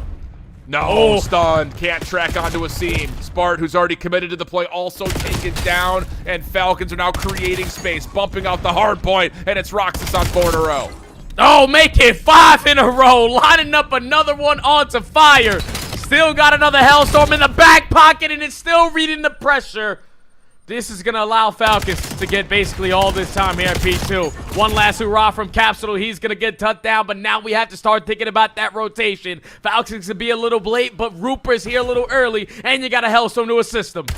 Yeah, this is all building for Falcons right now. Good pre-fire from Rooper, but he is shut down. Route from Capsule, shuts down a member at mid. Also stalls QK for a moment. But Asim just continues to find himself in the perfect position at the perfect time. Last member alive is Spart. He falls. And now we got to go desperation time if you're Bush. Capsule, Prolute, trying to find any sort of an angle, but there are none to be created as Rooper pushes everything out, shuts it down, and it's going to be Falcons with a heroic finish to the second set of hard points, running away with the end of the game. That was an insane map 1, man. Back and forth you went, but the true turning point of that one was when Falcons decided to invest the Hellstorm the way that they did at the P3, because that's when they get a full 60. You keep it scrappy at the P4, you keep it scrappy at the P1, and then the one opportunity that Bush was looking forward to was going back over towards P2. Prolute opens up with a double, you got the numbers advantage, you were spawning them towards the back, but this time you didn't have any trophy systems to make your life a whole lot easier. Stuns and nades connect for Falcons, they find the opening, flood their way on through, and then basically dominate the hell off the back of Roxas. It's a back and forth hard point. Some slow starts there for some of the players on the side of the bus, but Falcons, they were on fire from all of that map 1. Insane, dude. Keep the energy up, brothers and sisters, mothers and fathers, whoever happens to be watching. No! Jump on into a bomb explosion. Phantoms was hoping for the clock to be in his favor, but not the case. So we'll keep an eye here on this Huntsman and for fun matchup. And 1-1 so far. And do we really need to see this in slow motion? Feels a little dramatic. Hey, you know, just wanted to die to the bomb. Didn't matter, you know. Hey, you at least committed. He probably hopped on the bomb at like 6.8 and thought he'd still get it. Rayn, like really did? Second, right? Oh no, he was way off. Yeah, he was way off close, there. Dog. He was not game close. Also, just important to note, in case you're side monitoring, which I know a lot of you are, Huntsman did win map number 1. How about this route from Peel with help from Proda, and no one's looking at the mid cut. It's an aggressive setup. Phantom's watching the long angle with 2 SMGs pushing through it. Feels a little... Whoa. If he would have hit that. Whoa! He would have hit that. Okay, put him to bed. All right, yeah, that was a complete blind counter there from the Huntsman. 4-foot Esports obviously trying to be the aggressors through the middle of the map. No stuns, and they connect through bottom window, so they're thinking it's all going to be crystal clear, but take the angles on the A site. Win every single gunfight besides one. And the 1v3 for Timmy Fan, a sniper pistol. Yeah, GG, we move on to next. Huntsman, back-to-back rounds. Pretty clean start. See what we get here. We haven't really watched as much of the Huntsmen on broadcast, you and I at least. No, we haven't had any opportunity. You know, these guys are just like, you know, every other stream about the Alpha Demons. They're still showcasing their ability here. How about this? Committing with the bomb on this route. Being watched the whole way, though, by Peel. Renegade will get the trade, and he keeps the bomb out. Plus, Kips is able to support with Proto, who is still lurking over the top of this play. So, numbers advantage to Huntsman, 3v2, and a quick flip over to the B site. Yeah, just going to rotate it on out over towards B. Most likely Forefront Esports were ready to contest for an A plant. So the bomb's going to go down for free. Can Vic get in a position to contest it? He spots the player on bomb, but now information gained on the side of Huntsman. Whoa. Bold commitment here from Renegade. I mean, he is able to get one. Almost wins around himself, actually, but bold commitment. I mean, the rest of his teammates were really nowhere to be found, but hey, if it works, it works. Who am I to be a critic? Yeah, if you get the chow, if you win the gunfight, it don't matter. Like, if you're going to go for one of those ego chows in a 2v3, you secure the first one, make it a 1v2. Your teammates should still be in a position to clutch it on up, and that's exactly where Neon was from, coming from mid-zig. Renegade was probably communicating with his team. I'm chowing. Knowing that his teammates were in a position to play the trade, so an easy round there for the Huntsmen. 3-1 Got a little count. scary with the bomb carrier, though, Al. Got a little scary. Agreed, dude.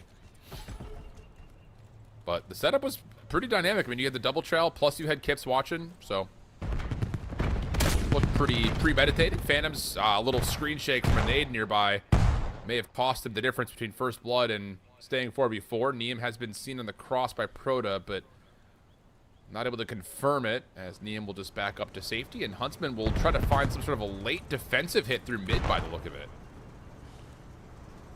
Shoulders are being thrown, though, from Peel. He's getting information. There's a lot of players sitting over towards Long Alley, so how hard do I want to commit on this, or they'll just run right into me? Neem finds the first blood. Peel instantly with the trade. 3v3, but Huntsmen are everywhere on the map. Well, Neem has found himself a corner to stay alive in and a weapon to fight with. Kips waiting for his time to move. We'll clear out dirt first. Here's the first point of contact. Peel, no chance there whatsoever. Vic in a position to at least confirm one trade to get out of there. Phantoms will turn this now into the Kip show. 1v1 situation after the first trade comes out. Nade pushed over the top. Whoa, awkward moment, and I think he would have liked to keep the knife out right there in retrospect. But regardless, for Fun Esports, find the win, keep us within one. Yeah, it's a good place for Fun Esports to read early pressure and then just take what's given to them. They didn't want to waste any more time to go over towards B, but you could potentially not check the right corner and they pick you apart. No, like A's clear. Let's get the bomb down and play our post plan. Thankfully, the trades go in while Timmy Phantoms is working on that pinch. Love how he stays aggressive, too, because he started off the round with a sniper pistol, picks up a gun off the ground, and he's able to catch the final player off guard with his positioning. So, Forefront able to stop the bleeding forward now. The Huntsmen, when they look at these offenses, they have been pretty easy for them.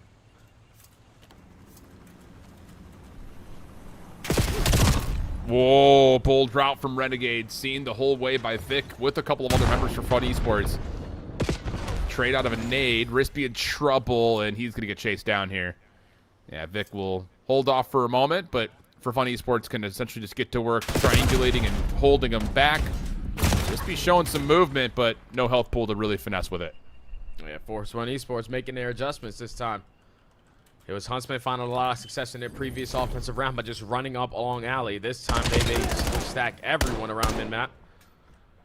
Just prepared for the early fights. Phantoms hits another snipe on the round. I think he's talking some smack, too, in game chat. I can see them revving. That's what it looked like, didn't it? Yeah. You got me talking a little smack, but it's tie game. Just got to let him know. Play a little bit of mind games. Why not? Looks like Phantoms is still going to opt to snipe in this round. Nades deep. And we're looking to see if we can catch Kips. And another moment. Same situation as before. This time it's a teammate who walks right in front of Phantoms right as he's about to pull the trigger. So Phantoms will change up the angle, but look at Renegade's position.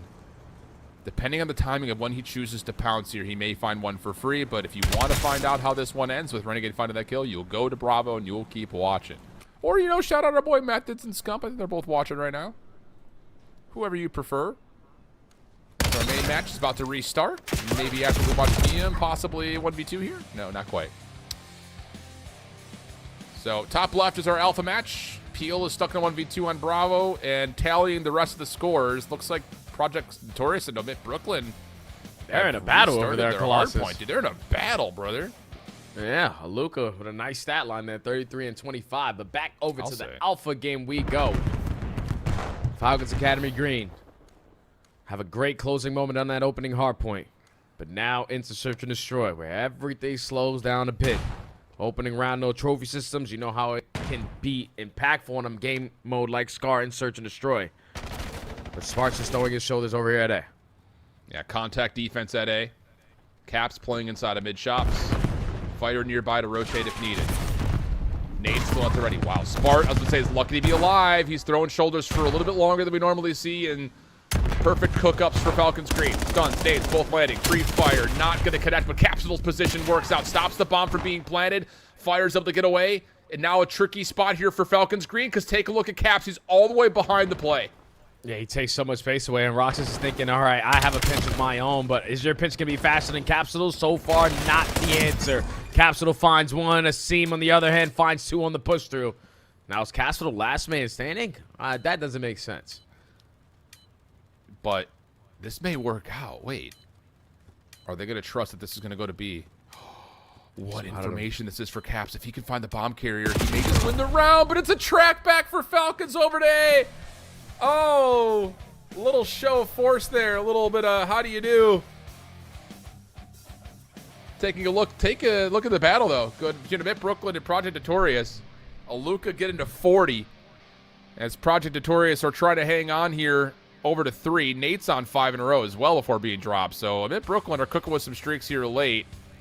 They still should win P4 now. spawn behind them. It looks like they've got the win condition in front of them for sure. Yeah, they got the full setup. You just got to shut down this player working Gio? on the pinch. It's going to be Gio. He does find an opening. It's instantly going to be traded. Yuli giving his team a lifeline, but Nate, last man standing. You're all spawning towards yellow. OMiT Brooklyn should be able to close out a grueler map number 1, and that is going to be the case. Damn, Project 7, they went 5-0 in the group play.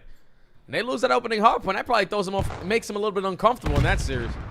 Brother, I'll tell you, I had the same conversation with Ton. It's always so different when you play your first 4 games in week 1, and then you have 6 days off, and you come back again. OMiT Brooklyn, trust me, you know better than I do. We know. That those guys cook in those 6 days off. So far, Falcons Green over here, though, are cooking. They find the first blood, even though Bush get the bomb down. So you have the numbers to work this retake on fire. In a position, watching the pinch, can't make the right decision on who he's going to shoot. And now Falcons still in the man advantage with 30 seconds. Yeah, and Bush are just going to try to resort into playing this 2v3 over the top of the site. And a seam is a problem, dude. Holy cow. Nice little switch up, though, from Spart. Catches one for free. Can he see the diffuser? Yes, he can! Now to the 1v1 with Rupert. And Rupert going to show himself. Spart trying to hang. Timing. Trying to come behind, but Rupert's got the knife, but not the time. Spart will clutch up the 1v3 to get Bush on the board. All right, Spart. Probably looking for a spark in your gameplay to get you into the series, get you activated. And a 1v3 really does set the tone. The angle of the bomb plant allows him to get that second kill for free, and then the game clock is your best friend in the final 15 seconds. Those are shoulder spots that Rupert's not going to be on it. Who cares if he kills me or not? And maybe to swing the momentum back on the Bush's side. Desperately needing this search and destroy, because all throughout the elite matches, I'm pretty sure they struggle in overload. So you need this search and destroy. You don't want to go down 0-2. I hear that. QK sniping this round 3. Looking for something over the mid crash site. Now we'll clear out tower. Defense going to split 2-2. Proloot working with Capsule aggressively through B. And Rupert has seen this with this little jump peek.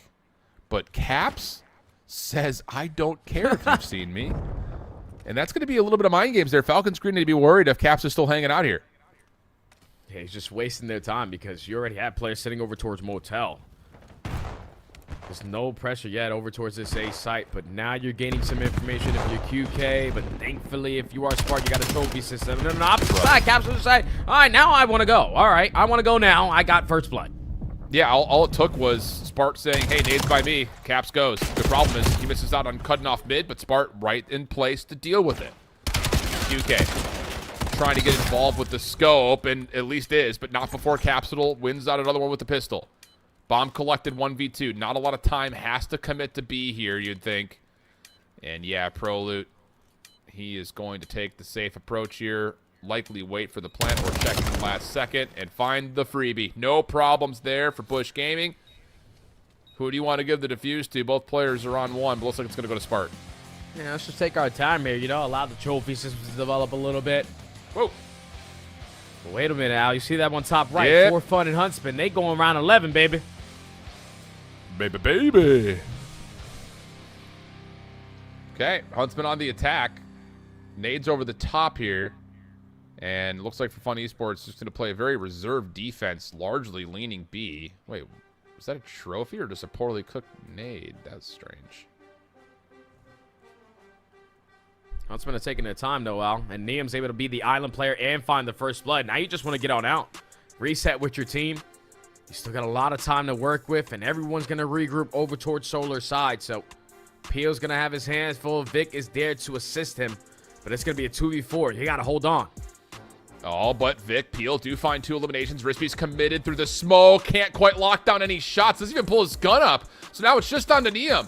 Gets the first. Not able to get out of there, though. And for Fun Esports, come out and take map number 2 in round 11 form. And we'll jump right back into the mix here in round 4. Falcons green on the defense, looking for a response after the technical 1v1 clutch up in the last round. Plus the 1v3 from Spart the round before.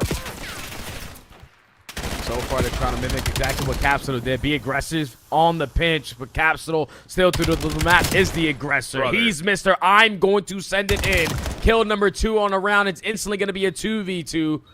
But do you know the positioning of Roxas? Because the entire time he hasn't budged from back motel.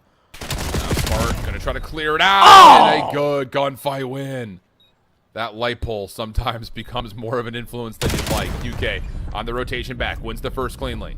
Has time to allow his health to come back and then reset the 1v1. Spart, though, is going to change up the angle. And, oh, the snap was there, just not quite enough. QK lives with 5 HP. Give him 4, I believe, on the round as well. So he'll get the defuse plus 4 in a row, and a 2-2 game now graces us going into round 5. Yeah, that round needs to be locked up as soon as Spart wins that one-on-one back motel. Prolu cannot get caught in a position to where it's a one-on-one gunfight when you still have a teammate alive. Just throws a bad shoulder in towards Deli, allows QK to reset, and then just read Spart like a book. Knows that he's not pushing through Deli. He has to be working a pinch. There's a lot of time left on the clock. QK with a massive clutch there to tie the game. But Prolu's going to be beating himself up off that one. Yeah, for sure. Is QK going to be sniping this round? No, he's got the M15 this time. Spart aggressively trying to get to the corner on Motel. And it's going to be QK for first blood. Fire was right there on the corner with him. And this is just Bush Gaming getting surprised. Whatever this game plan was for this round, completely foiled. And Falcons will have a plant and a 1v3 as Capsule's going to try a challenge. Yeah, Capsule just needs to find the time to get one and get out with his life. Gets the information, but knocked down to 38 HP. Yeah, Falcons, everyone going to commit on the chow. Going to throw a smoke grenade to potentially do something, but no, that's just an easy round there for Falcons. You slow it down on your approach through middle. Take your time over towards Motel, bait and switch for first blood, and then as soon as that pressure's going down, because this is exactly what Bush did in their previous defensive rounds, just this time, Falcons make their adjustment. They take Deli away from them, and they're ready for that 2-2 split. And it's completely trapped them on the A site when you're supposed to be the team trapping them on the defense. Perfectly played there from Falcons and QK on 5 in a row. Yep. Need to see something here from Telluride Bush. They're going to keep going quick. 3 members pushing towards the A side of the map. Fire, who's had a little bit of trouble getting going on this map, was trying to show force at B, but it's a seam just in a weird off angle. Finds the opener. Spart, this is even more awkward. Cap's trying to get back to the mix. Knife will work out to at least trade out a seam. And that means that Spart can take his time backing up. You do have the information, though, if you are Falcons green. Bomb is going to be down, and Castro most likely is running around somewhere. You catch him lacking through mid-cut. And now you have the man advantage with Fire. Instantly finds one. Rupert instantly there for the trade. And now it's Spart. Mr. Clutch left again for another clutch. Yeah, what does he want to do from this position? He knows at least one player is behind him, but he doesn't know where the second one is. Trying to confirm that info, but sees enough clearance to allow himself to plant. Puts it into a corner where he should be able to see it from the majority of Motel. Wow, those are clean shots. He's not able to convert. Now back through mid. Does he slip the net? I don't know if QK saw it. But Rupert has. Oh, mercy. Clean shots come through, and QK will, of course, be allowed to defuse. Does that give him the Hellstorm? No, just a little short. So still looking for an assist or a plant. Yep, make sure you throw your stuns or your nades this round, QK. Have someone go in front of you. You need a bait and switch because a Hellstorm on a map like Scar can be game-changing and guaranteed round securing. Right now, I feel like the Bush is just out of sync and search or destroy. It's like Capsule's running around. Yeah. Prolute's rushing objective plays. Spart's always the last man standing, and Fire keep watching flank, but just keeps caught. They need to get more in sync. Ooh, QK a little bit short on the scope. May have had an opportunity for one. Instead, finds Fire up top. And I was going to say, not only has Fire struggled to get things going, he's also been first blooded a lot. Like I said, kind of playing on that island. But Spart responds, looking for the 1v1 off the sniper battle now. He wants it. Hellstorm in, though, for QK after that pick. Won't really do much besides open up some space, but Sparta's still up here to play a little bit of defense. That's going to slow down the plant. Capsule's also in position, and they're going to come away with the first 2 kills of the second attempt. Yeah, now it's a 1v3 for QK. He knows that they have the bomb down. He knows that Sparta's sniping, and he knows that most likely he's going to be holding this angle, but Bush are able to manage that round, even with the Hellstorm being invested. I didn't really like how Falcons played that because you have all the information. You know Spart's got a sniper sitting top motel. The other 2 guys are sitting in deli. We didn't do anything reactive off of the communication by investing that streak. Basically a freebie giveaway. Then you would absolutely take that if you're Bush because now you're going into the swing round, 4-3. Yeah, I think you call that right, Jay. I mean, you get first blood up Tartar's tower. When you call the Hellstorm, and why are we not throwing the bomb over to B? Like, exactly. Trap Telluride Bush on the A side of the map, but we'll see. Thank you for the validation on that, Kyle. Here we go. Spark's still sniping. Trying to take away the corner. Roxas wasn't born yesterday. Realizes that he needs to stay safe. And we'll get to work on the belly crawl. Bomb going to try to force the issue a touch here. And if there's contact down low, Roxas may have to pop his head up. But for now, he has the advantage on the Spart, and we'll use that for 1 and then immediately a second. Fire at range, trying to force a trade, but Roxas will stay safe. We'll go 4v2. Yeah, and they have all the information. This is Falcons round to lose. Bombs down on the A site, 4v2. Just don't allow anyone to have a free one-on-one gunfight. Caps are going to be spotted on the cross, knocked down to 73 HP, and Fire's going to fall. So now a 1v4, 1v none. Easy round there for Falcons off the back of what Rox is doing, just crawling on his belly. Catches the opening double, and that instantly shuts down the round. Game point for Falcons. Yeah, it's been a good search and destroy from them, largely. Really outside of what, Caps wins 2 rounds by himself, right? Yeah, the 1v3 from Spart. And the 1v3, exactly right.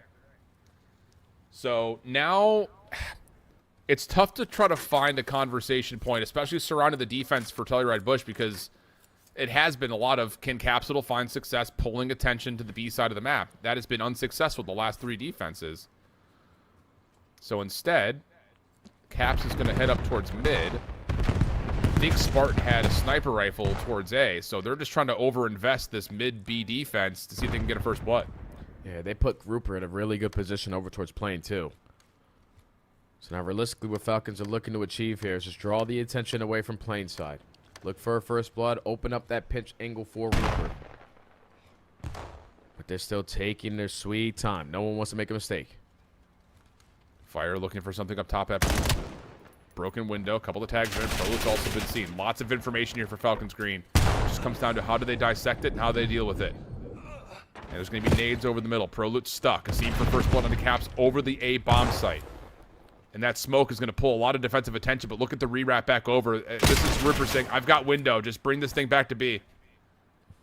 Yeah, and they're working at the mid-cut. I would have loved if Rupert took some extra space over towards the B side, but he just wanted to make sure he doesn't get bad timing.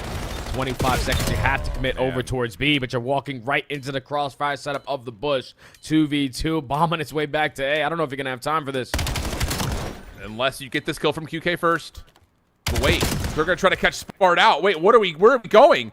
Spart shuts down Roxas, and now it is to play his life. QK, quickly, try to come back. See Spart, the 1v1, 4 seconds away. Spart avoids, dances further. The fight still ensues, but Spart times the win, and we're going to 10.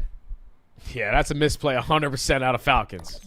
They're probably thinking, we're going to wrap back to plane. We should already be in a position to work the bomb plan, but Rupert was still sitting at plane, so no actual space was taken. And then Mr. Clutch left in another clutch.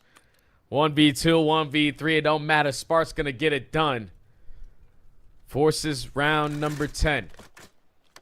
Back to the offensive side they go. And if I'm Spark, I'm just not allowing them to crawl top motel. Everybody hit a couple pre-fires. Facts. Because we can work this objective. We just have to read their setup early on. Because we keep on getting first blood, and that doesn't help. What a nade. Gutters are firm. Wow. Prelude is just going to go for the immediate plan. You know what? I respect it. It's going to work out. He's going to get away with his life. Meanwhile, on the other side of the map, Capsule shuts down the potential pinch. Now you got an early 4v3. And the tempo change is going to work out EEA beautifully for Telluride Bush. Falcons Academy, who have been playing passive and getting away with it, finally punished. We're going 11.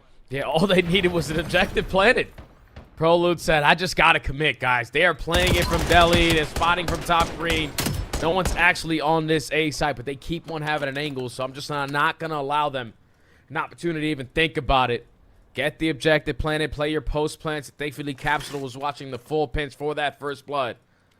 You have strung 2 rounds in a row now to force this round 11, but they are back on the attack. Surely they don't think they get away with this a second time in a row. Not again. It's like the famous phrase when you play MLB, don't throw the same pitch twice. They're trying for it. Prelude, good damage on the Rupert, but everyone stays alive 4v4. Roxas in some trouble. Also able to maintain his life. And we'll get a momentary pause as trophy systems deny any follow-up nades. And they are just waiting to get this objective planted. Look at Capsule just edging its way up through plane. Just needs Prelude to start. Think about getting it down, but now the crossfires are being set up. You're backing them all away. A team kill's not going to assist them, but Capsule there for the trade. Spark takes space away. 2v2, 2v1. Capsule gets around the back, though. Can he find an angle? Bomb just below him. Collects. Finds one to the corner for free. Oh, my goodness. Roxas almost put him on Reddit.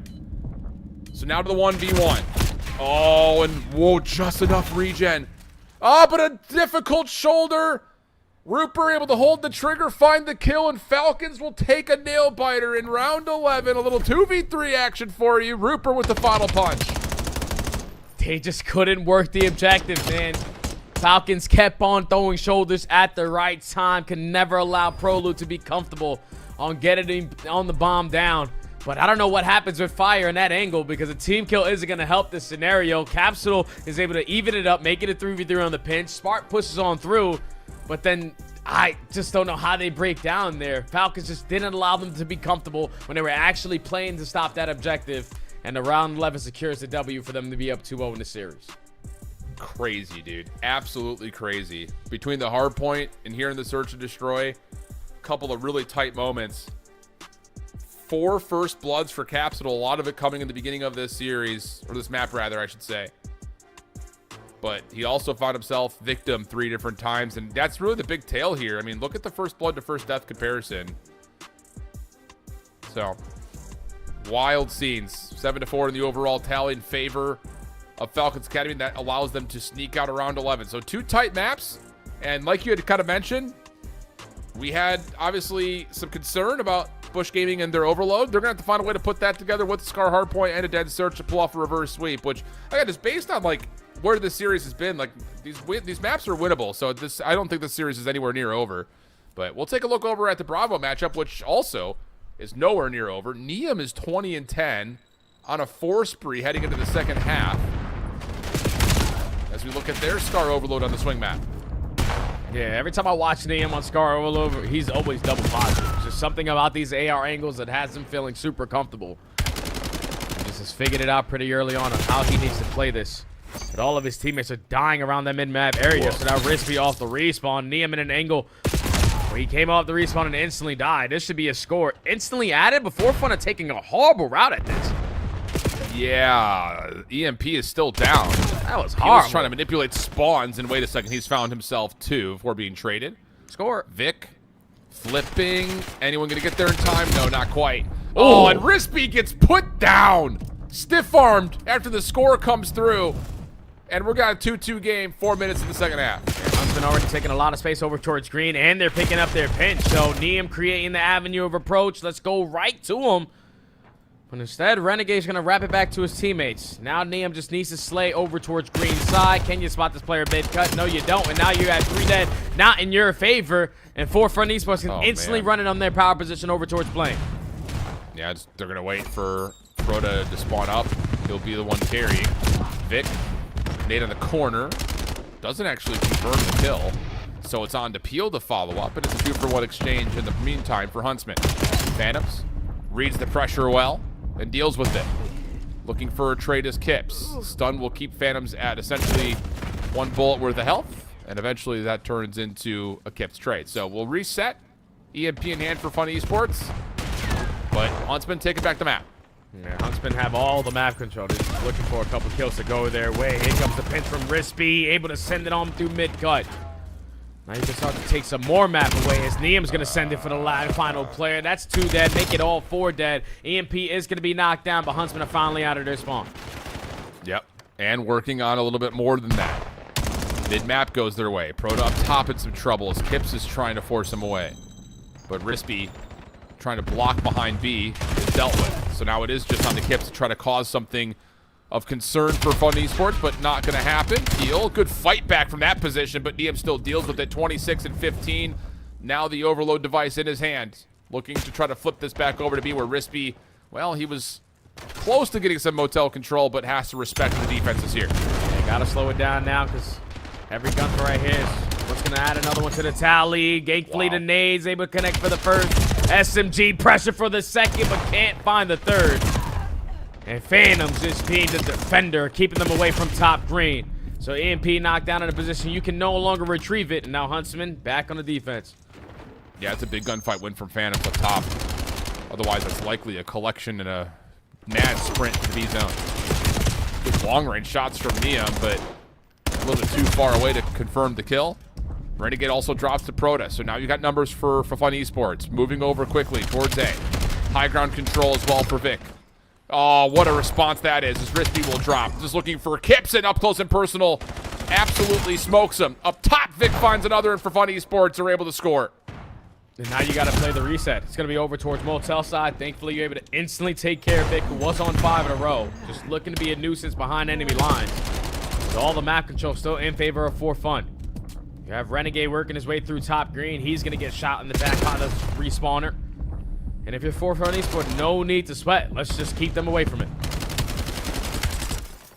Oh, a couple hit markers there for Pro to get some information. Vic trying to follow on that, does well. Can't quite sneak away, though, to keep his life. 60 seconds on the clock. Huntsman working on some nice eliminations. Peel in trouble, too. That's leaving a device pickup. Pistol win comes out. Now it's just down to the defense, stretching from the A spawns. Kips respecting that the defense is nearby. Oh, no. And unfortunately, Rispy will drop. Neum gets traded. And it's just down to Renegade here with the device on the ground. Oh, he's able to get out with his life. Now all of his teammates just need to be a little bit on the defense. Renegade trying to be the playmaker on the late pinch. But you need to stop him from the front. Vic opens up with the first. Renegade gets taken care of. Now the EMP is running right down through your base over towards B. A clean 4 dead. For Fun Esports have a 2-point advantage, and they might have just called game. Sure feels that way. Long wrap through mid here for Huntsman, but there's just not going to be enough time for them to grab this, score, and then grab it again before the overtime. So for Fun Esports, a late surge. We're going to take down the Huntsmen here in map number 3. Give them the edge in this series. And that comes after, keep in mind, around 11 in the search. So this series also as tight as the one that we've been mostly focusing on here on the main broadcast, which we often use as a segue to say, open up more tabs. Watch all of the action because, oh my goodness, this is insane. Yeah, these young guns are coming out to play, man. Versus an established organization in the Huntsmen.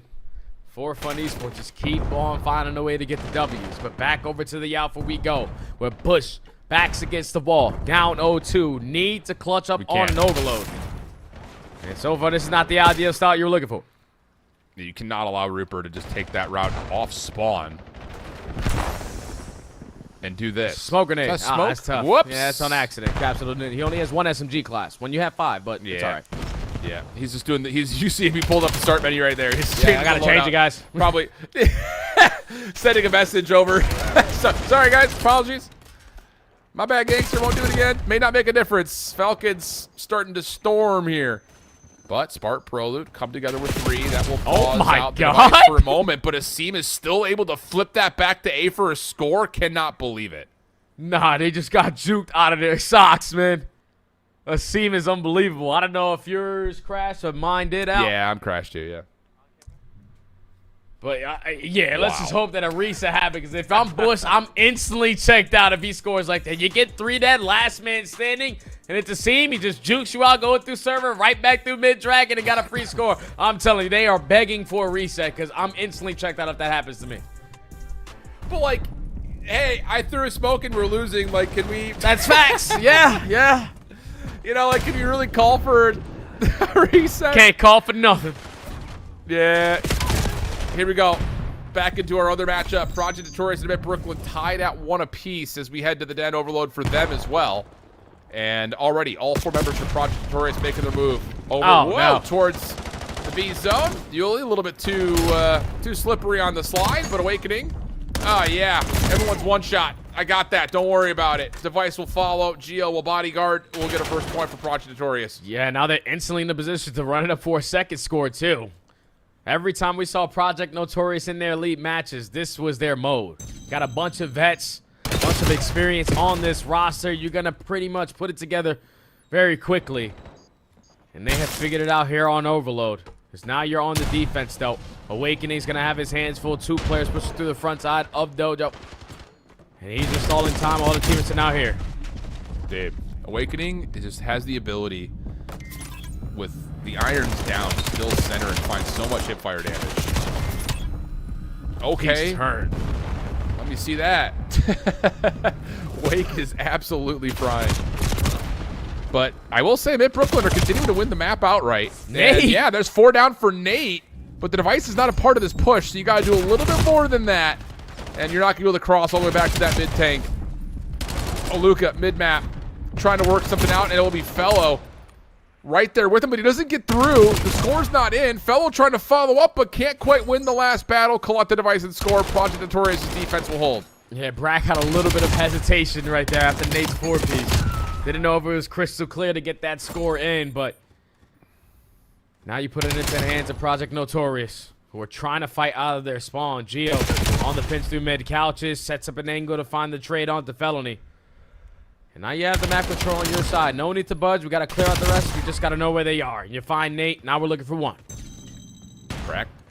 Oh, almost able to sneak the device and maybe run it behind the defense, but timing will allow the EMP to reset.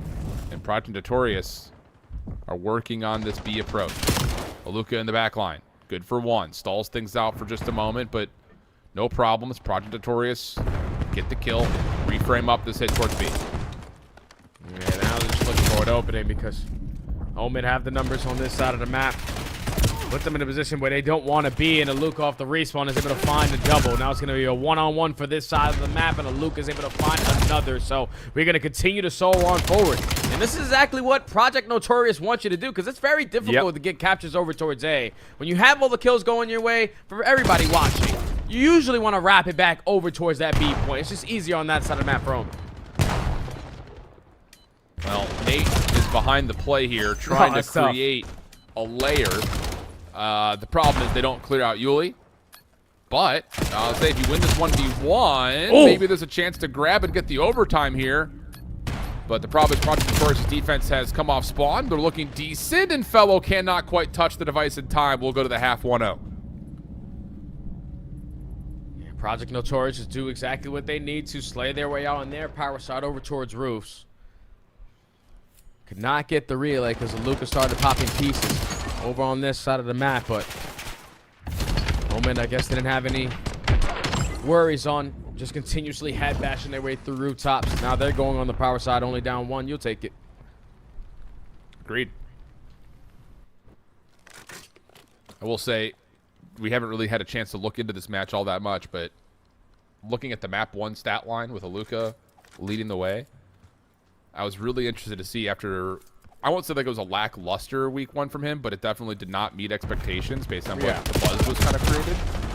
I had a feeling that this was going to be a big proving day for him of like, all right, you guys want to, you know, shake my name a little bit? Let me show you what I can do in a week.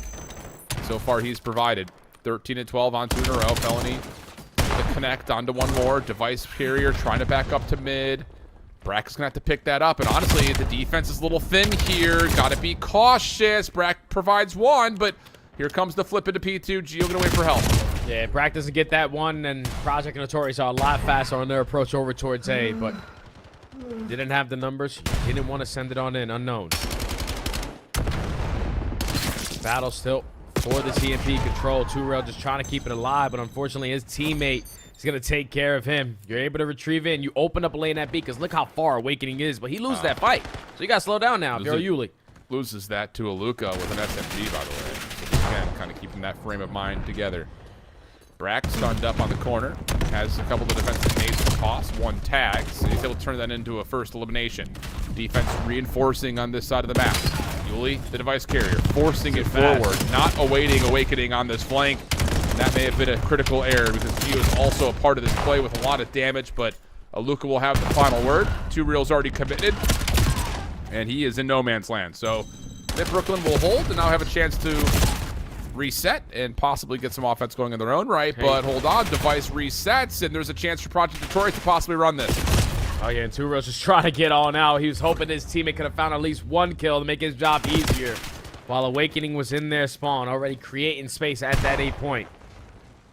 You lose it, now you got to retrack back to your team. Awakening finds one on the pinch. Teammates are now bombarding their way over through Dojo, and they renade on the opposite side. Brack is just gonna fall. Yeah, that's an easy stop there for Project Notorious. And nowhere to go. He knew he was being pinched as well. So now Project Notorious try to feel out a first blood, and then we'll make a decision on how they want to approach. 2:45, they can take their time. Trophy system keeping the defense on stairs safe. 2Real's found first blood towards A, though. And the device will try to back up. Keep your eye on Yuli. Middle of the map in couches. He loses his first 1v1. But you're still running it for a moment. You've got 2Real in position to try to help out, but now he's outside of the play, and Aluka can try to force this to flip the map around. He's just going to instantly push it right off the bottom of the middle. Brother. Finds a kill onto Yuli. Need your teammates to get in front of you, though. Makes this a lot easier. Nate finds kill number 3. Everyone on the back foot for Project Notorious in the back of their base. There's pressure from every single angle. EMP wrapping his way towards a site. It's a 2v2 still for the battle. Aluka finds another one, but stuns and nades are connecting. Project Notorious did enough to stop them. Yeah, that's just such a tough little final stretch to get the device over the finish line. So Project Notorious are able to stop it at the last second. 150 on the clock. 1-0 the tally in favor of Project Notorious. 2Real. Okay. Little pirouette out the top window. Shut down. Device hits the ground, and Brack will try to hold mid as he's got Nate working with it. Yeah, Nate's just trying to get something done. Aluka was trying to open up an angle from the pinch, but there goes Nate striking. 3 dead in the feed. Still roaming on the bottom side of server. Don't have EMP control, though, because Gio's not making it easier for them, but Fellow finds that kill. Nate still finessing. 2 dead, almost 3. And your EMP carrier gets cut down, so now it's slowed down again. Yeah, good pre-fire, though, from Aluka. Brack up top. Can only do so much, though. Yeah, and Aluka's just going to finesse. Do as best he can. That's an impressive win. But can do nothing more besides the first. Brack top window in trouble. Awakening pulls him off the heady. 21 and 18 for Wake. 4 in a row. And again, no sense of urgency for Project Notorious as they can kind of control the tempo of this last 45 seconds. Yeah, Luka just wanted to keep the EMP safe. Finds the opening kill, but we're just not finding the trades that we're looking for. Brack is able to strike for a double. We don't have the map control. We don't have possession of the EMP, and we haven't yet cleared out a back from our spawn because here comes 2Rail on the pinch. Only able to find one. Reset comes in. Final 30 seconds. Last push here for OMiT. Aluka at least able to get some space over towards mid. 2Real's got a trophy to keep the defense in position at the front side of Dragon. You have to find a key win somewhere if you're a Mid Brooklyn. It's not looking likely. Not with stuns like this hitting from 2Real. He'll just go ahead and play keep away. Give me that. Gonna rotate this thing around over to B and may even try to put a little insult to injury. No, if this second guesses it. Although he probably could have scored because Awakening is doing Awakening things. But win's a win no matter what the final score is. And Project Notorious are now going to take the edge of the series 2-1 up. Yeah, I felt like I haven't seen a lot of 1-0s and Overload in quite some time since the beginning of the game when people were trying to first learn the game mode. But that was just a battle of goal line stops. One opportunity is what took Project Notorious to get the job done here. It's like every time OMiT found 2 kills, there was an instant response there from Project Notorious. Every time the same thing on the other hand for Project Notorious finding 2. It was Nato or Luca responding with 2 of their own. It was just a battle of defense, and it usually doesn't go down like that, but Project Notorious take the advantage in the lead, in the match. All right, we're going to keep jumping. If you like COD, you're in the right place. I love this, dude. This fuels my soul. Just keep 86, on going, brother. 40. The count right here. Huntsmen in the advantage, but the opening here at Crane is looking good for Fun Esports. And the little pinch from Peel only gets 1, but made safe on the other side. Proto finds another elimination onto Renegade, so this is free time right now for Fun Esports. Yeah, Huntsmen are just trying to take top mid away. Set up all these different angles of approach. You're not expecting Risk to be working that late pinch, and that leads to a clean 3 dead in the feed. Prada, last man standing over here. We're towards that window side. He's going to get cut down. So Huntsmen take their time on the break, and they are making it worth it. That is a flawless hold after a flawless break. And now you're up by 50, 60 points going into our second set. Renegade, whoa. Nearly finds perfect timing to get up top at window and really keep FFE away from P1, but a stray Semtex lance. Risby shut down. Couple of moments here for FFE. Kips. Oh, nice timing. This little mini pinch through mid. Help from Renegade to confirm his trade, and that will be enough for him to jump on into the hard point and double up essentially on the score of for Fun Esports. I'm just getting an update too in the chat. Telluride Bush, Al, do end up getting 3-0. They lose to Overload 5-1. They fall short to the hands of Falcons Academy Green. That has been their Achilles heel so far this entire elite stage. They just can't figure out Overload, and unfortunately when you lose 2 tight maps in the beginning, that's the result at the end. Now you got to fight your way to lose. Yeah, Caps goes 13 and 29 in that last map, so not ideal. Just could not find the tempo of that map, it looks like. We'll see more of Bush Gaming later today. But for now, it's all about what For Fun can do. See if they can close out the Huntsmen. Nice moment there. Rispy is just wearing out that right stick right now, my guy. He is running circles over here in the corner. And he may find, again, more continual COD low state timing here. Another one onto Vic. Kips a couple of supporting shots, but needs to prefer the hard point. Phantoms make safe with that. Neum, no, nothing there. And how about Timmy Phantoms? Double for him. Fun Esports with the numbers, and Phantoms is able to find himself 3 in a row. Does he get all 4? Yes, he does. 2 with the AR, 2 with the pistol, 5 in a row. And now a Hellstorm. Yeah, Phantoms is locked down all the top mid, and this is ideal for Fun Esports because you know how impactful that P2 to P3 take can be. As long as Phantoms doesn't allow anyone to slip on by, make it kill number 7. Oh, you guys are getting contested. Don't worry, I got the cross right here. Kill number 8 almost lines up kill number 9, but you're more than willing to forfeit this final 10 seconds to set up here at P3. You got to stack inside, get your trophies down, because Huntsmen are going to be attacking from so many different angles.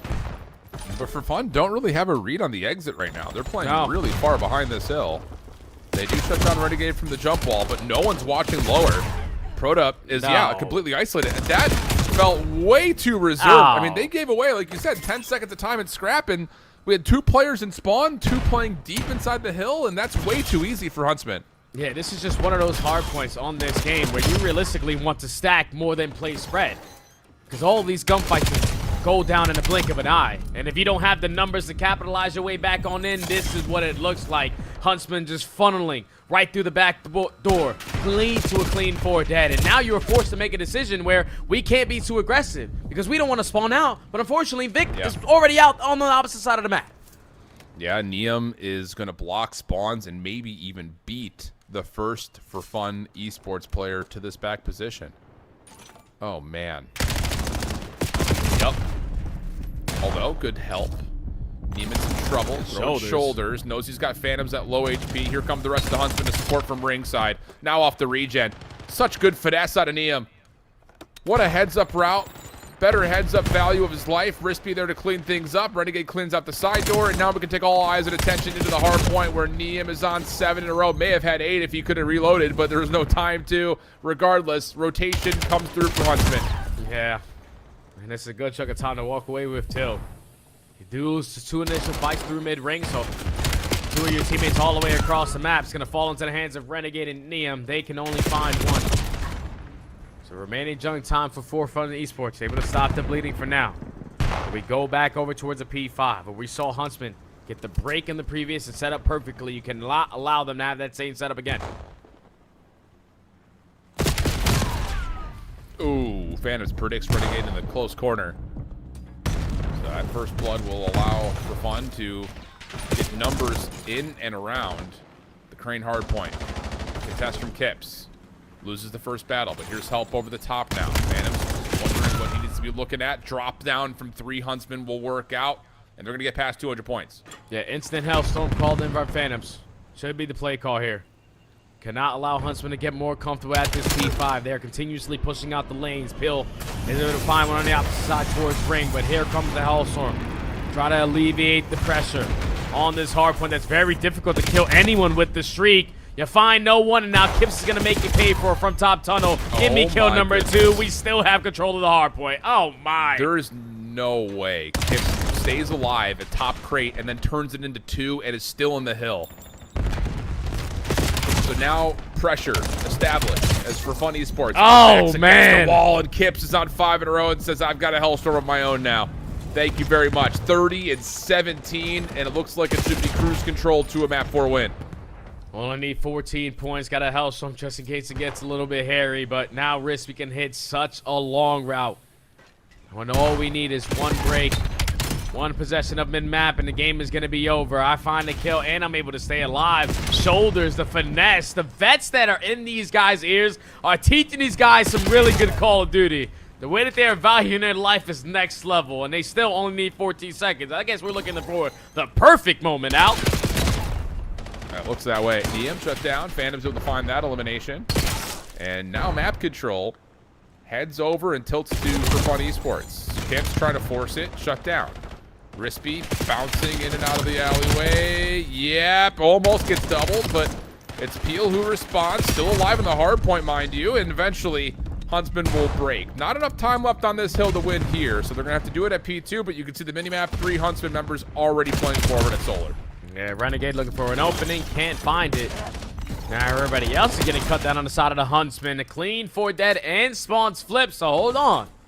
Force1 Esports are doing what they need to, but Kips got this in the back pocket. Like I said, just in case it gets a little hairy, you just need to find some kills to go your way. And so far, Prada's the only one to strike first. Peel, Phantoms both dropping. Proda try to stay alive, but shut down by Kips. Now it's just down to Vikram. Hold on. Good for 2. Tried to force the 3rd. So in the hard point goes Renegade. Contest is alive, though. For Fun Esports, need to win these next set of gunfights, but no. Overwhelmed. Renegade will get the final double. And Vic over the top can only find a consolation kill at the end. Wow. Map 5 there. Bush are out 3-0. But everything else has just been fast and furious, Jay. I'm getting caught in the mud here. We're getting nonstop action. I'm with it, man. You know, it's just games after games. Game 5 over there. Project Notorious and OMiT Brooklyn, they're going to at least a game 4. Falcons Academy White got 3-0 by 5 Fears. All right, that one we didn't even get a chance to see.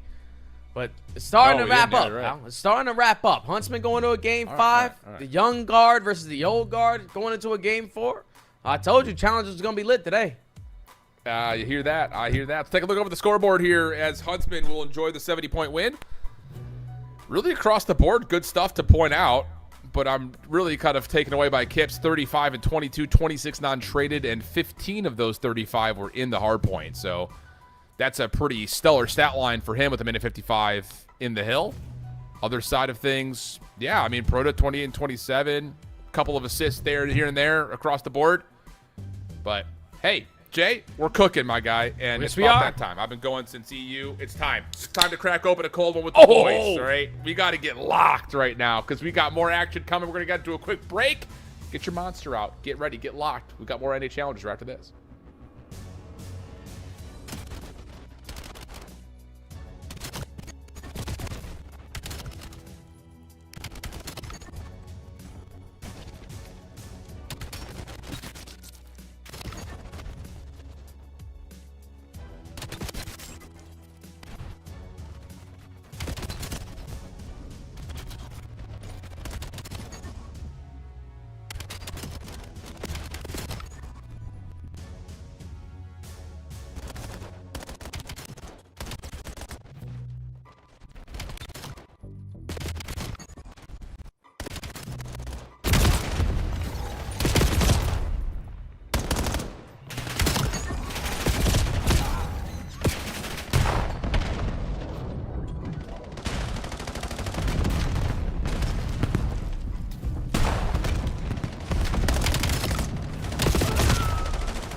Oh, nice. Sweet. Okay, good. Yeah. Nah, for sure. Yeah.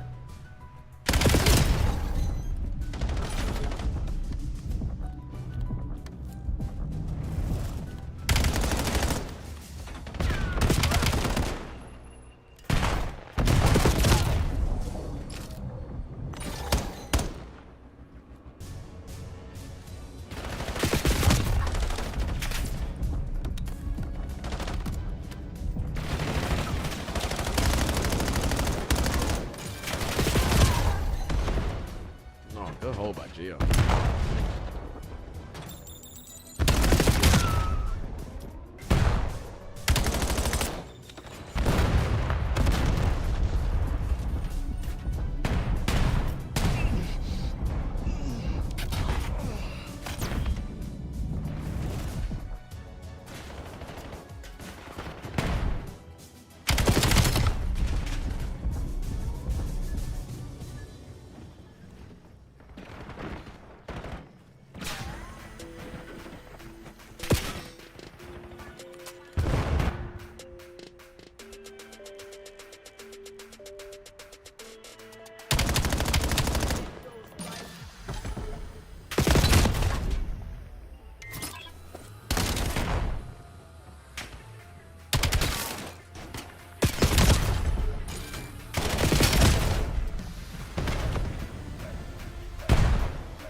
Yeah, what you were watching in our break screen is live. Give us a break. We got to get our monster going, get our bathroom breaks going. We're thick and in it. Here we go, 97-56. Lead to Project Notorious trying to close this out. And we need Fellow to step up. 3-10 start, only down 30. Still plenty of time to get this thing back onto, well, more manageable terms. Yeah, it's just been tough for OMiT because they've lost basically a majority of every single rotation so far up to this point. Finally in the driver's seat.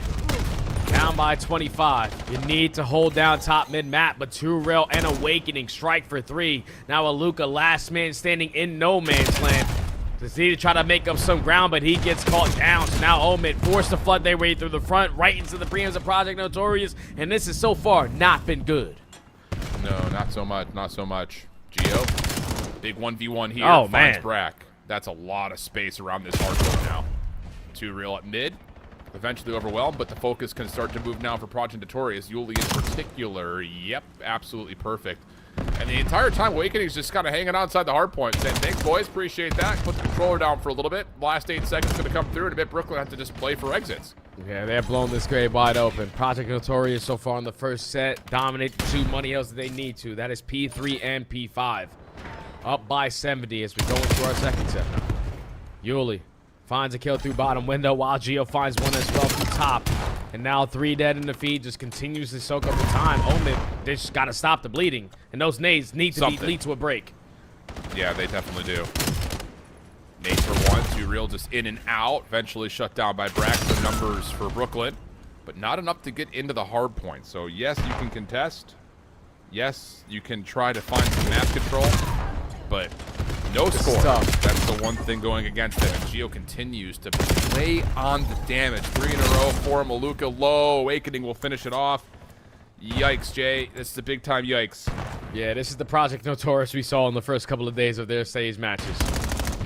They just understand not to take certain risks and where they need to lock it on in on their setups. And Gio's having a field day with that AR. You win another rotation, this time over towards P2. OMiT Brooklyn playing on the back foot. Can't get anything going. You need someone to give you a spark. You're blinking, you're down 100. Yeah, and we're all flooding from the front here. We got no one hitting routes through mid. I mean, it's just really one-dimensional, and OMiT Brooklyn are getting punished for it. Fellow in the contest spot. And trying to open up something, but here we go again. 35 seconds left. Who's hitting a route? Nobody, because we're spawning in this back corner. It's just frustrated Call of Duty right now out of Brooklyn. It really is. Yeah, and it's very tough to like do anything else, knowing that that score is continuously going up. You're down by so much. You don't want to make any mistakes or be outnumbered trying to break these HPs. But someone has to develop on a route, because you're not finding anything through the front side. Yeah. Gio's still alive. The only one that's going to be off the rotation is going to be Bragg, but he's the sole man here. He gets cut down, and Project Notorious will close out the game here at the next HP. Yeah, that just kind of felt like that Brooklyn shut their brains off for a moment, right? Yep. I mean, I get it. We're not spawning in the right spot, and we're spawning like literally in the top left corner. It's tough to take the route through P4 to get back through mid, but this is what happens when you don't. You get chokeholded on 2. You're no entryway besides the front of the 3, and yeah, GG. Yo, Al, it was 141 to 71, bro.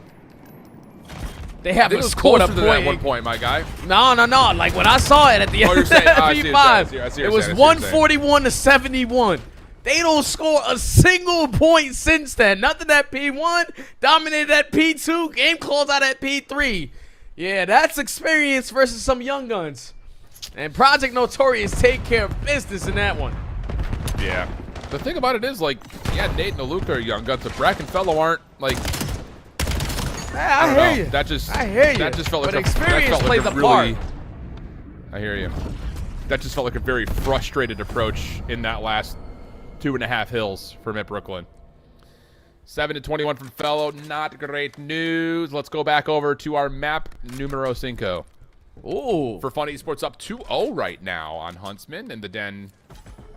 Search, see what we get for their next attack. All right, these guys just figure it out in game 5s. Have a bunch of them so far throughout this entire elite, and Vic might be the answer for that. First blood onto Kips. Early control of this B site. How do they decide to play this? Are you going to rush the objective or take space away? And now Renegade has hands full. Yeah. You don't anticipate the bomb is going to move any. Oh my! Point, yeah, does get away. Here comes the pinch from Crispy. Red and not shut down. He gets the angle onto the bomb carrier of Peel and gets away. Next up would be Nia, but he's pushed back. So now you've got a Huntsman in every direction. Just got to win your ones, as they say. It doesn't start off well for Renegade. Risky gets his, but the trade is there. Neum is stuck now between 2 different For Fun members. And they're not going to bother giving away this crossfire. Yep, no stun, no nade. Stun to indicate he's still going to be there mid-cut, and time is just ticking. You're just keeping him away from this bomb site. Liam has to send it on in for a child, but no one overcommitting. Really Some good young play. guns making good plays, and they're quickly up 3-0 here in the game 5. Yeah, really, really good play. And I like that little push up into Dojo with that high-low stack as well, even with the bomb carrier. Just thinking, okay, we got a lot of force here on B. Somebody's going to have to rotate over to try to defend this. And Renegade, lucky to stay alive as long as he had initially. Peel, kind of the same situation to find that extra elimination. But it's a 6-0 start for Vic, a 5-0 start for Proto. And we already have a Hellstorm in round 4, brother. Not ideal. Maybe a second if Proto's done some objective work, but it doesn't look like it. Yeah, 2 plants in favor of Vic, so he's the only one with the Hellstorm, at least for now. But Huntsman quickly down 3-0. Need to stop the bleeding. Everyone committing over towards this B site. But Peel and the rest of For Fun are all here. Smoke's all over the place. Proto's able to find another elimination, but the kills go the way of the Huntsmen. Vic off the regen. Bomb is down. Long route for Neum. Renegade's going to hop the plant here. And timing is going to be everything on this fight. Renegade just needs to stay alive because Neum is going to win this round from this position. Shots are through, and yep, that will work out. No actual kills for Neum, but a lot of damage to make life easy for the post plant. Yeah, Neum just taking his sweet time. Once that objective got planted, there was no way Four Fronts were going to be able to read him on the late because you weren't able to spot him the entire round. But thankfully, you had the numbers advantage. You knew where the pressure was going to come in. You didn't really need Neum in that final engagement with Renegade closing out with the final 2. But Huntsmen are able to stop the bleeding, invest the smoke grenade, force some chaos at that B site, and finally put one on the board.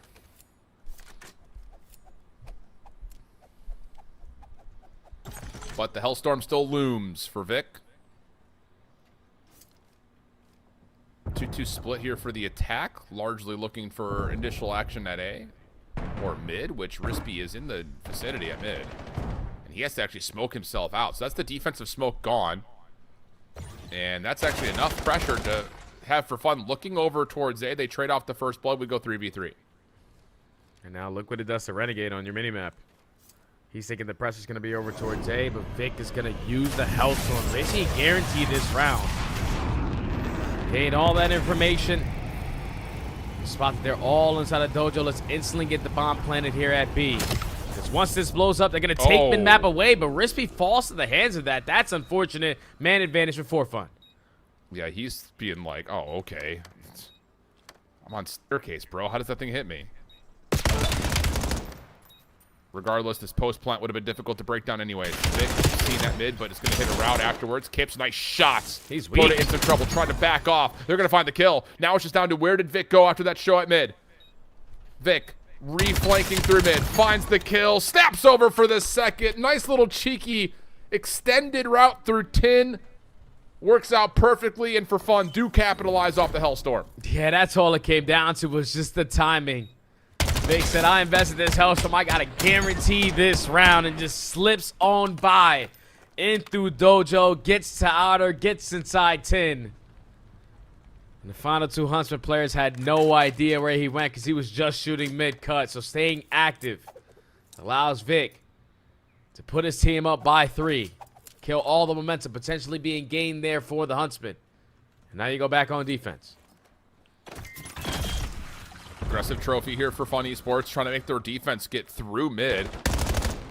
That little stun check will likely alert Huntsman that there's some action here from mid.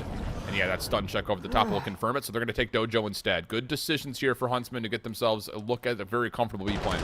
Yeah, and Proto just put down shots middle to keep Neum on that side of the map, so now For Fun have every single member here at B ready to rally for an early retake, but with time ticking, you have gave Huntsman the opportunity to stabilize on their setup. Rispy just needs to get one, that'll be fine. Doesn't have anything. From mid, Kips gets the opener. Proto responds. This post plant now is exclusively up the middle. Vic taking a little bit of damage. Support from Phantoms is good, and yeah, that really just comes down to, for Fun Esports, overwhelming. Huntsman just cannot get the numbers into position in time to deal with it. Yeah, they just didn't have players in the positions that they wanted to be in. 2 players in a post plant sitting at that mid statue. The 2 guys that you were hoping stay alive both die instantly without dropping anyone. Just once that player laid down on the site, you were forced to jump up through mid-cut and try to contest this, and that just plays right into what For Fun wants you to do. Now at game point, here in a game 5, in the opening round of the playoffs for the Elite, taking down a lot of top dogs. Like, this For Fun roster is just gritty, yeah, and they bro. figure out how to get it done. I'll say. Vic is the one figuring it out now. 12-1. Pale and Phantom just here And for the he's show. close to a... Yeah, really. He's maybe a kill away from earning another Hellstorm, dude. Like, guys all over the place. But Neum's got first blood. Proto in some trouble. And actually does get pushed out. Leaving it now just down to Vic. Wow, dude. Wow, dude. Yeah, let him know about it, I guess. Dude, are we kidding? Turned! Oh, dude. That guy is twisted right now, Al. He must have popped over at headache, least bro. 7 white monsters That guy is turned here in game 5. He said, finally, you guys gonna take me down. It takes all 4 of you. But it was Niem who set the tone early on, shutting down the pressure at A. Locates 2 in the round to give Huntsmen another chance here in round 8. I mean, I was getting a headache just watching that little moment right there. Our casting feed lagged a little bit because he was moving too quick. I know, he's breaking the game, man. Breaking frames. Huntsman straight down mid. No one home here for this. Now, for Fun Esports, will recognize that this is a potential threat. They're going to hold 2 defenders back inside of Dragon, and the other 2 will hit through P2. And Kips may have seen that cross. Yeah. But he doesn't necessarily expect the second trying to get out, and will go 4v4. Yeah, now you can ISO these players over towards Dojo's side. Unfortunately, Phantoms is able to get one before falling. But you still have the numbers if you are Huntsman. Spot out this player mid-cut. Kips thought he finished the kill. Yeah, he did. Renegade on this pinch should have a different angle of approach. Oh, he let him buy out. Where did it set this post plant? Uh-oh. Kips is stuck in a bit of a corner here. Slides over, but it's been seen. DM will drop. Kips just has to finesse. Renegade has to come save the day. 1v2. Caught by surprise. Oh, the post plant just never gets set up, Jay. It just never gets set up. Some timing, sure, but it's just, I mean, you've got a lot of frantic setup there where it's just, where are we going? What are we sitting? Who's watching what?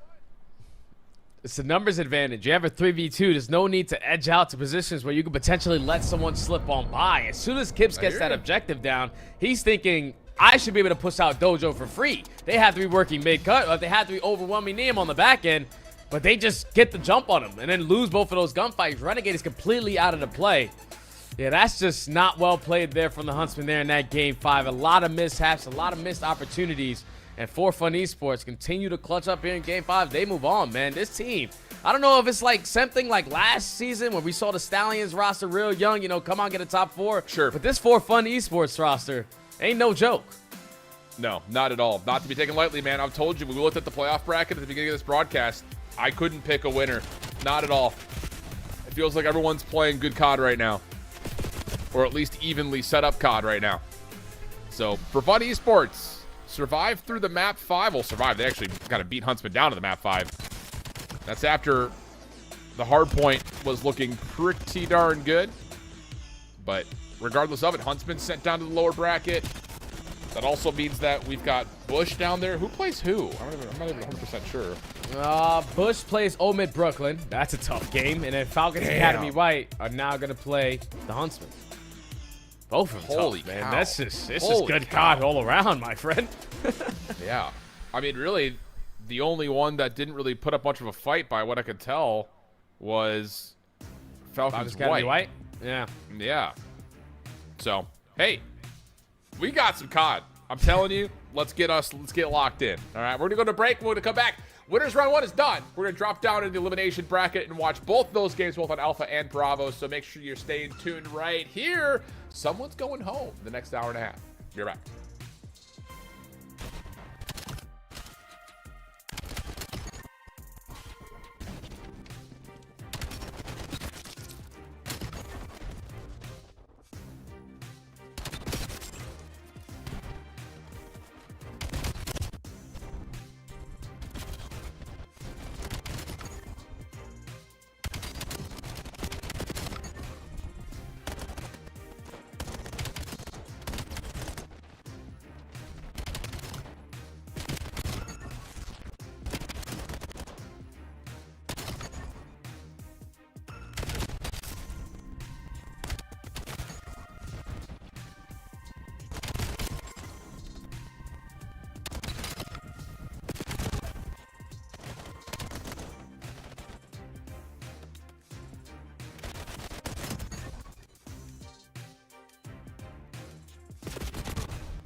Welcome back, you beautiful son of a guns, you. Wow, we are treated to some beautiful COD this evening, all day long, really, with Europe kicking us off. But now it's time to get our hands dirty. We got blood to get it spilled, as we're going to go down to the elimination bracket to see who our first two teams gone from the playoffs will be. And we have some, put it plainly, some flipping matchups. Falcons White, Huntsmen in the first elimination round 1 matchup, and then OMiT Brooklyn and Telluride Bush Gaming.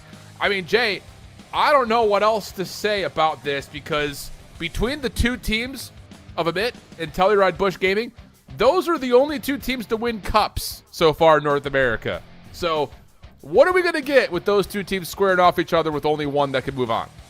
Oh, well, hopefully both teams have hit the reset. Because if you're Bush, you weren't expected to start off your day getting 3-0'd. And on the opposite side for Brooklyn, you weren't expecting to go into a hard point where you had 71 points, and for 4 hills straight, you don't get a single one.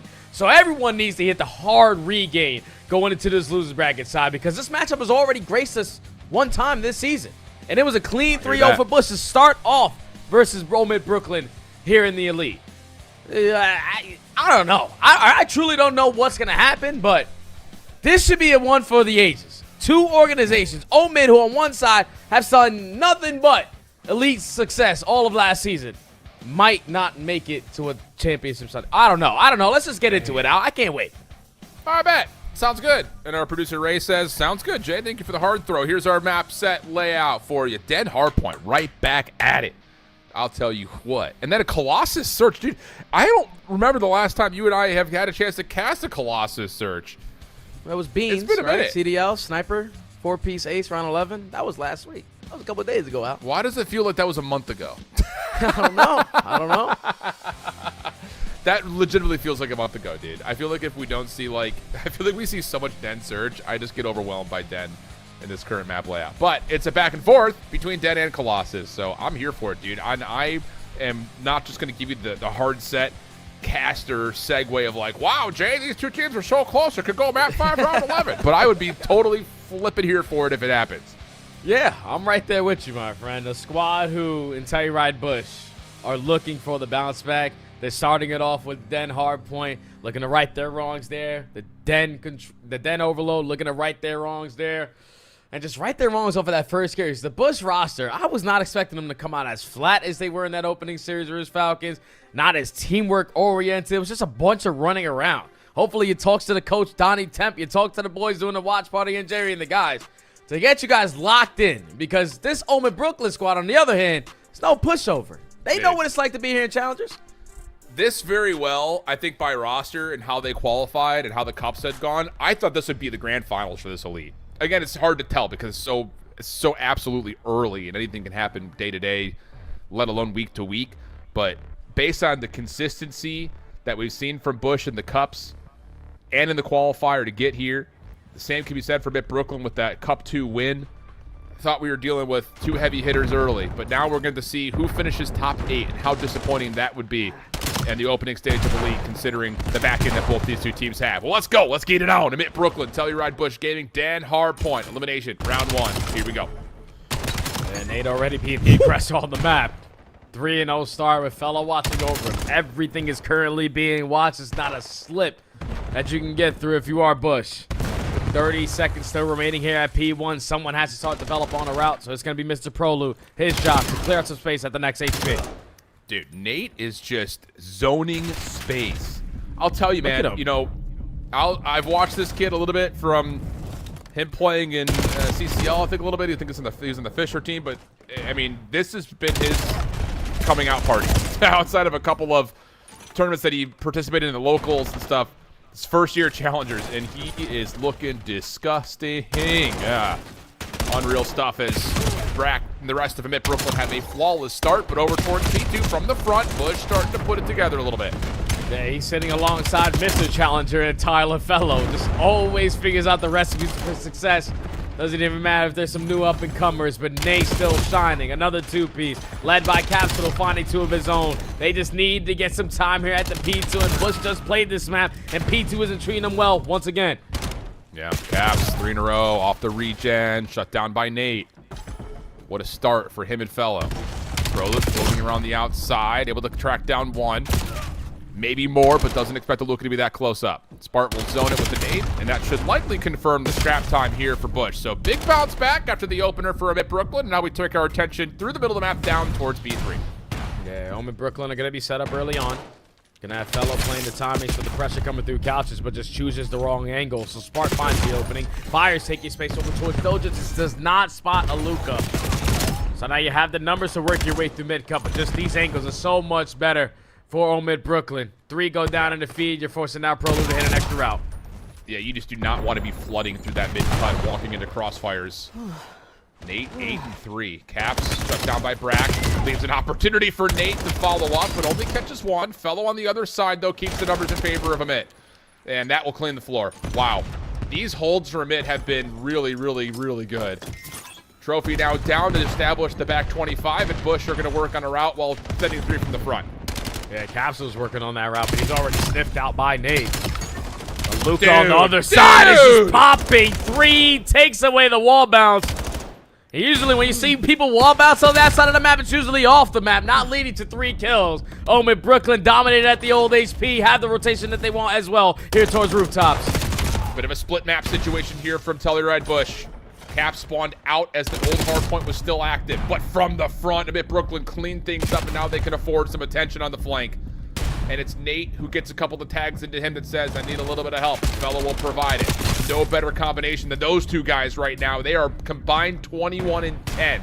And from the front, Bush red dealt with, and it's getting ugly quick. Yeah, everyone has to have a Hellstorm at this point. All of OMiT Brooklyn just firing on all cylinders. Every time we switch to a different POV, the guy's popping a double. Hey, Fellow, your turn. Oh, he's one shot. Don't worry, I'll send it into Vamaluka. No pressure towards the back end. OMiT Brooklyn have blown this game wide open, especially if they walk away with this final 20. You're going to be down by 100 after our first set. Bush did not get the regain they were looking for. Yeah, OMiT Brooklyn is locked right now. Holy cow.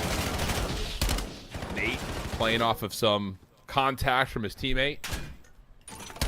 Gets a read on the Capital, so they're going to just allow this scrap to come through. Nate is not losing gunfights. Off the reload, come on! 5 in a row for Nate. 15 and 5, and he's feeling it. Has Spart trapped over. Luka can't finish him off, but Spart will get a double. Okay, maybe a chance to regain here for Bush. Oh, well, you lose that chance here, Al. Here comes that Hellstorm over the top, and you find an opening through mid-cut. So all you got to do is take care of this guy over towards couches. Even though Capsule does find 1. You've been able to split them on their approach for mid-map control. Keep them away for now. You don't allow Bush at least all that time there, right? I mean, I don't know if that Hellstorm is value right there, Jay. You lose this side of the map because, like you mentioned, that 1v1 at couches come out, and you really don't have the presence to stop any time as soon as the Hellstorm hits the ground on mid. This is a great moment for Telluride Bush. Shadow's seen. Spart uses that as some good information gathering and has Capsule right on his hip to try to help out. And he's got both weapons to play with. Knows that Brack is nearby. Hits the cover. Fired there to support. And how about this for Bush? They survived the Hellstorm. They've got spawns. They've got P2, but OMiT Brooklyn are starting to set up their break. Yeah, they don't have the numbers now. Fire last man standing. Everyone through the front for OMiT Brooklyn leads to a clean 4 dead, with still in control of the map control. All of Bush trying to break through the backside of the steps. ProLu finds an opening. You already had a nade kill out of Spart, so that's another clean 4 dead this time for Bush to break their way back on and breach that 100-point mark. And even with such a slow start, you're still right in the mix. Yeah, you really are. Clearance from Spart. Now turning their attention. Nice pitch from Capsidol. Absolute perfection on that timing. Does he get a read? That Nate's nearby. Not quite. Can't YY the reload. But Spart will hold his ground and recognize that the threat is imminent over towards P3. And now you're only down 30. Spart being the first line of defense. You do have a trophy system. Don't want to waste time getting some bad timing here, so you just got to commit on the gunny. But you get overwhelmed. Thankfully, you stall time for your teammates to still try to hold down the line. But a Luka and Nate through the front door find an opening double, and that's a clean break for OMiT Brooklyn. Yeah, we got to win a gunfight right there if you're pushing set up, knowing where the hit's coming from. And now you got Brack off that route to shut down the pinch and force Bush to have to spawn to the left side of the minimap. Fellow who slowed down that opening rotation. Watching the hard scoped angle. Stun hits him. Spark gets the cross, but again, this is comfortable for Fellow, can just put some damage down, let his SMGs follow up afterwards. That's exactly what happened. Perfect hold for EMEA Brooklyn. Yeah, but Bush got an opportunity still, Al. Split spawns come in, 2 players over towards Dojo, so you're going to walk away with this final 15. And now what does it do to the spawns for OMiT Brooklyn? 2 players all the way across the map, so Nate going to play it super safe on towards the back patio area and just finesse as long as he possibly can. Only finds 1. Brack pushed off, backside dragon. Luka trying to watch this cross, doesn't expect caps at Oh, all. my. What in the heavens is that? There's no chance, no chance. Telluride Bush able to still find a way to break, but it doesn't come without some eyebrows being raised. 201, 151. Here's one from the front again. Yeah, Luka and Nate are just winning some gunfights. They have no chance of doing so, and he finds another one in the feed. Forces it to be a 1v1, making a 1v2. Proloot on the belly. Just catches Felony off guard. Still a 40-point difference with the Bush to start in the game. Some momentum. You walk away with this final 20. You're only going to be down 15 to 20 points as we go into our 3rd set. Now spawns for OMiT Brooklyn, a little mixy. Yeah, this could be huge for Brack. It stops the rotation to P1, but Spark somehow anticipates it. Capsule cleans out the front of the old time, and somehow, some way, we find ourselves within 15 points, and Prolute's key 1v1 win is going to allow Telluride Bush to get the opening time at 1. But the spawns are all over the place. Thankfully, yeah, players like Spark head on a swivel, making sure he's watching his back. Now you're spawning them all towards couches. Capsule, the crossfire, only lines up the first, but the lead is in favor of the Bush, and they have no plan on giving it up anytime soon. Kill feed lit up in white, still map control in favor of Bush. Like my boy Kurt Signetti says, refuse to lose. That's what Telluride Bush is starting to showcase right now. Aluka drops, fire on the cross. Good information, should have set up Proloot, but the kills are in for EMEA Brooklyn. Capital cleaning out the window, if only barely. Trying to play his life on this side of the map, but denied. Should be a lead swap here for EMEA Brooklyn as Bush have to just sprint through the old time. Oh, but they do find those 2 kills through hold, so you give yourself a little bit more time to make your way over towards P2. All of Brooklyn towards the back. You need 25 seconds here to close out map number 1. Bush are not looking for another devastating den hardpoint, but Aluka not making it easy. He finds the opening double. It's going to force Telluride Bush to have to hit this from the front, and it's going to take a minute for all 4 players to get here. Trophy system in the corner doesn't do much of anything. Fire will drop. Stuns will land, though. Capsule for the trade. Nate shut down, trying to take away space. Aluka the same for him, and the break is in. Spawns will also move at the last second. EMEA Brooklyn have to hit from the front. Spart has a read, but it just comes down to can they receive it. Stuns and Nate's not connecting because the trophy goes down at the right time. Fire strikes first, but here comes Nate and the rest of OMiT Brooklyn through the front doors. Everybody's getting cut down. Bush are going to do it. Brack will fall. Is anyone else going to be able to get there to touch in time? Doesn't look like it unless Aluka can slide in. No, he doesn't get through couches. How about it for the Telluride Bush? Down massively, finishing out that second rotation, but again, refuse to lose. Someone makes a play. Capsule, Proloot, both getting it done. Spart, with the, you mentioned it, head on a swivel, getting late reads on some mixy spawns. Has the boys, I'm sure, of Jersey Jerry feeling good after a map 1 win. Man, you fight until the very ending. When it says 250 for one side, it doesn't matter if you've gotten beat up on the last 3 hard points in a row. Telluride Bush starts springing to life. They didn't have to do it with the slaying. It just came down to being in the right position with your teammates. Everyone had non-traded kills, barely any team assists. But when you talk about the objective focus, 2 minutes out of Proloot, 1:45 out of Fire, and the fight to fight their way back into the game after being down 100. OMiT Brooklyn just went from a hard point where they couldn't get a point. They're only needing 25 points to close out the game, and they couldn't get it done. Bush steal it away in map 1. Unreal, dude. What an absolute treat this map 1 has been. Wow. I mean, you're absolutely right. I mean, at certain moments in this game, especially after this, Aluka just looked like he was in takeover mode, but Nate had just been so consistent throughout the entirety of this map. I mean, we're dealing with a 100-point game right here, Jay. 142-50, and it really started to get ugly, but then you start to come back into the mix here. I think especially heading from 3 to 4. Caps will be able to do this, but I think in particular it's this moment where it starts to get really tight. You still win out the patio, and then the mad dash back to P2 ends up working out for you thanks to some heroics out of your SMGs. Yeah, and you forgot too, Al. It was that Hellstorm that you called to perfection, my friend. OMiT Brooklyn invested at that P1 and get nothing out of it. You lose the map control, you lose the side of the map that you want, and then you're instantly chained over to P2 without a Hellstorm going forward. So there's a lot of big turning points there in that map, number one. But Bush able to thrive through the chaos. Take opening HP on Den. Now we're going into a Colossus search and destroy. We're on Scar. They were just getting picked apart by snipers, you know, rounds taking their sweet time. On a map like Colossus, all these rounds are going real quick. So OMiT Brooklyn on the side with what Aluka and Nate can do. You got to be prepared for the pressure here. Let's take a breath, because it feels like we're going to need it. But you set it up. I just want to see it happen. What an absolute stretch that map was. Holy cow. Let's take a look to see what's happening in the other matchup. Is there any reports for what's going on there? There's got to be some, right? What's going on? Let's take a Falcons look Academy White? You see some. Let me see. Where's our stuff at? Where's our stuff? They got that, man. Oh, I'm looking at EUs. What am I doing? That's crazy. Scoreboard. All right, yeah. Falcons Academy That don't work there. White. Let me see. Do you see it somewhere? I don't see it. Where is it? There we go. Oh, I'm about to pull up a stream. That works too, you know? I could have just done that instead of looking for the scoreboard. Yeah, let me just see that real quick. I'll tell you. Hold on. RCTs. What do you got? Don't know. It's got to be 1-0 somebody because they're in the search and destroy. Right. It's 1-0 someone. Yeah. Okay. Yeah, I don't know if our... Oh, they haven't started yet.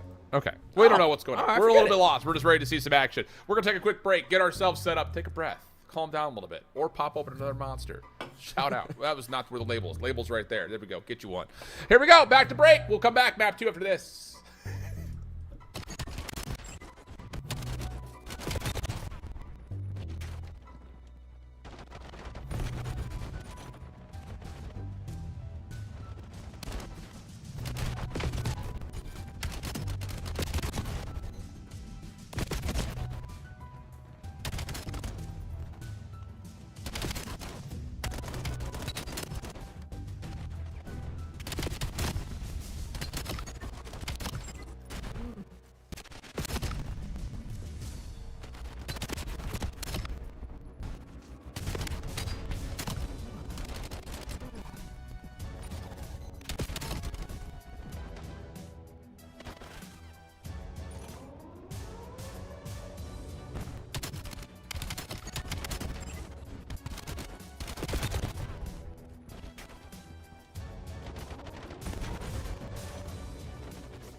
Welcome back there, friends. Hope you had a chance to get yourself a Monsty.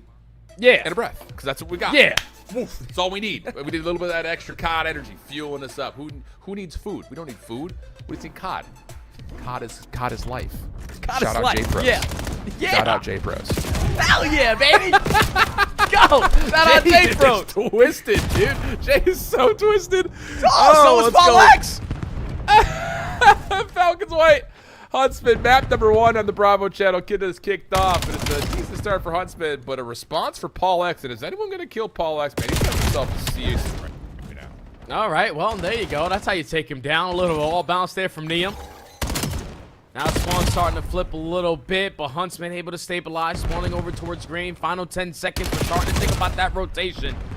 And I saw a lot of razors on the EU side for the league, but I haven't seen a single razor today. Someone here from NA, use it, please.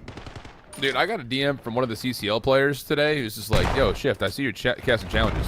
Is the Razor in? Is Drovic out? And I was just like, brother, I don't know. I just work here. Drovic out. Paul's on 6-1, but it did look nasty, I will say, dude. There are a lot of you players just melting with it. But Priestess says, I don't need an SMG. Let me just go ahead and grab this M15 real quick, show you how it's done. 4 dead in the feed.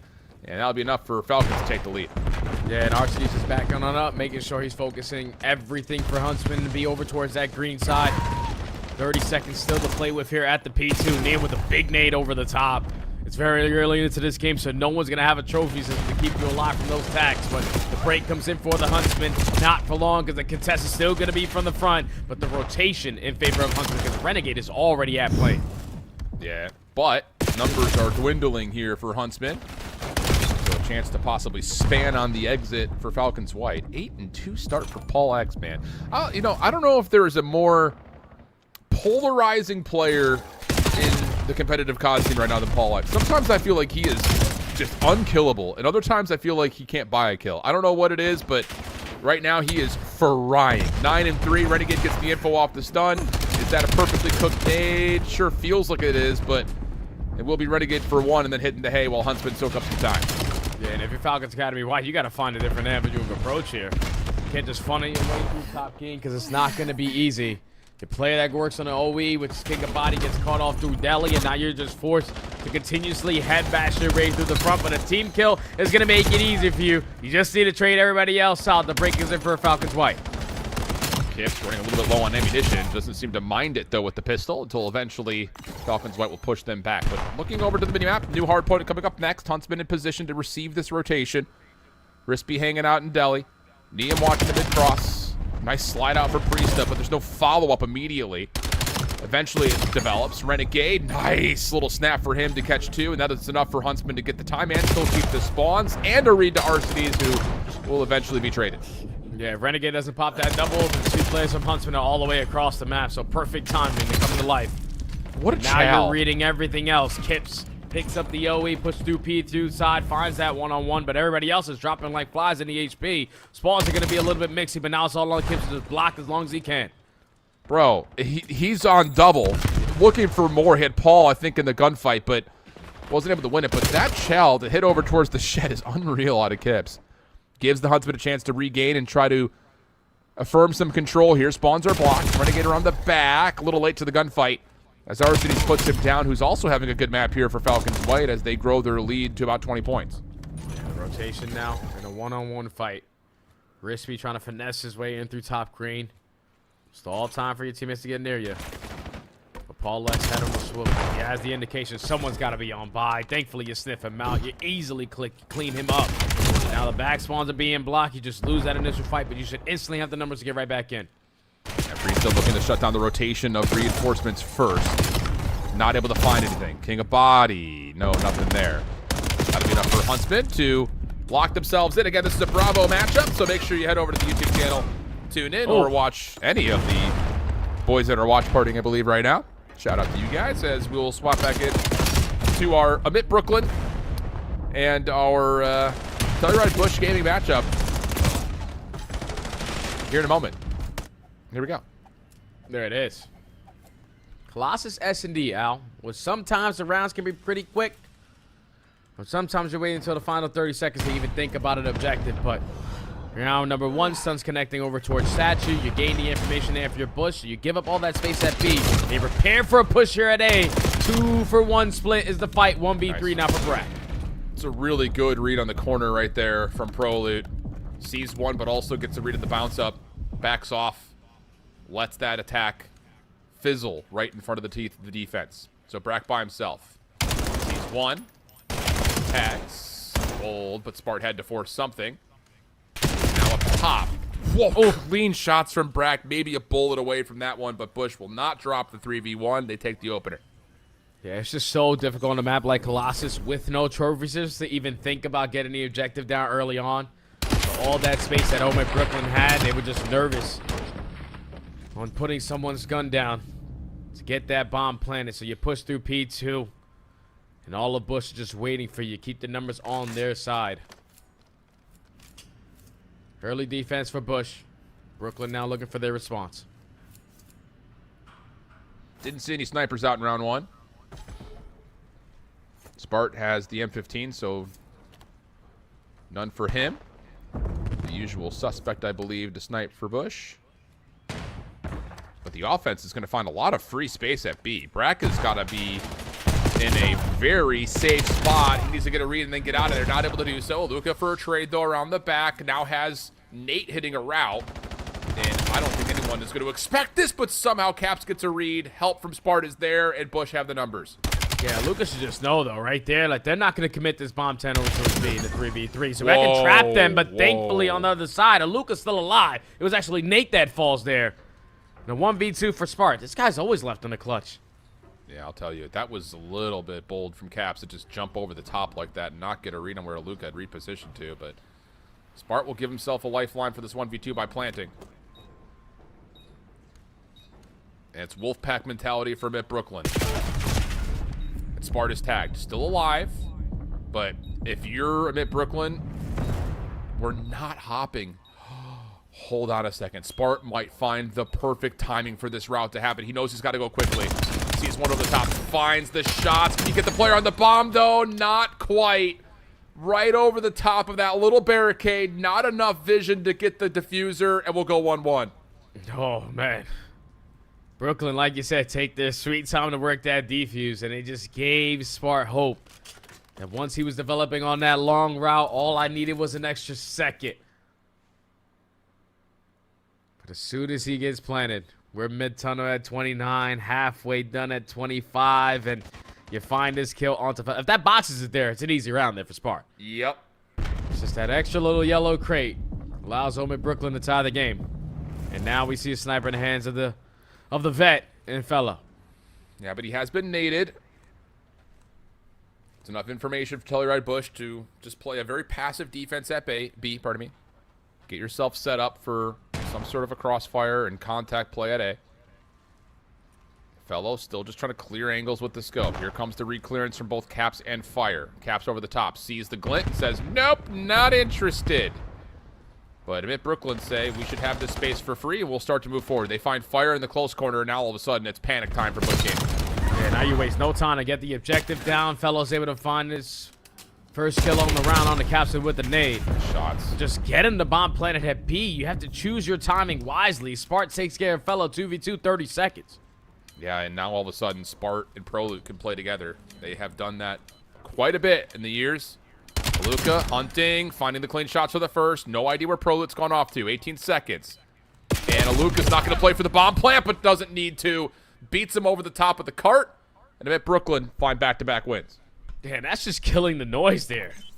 It's that Telluride Bush thinking, all right, they're probably rotating over towards A. I don't see anything towards B anymore. Just a Luka. Decides to strike at the right time. Spots both players. Gets the first one for free and the second one pure gunny. Back-to-back rounds now for OMiT Brooklyn. With a Luka starting to get hot. Always a dangerous prospect if a Luka starts to feel like he's got the ability to chow everything. 3-1 split up here for Bush on their next attack. Trophy system down on the approach to A. Nades over the top, starting to come through for both sides. But again, that trophy keeps it safe. Spart clears out mid. But has there been a read on how many players are pushing through? And almost Fire for 2. But information gained, enough for the bomb to be committed for the plant. Yeah, it's already job well done from Fire to read the information, find one before falling, and now tell all your teammates we can take space on their side of the map. As Spart runs one over towards blue steps. 30 seconds remaining. Aluka and Brack with Aluka on 4 in a row. This is going to be tough. Yeah, it sure will be. Caps, nice cutting at the fellow. Aluka gets his 5th. Sees Caps down low. Predicts Prolute, and oh my. Just the narrow edge of that wall may have kept him safe, but still quick to get into the mix. Was Capsidal if needed. Prolute settles it himself. And it all starts with just like the early round information gained on the side of Bush. Stuns and nades over towards statue. Nothing connecting. We get our trophy system down. There's nothing blowing up on the side of our trophy, so they have to be working a pinch. And Fire chooses the right time to turn left and find one before falling. Get the objective down. Post plan set up clean. Tie the game up. Back on the defensive side you go. And now OMiT have their opportunity with trophies to work over towards A. Spart looking for a big jump up scope. Lots of defensive nades being tossed over the top of statue here at mid. Enough so that the trophy was deleted and the stun for Spart does hit. So OMiT Brooklyn have lost their angle of approach to A for now. Would have to re-clear this into the face of Spart's sniper, which again, I don't think they know is here. Yeah, now if you give up all that space at A, it's going to be even more difficult to work your way back into it because you don't know if they're going to be instantly around that statue area. But you do gain some info. A couple shots go down. Now the rotation going to be over towards this B site. They're actually going to take through top mid. I love this. You have to. Yeah, but problem is Fire's in position. Spart watching the cross. Prolut's also there, and all you need is the one SMG of caps. Everything else is just completely locked down. Really sick defense from Telluride Bush. Brack trying to create something around the backside of A. May have missed a window to isolate onto Spart. He's looking for Prolut. Has Capsule on his left. Snaps over. Good shots. Time is running out, and Spart, as he often has in the past, will just back away. Try to play the clock outright, but Brack's going to come around the back. Does he see him in the corner? He sure does! Oh! Kill in the nick of time, and it's a 1v3 for the Brack man. It was bound to happen soon, right, Al? Just the way that they are playing these setups. 1v3s, he's still managing to find not one, not two, but three 1v1 gunfights. Brack just works his way. I thought OMiT stood no chance there. When you waste about 45 seconds and then your late play call to top mid, I loved it in the beginning, but then I hated it when it actually happened. Thankfully, you got a Brack who was able to secure an ace on the round and steal all the momentum back on their side. Nade's cooked here, up to middle. Trophy system denies. That's actually a trophy down by statue side, so a different angle for the defense to try to connect on. Doesn't really work out. And Brack is just going to throw a couple of shoulders here. He's able to see Fire. Prolut nearby. I don't know if he sees both, but enough information gained to at least back off and respect the play. But the bomb is not going to commit over towards B. Actually wrap their way back over towards A, and OMiT Brooklyn are ready for it. Go 2 for 2 in the trade fight. 50 seconds to go, but Brack isn't willing to give it up for free, and now you're forcing the hand of Felony. Want you chow, and he wasn't prepared for it. Telluride Bush, we're in the positions to fight chaos with chaos, fire with fire, over towards the statue shot, and they come out on top to tie the game. Unreal. That was both teams saying, you know what, gloves off, let's just fight this one outright. Let's just go. Yeah. Yeah, let's go, baby. Final 30 seconds, Max Holiday in the center of the ring right here, right now. That or it's like two hockey players that before the face-off, they're already determined that they're dropping gloves as off. the puck drop. Sick, dude. 3-3. Now what happens in this aggressive game of chess? No snipe for Spart. Still playing that little jump peek for contact. And look at the stack up. OMiT Brooklyn right on the corner. Slide out from Aluka. Read perfectly by Spart. And he's got help all around him. OMiT Brooklyn really cannot approach this. Not without some sort of nade support first. Bush have rallied 3 players on this side of the map. So you see Capsule just laying his way up forward. Bold. Inching his way towards the statue. Gonna back on down because Aluka's right there to keep his team alive. But it's still a 4v4. The battle for this A control. I feel like we're getting gloves off again here, Jay. Another 10 seconds. Yep, here comes the push forward. Bush just are not going to allow them to stay here. Smoke out. Nate still able to find one before being traded. And wouldn't you know it, this lightning strike twice. Wow, Spart is a bullet away from death. Prolut up top has Brack low. And looks like Fire is going to try to put the nail in the coffin here.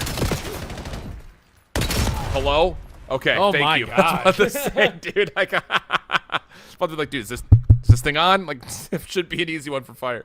It's just like 1v3, guys. Like, we could all just run at him together. Like, he just put down shots at P4. Like, let's just go. Thankfully, he didn't have enough health to rejuvenate and fight that second fight. But These bloodbath battles at this statue. Bush have been able to capitalize on 2. Take the advantage now in the search and destroy. Looking to go up 2-0 in this series. And Fellow, the vet, sitting at a breadstick, needs to turn it around. Yeah. You lose out on this search and destroy, the mental may be a little bit fragile for OMiT Brooklyn. Love to get this to 4-4 if you're an OMiT fan. Fellow sniping. He hasn't had a look yet. He's able to see Caps just over the top. Yeah, and that's going to be something that Caps is going to say, all right, not interested. I've got a couple of teammates heading over to B, so I'll let them make the play, and then I'll just watch for any pinch. And OMiT Brooklyn are actually trying to push through that lane that Felony has earned, but the plant's coming through. And honestly, if Caps just gets 1, that's job done. He may get more than that, depending on the timing of when he turns for this. There's the gunshots alerting him. Here comes the play to try to follow up on it. Caps got to go, Al. Yeah, for real. All right, eventually he strikes, makes it a 3v3, and there you go. That's the play we were waiting for. Capsule finds a double, and Fellow on the other side, though, with the pistol in hand, him and Nate trying to isolate this one gunfight. Prolo's just running away for his life. He's like, you guys realize we planted at B, right? Like, Run on the side, guys. Okay. Now Caps could just sit back and relax. Sees Nate on the cross. Make sure he's not going for the quick defuse. No time. And Bush will go up 5-3. And it all starts with just Capsule being the sole man over towards A. Fellow sniping on that side, spots him, gives the communication to his teammates. Let's try to take statue. That's what they've been doing to us. But this time the only difference is Brack wasn't throwing his shoulders at that B site. He rallied over to his teammates and for a 4-man push through. You give up that bomb plan for free, and then you're on a complete opposite side of the map on the retake opportunity. Bush at game point.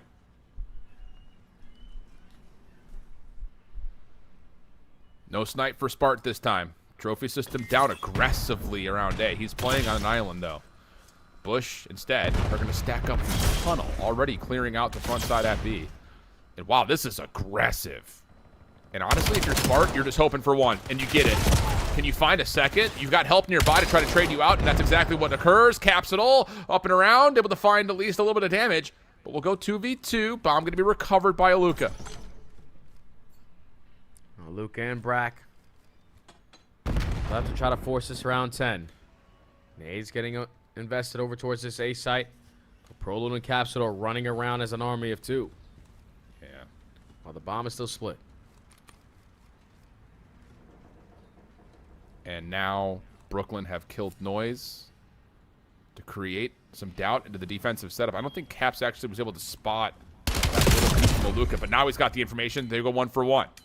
Prolute, gunny up. Wow, he's putting himself in the middle of no man's land, but he's able to find Brack on top of mid-statue. No problem for a free gunfight, and Bush will close out map 2, 6-3.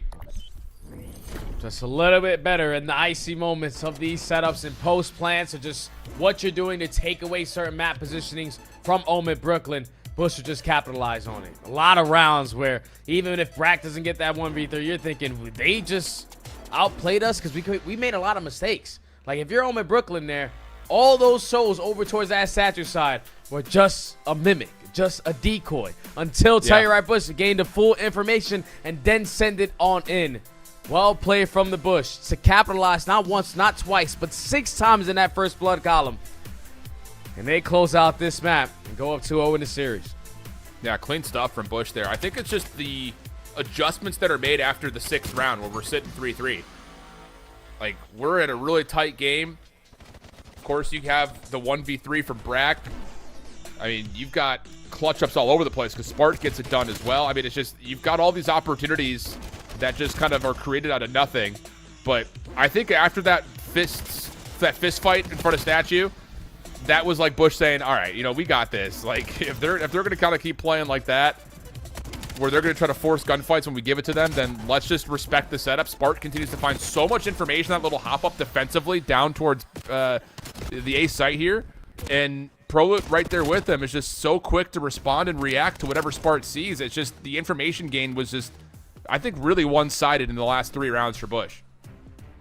Yeah, now Bush, you got to be feeling as confident as ever. Overload has been the struggle for this lineup. I'm pretty sure they only won it 1 time out of every match that they played throughout this Elite. And they did obviously lose it, the same exact map in their most previous series, but it's just the way that you have won these last 2 maps. Ninja diffuses, 2v1 clutches, a 100-point comeback on the opening hard point. All the momentum is on the Bush side. Whatever Jerry and Donnie Temp said to the boys, they got them locked in.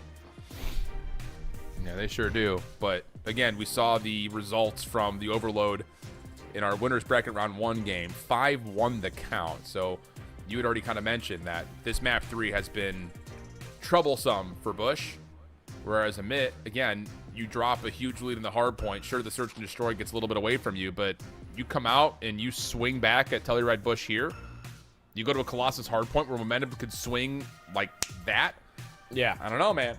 There's a lot of life left in this series. That's kind of what I'm framing up right here. It's comfortable in terms of the scoreboard for now for Telluride Bush, but this OMiT Brooklyn team is not to be taken lightly, man. I mean, across the board, all of our teams that are in this playoff, not to be taken lightly whatsoever, and we're seeing exactly why. I don't know. Did we get an update what's going on with Huntsmen and Falcons White? I don't know if we... Falcons White are currently up 1-0 in the series, so they did take that opening HP. Wow. Okay. S&D right now hasn't started yet. Yeah. Got you. That's Appreciate that, brother. I've No got problem, too many dude. stats things over here. I don't got the stream up, so it's my guy. My guy's got my back.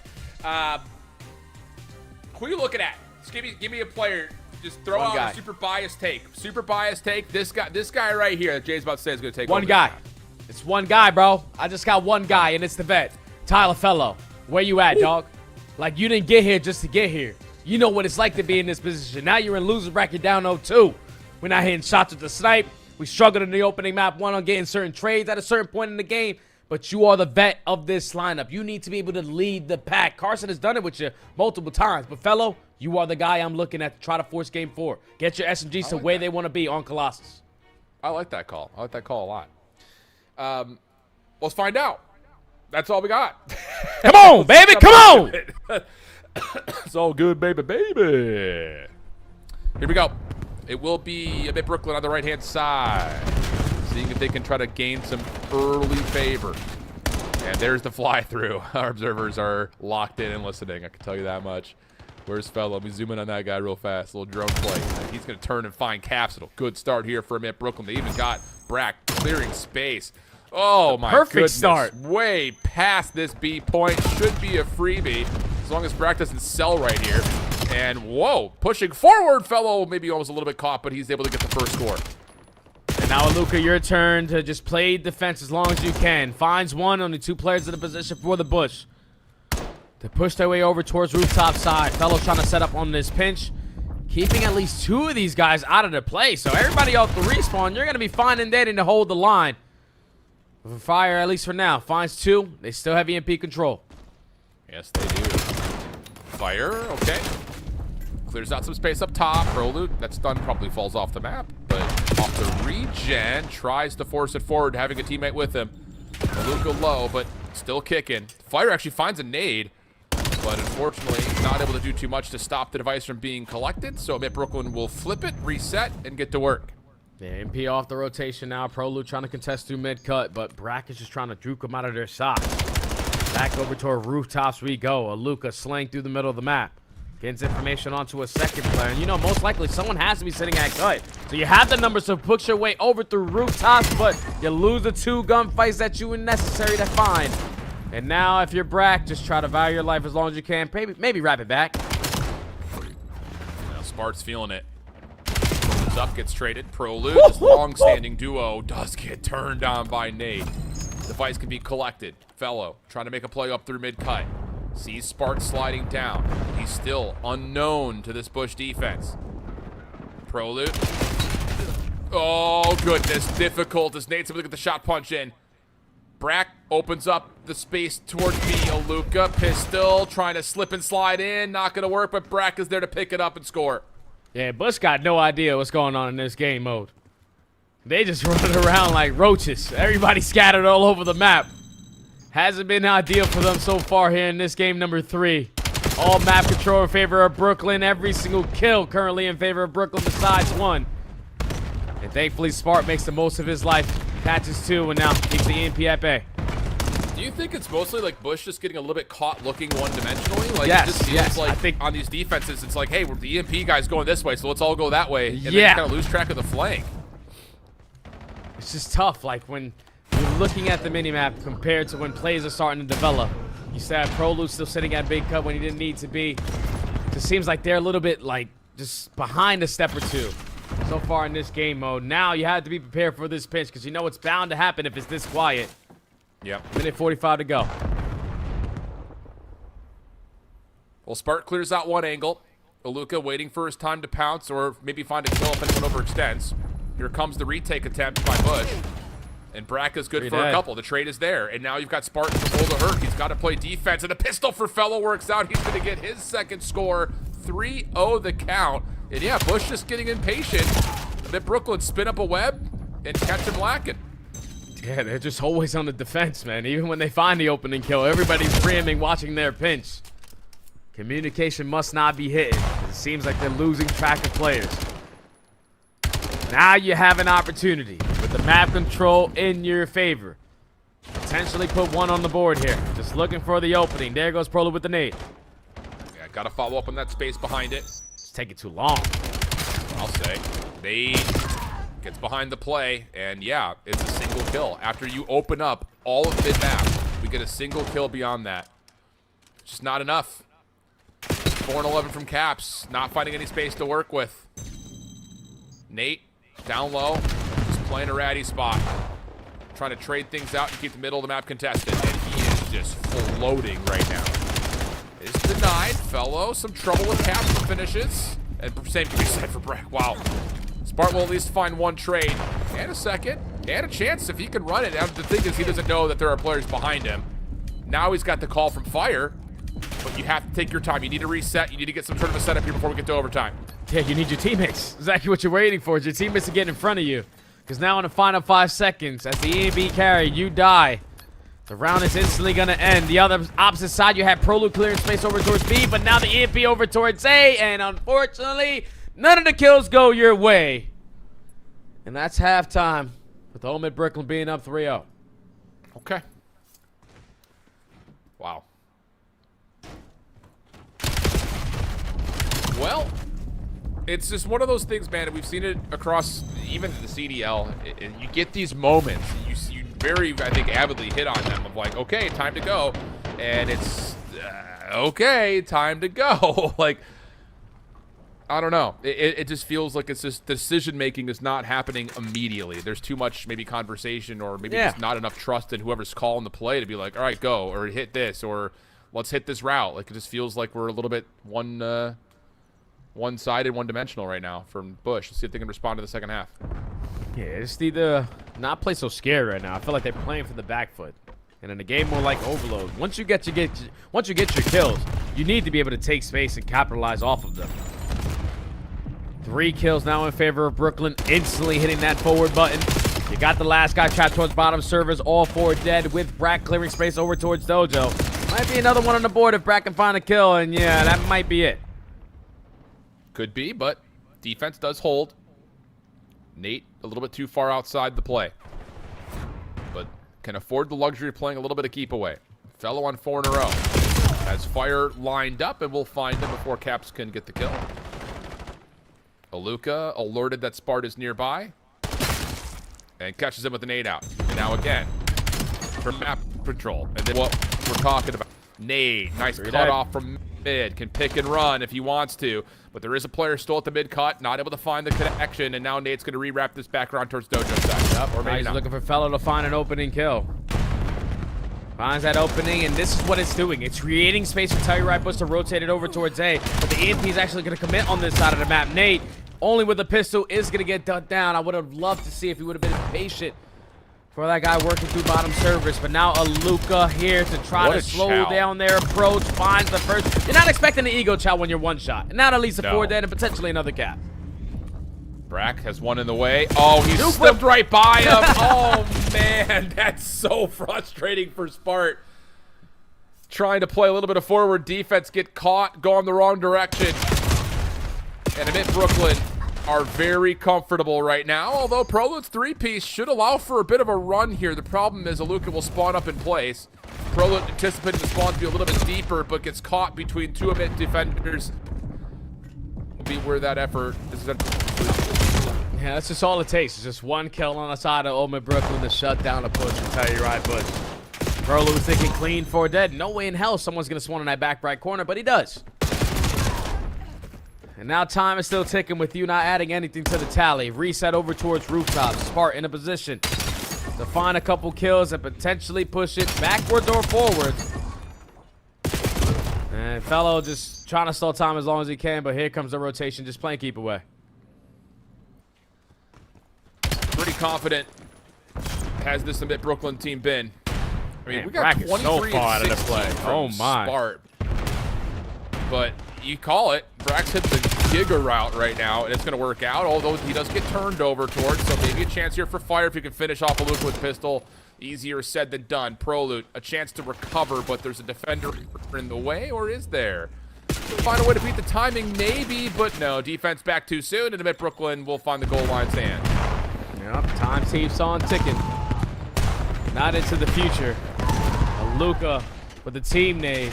Gonna give Telluride Bush an opportunity here, and they touched it before the reset. So you got the numbers. You just got to get past a couple players, set up the guy on the pinch, and it's Brack with the goal line stance. Nah, these guys are just. This is just not their game mode. Everything's just unfortunate on the side of Bush. Yeah, we just move on to game 4. Yeah, I mean we're looking. I don't know, man. Like there have been a couple of moments where we've seen, I think especially from Caps, like he just dives into the mix when he's got teammates nearby, like he's just trying to do it all himself, and it kind of feels like he's stuck in that flow right now. A nice double from him, but 11 and 23. Prior to that, only 9 kills in 10 minutes. Like that's what pacing we're talking about, which is just super atypical. It just kind of feels like he's, I don't know, he's lost some flow on how this map plays out or how this mode plays out. You just can't get loose, man. Nah. Can't get loose. Playing uncomfortable, consistently playing from the back foot. Every time you come off spawn, you got to check every corner. And OMiT Brooklyn just keep on having goal line stops. It's just very easy for them. You're up 4-0. No need to overextend or do anything crazy. Pro trying to gain some momentum back on his side, but buddy, it's too late for that one. We're going to a map 4 because it's mathematically now impossible. So, Jay, talk to me here. I mean, you've obviously been there, done that, experienced it from both sides, but a player like Caps who, let's be honest, like what we've seen, especially in the opening hardpoint, he thrives when he can get lost, get into the mix on his terms, and essentially just pinch, flank, repinch, reset, and just keep on being a nuisance. But what does it do to a player, you know, not being able to find any success in a map like this at Overload to have to go and now fight back at a map 4 on a map like Colossus? Like, it just feels like you can get caught maybe just like a little cold. Oh, I think Capsule's fine. No doubt in my mind. He's like, guys, we have been struggling at this game mode obviously all season so far in Elite Season 1. But when you struggle like that, it's because you're simply uncomfortable. Comms could be hectic at times. You're coming off respawn thinking you have to push out one thing, check one thing, and the guy's in the opposite corner. It's just one of those maps that you don't want to have back. It's just like you got to completely forget about it. When you're consistently playing from the back foot, when you're consistently having to check every single corner off respawn, you don't get into gunfights. So, and that's what Overload can be like sometimes, especially for certain SMGs who can't find their openings. So I think Capsules are going to completely forget about this one and just move on to that Colossus like, oh, back on my playground. Let's lock back in. Got you. So you don't think he's going to come out after a kill a minute? Nah. In 10 minutes I don't think he's cold? flat. Okay. Nah, hell no. Nah, it's Capsule, man. Nah. All right, baby. All right, baby. I see you. Let's take a look here, though. We got our Bravo featured match. Falcons white, Huntsmen 4-4 in map number 2. And it is, again, after the hard point, a Falcons advantage. So if they could find a way to close out map number 2 here, they would be in a very comfortable position with their Overload coming up. Paul's 10-5. I'm telling you, man, some days it feels like Paul X is just different. Hey, today's one of them days so far. But it don't matter unless you get the W at the end. No pressure over towards this A site. It's free for Huntsmen if they decide to take it. Neum spots one on the cross. He's going to set up this late pinch. But this is a very, very scary risk. And Neum is going to be able to get out with his life while bomb is planted 4v4 still.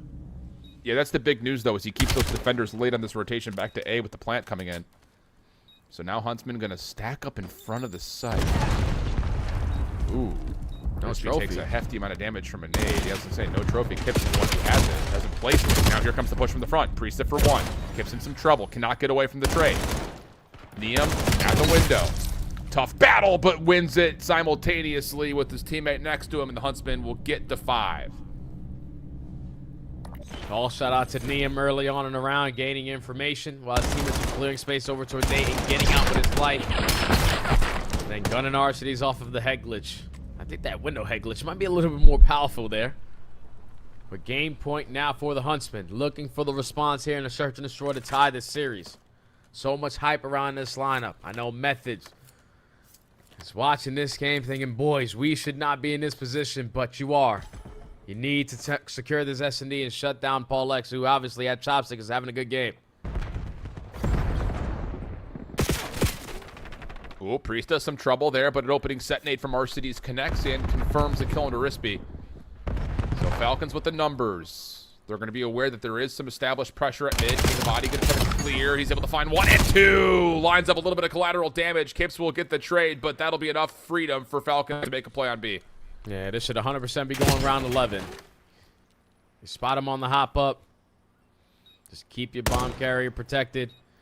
Now, yeah, Kips, yeah, you stand no chance there. 5-5, we're going to around 11. Falcons Academy White. It all starts with just the nade over the top on the first blood. You read the pressure through the middle of the map. No one budges, and then when King of Body off the rotation as the island player grabs his way back through couches, just prepare for not 1 but 2 gunfights. And now we go around 11. Oof. Here we go. It'll be the Huntsman on the attack. Kips at 12 and 6. Apparently was very close to earning himself a Hellstorm at one point, but caught a little bit short of it. It's going to be a 4-man rollout to B.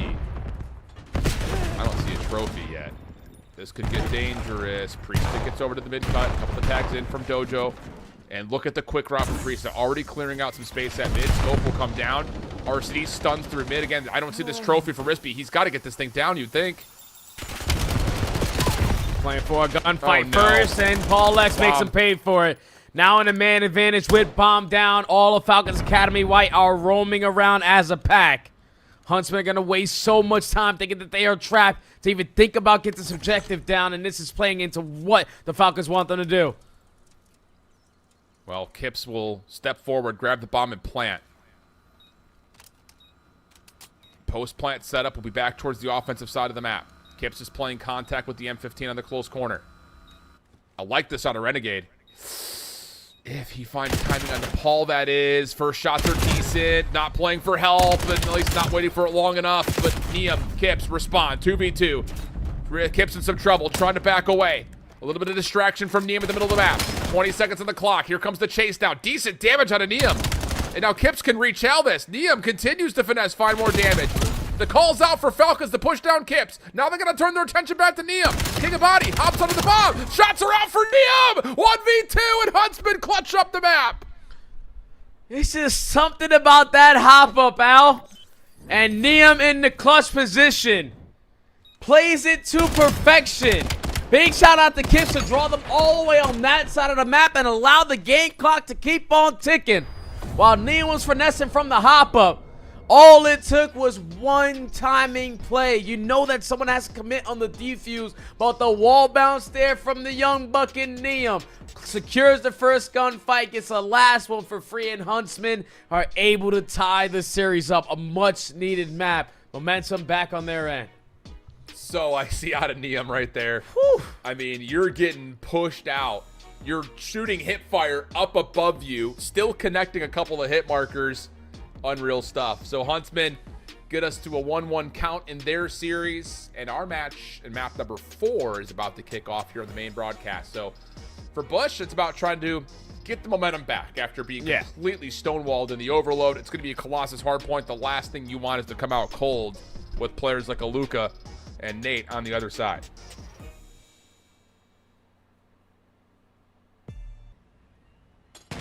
Let's go. Get into it, Al. Let's instantly get into it.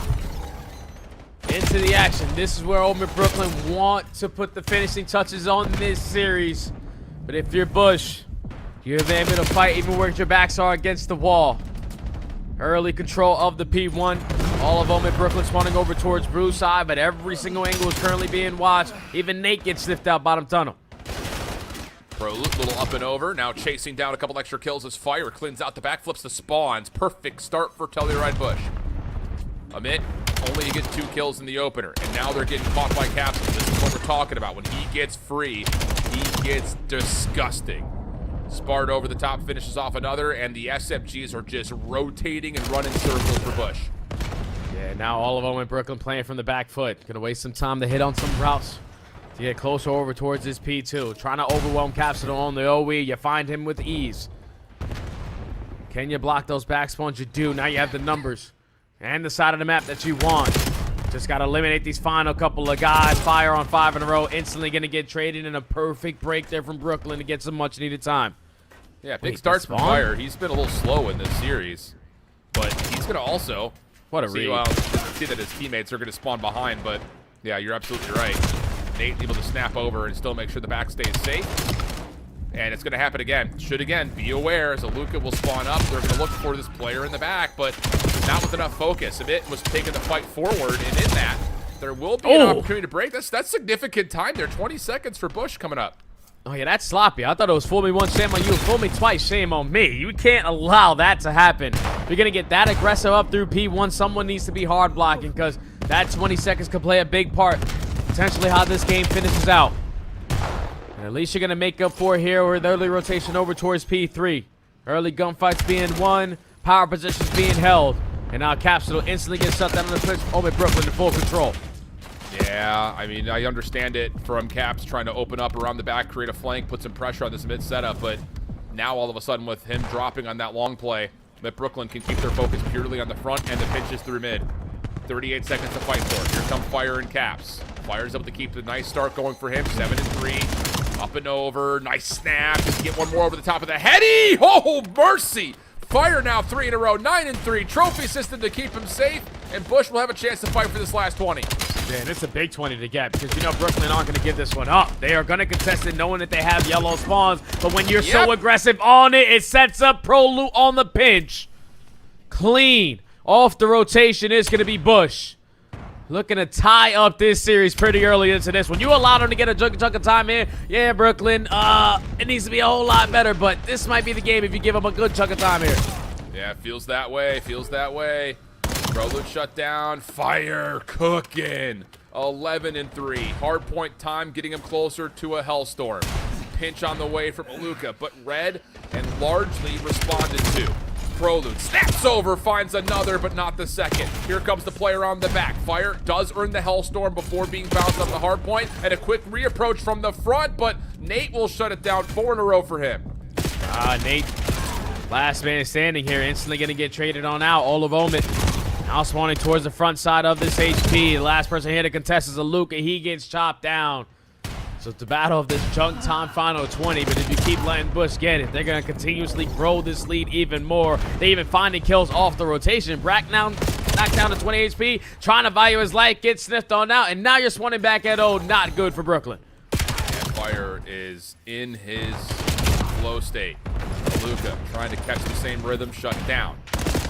Now you've got Bush growing the lead with some clearance on P1 to get this to an 80-point game right now, and it's not getting any better. Fellow able to sneak out and find Prolute. Trades are good here for OMiT Brooklyn.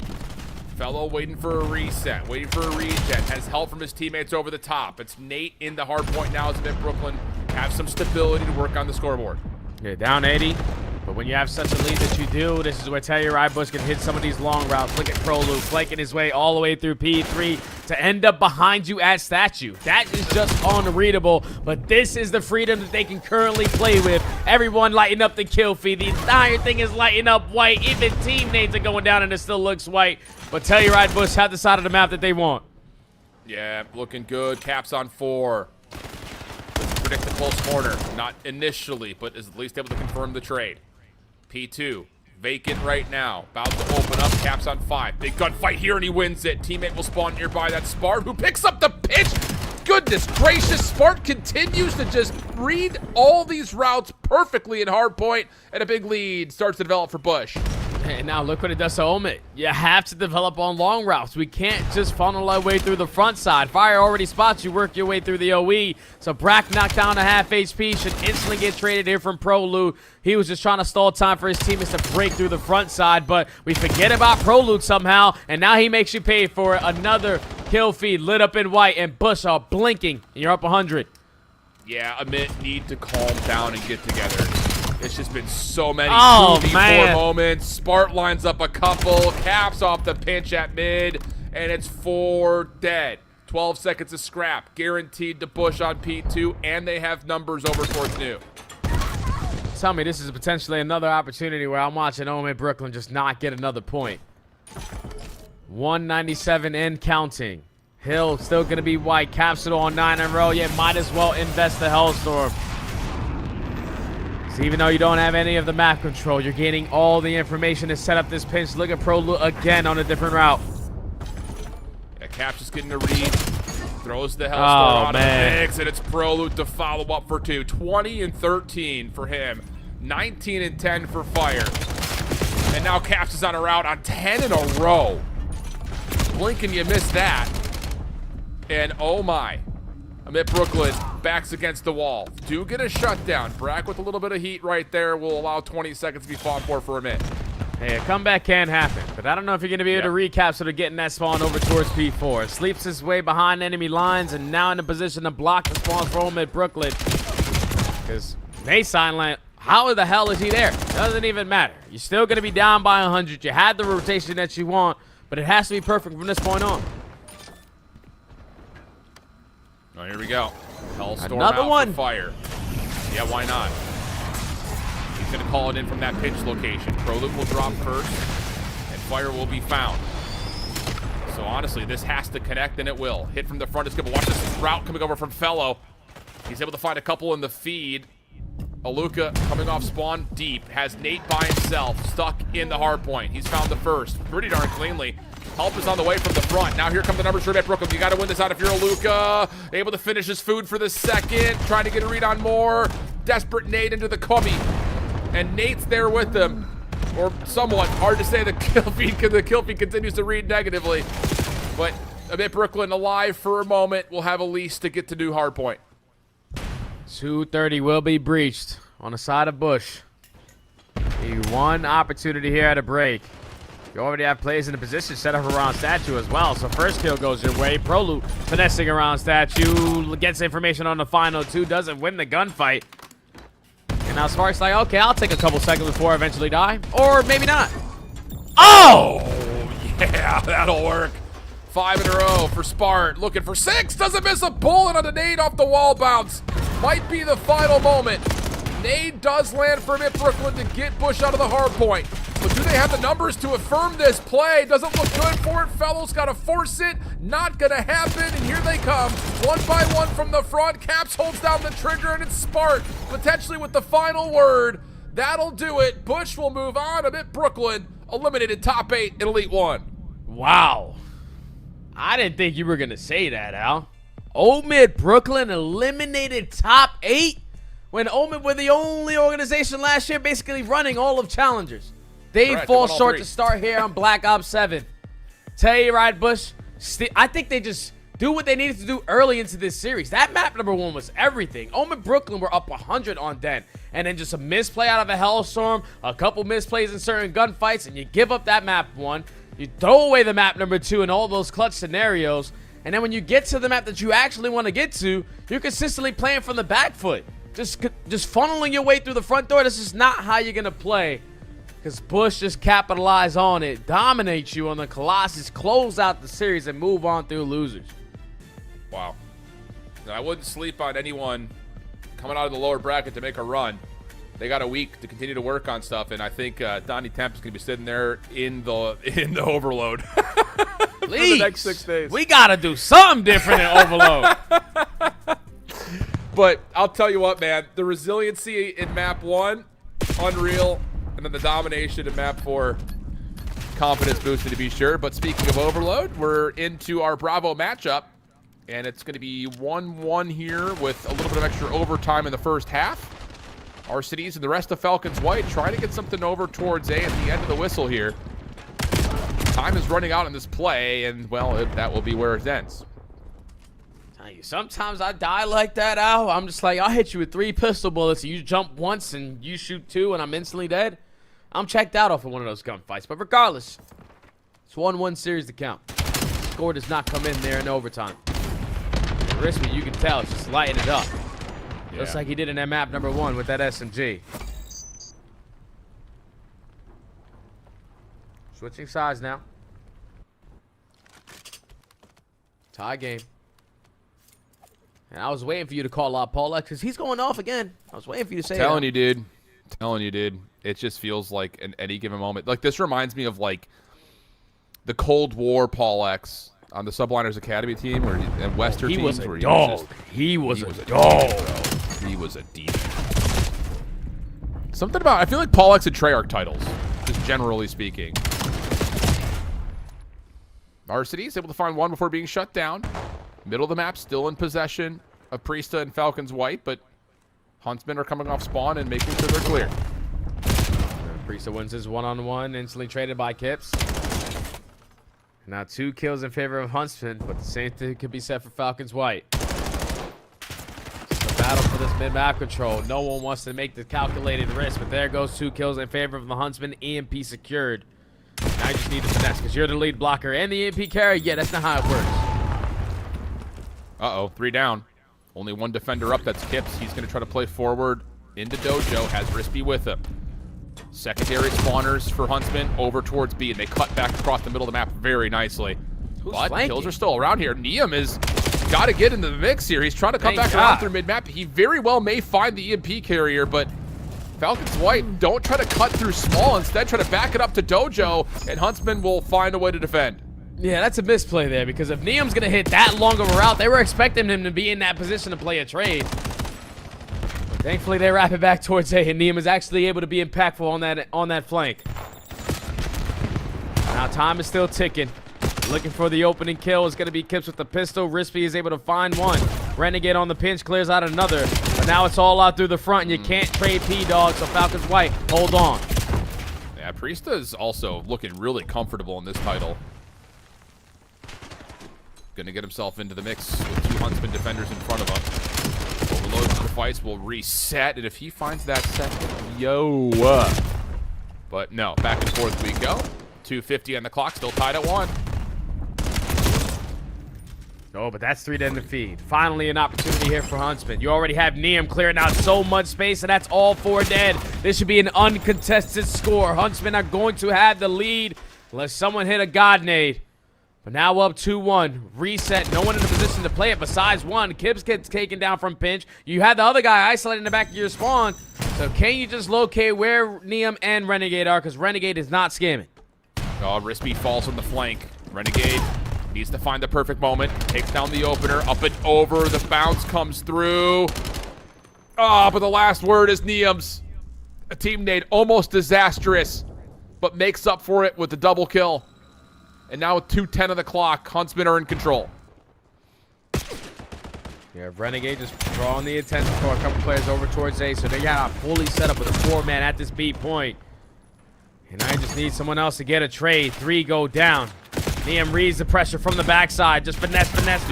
Pistol not good enough to get the kill, but that was some good movement. And now King of Body off the rotations. Just got to get it out over towards roofs. Huntsman holding back at mid. Ball gunning with our cities, but Renegade is able to make sure the EMP cannot advance. And that extra elimination will actually have Huntsman's defense crawling a little bit further forward. Flip here as a body is going to try to go over towards rooftops and show some pressure. Priesta, the one to try to open. Nothing there, though, and King of Body has to back away. He's just going to take his time. This is what you want to be on this side of the map with the EMP. Just look for your opportunity to strike. Find the opening kill. That player's already off the respawn. Now you are waiting for this pinch developing on the side of Arcides, but Kips gets the read on it. King of Body has to get it done with the pistol. Hit the reload because we got to try to add this one to the tally. It's only 50 seconds left. Yeah, Paul was right there trying to help.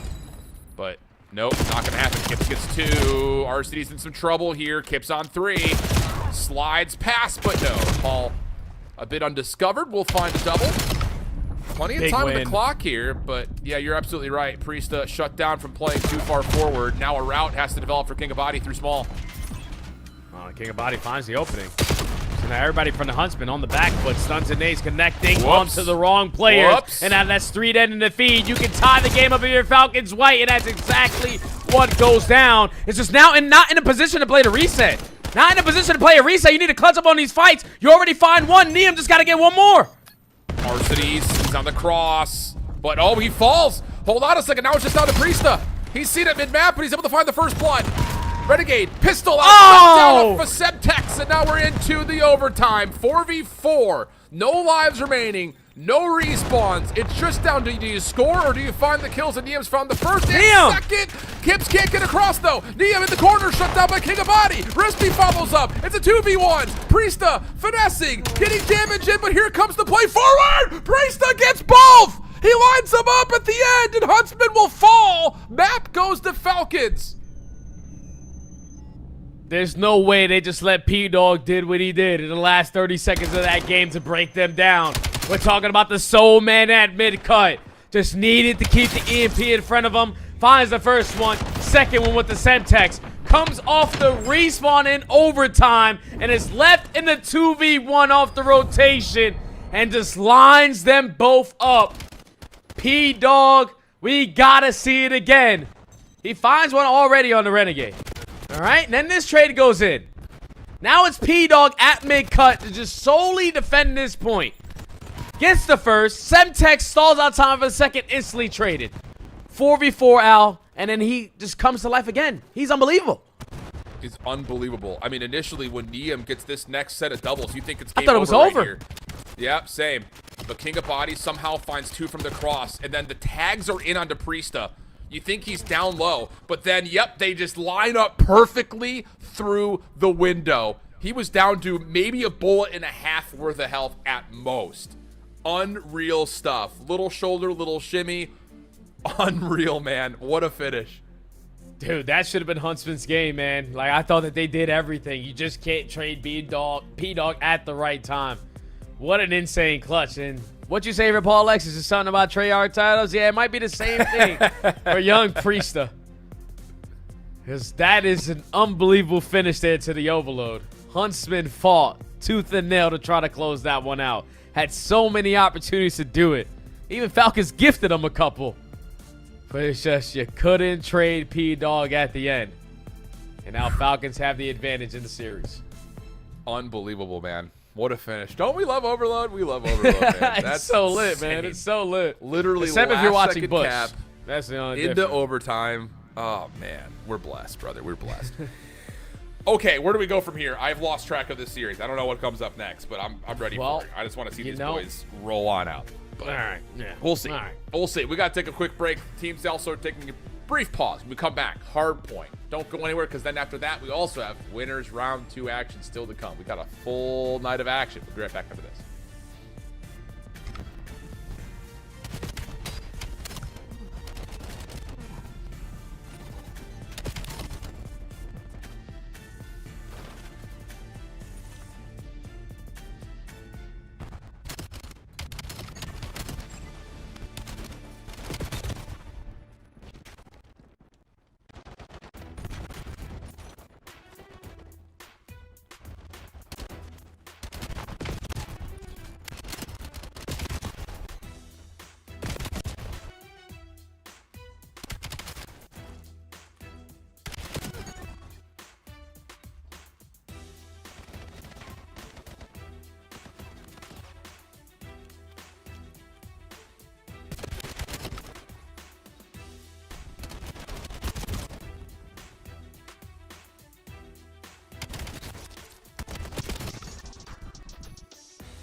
Welcome back. Our winners round 2 featured matchup of 5 Fears and For Fun Esports is about to kick off. Don't you worry. We'll keep an eye on the other matchup going on. We'll switch over when we have the chance to. But for us, well, let's stick with the winners round 2 matchup. And how about no pauses, no breaths? Let's jump on into Blackheart, my man. Let's see who we get. This is a straight bang out series. When I looked at those maps and modes, just like, all right, we got Blackout, we got Colossus. We're instantly getting into mix and already For Fun Esports. Find all 4, instantly flip the spawns. 5 Fears playing from the back foot, but it's Blackheart. You're instantly in the mix. Oh, man, that's funny, dude. I did not expect you to come in with that. I'm here for it. Proto, some trouble here. We haven't really seen much of this 5 Fears team on main broadcast, you or I, either. Nuh-uh. A really exciting one, though, I'll tell you what. I mean, KB, kind of he's had a couple of good years now back-to-back, but a chance to really steal the spotlight here on this team. Same can be said for Eric Boom, who's trying to find his way back into the mix. And how about the opener for fun? 26-3, and now trying to stretch the map a little bit. Yeah, all on the back of Vic. This guy single-handedly flying on it, bopping 2 kills, 3 kills in a row. Like it's nothing. Already starts off with the first there. You are going to be late off this rotation. Now you have the numbers, though, to fight your way on out. With Dark Side spawning all the way across the map, you're just looking for another opening. Peel is able to find it through the front door. Here comes Vic with the Semtech. Not going to be able to connect. And KB stalls time enough for Synes to be into play. Perfect hold there for 5 Fears. Yep. Good start. B2. Wow, that was a quick gunfight that Eric did not expect. Proto trying to work right back into the front, actually. They're going to isolate onto Dylan, who's got the initial idea, but easier said than done. Eric Boom has the final word, and we're going to be making our rotation now start to occur with really just Vic trying to finesse the exit. Yeah, Vic still contesting at the old HB. He is going to fall, and thankfully your teammates are still finding kills off the rotation. You're just not going to spawn near them. So a haul ass all the way across the map. While Dylan Rex and the rest of 5 Fears are working their way through P5 at the wall run. Tight setup for fun. Every gunfight you lose will be a crucial one. You got to iron up. KB trying to work around the back with Dart. Whoa, nice hold around the back. Yeah, that'll work. Peel's able to find a couple. And now Vic can get to work hitting the pinch. Dude, his awareness on timing for these quick routes has been really impressive. 10-6, but again, look at the stall out. 5 Fears can do nothing until they eliminate him out of the picture. Now they've got a pitch of their own starting to develop. A Peel from the front finds his 4th in a row. Proto to try to follow, but the contest is in. Vic off his 2nd life. High bounce, but it's KB with a couple. Peel right back in. Again, like you said, bang out map. And we're going to get 20 seconds more chaos around the tide of P4. Yep, there we go. Another wave of fights, but now it's Phantoms, who's probably the slowest player on this map. Sitting at 3-9, doesn't matter, your team still's got the lead. So off the rotation, we're not finding success in those gunfights that we desperately need. 5 Fears have a 5 to 6 point lead off the rotation to P4, but they're fully set up to get some much needed time to grow this lead even more. Eric watching the jump up, hoping to keep him safe. Putting damage is good onto Phantoms. 5 Fears continue to grow their lead here. Round backs up.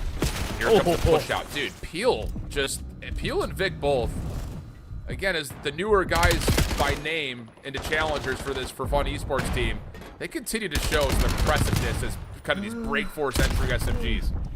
Yeah, this is the map that I played Peel on and stuff M8s, and it wasn't fun. He was like 64-17. He just gets lost with that SMG in hand, and he's giving us a little taste of what he did to Unk a couple days ago. But 3 go dead in the feed, not in favor of For Fun Esports, but you will take that because now you're thinking about that rotation over towards New. Vic in a position to contest it, while everybody else from 5 Fears are rolling their way through the front. So you have the numbers, you just gotta win the fights. A couple of gunfights do come through. Moment of breath to be taken for both teams here as we get into a 10-point game. Over to this back left corner we go. Eric Stun reveals some of this play. You still have KB in position to try to also help out on this player on the back. But Vic from the front gets one, creates an opener. Eric Boom up and over, no problems there. And that's full clearance for 5 Fears as they take their lead. First push gets shut down, and now you're forcing 4 Funs to have a different angle of approach. This time we're going to take our sweet time all the way around the back. Timmy Phantom goes unnoticed, finds the first kill. Trying to get the trade for his teammate. Doesn't necessarily need to pick it up. Spawn's now flipped. All of 5 Fierce trying to break through the front. Gonna have to force it with the clock remaining. And Oh! okay. Gonna say 3 and 9 start for him, but once he gets into a position and can just lock down a small lane, that's what happens. Give him 6 in a row, traded by Rex. But still, the damage has been dealt for Fun Esports, rotating back to mid. Yeah, that's what he said. He said, wait, what'd you just say about me? Oh, I can't keep up with these young bucks. Would you put me in my spot? I'm going to start to line up a couple for free. Lead teams potentially on the cards here as Phantom finds another one. But still the map control in favor of 5 Fierce. Dylan Rex flying and frying. Can only find one. Proda responds with 2. And the last guy in mid silo can't locate him, but 4 Funds have the bodies. Gotta find him. Spawns for 5 Fierce, concentrated to the right side of the map. Vic will shut down everything on the left. Proda trusted to watch everything through mid doors. He's just getting so much intel with this little jump spot, but Eric Boom wasn't bored yesterday. Gets the response, shut down on the jump wall is good too, and Rex will find entryway.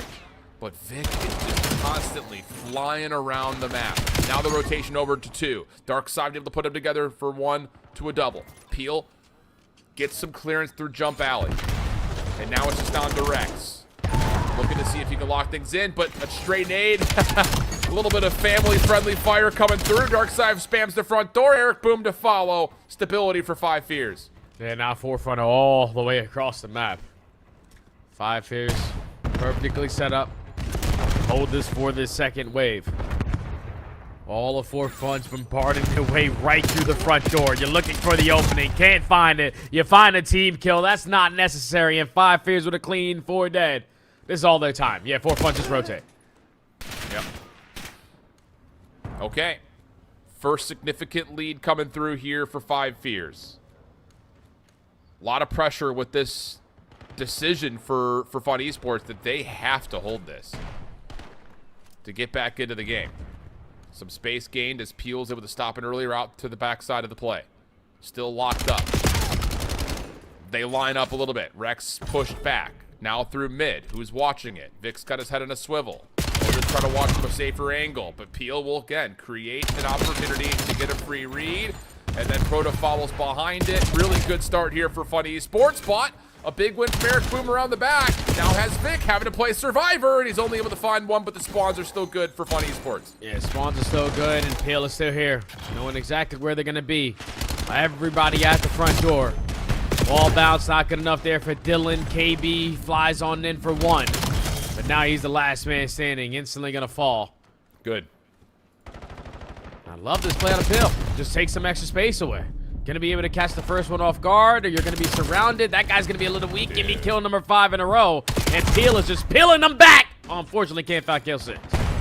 Spawns will move here, though, right in the last second before this hard point rotates. Vic picking up where Peel left off. Has Rex in his sight, but has done the job and will actually take care of the trophy as well. So once more, rotation, win for Fun Esports. They get the chunk of time at 3, and now they find themselves in control at 4. 5 Fierce working on the spawns first. Now here comes the pinch. Try to set up a bit of a pincer maneuver, but Vic caught. Wow, Proto somehow still able to find 2. And for Fun Esports are going to hang on. I don't know how. I don't know where. But it happens, and all of a sudden, for Fun can get to 200. And now 5 Fierce have to bully their way through the front door. A big opening double out of a Semtex from KB is going to make the charge a whole lot easier. Eric Boom flies on in, but you got to take care of Mr. Phantoms, who's the last man standing on this side of the map while the teammates are just stalling out time. You got to push him out, because now you wait too long, and you allow another wave of contests to come in. And it's Vic making you pay for it with 3. Final 10 seconds for 4 Fun. Do they have any cruise missiles? I don't know, but 5 Fierce are at the rotation. Yeah, they need it. But Peel is all over the map. Good shutdown moment here. 4-man feed for 5 Fierce. They can stabilize, get themselves set up. It's going to be a 3-man hit through mid.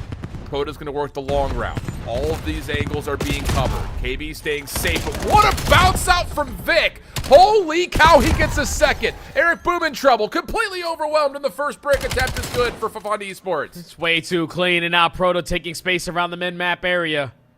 Just creating an extra layer for your teammates to be uncontested here at the P5. Lines up another one. Can't buy kill number 4 in a row. But you relieve some of that pressure on the front side. Now you're just growing the lead even more. Currently up by 20. Don't have any space in towards the middle of the map, but you need to take this time. Well, Rex will stop Vic from making his way through double doors. Proto soaking up every final second he can. Has both weapons to work with. Nade lands on a KB deep through jump alley. That's enough for Phantoms to kind of try to push through it, but he gets shut down. Up and over. Proto, no. Not able to get the kill. So it's on to Vic. Same idea. Able to find. Whoa, my! Oh my goodness! And now he's still surviving. Looking for more, but it's a Semtex that takes him out of commission. Trying to follow up his Phantoms. Shut down. It's just down to Proto. But he will be dropped, and Five Fears gain some time. Yeah, Five Fears just want to gain this time while maintaining this side of the map. They can't win here, but P2 is going to be the game closer, the game decider. You're finding an opening with the nade. Phantoms flies on in with 2 of his own, but KB and Dylan come to life. Spawn still secured. Five Fears on the comeback. Big win for Peel, though, over towards New. Looking for more. No trade. Eric Boom gets to safety. Over the scrap time, though, for Fun Esports, able to gain themselves a little bit of extra time. Eric feeling the pressure, waiting for his teammates to stretch across the map. Keep your eye on the minimap. Here comes the long route out of both Peel and Vic, the 2 guys that you want if you're for Fun Esports. Oh, but Dark Side on 5 in a row, shuts down 1. Trying to stay alive from the other. A little bit of damage in, trade out from Eric, and then he turns and finds a second, but Proto from the front finds the trade and gets for Fun in. They respawn New. Five Fears have to go. Yeah, it's going to be KB on this pitch. He does find an opening, so block spawns are going to come in. Eric will find a second. They are here. You just got to fly on in for the break. Get your trades. You do just that, and you can still close it out. Do you get a read on this long route? Early from Peel. KB looking for Big it, win. but surprise. Dylan needs the trade and does. One more over the middle. No, it's Phantoms. Able to find the elimination. Now it's down to can you win from inside the hard point, but Eric Boom wins out too. He's got to stay alive though. He doesn't have any help. Trying to play the contest in the corner, up and over. How is he up this little balcony? Trying to get his way back into the hard point. It's 244, 247, and they're going to try to take it to New. No more time left on the hard point. It's a foot race. It's going to be a couple of For Fun members that are there. Rex trying to jump on it with the pistol. Not quite able to get there anymore. Last contestants, no. Just enough survivability for Fun Esports to rotate and close the game out at New. Dude, Blackheart is going to be unbelievable. All season long. Like, that is what Blackheart brings to the mix of Hardpoint. Five Fears needed a perfect hold here. You only need about 20 seconds to close out the game, but the big opening kill there from Peel spawns Dylan Rex all the way across the map. Didn't even matter if Eric Boom and KB found 2. So now you turn it into a 2v2. I thought once Eric Boom got the double from the HP, it was good enough. But at this point, it turns into, I just need to stay alive to force the next hill. But everybody else from his team commits like they are going to win at that old time. And that forces Five Fears to be a little bit late to the party over towards P3 and costs them the game. Yeah, KB and Dark are going to feel the pain of that decision. They came off of the longest spawns possible to get back to 2. I don't even know if they would have gotten to the hard point in time before it expired, but caught up in the absolute madness. Okay, and here's a look at a replay of the finish from Bravo. You called it, Jay. Oh, the Blackheart is going to continue to provide us, and here we are. 243, 245. Falcons try to close out the Huntsmen, and it looks like they very well do it in very similar fashion, Jay. Very similar fashion.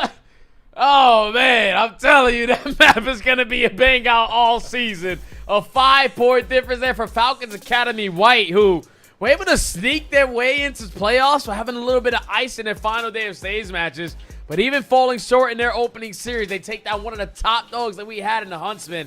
And I know Methods and the rest of Optic are all very devastated. That is underwhelming right there to lose to that kind of team. Even though it's a bunch of world champs on that side. Like, it's weird. I was about to say, literally, you've got world champs littered in that lobby. But here's a look at the scoreboard from our primary focused matchup. Dylan Rex, 4,600 damage. Won't say quietly because he's got 19 assists, but wow. I don't even know where to start. This is just colossal numbers across the board. But it really did feel like you got to give a lot of the tip of the hat to Vic and Peel, dude. Like, just creating these entryways. A couple of moments we see it from both perspectives. Like, Vic off that huge bounce dives into a hill, into essentially what is a 2v4, and he comes away with 2 kills. It's unreal, man. So, electricity in map 1. We cool our jets and go back to Den, this time for the Search and Destroy, and then Exposure will be our map 3 overload. And like you said, kind of a bang out as we've got Colossus for map 4 as well. So we'll see what we get, but let's try to get some composure back, settle the adrenaline, and talk about Search and Destroy. Yeah, just a little bit. You know, we did see 4 Fun Esports earlier on a Game 5 versus Huntsmen here on Den. And they had some really good strategies. Obviously, Timmy Phantoms using a sniper, soloing over towards this B site, playing the crosser, but just how fast they are to make their adjustments when they have the advantage. And this is what I really love also, not to change the topic, but for 4 Funs with these new up-and-comers. Like, when you're a new player that comes into the building, that's the mindset that you got to have. The way that Pleo and Vic play. I'm not afraid to be the first one, and I'm not afraid to die. I just want to play for the win. And just having that mindset, we saw it last year with the Stallions lineup. 3 of them going to the league this season. Hey, man, running and gunning right now is the key to getting into the league. Legitimately, like, this is going to be an unfair comparison, but it's almost like you got to come in and have almost borderline delusional confidence. Yeah. Like, I'm 18. Dude. No one's touching me. Like, I don't care who's loading up. I'm the greatest thing in this lobby. And it's interesting because I bring that up in kind of retrospect to like a player like Lunars, who was like that in Challengers and then got to the league, and whether he was designed to play a passive role or he just kind of lost his edge, he's been playing really slow. Like, you kind of need to have that tenacity of, I don't care. Like, I'm just better than you. Even if it is delusional. It's like a fake it till you make it type thing, because what we're seeing right now from Vic and Peel, you're absolutely right. In terms of entries for an SMG, they're really controlling how that first map went. So we're, of course, keeping our focus up top, but also going to be happening in the near future. Project Notorious and Falcons green. The other side of the winners bracket, round 2. Good game. Of course, elimination onto Huntsmen, elimination onto OMiT Brooklyn. Those 2 teams finished top 8.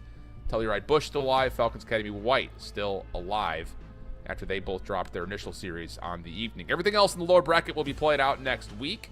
For us, this is our last matchup on the week up here in the upper bracket, and then, of course, we'll be back with elimination round 2 and elimination round 3, and then winners finals and losers finals, and, of course, grand finals to finish off. It's going to be a electric ride as we get our final steps in before we go to Dallas. I'm expecting some nonsense to come through in Dallas. Tell you that much. Oh yeah, it's Optics Major, bro. Like, we know it's gonna get rowdy. They just won champs last year. We got ring ceremonies, the whole shebang. Challengers is gonna light up the field, especially with the Huntsmen in the building. I can't wait for us to get over to Texas, man. I can't wait, because Black Ops 7 has already treated us to some phenomenal games, and when you get there on land, they're only gonna be better.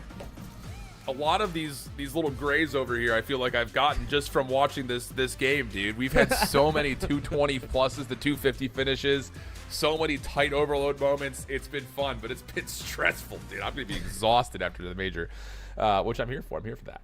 Hey, yeah, you know we're going to be there, Al. You know, and everybody that's going to go to the major, don't be afraid of us. We're all normal humans. And Al can probably shoot like you in Call of Duty, so you can definitely get his autograph if you need be. But, yeah. Call of Duty's life. That's Call true. of Duty is everything. Call of Duty is the best. It is. COD is life, man. Shout out J-Pros. Who's our observers tonight? Is it Q, J-Pros? Is the whole gang back It's there? the gang, bro. Hot Hounds Lounge. You know how it is. The whole gang is here. Not him, We got baby. flyovers. We got free cameras. We got double perspectives going. Wow, we're not messing around out here. Den Search. Coming up. Exposure overload. Match is about to start. I love the colors in the For Fun Esport logo. Sick, dude. Very Miami Vice. Here for it. Yeah, it does take me to Miami a little bit. Might need a pina colada. A what? Here pretty soon. I don't even know if I said that right. I'm sorry. I feel like I'm turning into Ton here in the late night.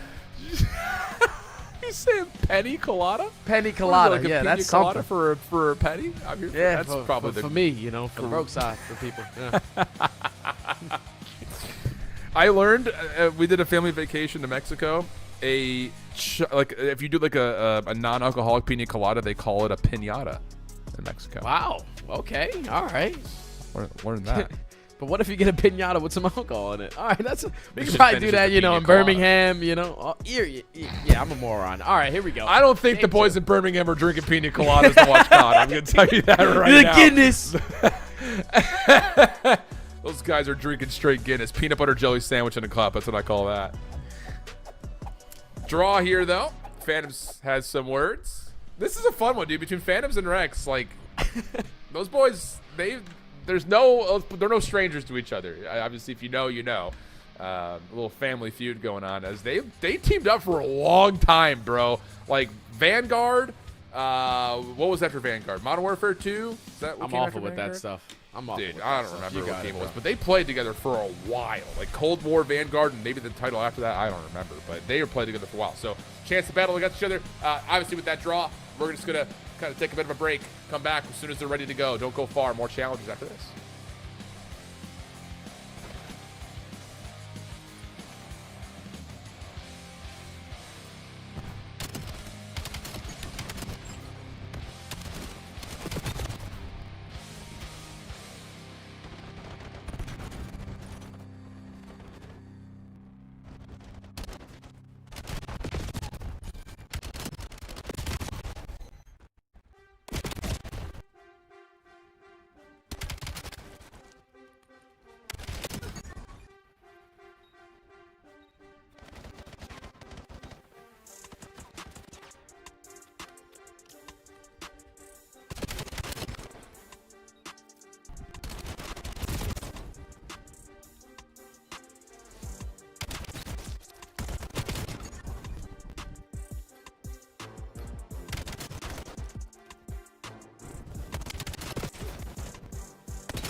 Welcome back there, friends. Heading into the Den Search and Destroy in this upper bracket semifinal for Fun Esports. 5 Fears. Straight cinema. In map 1 on Blackheart. What are we going to get here? 2 rosters that are littered with some pros, at least people who have seen the league or have been close to it, and others that are trying to really establish that they should be next up. See what we get with for Fun Esports on the attack. Just a feel out round early on to see what 5 Fears are going to throw at you on their defensive approach. And now this is where you would just explode over towards this B side, including with those nades. Some are connecting, but you have no idea where they are. You edge on up, and you find the opening. 2 kills. What a team shot, team play out of 4 Fun. Instantly get the bomb down, or not. 1v3.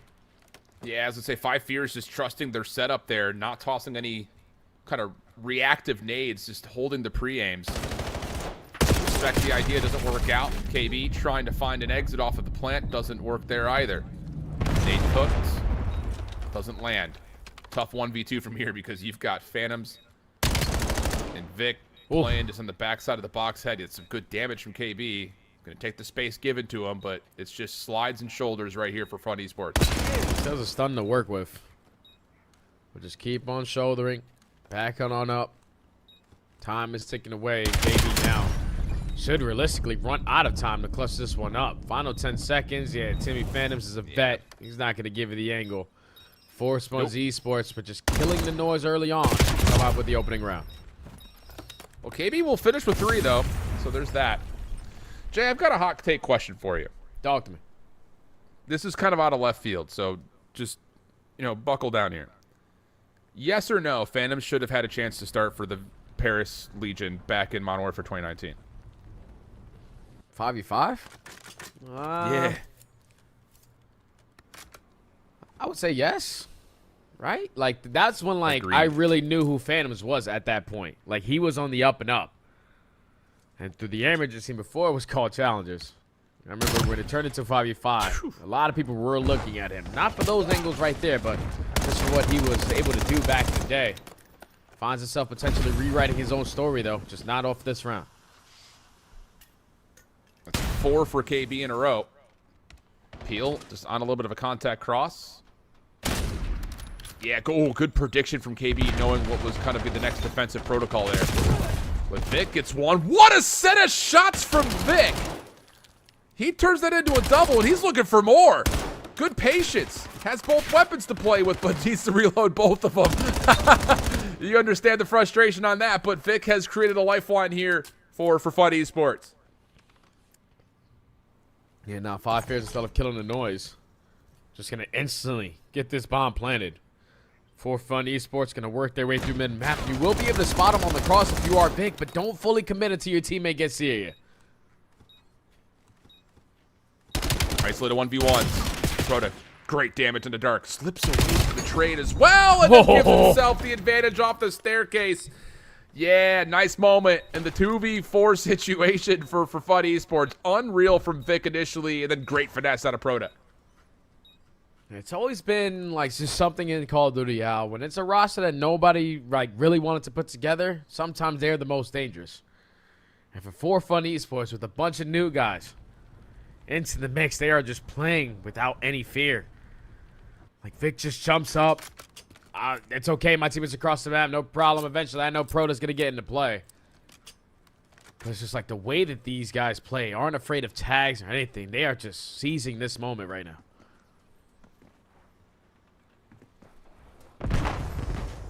Quick hit with smoke to cover Dojo. Oh, just a pre-fire. Oh, man. What are... Dude, I thought Vic was good last week. He's been incredible today. Must have had like 7 monsters, Al. Because he's twisted. And now Phantom's on the pinch on the other end. Looking for the information. Spots out Eric. Boom. Okay, shoulder, shoulder, shoulder. Dark side. I'm just going to play with my food. Because you have no chance at winning this round in 4 Esports. I figured out something a little bit special here on Den. Timmy Phantoms puts the finishing touches 3-0 quickly for 4 Fun.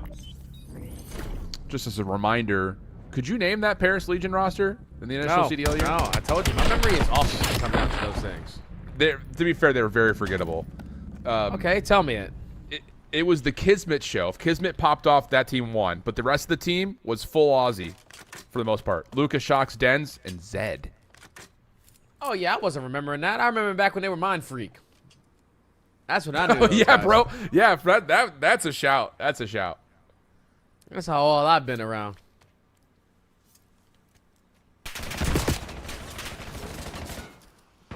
Eric Boom, smoke out, nade to follow. Vic in some trouble. Somehow takes 0 damage. It looked like a kitchen sink was thrown his direction. He still slips away. For fun, trying to make sure everything's safe through mid as they put a lot of their defensive focus initially on B. And they feel like they've gotten Peel into a good enough spot to re-wrap back over as Eric Boom is trying to contest window. Oh, he almost got the best timing for an early first blood, but now the time might come back to bite you. And now your teammates aren't going to be happy with that because Phantoms with the snipers covering over towards A side. But you do have bomb down and they're thrown on top of the steps. 1v3 now for Dark Side. Nope, and there's the intel. Dark avoids the I'm out of here. shot from Phantoms. Chase down from Vic. Peel right there with them. Easy peasy. No problems. 4-0 up. Unbelievable start for Fun Esports. These guys are just running everybody out of the elite so far. Fast respawns is what they're looking for. Methodical S&D maps where they can get lost. Here's how they're picking you apart here in game 2s. 4 in a row for Phantoms. 4-0 is the count. If you're 5 fears, you need to start to come to life here.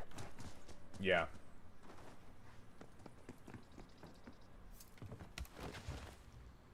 Phantom still sniping. Looking down low initially. Bomb getting some initial pressure onto A. It's going to force the entire defense back. No one to rotate over, though. This looks like it's going to be a pretty hard-fought battle in the front side of A, at least initially. But now the bomb is starting to think differently, and we'll back up and play back through spawn. Have to draw the attention, force them to have a different defensive look, and now 5 fears have to wrap back into position where they don't have any information yet. So, bomb could go down for free. You're going to plant it at an angle that you can get shot from Dojo. Don't like that play call decision there from Proto. You can still make something out of nothing. 3v3, 3v2. Bro. Unbelievable.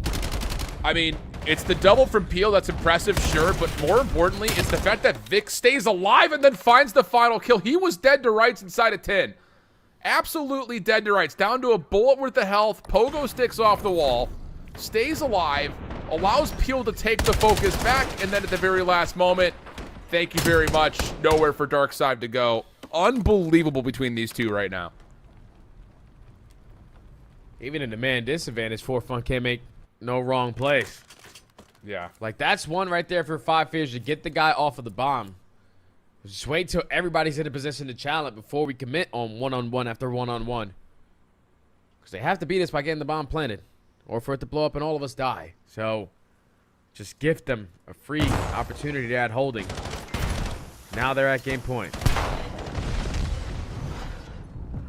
There's just been absolutely nothing for 5 fears to work with. Finally, they get a first blood, but Phantoms connects through smoke. You've got a long pinch already in play for Peel. As long as Phantoms can just stay alive. Fall off the map? Darkside falls off the map. Peel converts on the flank. And it's going to be a 2-0 edge for Fun Esports here in a matter of time. Although, KB hustling, gets a bit of a workout in, but can't slip away for Fun Esports. Perfect. 6-0 search. Up big now in the series. Couldn't get any bigger than this, Hal. Like a grueler map number 1. What was like a 5-point difference on the opening black card. Then you're flawless here on the den, search and destroy. 5 fears just never could get comfortable. Never found anything to build upon. And now you find yourself with the back against the wall. But over to Bravo. This is the matchup right here. Some vets versus some vets. 25-point difference, Al. I'll say, let's get locked. 225, 207 on the Blackheart hardpoint. Map number 1 here in our second winners semis. Dooley trying to find an opener. I don't know how he gets that snap reaction, but it's not enough to break the hill. Going to be about a tie game as we rotate over to New. And it will be Project Notorious in position first. Two Real in some heat, though. Back it away, try to keep it light. Yep, and his teammates are all here to assist him, too. So that's 3 dead in the feed, making all 4 back spawns secure. Just one wave of kills through the front side is what you're looking for. But it's a rout on the side of Rupert. It might take some time, but Jarius, this is unreadable. Project Notorious are not going to be aware of his position. It's not initially. They're backing up. Spawn out from Geo will alert them that the pinch is under threat. Yuli catches one. Follow from Geo off that long spawn is enough to get a hit for the contest. 245, 224. Falcons with numbers. Damage from Awakening is decent, but Roxas is able to catch 2. So you got to take a moment to pause here. Winnable still for Falcons Green. Not bumping the hard point yet. Taking a pause, and Awakening is calling in the Hellstorm here. So you've got Geo on a pinch, 2 players from mid, making sure no one can escape, and then Geo able to convert to get him out of the hard point, but Asim QK find 2, 245, 240. Excuse me, no chance for Falcons Green to win here. We're going new. We're going over to new, and Falcons Green are already in a position to be here early. A one-on-one gunfight, 2 Real and Asim. Asim is the deciding factor, and Falcons Academy Green come back at the end. Push out towards the back off of a great route from Rupert, and they chain the P4 to the P1 to close out the opening hardpoint. Yeah, it's a bold call, but I get it. Like, you've got the Hellstorm. It's enough to get him out of time. You're spawning in Narnia. Create an opportunity for that flank to come on through. You've got 2 players locked in on middle to try to find the kills. It's not enough to flip things around. And a couple of big gunfights that come through from QK and Asim, like you mentioned, just absolutely taking over at the end. Yeah, sure, they couldn't win at the old hard point, but in a position to rotate with those exit kills. Perfect. Love it. Unbelievable stuff here, man. I mean, between Colossus and Blackheart, I got to start working on my lung capacity, bro. Everything's like within 25 points, Al. Like, it's always going to go down to the wire, especially if it's 2 teams who aren't going to give up anything for free. No one's scamming. You're just playing good Call of Duty. It's just certain times you're taking risky plays, and they work out for one team. Like, Rupert, they don't get that break if you're Falcons if he doesn't go through Green Tunnel when they only need 15 seconds to close the game. It's just great heads-up plays from a young cat who's trying to work his way into the big leagues. Great plays from him. Indeed. We'll take a look at it at the end here. At this moment, when Awakening gets traded, there's the call. I'm calling the Hellstorm in. It's enough to make sure you cannot win here, but watch what happens on the map, because you've got Geo on the long route. Yuli watching the cross, and I think 2 Real actually backs up to help him on that same route. Yeah, I'd make sure no one hits through tunnel.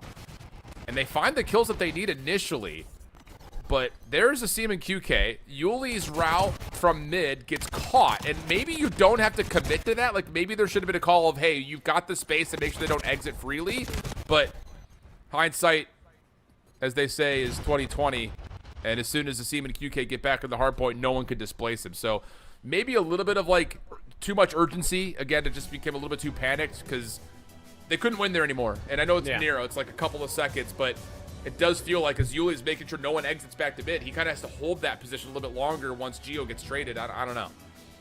Yeah, I feel like Geo shouldn't have died in that scenario, because that first kill, he's able to slide on in and get the one going towards top yellow steps. But instead of him going all the way around the backside, he cuts through mid-lobby. And that's what allows that trade to go down. That's what forces Yuli to play a little bit quicker there. And Awakening, just to be completely out of the play using that Hellstorm, probably not the best situation to use that Hellstorm in, because like you say, you don't lose that P4. It's just like, if you don't use it there, you probably don't get a chance to use it for the rest of the map. And that's okay. Yeah. And that's okay. I would have accepted that too.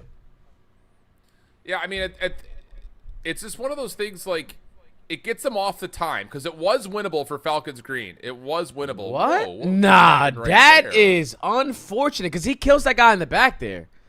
Like, he would have killed that guy in the back. Glitch? I just saw a little swivel. Look at this again.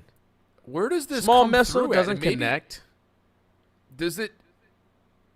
Whoa! Took a left turn at Albuquerque. Oh, no, that glass up there had to be reflective or something, Al. Because that missile just went going straight down to this way, and then all of a sudden in the water. That's got to be devastating if you're Awakening. Yeah, wow. That's tilting. That's tilting. I don't think we've seen that before. No, I haven't seen that. The glass is indestructible up there? I don't know. It's something. There's an answer to always something. Somebody will figure it out. Let me know in the timeline. Somebody will figure it out. We just work here, you know? This is what it is. With that, though, both series, I believe, should be kind of starting up their next map soon. We've had some time to kind of banter here for a little bit. Alpha is going to start soon, so our primary match is going to come back to us. Again, the recap for Fun Esports. Heroics in map number 1 of the Blackheart, and then a clean 6-0 on the Search and Destroy. And then we got Exposure coming up next for the Overload, and then possibly a Colossus Hardpoint. So we've seen a lot of Colossus, a lot of Blackheart here today with our playoff teams, for Hardpoint especially. I'm just kind of, you know, I'm just watching this series, and I just want to keep my focus on Vic and Peel, dude. They have been so good today. So good today. They're just flying and frying, Al. In this game, we got a couple bit of new saying, because wall bouncing, you know, we're not really flying in this game, but they are just taking advantage of everything being thrown at them. Not afraid to make plays, not afraid of the moment. And now, with the rest of the match remaining in this series, like, for fun, you're more than happy to play all of them. You go to a Game 5 Search and Destroy, it's been your bread and butter. You go to a Colossus HP, oh, we got SMGs to match anyone's pacing. But you still got Exposure Overload, where if you get lost, if you get behind them, you have 5 fears, you're not going to have fun. Yeah, I hear that. We'll see what we get. I'm just here, honestly. I'm just here for these colors. Fun concept. First blood to Peel. Okay, Dark able to at least get the trade. Eric was in some significant trouble.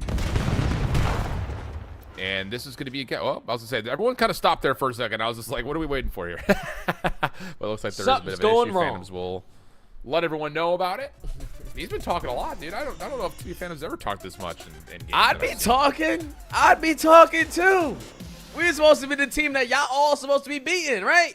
Y'all some vets. Y'all been around the block once or twice. I got some new guys, and we taking advantage of everything. No matter where you're pushing us. Hard points, we got it. We go to a Game 5, we got ice. I'll be talking that talk, too, if I'm walking the walk, if I'm TV Phantoms. Why not, man? Been there, done that. But with that little reset, we're going to head off to a quick break, get ourselves hydrated, recomposed, and be back for the Exposure Overload right after this.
Here we go. Let's jump back in. Try it again for Fun Esports. Again, just going to hit the break off and hit it right down middle with these double SMGs, dude. They are relentless. Relentless. Oh! I mean, could we script that any better? 3 off the get-go for Peel.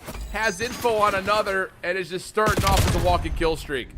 Yeah, look at what it does to all the 5 fears. Instant pre-aim off for the respawn. You could potentially add one early on, but just had the reinforcements over towards A to have a goal line stop. Now for Funds, taking their time, camping your corners, looking for your one-on-one, trying to realize where the EMP is going. Before you set up some of these late pinches, but Proto, he was trying to set up the time and he gets caught. Well, trades are decent. Back and forth we go, and the war rages on. Proto is holding the corner. Has help up top at Vic. And, ooh, nice little re-snap over for Proto, but the kills do turn in favor of 5 fears. Proto now off the regen. Has to try to find a way to save this, and he gives well to catch the first. Vic now standing on top of the goal. Stops the EMP initially. Follow-up from his teammates are there, and that's enough for Phantoms to likely clear. Yeah, Phantoms just like, don't want to fight anymore. Potentially a one-on-one gunfight for a score, but just gonna get out of dodge, reset to his team. Now push their way back over towards Solar. With 1-1, making it 3v3 still alive. Time is still ticking, but 4 Funds are on the back foot. Brodus is holding this corner still. Here comes the push out from 5 Fears, but this is a quick call for Phantoms to rewrap. Gotta be a little cautious because, yep, Rex is in position to follow this, and it is 3 down. Now an opportunity for 5 Fears to grab and get the free score. Yeah, dangerous rotation. Eric will wait, make sure his teammates are in position to at least contest the possibility for some sort of a counterattack. Yeah, there's a different angle of approach from every player on the side of 5 Fears. Clear out towards the back. Now you have pressure mid-cut. Big kill. Eric Boom's not able to pick it up, so now Proto just looking to be the lead blocker. Where can I find the opening kill? He spots at least one in front of him, only able to find one. This could be a quick one talent if you can get a trade. Peel cannot find it. It gets shut down by 5 Fears. Yeah, bit of a split decision right there for Peel. Because, yeah, I was going to say Phantoms is cutting through mid-map, so he's trusting that maybe that player deep would be taken care of sooner rather than later, but kind of caught in the middle of no man's land. He's eventually taken care of, and 5 Fears now in possession. Dark trying to make a move up top at mid, able to scout out one player, trying to defend that pivot point. And that's going to be just down to, can we cause some distraction and possibly get Dark to hit a router on the back? That's 2 dead through mid. Oh, Done. the other players for 4 Done. Funds are completely out of the play, and that is to perfection if you're 5 Fears. Manipulate the spawns a certain way, control the map a certain way, and these scores can be pretty damn easy to get on in. KB almost with the shots. They're on to Peel, but he gets taken care of. 4 Funds now down by 2, a minute 30 to go. Reset over towards third side. Looks like just going to commit through front. I don't know if this works. Yeah. Well, Vic's got to hit a route here. He's got an SMG to play with. Nice snap for the first, and he gets a second down low. Yep, able to finally track it. Now up top. One more player to grab. Vic in and out. Trying to get the regen. Dark trying to follow up. Thing. Vic playing for the kill first. Here comes the reinforcements from behind. Vic on 4. Shots in for possibly a 5th, and Peel just able to score before. That's Rex, not KB. Find 2 for behind the zone. Yeah, I don't know how Vic just stayed alive for as long as he did. I thought eventually 5 Fears stalled enough time to get themselves back in for another stop. Give 4 Funds some momentum. 2-2 split in the kill feed. Pressure through mid-long. Dylan Rex is also going to fall at the wrong time, so a clean 4 dead can start to take the space over through Ring. And Vic, even though he doesn't find the kills, instantly traded. It's just now we don't have the map control we once wanted. And shots from Peel at range. Now up close, not quite able to shut down the next trade. It's Rex holding off on bottom dirt. Proto up top at ring, waiting for his time. Can you find anything for free? No, it's Dark who clears, pardon me, KB who clears him out.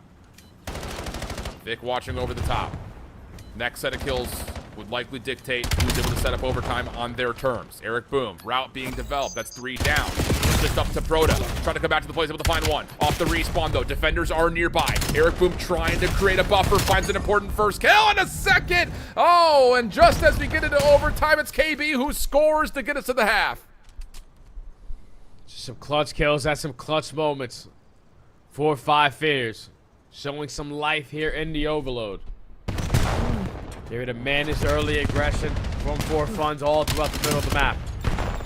And every single time it took a little bit of finesse with that EMP in hand. Just found opening after opening. Dark side starts it off, and then there it's Eric Boom. Up 3-1 at the half. 5 Fears coming to life.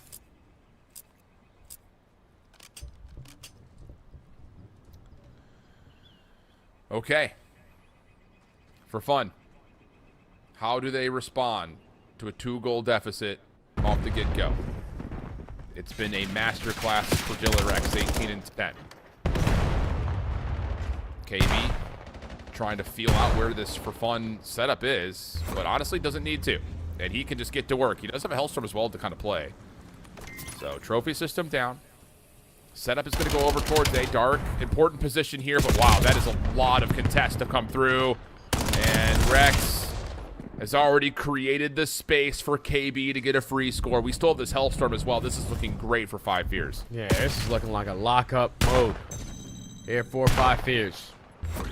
Not allowing anyone to slip the net or cause some mayhem. They're managing the map control. Even when a trade goes down, KB on 5-0. That guy's one shot. Oh, I'll clean him up with my pistol. And now that leads to 3 dead. You already have players like Dylan Rex clearing space over towards B, so you might be looking at another juke. Draw them on this side, and we're going back the other way. Yeah, they're really manipulating the map nicely. Yeah, KB does find a kill, but nades over the top connect. Quick chance to recover here. But Rex is behind this play.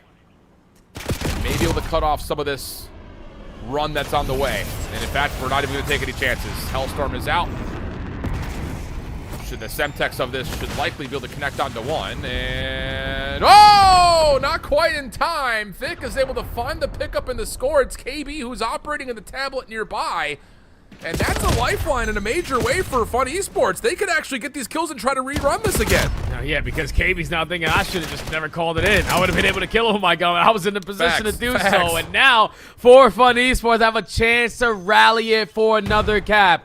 A lot of space taken at B. This is where you would love the Hellstorm to shut him down in this position, but now you got the Gunny to bail you out of this scenario. Darkside and KB combined for 2. Phantom's last man standing. He gets taken care of.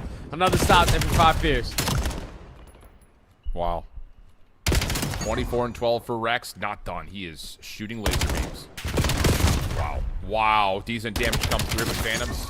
Able to find the kill. Eric Boom's pinch creates an opportunity for more and possibly a run behind this. No. Vic continues to get the 1 kill that matters most, and then a Semtex from the grave. He's doing it all, man. 21 and 19 for his squad. So now, how do you try to get a 3rd score on the board here if you're for fun? Well, we need to wait for help first. Proto was stuck in a corner. I think he was Semtexed to low HP. And now all of a sudden, Phantoms is next in line. Opportunity for 5 Fears to run with numbers, but it's another solid nade for Vic. And Vic's just going forward. He said, all right, I'm not even going to check my corners. I'm just going to instantly go in after an opening double. But 5 Fears still in control of the EMP. Vic just flies on in. Let me pick it up. Another gunfight. I'm not going to shy away. And that is a good double there from Eric Boom, because all you're doing is just playing keep away, stalling the game clock until your teammates come off spawn. Now they're all here for the party. Long route developing for Peel. Take your time with this one. Recess Easy all the way to the freebie. left. Nice double. Really solid trigger discipline. And now he can get to work moving the spawns around a little bit. The problem is the EMP's on this side of the map, so he's going to have to go around the world here and hope that Phantoms can hold while he doesn't clean out spawn. Oh yeah, and this is the longest route low to mankind. Eventually, you got to get yourself into the mix. It's only 1:15 left to go. All your teammates are losing their fights. Oh, no. And eventually, 5 Fears are going to turn around and locate you. They clear out all the space at A. They're going to add another one to the tally. And 5 Fears are going to be able to force game number 4. Yeah, definitely feels like that is likely as Eric is able to find his 3rd in a row. Yeah, really, you look across the scoreboard, it's been so good from Rex, but look at the 3 scores from KB at 22 and 14. It's hard to get away from the top number on the scoreboard there, but KB has been unbelievable, and I'm so glad that's got to be Q. Q's listening, locked in, gives us the POV, and he provides the entertainment we want.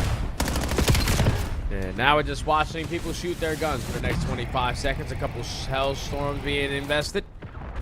Eric Boom is able to connect onto 1, but 5 Fears, if they were looking for a momentum change, it always comes down in game number 3. Long route, though, ahead of him. What a good start, to be sure. I mean, really, that's probably one of the best displays of Overload on Exposure challenge we've seen so far, Jay.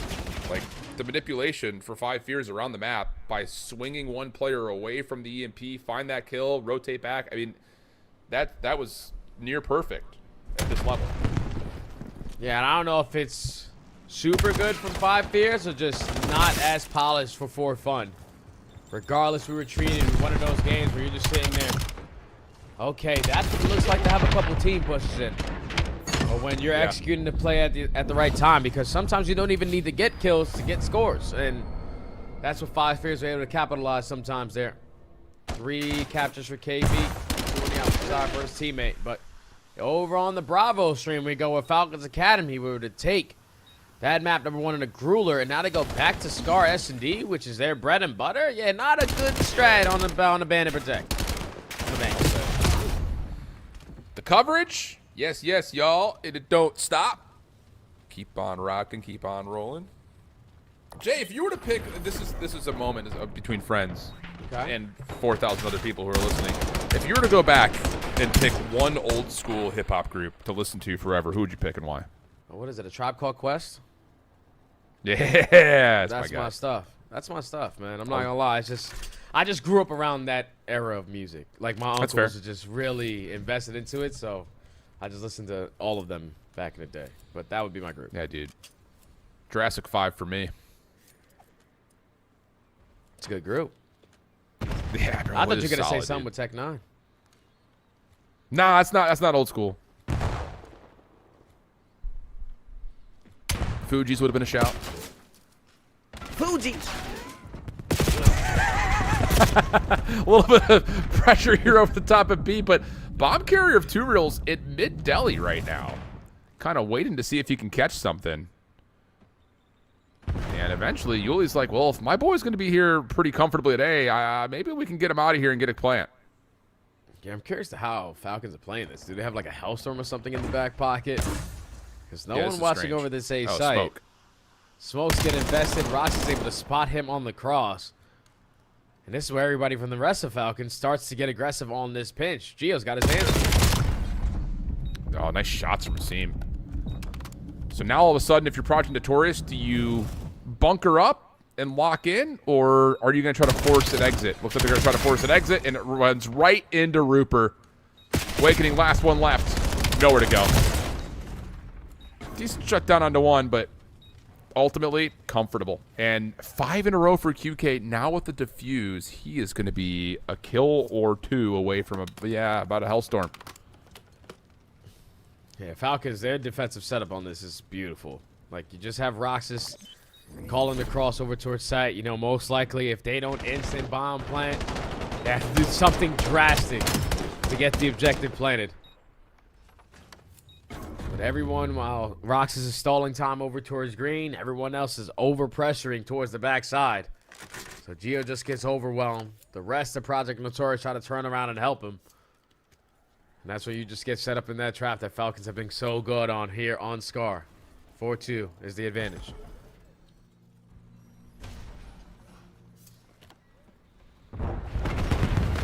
Well, Falcons going to take their time, wait for some defensive nades initially. Rooper with the bomb is actually kind of feeling things out and is going to pull some shots out of Awakening. 2 Real also reveals his position for a moment at mid, but the one player that's tucked and unknown, it feels like, is Gio. So Falcons want to try to figure that out as they break out and start to make their move over to the A site. The tour is getting aggressive through mid-deli as well. A smoke grenade at the feet. Trying to use it as a one-way, not able to spot anyone. Now you're going to wrap back to potentially an instant fight. The team, on the other hand, is taking a lot of space over here at A. Just can't find the opening kill. You're trying to get the trade if you're Rupert. Everyone's trying to get the damn trade. And that was QK left in a 1v3. The Geo off the sidewall trampoline. Down to 1 HP, gets 2. QK, he gets his 6th. Slips away. Dude. He's being hunted, though. And honestly, you don't want to overheat on this because if you line up, you might be able to get yourself, a chance to win the round. But, yeah, they don't line up. They just wait. They isolate. Project Notorious. Gotta keep us tight. Yeah, good stuff on the defense to shut down the push over towards A. Just baiting and switching on the backside of Delhi. Seems like I got that guy weak. Someone go for a trade. Rupert. Oh, wait, it's a different guy. Oh, I finally got the guy that you were shooting at, but there's another one there. It's just way too much. Waiting that long to get the objective down on a map like Scar. Project Notorious capitalized, and now we go into the swing round. Well, this one, again, on the Bravo channel, as our main match is about to kick into map number 4, and based on how that series has gone, we don't want to miss a moment of it. So, like we often say, pull up 2 tabs. Get your COD fix in before we jump into CDL weekend.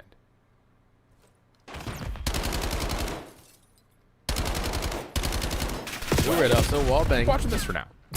Here we go. All right. Whoa, there's a duck. And now there's a lot of nades following that duck all through top mid. And Peel is peeling them back. An opening double for Funds to have early control of P1. Jay, do you love me for noticing random stuff in the map? It's my guy, man. It's my guy. Like, what do you notice right here? I see a wall mount, TV mount. Wall, yeah, TV mount. Yeah, I was gonna say that TV is broken, to say it plainly. Looks like my TV mount all the apartment. How about? Yeah, that's because it's broken or because it was on a wall mount? Both. Ah, damn, that's tough. For Fun Esports with the explosive start, but a battle here for 5 Fears in the scrap time. Take him across the backside of P2. Big 1v1 here may dictate the outcome, and it goes the way of, you guessed it, Senor Vikram.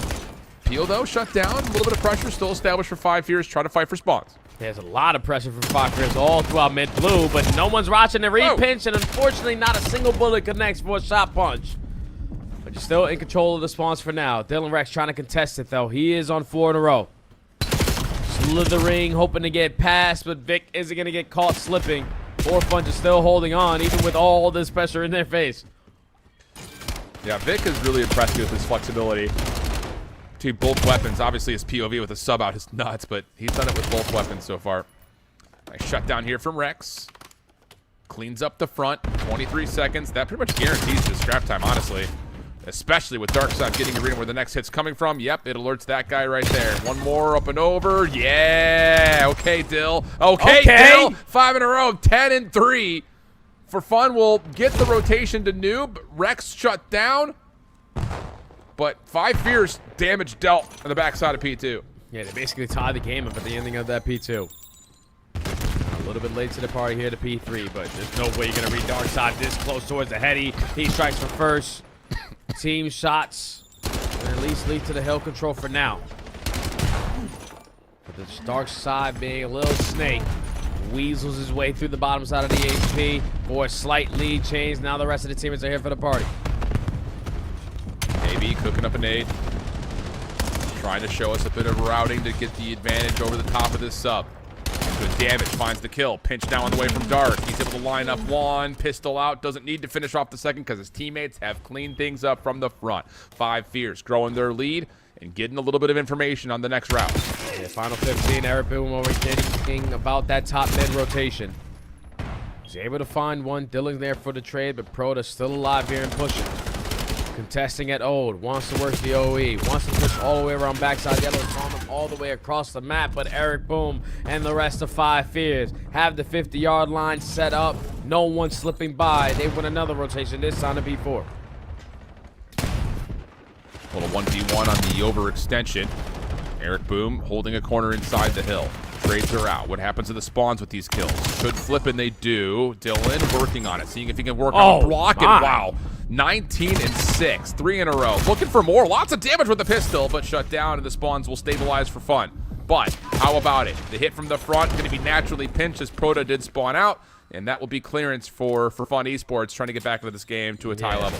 Yeah, this final 25 is going to be free and clear. KB's going to hit a long route to potentially try to contest from side door, but he's already sniffed out by Phantoms.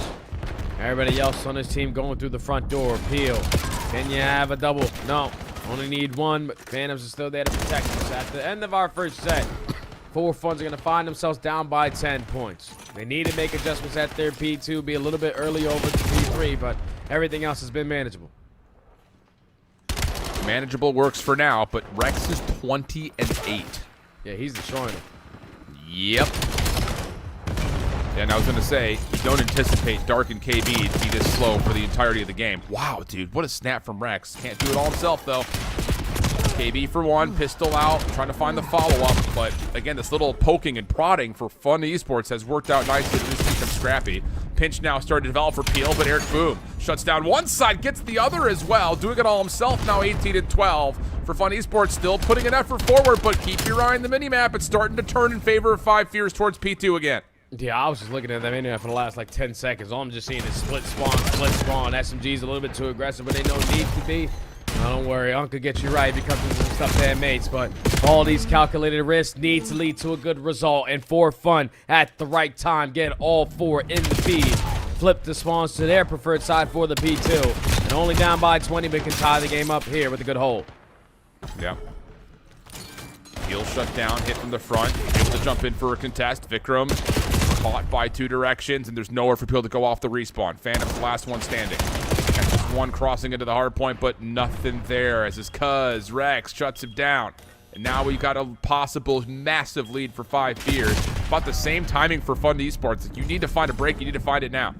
Okay, you need to go through side door and find a trade. If you can't get one onto Eric, boom. Now it's all on Peel. Can he peel back the layers? Oh! No gunfights on the time. He at least finds the second one. But it was an instant positioning there for Dylan Rex to find that Yikes. trade. He found another 3 in the video. Out. He's about to be 30-12. Like, he's I know trying to force game 5. He said, nuh-uh, we're not ending it here. AR, bro. That's an AR on this map. Oh, Active. man. Active. 5 in a row from Dylan. Yeah, give him number 6. Oh, my goodness. Ow! Oh, Dylan Rex. 32-12, 7 in a row. And he's not done yet. In a power position inside the hard point to really take control here. Yeah, he's got a Hellstorm. I got bottom green Dude. tunnel. Dead. Terminated. We're up by 70 points. Oh, the guy got heady. Oh, don't worry. He's one shot. Like, this guy is on a different level right now. Oh, my God. Now has to go to the drop because he's out of ammunition. And even that's finding some good damage. Eventually he gets shut down. What an insane moment from Dylan Rex. And how much have 5 Fears been able to profit off of that? KB looking for one backside sub. Just keeps on contesting. 5 in a row for Peel. And if these next set of kills can go the way of For Fun Esports, they're going to lock down the rotation to do, but it's taking longer than expected. And For Fun Esports are a little bit lost on what they want to do. Hit for old or play for new. Yep, and Dylan Rex and Darkside are already here off the rotation to new. They're going to be overwhelmed with the pressure towards the backside. Oh, Dylan said, wait, I didn't kill someone. Oh, worry, I'll go get him. Doesn't even need to pick up the kill. But now you blink, you're up 100. You can still close out the game pretty much with all this time here at the P4. With Dylan Rex and Eric Boom. Just pop take over all of map 4 so far. Yeah. Wow. Okay. Time to be perfect if you're For Fun Esports. Rex, patient, but caught. The rest of his team, a mile away. No, not really. There's not a mile in any length on this map. They're 20 feet away. Rex coming back, has a weird off spawn, and makes the most of it. Kill 35. Gosh, dude. Oh, my goodness. I want to see his accuracy numbers after this map, bro. He's not missing a bullet. Yeah, I don't know if that stat pops up that hard, but I know it does guaranteed an overload. This guy, like you said, is not missing bullets. I could tell that just from the eye test. But now into the third set we go. For fun. Don't count the Young Bucks out yet so far. Because now 5 Fears with the lead that they have out, they're going to think we have so much time to hit on some of these long routes. But if those routes start getting red, 4 Funs can reel themselves little by little back into this game. Yeah, legitimately, all you need to do is slow down Dylan, and you're back in this game. Like, Dark is 14-23. Like, he's not really been a factor. It's just been Rex dominating. What did we get out of Cramp? 54? 54. If this starts to get close, Dylan may have a shot at it. But at the moment, he's just doing it all for his teammates to just sit comfortably in the hard point. Dude. Just easy for him. Like, the game just feels so easy. You just sometimes fall into a map, all your timings are correct, every single bullet is registering and just outclassing your opponents. Still, though, a battle for these spawns as Darkside was trying to value his life while the Hellstorm is getting invested, but so far, 4 Fun. Flip the spawns on its head. Hellstorm isn't going to connect on anything. It does not, and now all of 5 Fears got to break through the front. Still the secondary Hellstorm if this starts to get a little too mixy. Eric Boom in for the contest. Shut down as Vikram started to heat up just a touch. Throw it behind it.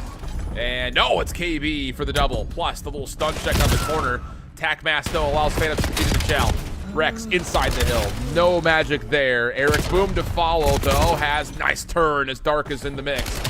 Peel trying to keep things neutral, but too many members to deal with. And 5 Fears can close the game out here. Yeah, and that's they will. GG. All the way across the map is going to be 4 Fun Esports. And just a big shout out to Dylan Rex there. The early tone setter, the game finisher. Drops 40 plus.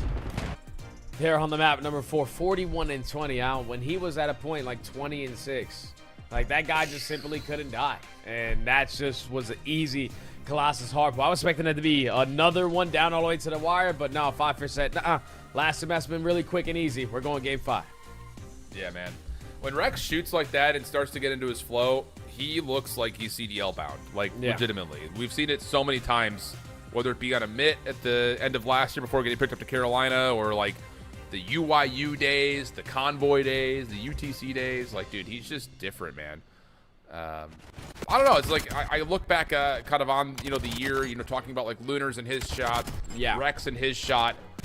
You know, it's just I felt like their play styles were forced into something that is not true 100%. to who they are as players. 100%. Like, I get you. Like, you need to make an upgrade. Like, you're trying to make an upgrade for Carolina from Vivid, which we kind of just have we not learned our lesson about like not dropping Vivid in this day and age? But it just didn't feel like Rex was allowed to be the playmaker that he sometimes finds himself in a position to be.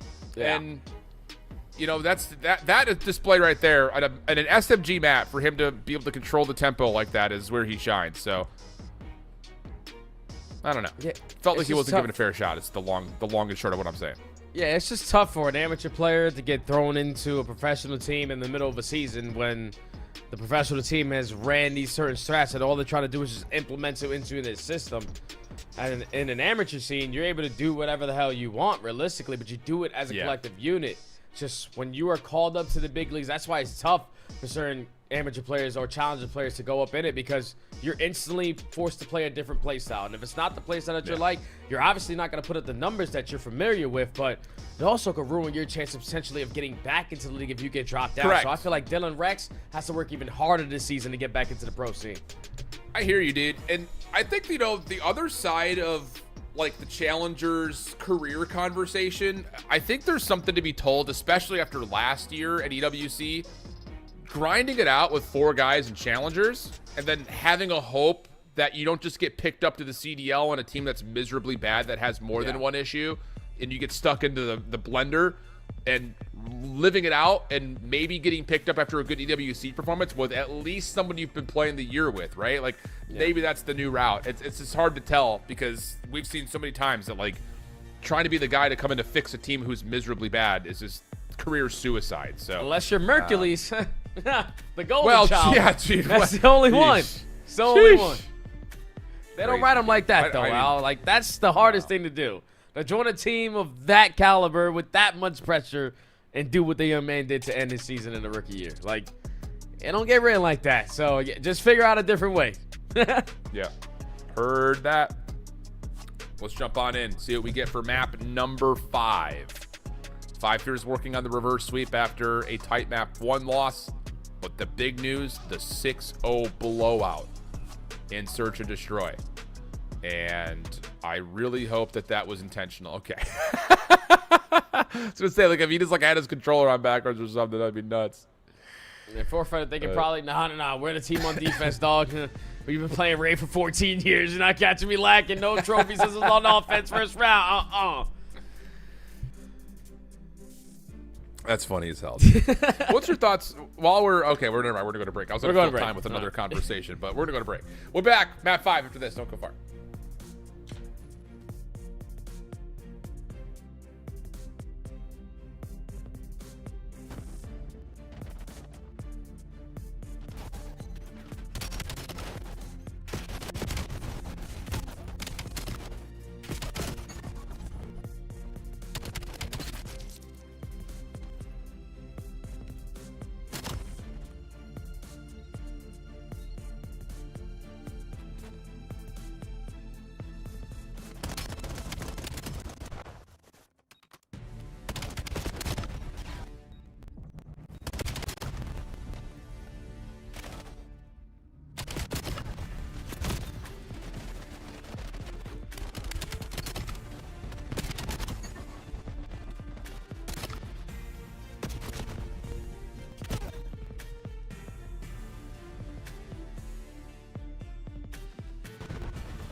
Here we go. We're on the right sides this time around. Here, we're going to get the opening offense for Fun Esports. Vic with the AR out. Able to get a little bit of a look at dark side, but mid-map control to 5 fears early. That's going to be a problem that For Fun are going to have to deal with. Or not if he rotated away all the way over towards that A point. You have Pale just swimming his way up in towards Tiki. He's going to be red and instantly going to fall, but it's still a 3v3 because now you got A for free. Yes, you do. Long route around the back from Rex. Watching for it mostly is Vic. I think he's seen him. Yep, sure has. Meanwhile, post plant from the front is in some trouble, but it's a nice little response from Phantoms. Has Dark playing the 1v2 outright. And yeah, you can just throw shoulders up here all day if you're Vic. Dark pushed off. You're gonna have to make a move, brother. Gotta go. And Vic is just gonna dance with you. Long route for Phantoms to confirm the round. No problems for Fun Esports. Man, like their S&D play calling. These guys must have came from the S&D scene. Like just early ages before turning 18. Let me just get a lot of reps in this game mode because just the way that they played their situation was just very hard to match. And usually it takes a lot of time to learn. So these guys have been putting in work in for years. If these are the results of some of these play calls. Just consistent shoulder. They're still shouldering at 15 seconds out. Like, yeah. I watch pro players now with 15 seconds go for ego challenge. These guys are a little bit different in Search and Destroy. Hey, man. Search wins championships. And Vic is off to the races again. Has he been the most impressive full-on rookie on the day? Yeah, no doubt. No doubt. Not afraid. That's just all I see. I see, if I was to look in his own eyes, I would think I would see red. This guy's just going. Well, Prodet just going to defend against any long pushes around the back at A while waiting for this pinch to develop through Art. Peel tag does not care, bro. Does not care. Phantoms. How is he snuck over to rocks like this? Has a look at Dark, who's going to be surprised as all get out. And now can come back. There's nowhere to go. It's Phantom's turn. 1v1 potentially with his cuz. Up and over. Dylan, pistol, finds one. Trying to switch over to find the second, but cannot. Clean. It's just For Fun's not slowing down the pace. Aggression has been the key to success for this team. So the bait and switch on the flank opens up that first blood. I know you said Peel, one shot, doesn't matter, I'm still chopping. No, Vic was there putting cover fire down. Had KB one shot, which sets up Peel to find that first blood. These guys are just not afraid to make plays. Say, wow, Rayn Search and Destroy, you guys been playing it for a long time? I was born a couple years ago, and I just, I know how to figure it out. Yeah, it's the first game I've ever seen this map in. Yeah. When did this come out? Last year? Oh, it's too funny, man. Phantom sniping. Eric cautious, my man. Gotta be careful here. And decides to put it away. Swaps over to the M15 at the last second. Crota up top. Trying to clear out Tiki as the bomb makes its way forward with the trophy system to allow Peel to plant. Yeah, I love this. Fortunately, you can wallbang that. And Dark punishes good first blood. Bomb down. And now 5 Fears aren't going to give up this space for free. Takes the Tiki control, force For Fun. Be a lot slower even thinking about retrieving this objective, but Vic's just going to get in and get on out of dodge. He's just surrounded by multiple players at water steps. Phantoms keeps him alive. KB knocked down a hurt HP, and bomb's now all the way at A. Wow, that happens so fast. What a route, and just the trust with that jump over that Vic can get out. But hold on, we're not done yet. Through pillars. Dark has seen the exit of Vic. Phantoms needs to help through Zig immediately. But that's being watched by KB. Are we serious with this route from Phantoms? It may work out. As long as Vic can stay alive. Yeah, Phantoms is able to get one. Vic is out of there. Oh my goodness. Eventually he's chased down, but he kills so much clock. Now Phantoms changing up the angle. Has KB for free. And how about it? Does he read it? Does he get the family read? Rex is stuck, and Phantoms guessed incorrectly. No 1v3 there.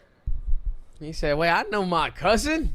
I know what he finna do. Probably pay for that kill. He don't think I'm gonna hop that defuse, but let me just stick it real quick and catch him off guard. Talk a little smack at a family gathering. But 5 Fears able to put one on the board there. They should have been guaranteed, but for fun again, just make something out of nothing. Quick dodge off the mid steps. And somehow, some way force that into a one-on-one, but 5 Fears down, trying to continue off the momentum. All out pressure through mid-map. KB, first blood. Yep.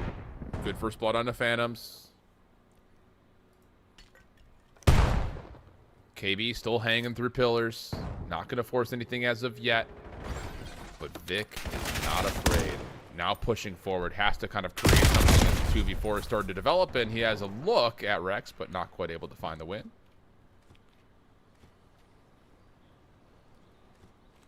One v 4. 1v3. Not even gonna try to chance it though. Yeah. All right. Tie game. Okay. Probably the most probably the most anticlimactic one we've had yet. Yeah.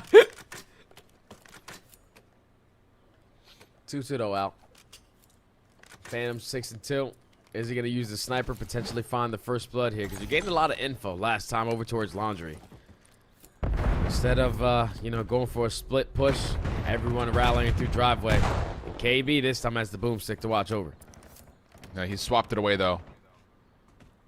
We're going to be seeing a lot of that on maps like Raid, where you're just looking for the opening pick, and if you don't have it, then you put it away, make the last-second loadout swap. Vic will get the free plant. Post-plant setup over to the front. Steel's going to knock one in the head with a stun, but that's more than he bargained for. Proto has been in a slow one, but there hasn't really been much for him to do yet. Eric Boom, right on the pinch, backs up. Now it's on a Proto. Has to provide. Oh, what a little bait and switch that is. KB set up perfectly. Vic, tough battle, wins the first. How does he get the second? Oh, my goodness, an impressive moment, but it ultimately ends up in a 5 Fears win. Just too many numbers to deal with, but oh my Lanta. That is insane out of Vic. I promise you, Al, like when the rank comes out, if I didn't get a chance to watch this guy play in the Elite, and I just loaded into a rank play, I would think he's hacking. Like, he is so fast on his response. You're thinking he's dead to rights after he gets the first kill, even though they lose the round. The gunfight still has me jaw-dropped. He's just a highlight right now. So unfortunately going to highlight himself for a round win there because 5 Fears with 3 in a row have the advantage. Unbelievable, dude. 4 in a row, though, for KB is the big news, though, after the 5th round. Ceremonious nades tossed at mid. Phantoms into the late shoulder. Doesn't see anything. Spam shots from Vic. Nothing worth sweating over if 5 Fears have just elected to play this one out slowly. Yeah, just a fill out round. See if someone's going to switch up something that they have done on default early into this game. Because right now for 5 Fears, just try to draw their attention here at A. Bomb is just waiting for its opportunity to go over towards the B side for free.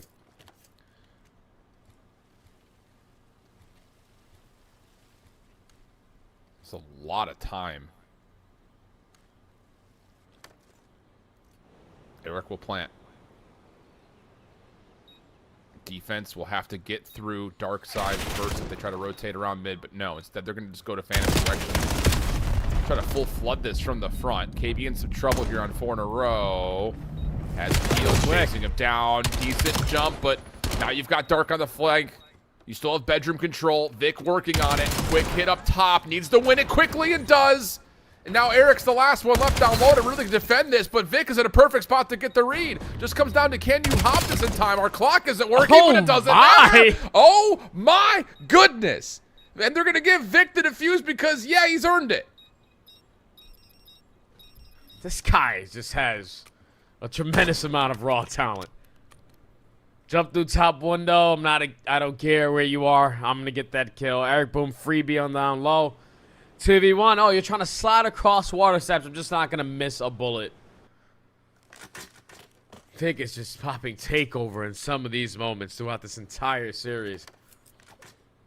And even with the delayed push, there from 5 Fears, the retake for 4 Fun's even better because you got a Z-Vic. 3-3 is the tally. Just a statement. Round after round, it feels like, from Vic. Patience now for the attack of For Fun. What? Pushes Eric off the angle, but comes back for the kill, and advantage to 5 Fears at the first blood. Yeah, no need now to be worried. Just don't give Phantoms a free kill. Man advantage, you're electing to give up B, forcing your team to retake this in numbers. They're already going to be in position to at least spot this player on the bomb side off the exit. Does it matter, though? Dude, even little fadeaway tags. Uh-oh, trouble now. But is this guy moving at 2 times speed? He might be, I don't know. There's something going on. I'm telling you. Out of there. Phantom's long crossing route, playing the clutch up position, but KB pinches up top at bedroom. I like the idea from Phantoms, but I don't know if he has the time. No, he's not going to. Decent idea, though. Problem was KB and the rest of 5 Fears pinch out the bedroom defenders. And Phantoms, he's been playing that long route island clutch up position in a lot of these offensive rounds. He gives himself a heck of a lifeline, but he's been caught by 2 diffusers now. It's just like he was stuck between a decision to be made, because if his teammates get a couple kills, then he can go for his original route, which is from back garage all the way through mid pillars, or try to work his way in towards money. It's just once they fall at bedroom, he's forced to wrap back. Fortunately, not enough time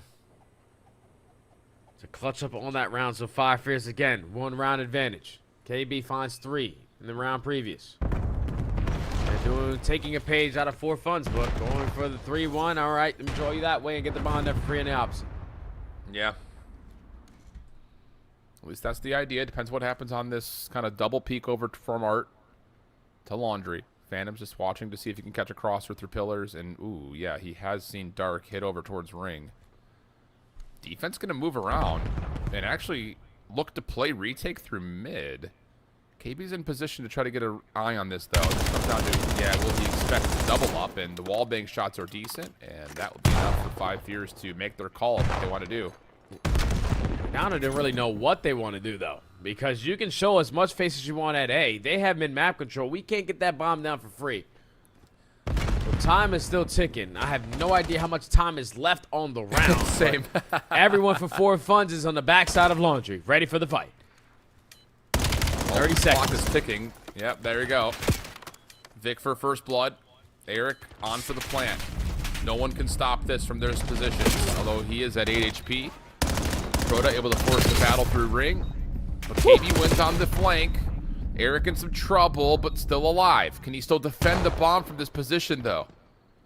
Looks like there may be an angle for KB. Crota clearing out rocks. That will work. 4-4 the count as Vic catches his 10th. Just beautiful adjustments there for 4 Fun. It was the round previous where 5 Fears elected to do the 3-1 split. All right, draw the attention, get bombed down and beat for free. And then they threw it away. They tried to do the same exact thing. It's just for 4 Fun's take mid-map. And that doesn't allow you to have that free... I don't even know what word I'm looking for. The free roaming. The free roaming through the middle of the map to allow you to work at the way that you did in the round previous. Tie game. Brain farts. 11 I thought you were about to say it was just freedom in the middle of the map. I'm sorry. No, free roam. That's what I'm looking for. It's 11 p.m. What are we talking about here? Phantoms opening pick with the snipe. Doesn't see what he likes. Moves back. Wow. Wow. Wow. That's a sub. Bomb planted, but response for 5 Fears gives them the numbers. Now it's just 2 individual players. Got to make a big time play. Dark side is spotted through mid cut. gonna fall, but Proto knows there has to be someone else in the vicinity. Eric Blue try to locate him, does, but can't finish the kill. And on the other side, Laundry Battle goes the way of Peel. What shots are those from Eric? Not enough. Dude, Vic and Peel don't care what their health pool is. They just don't. Bro. It's just a number. I'm challing. It's just a number. I'm challing out. Run out of bullets. Oh, screw a reload. I'm challing. I got an SMG. It's fine. Oh my god, dude. It's just a number. Doesn't matter.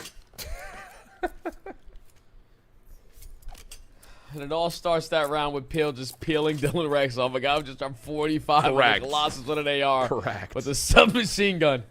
And now 4 Fun at game point for moving on to winners finals.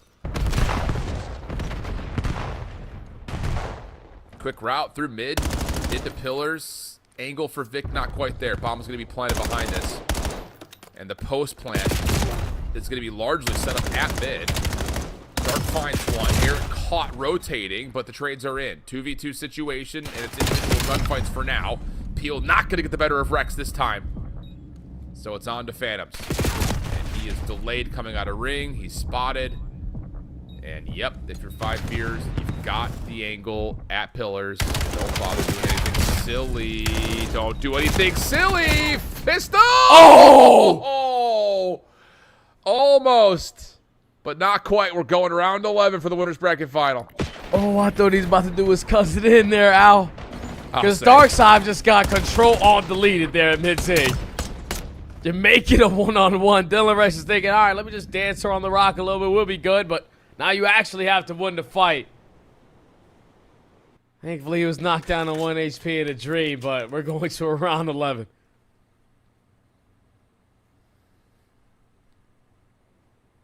Wow. Okay. 5 fears on the attack. It's a full-out hit to A. Vic, the sole defender. Quick pool route from Peel. And as soon as he gets bottom bedroom, assume someone's going to rotate over to help out for Laundry. That's going to be Phantoms. Quickly giving up all laundry control, though, Al. Now, if you're 5 fears, you want to get this bomb down for that side.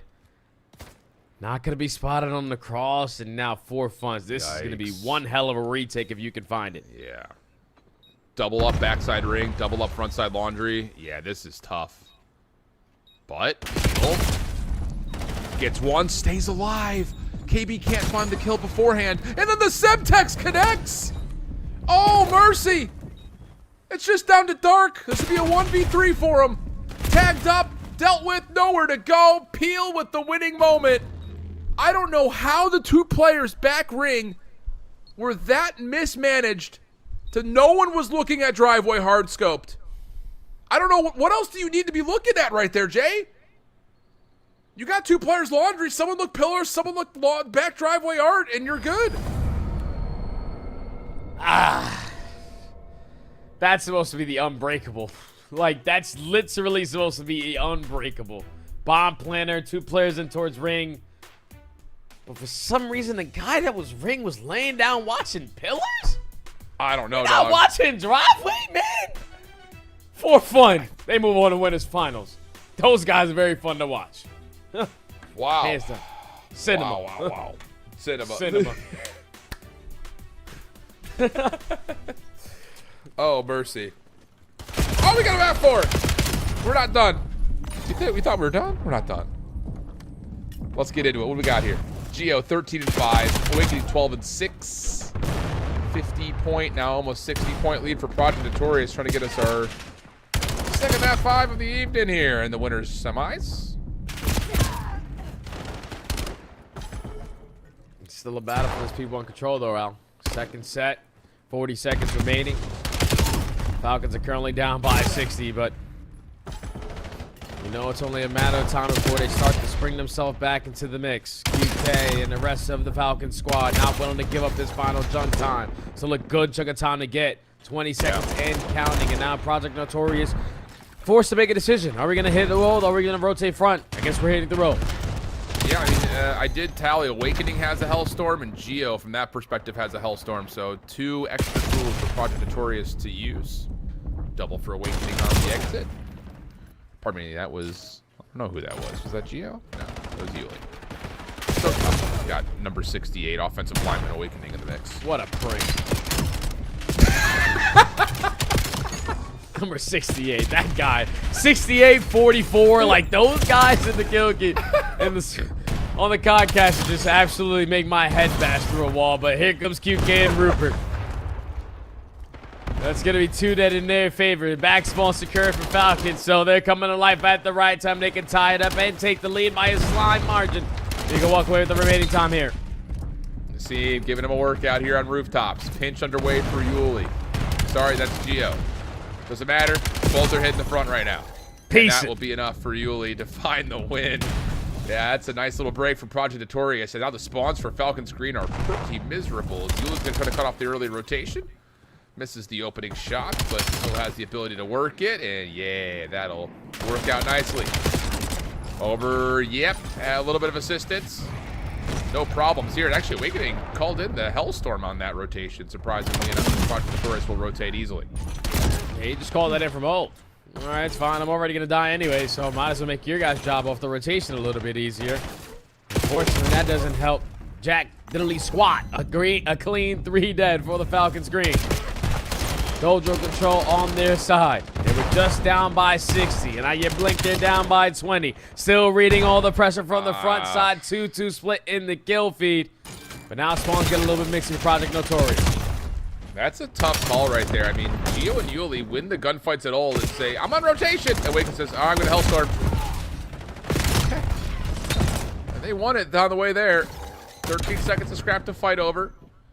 Falcons looking at the long con, playing over to New.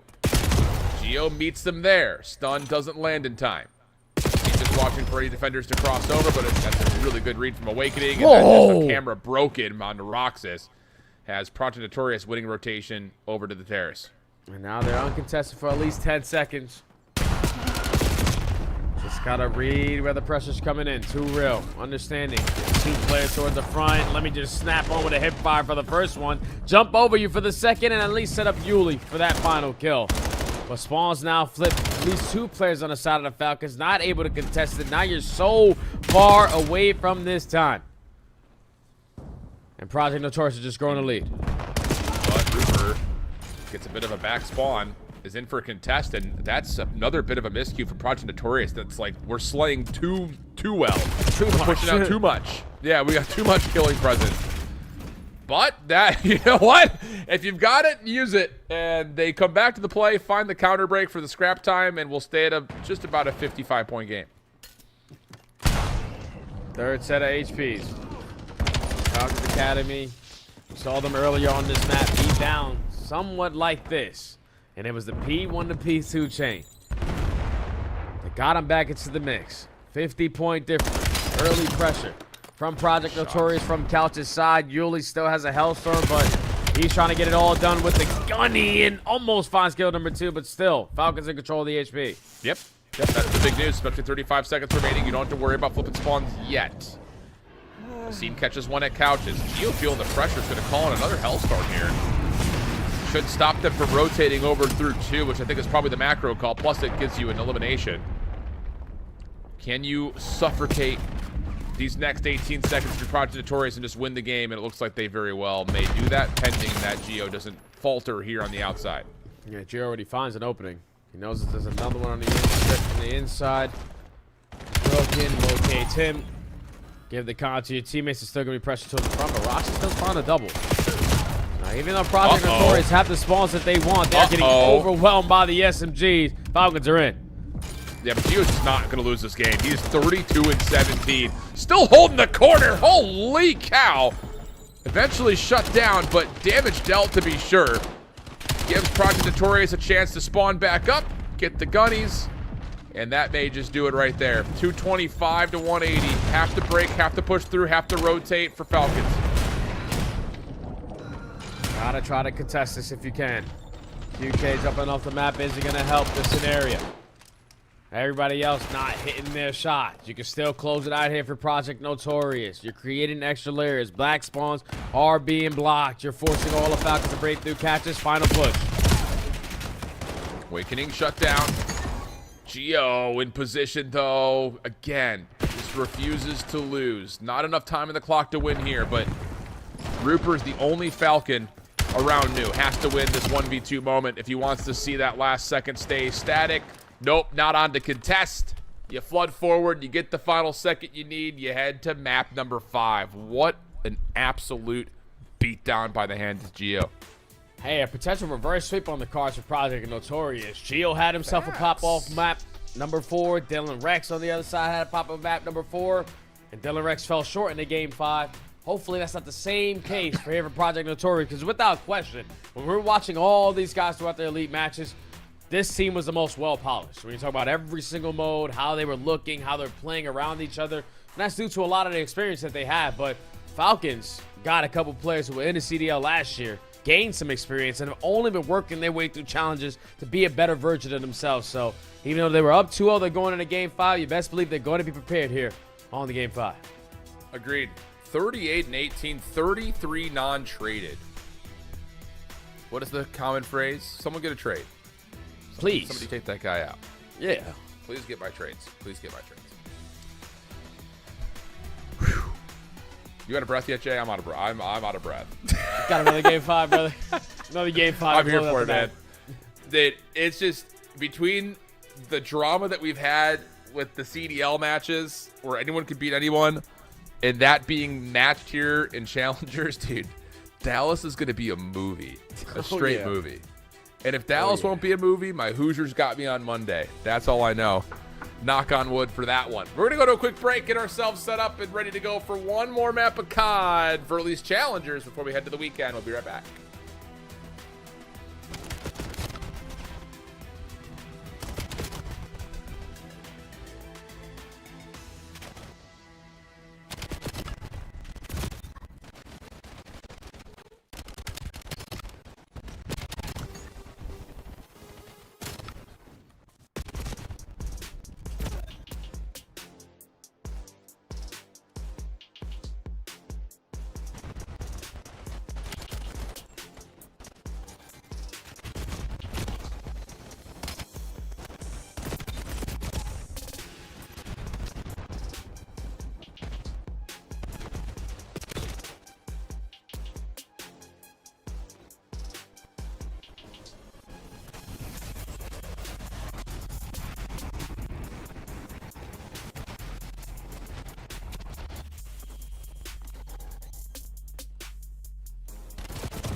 Let's go. Map 5. Falcons green. Project Notorious. Winner advances to the upper bracket finale. Loser still has obviously at least on life in the lower bracket. But we've got a barn burner here. Offense for Falcons to start. Feel out at mid. Rewrap over to B. Clear as day too, Al. Get this bomb down for free. Force Project Notorious to retake with some stuns and nades. The Falcons get it down. Time is starting to tick now. Well, Ripper's got 2 nades to play with as well. So does Asim. Wow, there's a lot of utility still on the table here. Smoke right over the head of Asim. Tucked underneath it, but whoa, just too many numbers to deal with. Yeah, these retakes are just full floods, man. And it's working out. Rupert, can he get there to stop the diffuser? No! Protected, bodyguarded, and Rox is too far outside the picture. I mean, I don't want to make it sound too simple, Jay, but that's just 4-man flood win. Yeah, but it's like the way that they set up that 4-man flood is definitely homework on the back end. You smoke out your own top plat. So then the guy that's sitting on solar, he has to put his focus on the back right. But you know, once you get this bomb down on this side of the map, not everyone is going to be camping over towards solar. They're going to be players in a position to watch over towards flank all the way at tank. So if you just smoke out top plat, put all of your focus on the bottom, overwhelm them with the pressure, that is an easy retake and perfectly executed play call there from Project Notorious. Yep. I'd be curious to know who smoked that was over Asim. Was that Falcons on the post line, or was that Project Notorious? There's no way Falcons threw that smoke to make the retake easier. So that had to be Project Notorious without question. That was clean. It's clean. I was thinking like maybe they just try to like half smoke Asim and like use like kind of like a little one-way for him, but I don't know. Maybe I'm getting too cute with it. Probably. Too real on the cross. Doesn't see anything on mid. QK trying to read some info up top. Actually gets pushed off. Those are great nades to free him from that position in 2 real. Yeah, I was thinking maybe blood in the water there, but QK stays alive. And there's that same smoke. Try to get the bomb planted if 2 real commits for it. Yeah. And that tells you there was definitely Project Notorious' smoke in the previous round. But now you're taking your sweet time on this offense. When it comes down to 30 seconds, the bomb is going to be planted, but just surrounded now by Falcons. They find the first blood. Everyone's sitting close to the alley. You got to push out the opposite way. Got to do something. 2 real. Trying to finesse. Play a corner. Get one. Get away. Here comes the Chow. Nice slide out. But damage converted on, and Gio's able to follow with another. Now it's on to Yuli. 1v2. Pressured. Dealt with on the first. And Roxas is going to try to commit for the defuse. Checked and dealt with before the defuse comes through. Project Notorious started things off hot.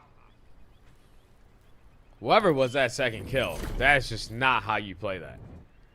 Because Roxas, he just needs to stall time. But if you're going to commit on the gunfight, you have to guarantee it. Because once you turn it into a one-on-one, it's all a mind game. That's why you instantly try to hit up that defuse to catch him off guard. But Yuli, he's just like, okay. Like, your first guy obviously made it pretty easy to what you guys are going to try to do here. So, this catches them on the timing for the defuse. Some misplay there from the Falcons. Down 2-0 now. Back on the attack. And we probably don't want to have to take a risk at going over towards B again. Because their retake was flawless. Yeah. I like that out of Project Notorious. Just don't allow them to get a first blood and just play out the round 4v4. Yuli on 4-0 as well. Helps the effort. Trophy system keeps the defense safe underneath window. And yeah, I mean, with a minute on the clock here, I don't really know if you have the affordability to go to A. So here we go again. Same setup. Almost a rinse, wash, repeat. And 2 reals has the cross being watched. Spots at least a couple players on that commitment over towards B.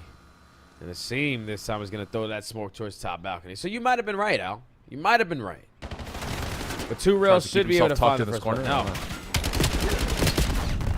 Roxas gets the first blood. Trophy system, that helps. How does Asim find that kill? Hello? He's right underneath him. A little bounce up wall bang. Awakening clearing out some space. Hold on a second. Not done yet. Not done yet. Oh, QK. Big gunfight win. Gio trying to follow up. Needs to go quickly before the regen can come through. Time is ticking. Geo tagged, has to make a decision, and he makes the maybe right one, but no, can't quite get the health pool back, and Falcons Academy get on the board. Oh, if Geo doesn't go towards top solars right there and just put down the half HP, QK would have got caught off guard with this play out of Geo. But Falcons this time find success in their post plan over towards this B site. Wall banks out of a seam, making kills look easy when they're not supposed to be. But they get on the board for the first.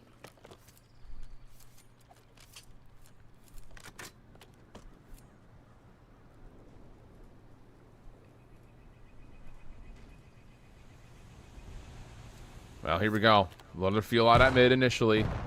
Lots of focus, though, for all of our attacks towards B. So no one wants to take that 1v1 down low at dirt, which I don't blame them. But it's forcing this to be a very one-dimensional search and destroy.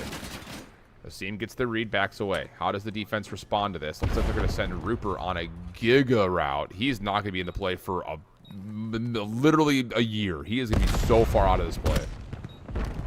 Well, he's expecting no one to watch this angle. Awakening throws the shoulders, keeps him at bay. Now, Rupert, you either got to go quick or wrap back through middle. If your teammates are hitting the go button, QK already finds the first. Yuli and Geo respond with 2 of their own. That's all 3 on that side. Now we turn around and watch our pinch. Easy round right there. Project Notorious 3-1. I mean, that's insane. I get it. We're trying to, like, you know, vary up the look a little bit. Make sure that the post plan is sweating more than just the front, but Awakening wasn't born yesterday, and without any pressure from the front, he's just going to keep his eyes on that long flank all day long. So it's small moves, small manipulations. If you're really locked in on the game, you're probably going to get a little tickle out of that idea, but Project Notorious are just putting together really solid attack looks. Yeah, flawless on their retake. So that's their 3 round wins so far in this game. Also looking for the reverse sweep if they can complete this series here. It's QK now on the offense. Going to slate the slow and steady approach. Over to bottom dirt. Spots out Geo. Almost lines up the quick scope. But the stun connects, and now all the Project Notorious are trying to isolate him. He's going to be caught off guard. Yeah, but he's got help. He's got help. And the long-standing duo of QK and Roxas provide. Geo able to respond with 2 of his own, though, but nowhere to go afterwards. Just down to Awakening 1v2. And not wasting any time. You know, Awakening was one of the 3 that was working his way to contest our sniper. So he's out of the positioning. Bomb gets planted at B. Just don't give him a one-on-one, because he will rip it.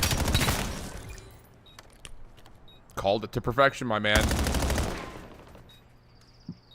7 bullets left. That's a tough battle. Yeah, okay. Falcons Academy able to make best of Roxas' opening double, saving QK. And then the post plant. 2v1. Just enough. And yeah, Rupert doesn't lose these, man, I'll tell you. That's the interesting story. You talk about like a KB, a Rupert, guys that had played with Snoopy prior to Snoopy getting picked up and were kind of overshadowed by the individual POV that Snoopy had. But those guys have been cooking, man. They're good. They're trying to take down that same path. There's a little bit longer, but eventually make your way to the big leagues. Rupert finally found himself on a roster where he could potentially have a lot of lights on him. A lot of eyes. Look for a guy of his skill set. But you need to get as much wins as you possibly can. Still in this game 5. Down 2-3. Slow and steady wins the race. But the sun connects through mid-window, so got to be calculated on this wrist push. Well, Too Real will stay alive. Geo, AR in hand, able to follow up on a Seam's low health pool. That puts some pressure over the top of the A site for, what, the first time this map through 5 rounds. And now we head back over to B. QK, oh, weird commitment on that slide out, but is able to get away, has help nearby, but he's still able to get 1. Rupert in trouble, turns, burns, finds 2, survives for a moment, but just too many Project Notorious members to deal with. And that will put him up by 2. 4-2 we go. That time Project Notorious to show a little different. Instead of just committing their way over through Solar, take mid-map. Geo just not afraid to make plays. Knows that they had AS&D control, but through mid-cut, slides in, gets one, gets out. And then you just force Falcons to be on the back foot. 2-round advantage now for Project Notorious.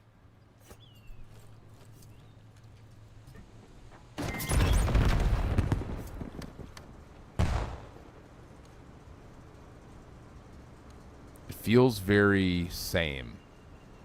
Passive starts, don't get naded. Stun check from the defense confirms there's a little bit of a play here at mid. Smoke will actually encompass the lower double doors here. Ripper possible. Well, actually doesn't get all the way deep. But still, the double chow comes out. A seam for the first, and that's enough to pull Project Notorious back. The problem is they have Awakening on this quick hit, and the pinch is perfect. What timing that is for Awakening. Trade out for the 2v2, but the bomb is down. UK trying to find a follow-up kill, but Geo shuts that down. Roxas, red dot chasing. Geo trying to slide away, but Roxas has found the opener. A little cubby to keep himself tucked, but Two Real finds him for the kill of Project Notorious on our map point. Yeah, that just can't happen. Like, if you're going to push on the bottom side of window, find that opening kill, there is no way Awakening should walk through Zig and instantly put the numbers back on their side. You're expecting an SMG of that caliber to be that aggressive, but Awakening just not afraid to make plays. Pops 2, makes it a 2v2, Geo makes it a 1v1, and then Roxas just no idea where Two Real has gone. Now Project Notorious 1 round away from completing the reverse sweep. Super mega reverse sweep. Super mega reverse sweep indeed. Awakening will jump up, stun checks him over, but I don't think it actually lands onto him, so no info there for Falcons, who are just putting together a hard set stack defense on B. That's got to be a high-low setup right there, and it is. You can see it on the X-ray. Opening shots from Geo are good, not good enough for first blood. Yuli with a secondary pick. Or peek, rather, just try to see if you can find anything. Nothing yet. And now here comes the curiosity of this little high-low defensive setup. But wait, Reaper falls off the platform, but Asim still gets first blood for the Falcons. Better watch out for that nade, because I thought I was going to be able to connect onto someone, but that entire time where you're defending B, A is completely open, with Awakening already in your window, waiting for you off the rotation. So now you just got to locate where they are with 40 seconds left. Two Real? Yeah. All right, let me see a clutch from here. All you really need is info, honestly. He's going to get some. Oh, okay. Quick swap will work. Seam with the shutdown. 3v2, but Awakening turns it into a 2v2. Looking for more. He had the read onto a seam as well. Really just watching for a cross. Sees it, backs away. Has the clock to his advantage.